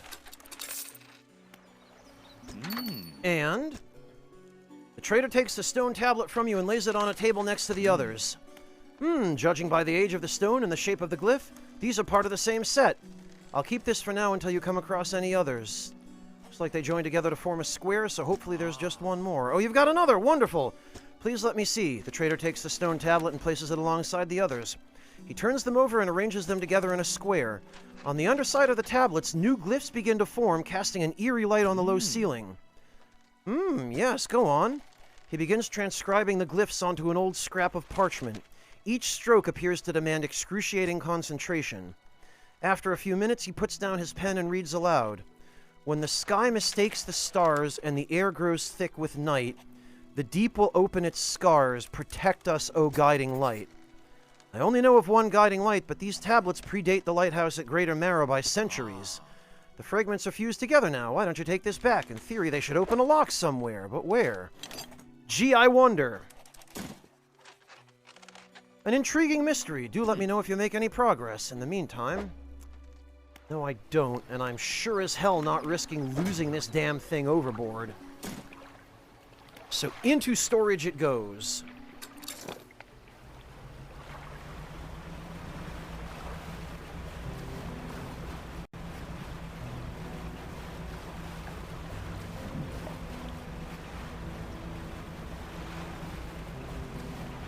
And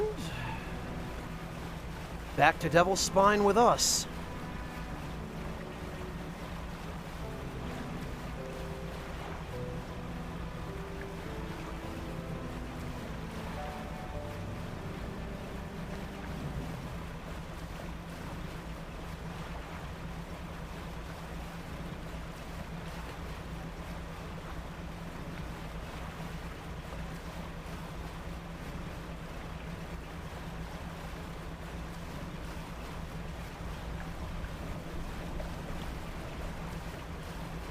And we will go pick the slab up at the pontoon,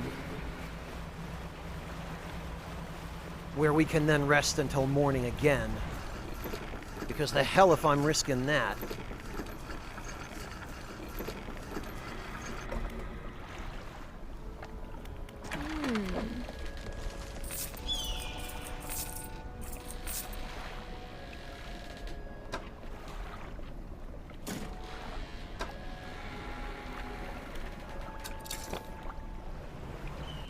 Alright,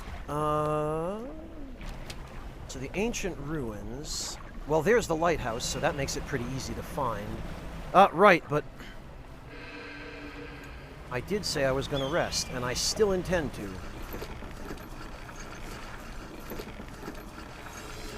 Well, Rafficator, hopefully the game will sell well enough that the dev team will be able to do something more. Because it seems to be pretty popular. I've seen quite a few of my friends and colleagues playing it, so... They must be selling enough copies.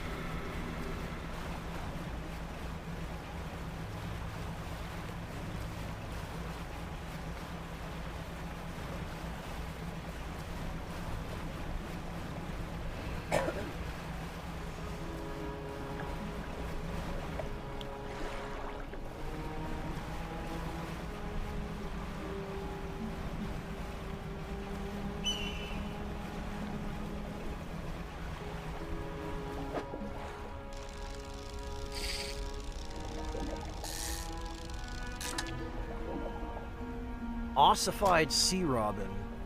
Chittering mandibles scythe the air in front of this deep dweller, its small body encased in a suit of thick bone.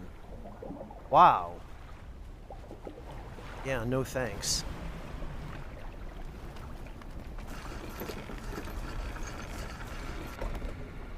Moody Man, I feel like this... I've gotten more than just a few hours out of this. This is a...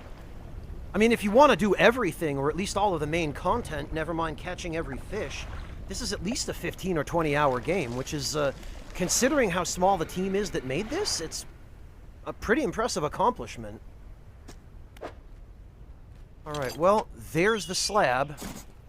The fused tablet clicks into place and the door rumbles before sliding aside. Step in. You step through the doorway of the ancient lighthouse. The stairway to the top is collapsed. This is as far as you're going to get. Around you are a number of dusty objects. Some of them look valuable. Flame of the sky. Impossibly bright for such a compact design. The delicately faceted crystal lens focuses a peripheral shimmering Wow!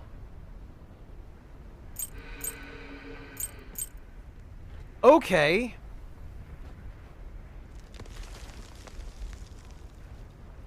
$3,500 lumens. With a range of 25 meters.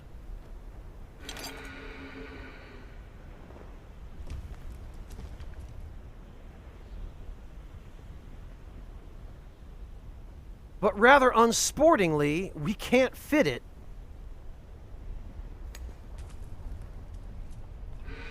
And it only actually gives us plus 500 lumens, but... that appears to be for us, PS2 girl. It's boat parts.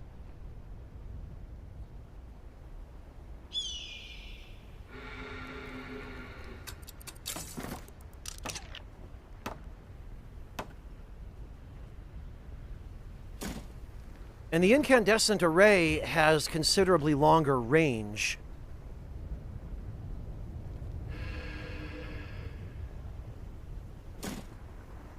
You take everything from the room.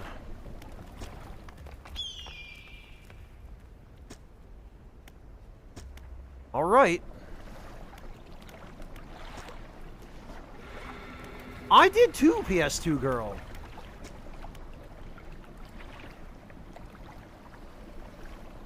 Beacon of light is shown repelling a tentacled figure. Yeah, I mean, that's true, Moody Man, but...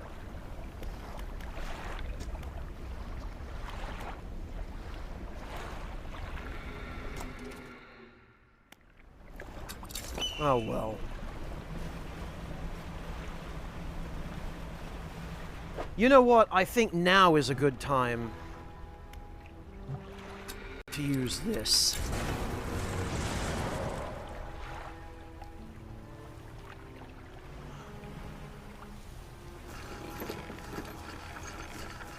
And let's, I guess, go, well, Rafficator, that's my question, is... does this light have a special effect? Will it actually... will having this equipped enable us to scare away eldritch horrors? I have a strong suspicion the answer is probably no.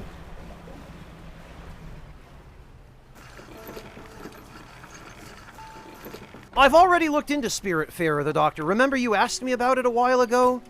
But I don't have any interest in Spiritfarer. It's not really my kind of game.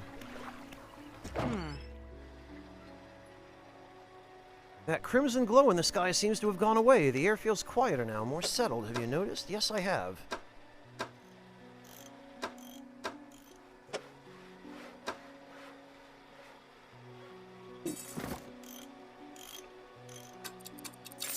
Well, I guess that can go.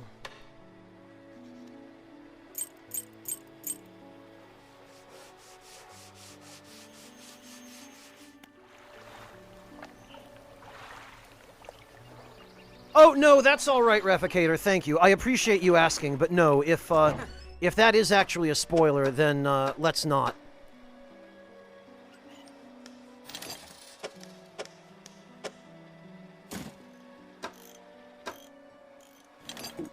God, I'll tell you what, though, this vexes me. fact that I have to...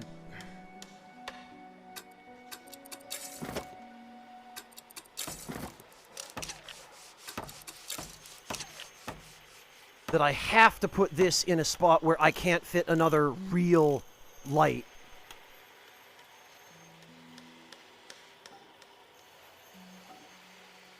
It's all right, the doctor, it's all right.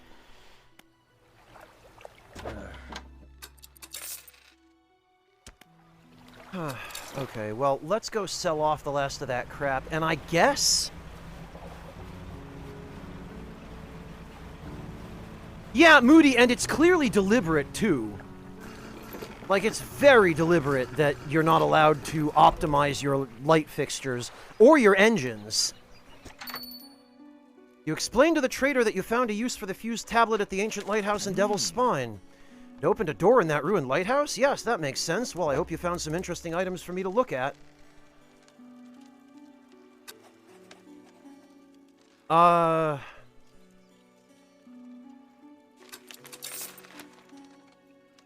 He does not seem interested in the flame of the sky. Nope.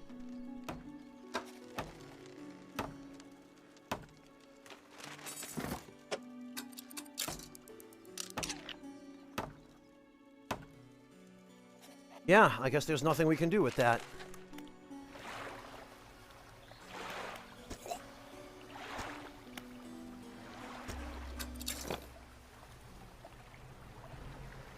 Yeah, no kidding, Rafficator.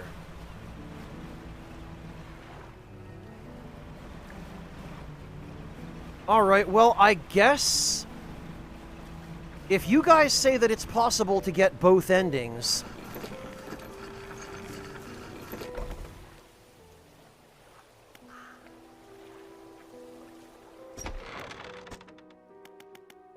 Oh, right.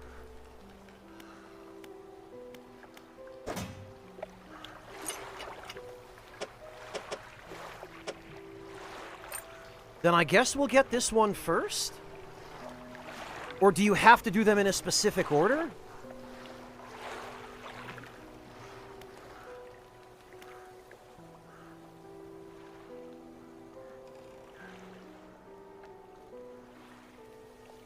You can do them in either order, okay. Well, in that case, here we go. You climb the broken steps to the old mansion, the waves swelling and crashing against the basalt columns that surround you. You pause before crossing the threshold. Deliver the relic. He approaches, drawing closer with an incessant ticking. You have the pocket watch. You take out the watch. Its once frozen hands are now inexplicably twitching in a rhythmic struggle, trying but failing to move forwards. You place it in front of the collector. Though it has been some decades since I last laid eyes upon this, the sound of its mechanisms has grown no less unpleasant. And with that, our collection is complete. I must admit I'm surprised. I did not think you had the determination for such a job. Now, with these 5 relics in our possession, only one thing remains. We will see her again soon. It will all be worth it. You know this. Know what? It will become apparent soon enough. We must make one final voyage. This time I will be with you. I'm ready. Warning, you are entering the final phase of the game. Your progress will not be saved. Okay. So that's how it works. Your progress will not be saved from this point onwards. The relics are coming with us. We should wait for the fog to thicken. With luck, the seas will remain unaware of our intentions. Yeah, okay, so that's how they pull it off. You just revert back to the point before you commit to this. Now, our destination is the open expanse to the west of Greater Marrow. It's marked on the map. We must not tarry on the open waters, not with such a significant cargo. Make haste. His shape disappears from the mirror. A chill rises in your body as you turn to leave. The collector is with you.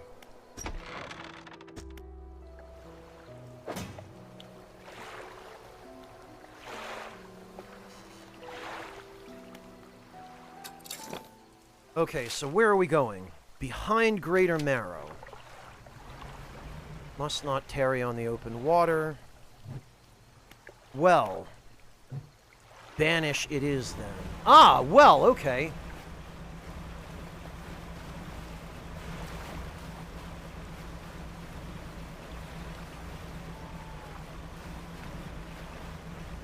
Final boss encounter incoming, surely.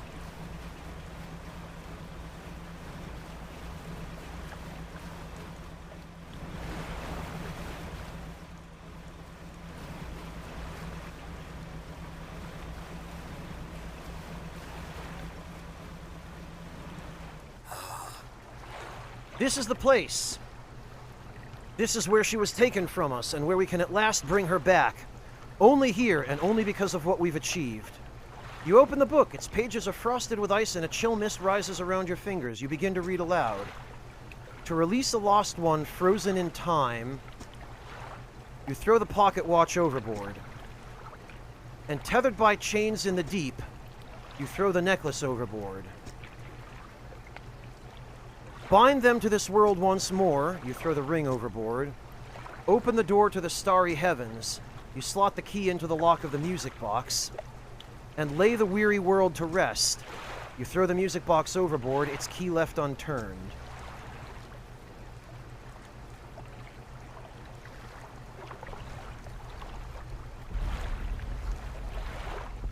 Oh, okay.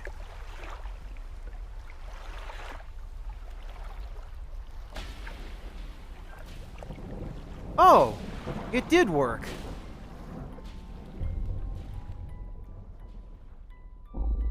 But at what cost? The rest of the world gets destroyed.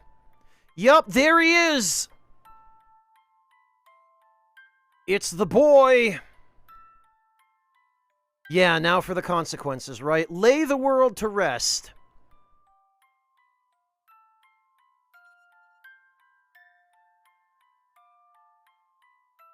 I hope it was worth it.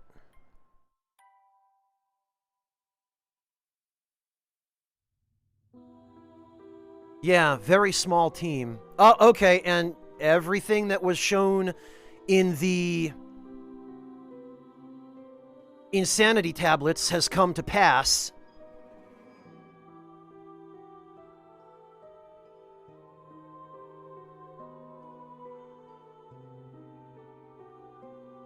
Yeah, it kinda did, Lumino. This is unending, Lord Louise. We still have one more to get.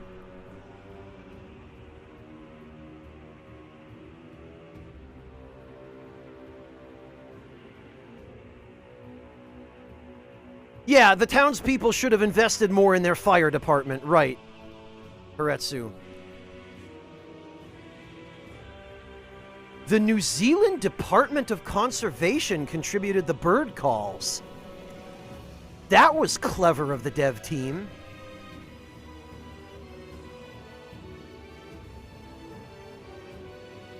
Hey, you know what?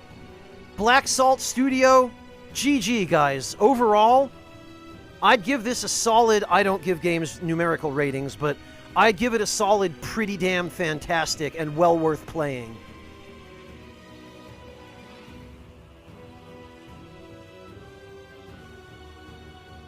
No, I'm pretty sure this was all real, Rafficator.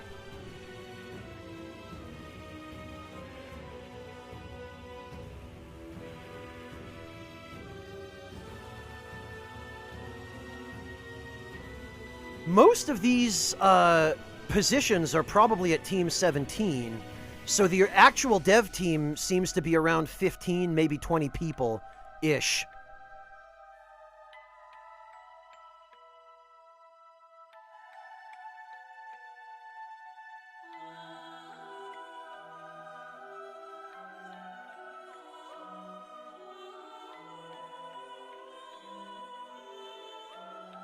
Yeah, that's kind of weird too, Moody Man. I mean,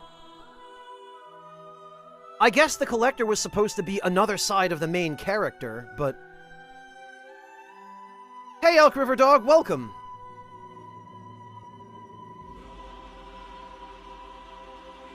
Oh, really, Moody Man? Okay, interesting. Yeah, I guess revealing that secret does make it a little weirder.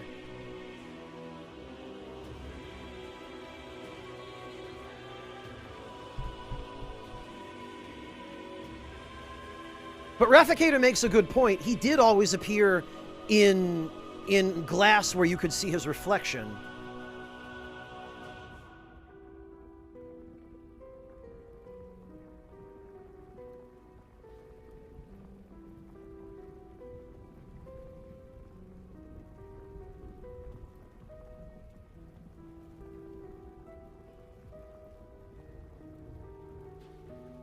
Why is the Switch version double the price? That's a good question, Lord Louise. I do not know. Other than maybe Nintendo being greedy. Or maybe it's on sale on PSN.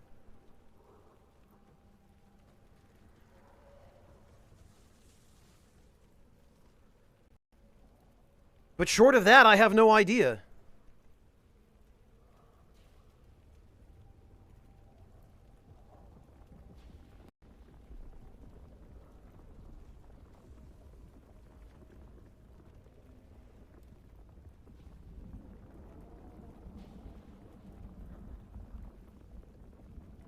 Also, the music appears to have stopped. That's strange.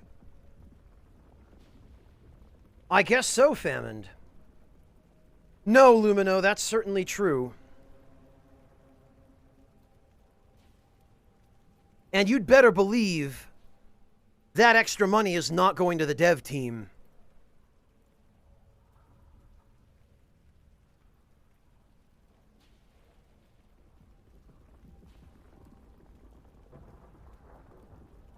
Maybe they do, PS2 Girl, but I don't want to skip them. I want to see if there's a stinger or, you know, a post-credits scene or something. I would hate to skip the credits and find out that I'd missed something.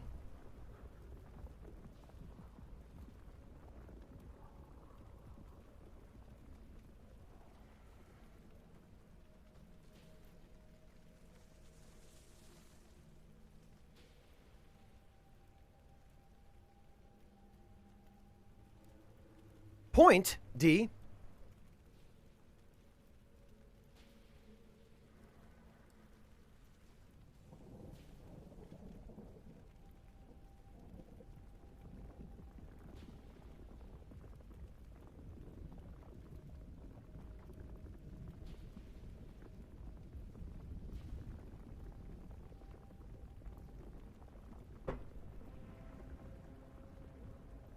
Yeah, I'm kind of surprised that they didn't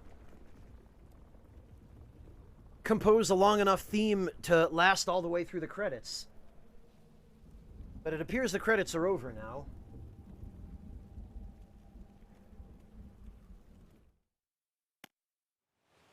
Oh, okay, and I guess there was no post-credits scene.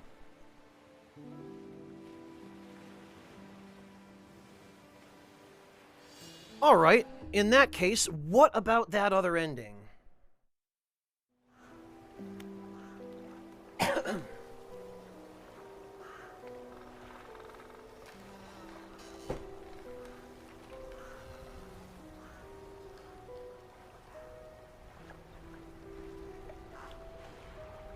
I don't know, Artista.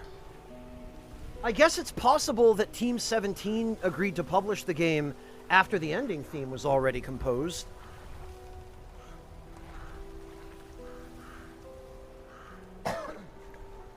But short of that,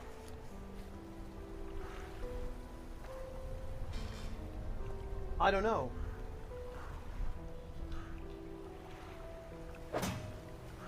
All right.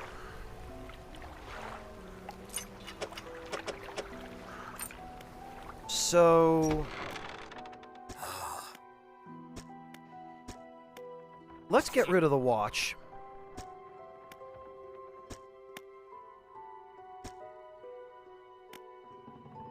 All right, and then we'll tell him we need some time to prepare. And now we will go to the lighthouse keeper. And we will do that ending.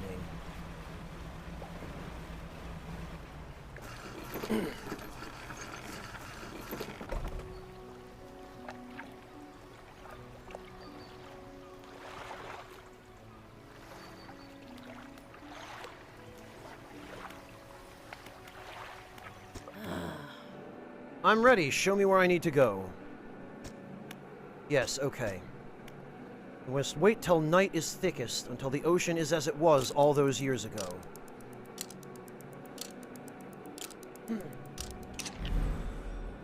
It's time. I'll point the way.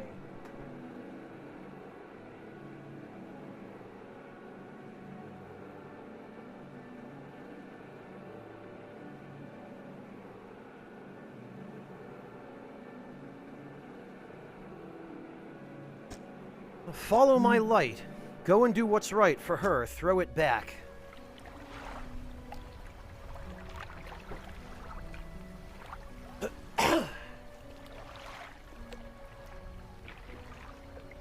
Oh, I guess we're supposed to, Ah, okay. She is, in fact, using the lighthouse to point to where we have to go.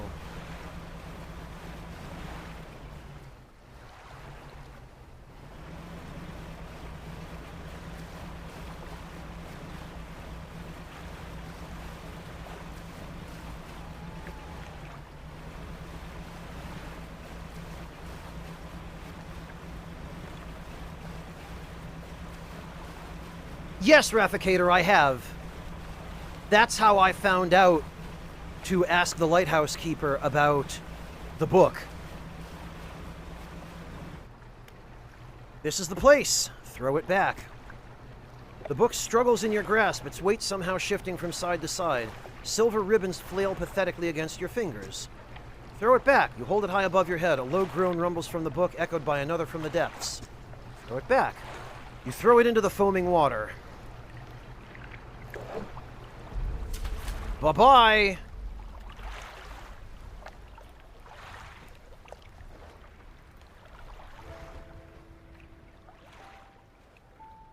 Oh, and the fog is dissipating.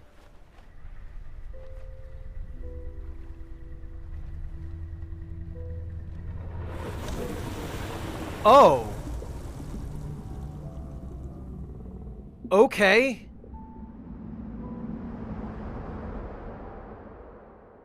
So there are no happy endings, I guess.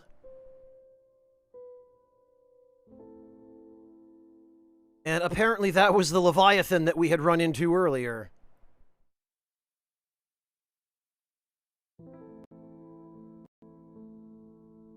No good ending for me at all. But then again, I guess this is the kind of game that I would have expected not to have a good ending. Yeah, that was awfully convenient, Clint. And, Rafficator, you said something about the light from that ancient lighthouse being a spoiler. What's the deal with that thing? Is that another ending? Was it supposed to be helpful for something? Did it have any use other than just being a really bright light?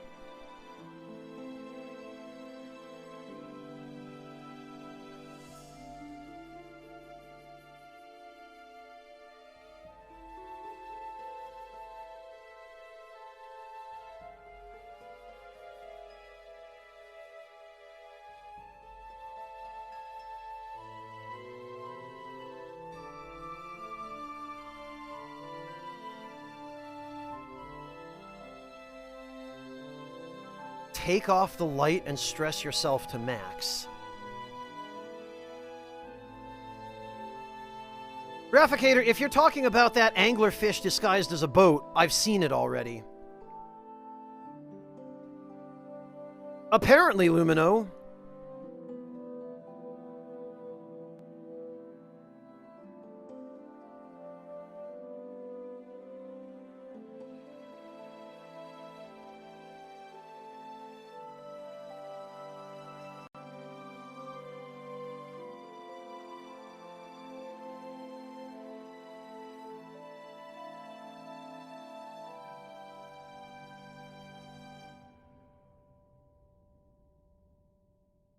It's not the anglerfish, it's something different. Welcome back, Yami. It's happier for the town, maybe, Lumino, but definitely not for the protagonist.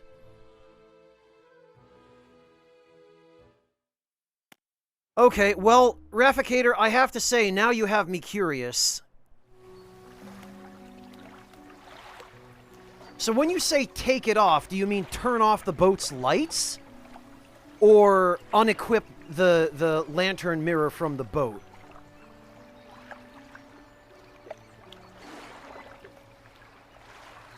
Maybe not, Lumino. Maybe they were able to just leave. Maybe they just left the... Oh, unequip it.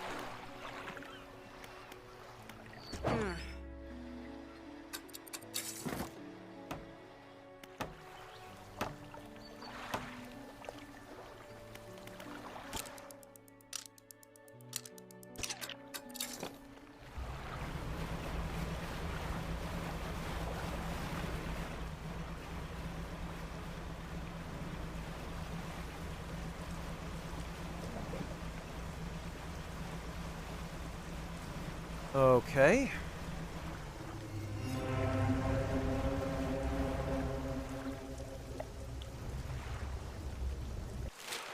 Whoops.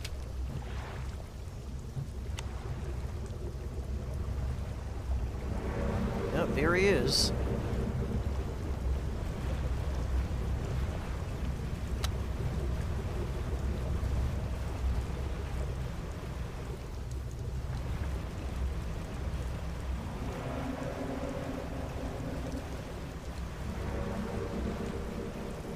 Okay, stressed myself to the max.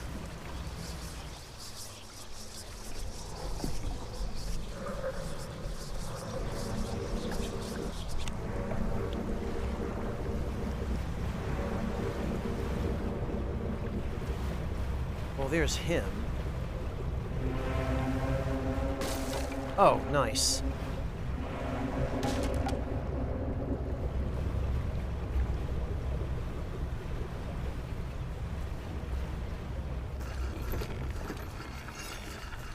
Drive around open water. Oh, okay. I think I see where this is going.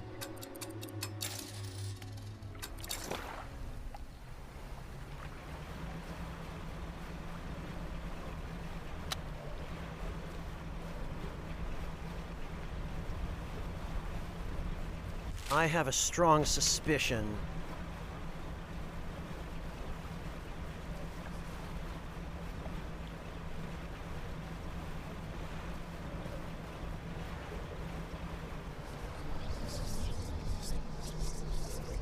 This is max stress, right?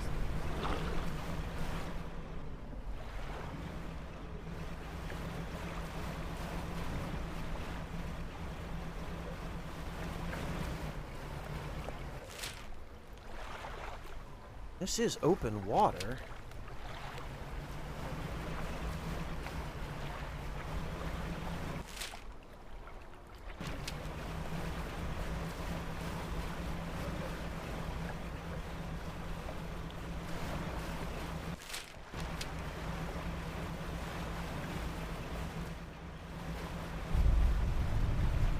Takes a while? Well, I hear something. Oh, there he is!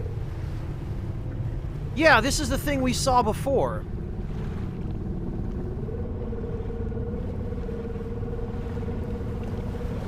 In fact, I think this was the thing that that ate us in that last ending.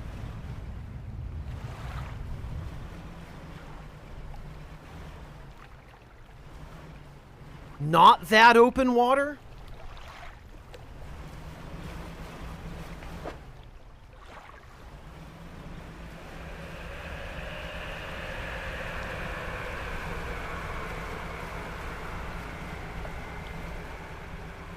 Stay in bounds? You mean like near the middle of the map?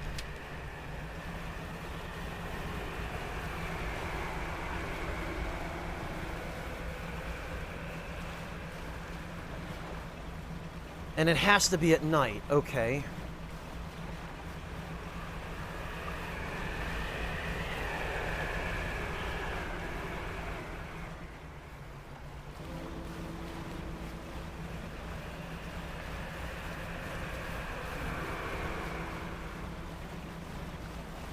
Well, I can't very well rest now, but I'll go repair.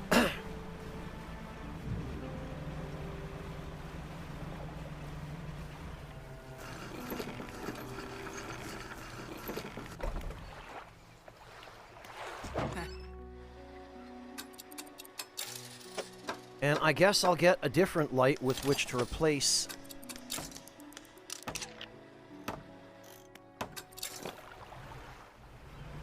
the mirror.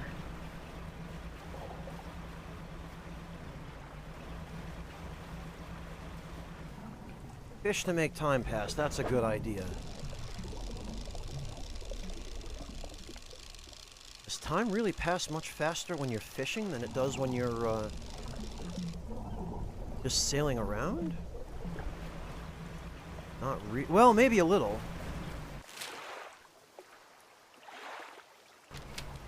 Okay, so maybe due south.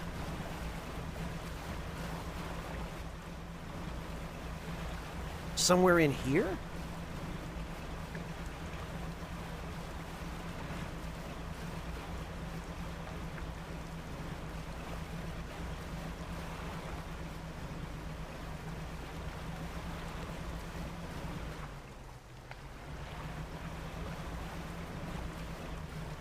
Oh, the giant Leviathan thing broke your engines? Behind Gale Cliffs.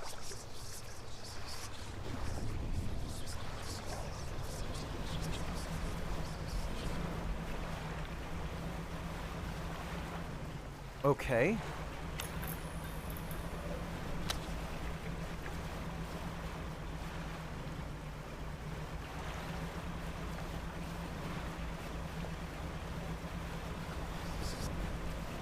Behind Gale Cliffs.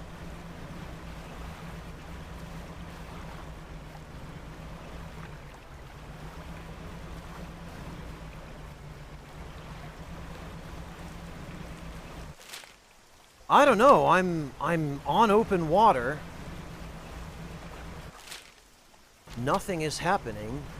If you say it happened to you behind Gale Cliffs, then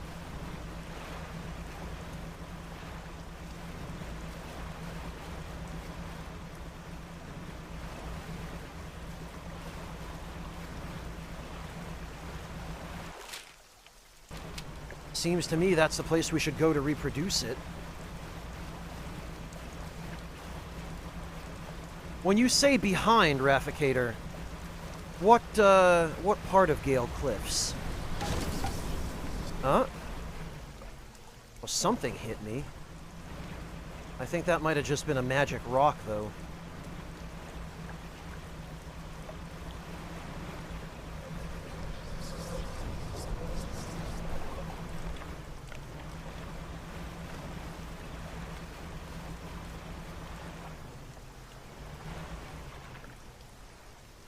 No, D, it would not.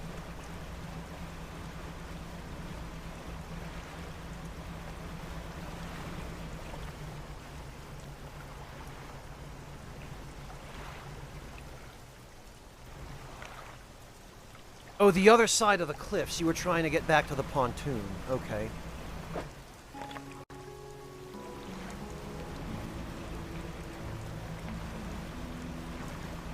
Basically where I am now. Interesting.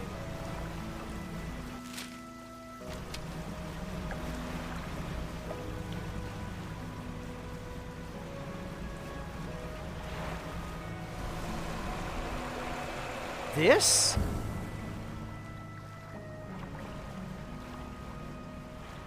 Because I've already seen the shark.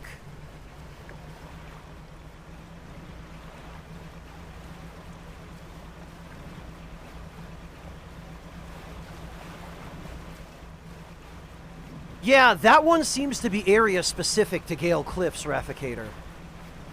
The shark that just attacked us. That's not it. Okay.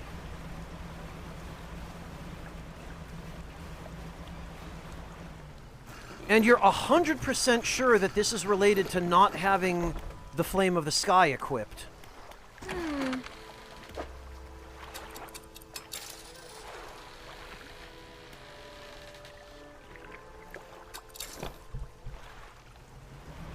Well, Moody, it sounded more impressive than just the evil Cthulhu shark.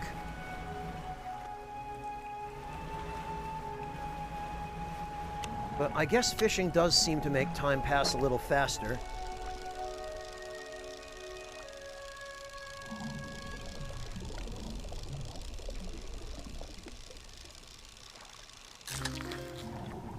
Oh, we got a sturgeon.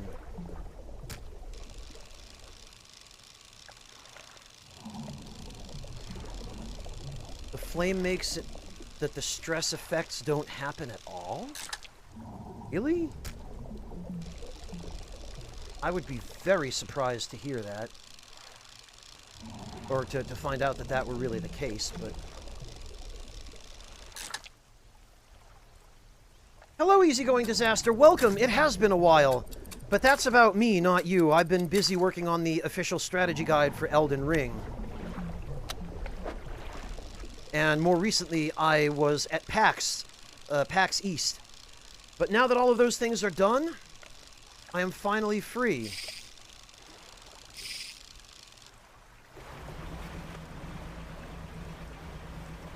And I finally have time to do stuff again.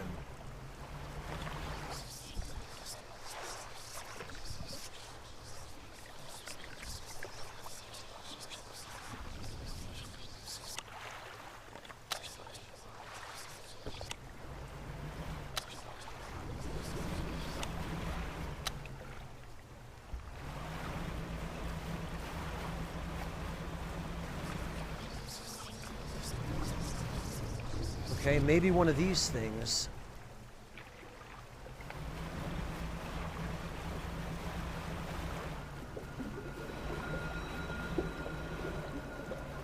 Okay.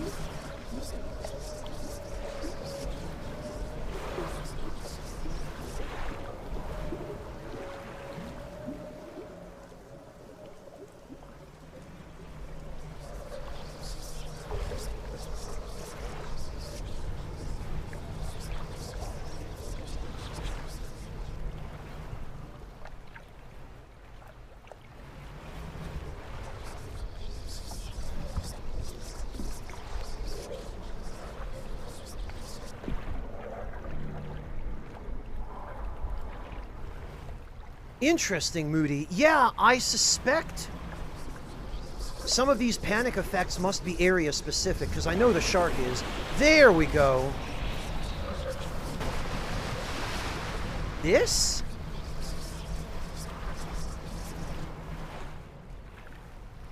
Was that it?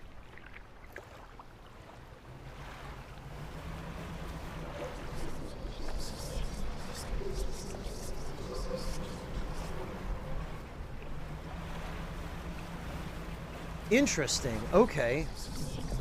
So it was an actual Cthulhu tentacle that just took a swipe at us. Yeah, I bet it was, Rafficator. If you didn't see it coming, if you weren't expecting it.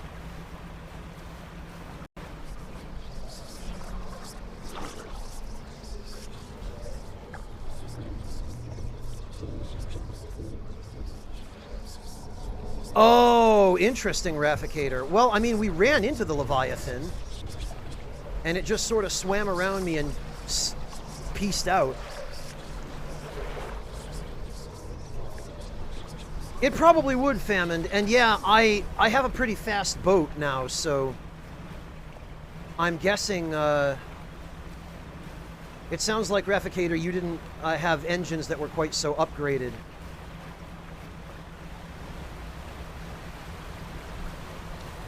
And yeah, so what is that? A one-shot if that thing hits you? Your engine was dead and you couldn't get away from it and it destroyed your engine. Ah. Fascinating.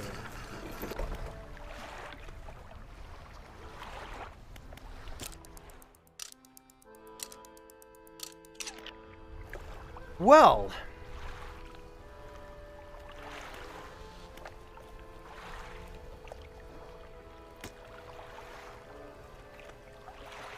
Oh, the sea serpent had destroyed your engines and then the tentacle followed it up. I gotcha. The tentacle is 4 damage, Chaos Shield? Yeah, it seems like it should be a huge amount of damage.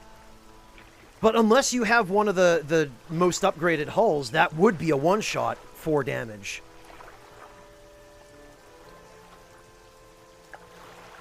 Yeah, well, okay. That's fascinating. And I have to say, once again, this game has been really very impressive. Fantastic. Yeah, I had no idea what to expect when I first picked it up, but I'll tell you what, it's been quite a journey, 2 days or not. And I am really impressed with it. So, GG to Black Salt Studio once again. Yeah, I could understand asserting that, Reficator. It's possible. It's possible. I have a strong suspicion that that light is really just a glorified boat attachment, but it would be nice if it did something else beyond that. At any rate, everybody, I guess we've finished the game, and I suspect we could all probably use an opportunity to get some rest. But for those of you who feel like sticking around, I think what we're going to do is that now I finally have an opportunity to raid a couple of friends of mine, actually. I think what we're going to do is we are going to go raid my friend Princess Cat Power, who actually accompanied me to PAX this year. She and her roommate Luminous were kind enough to accompany me to PAX along with my other friend Gossamer TV, who has been hanging out here in chat on and off. Cat is playing the Resident Evil 4 remake, and she's playing it on hardcore. So for anyone who wants to avoid spoilers, I totally understand if you've got to duck out now. But for anybody who is willing to stick around, please do join me for the raid, because if you don't know Princess Cat Power, you're really going to like her. She is a really wonderful person, really sweet, and just really chill and fun and cool to hang out with. So let's do that. Let's go raid her. We will drop her a raid, and I will catch all of you guys, if not tomorrow, then the following day, for something else. I don't know what yet. I have to figure it out. But thank you all so much for joining me. Good night, and I will catch you all next time. Take care, everybody.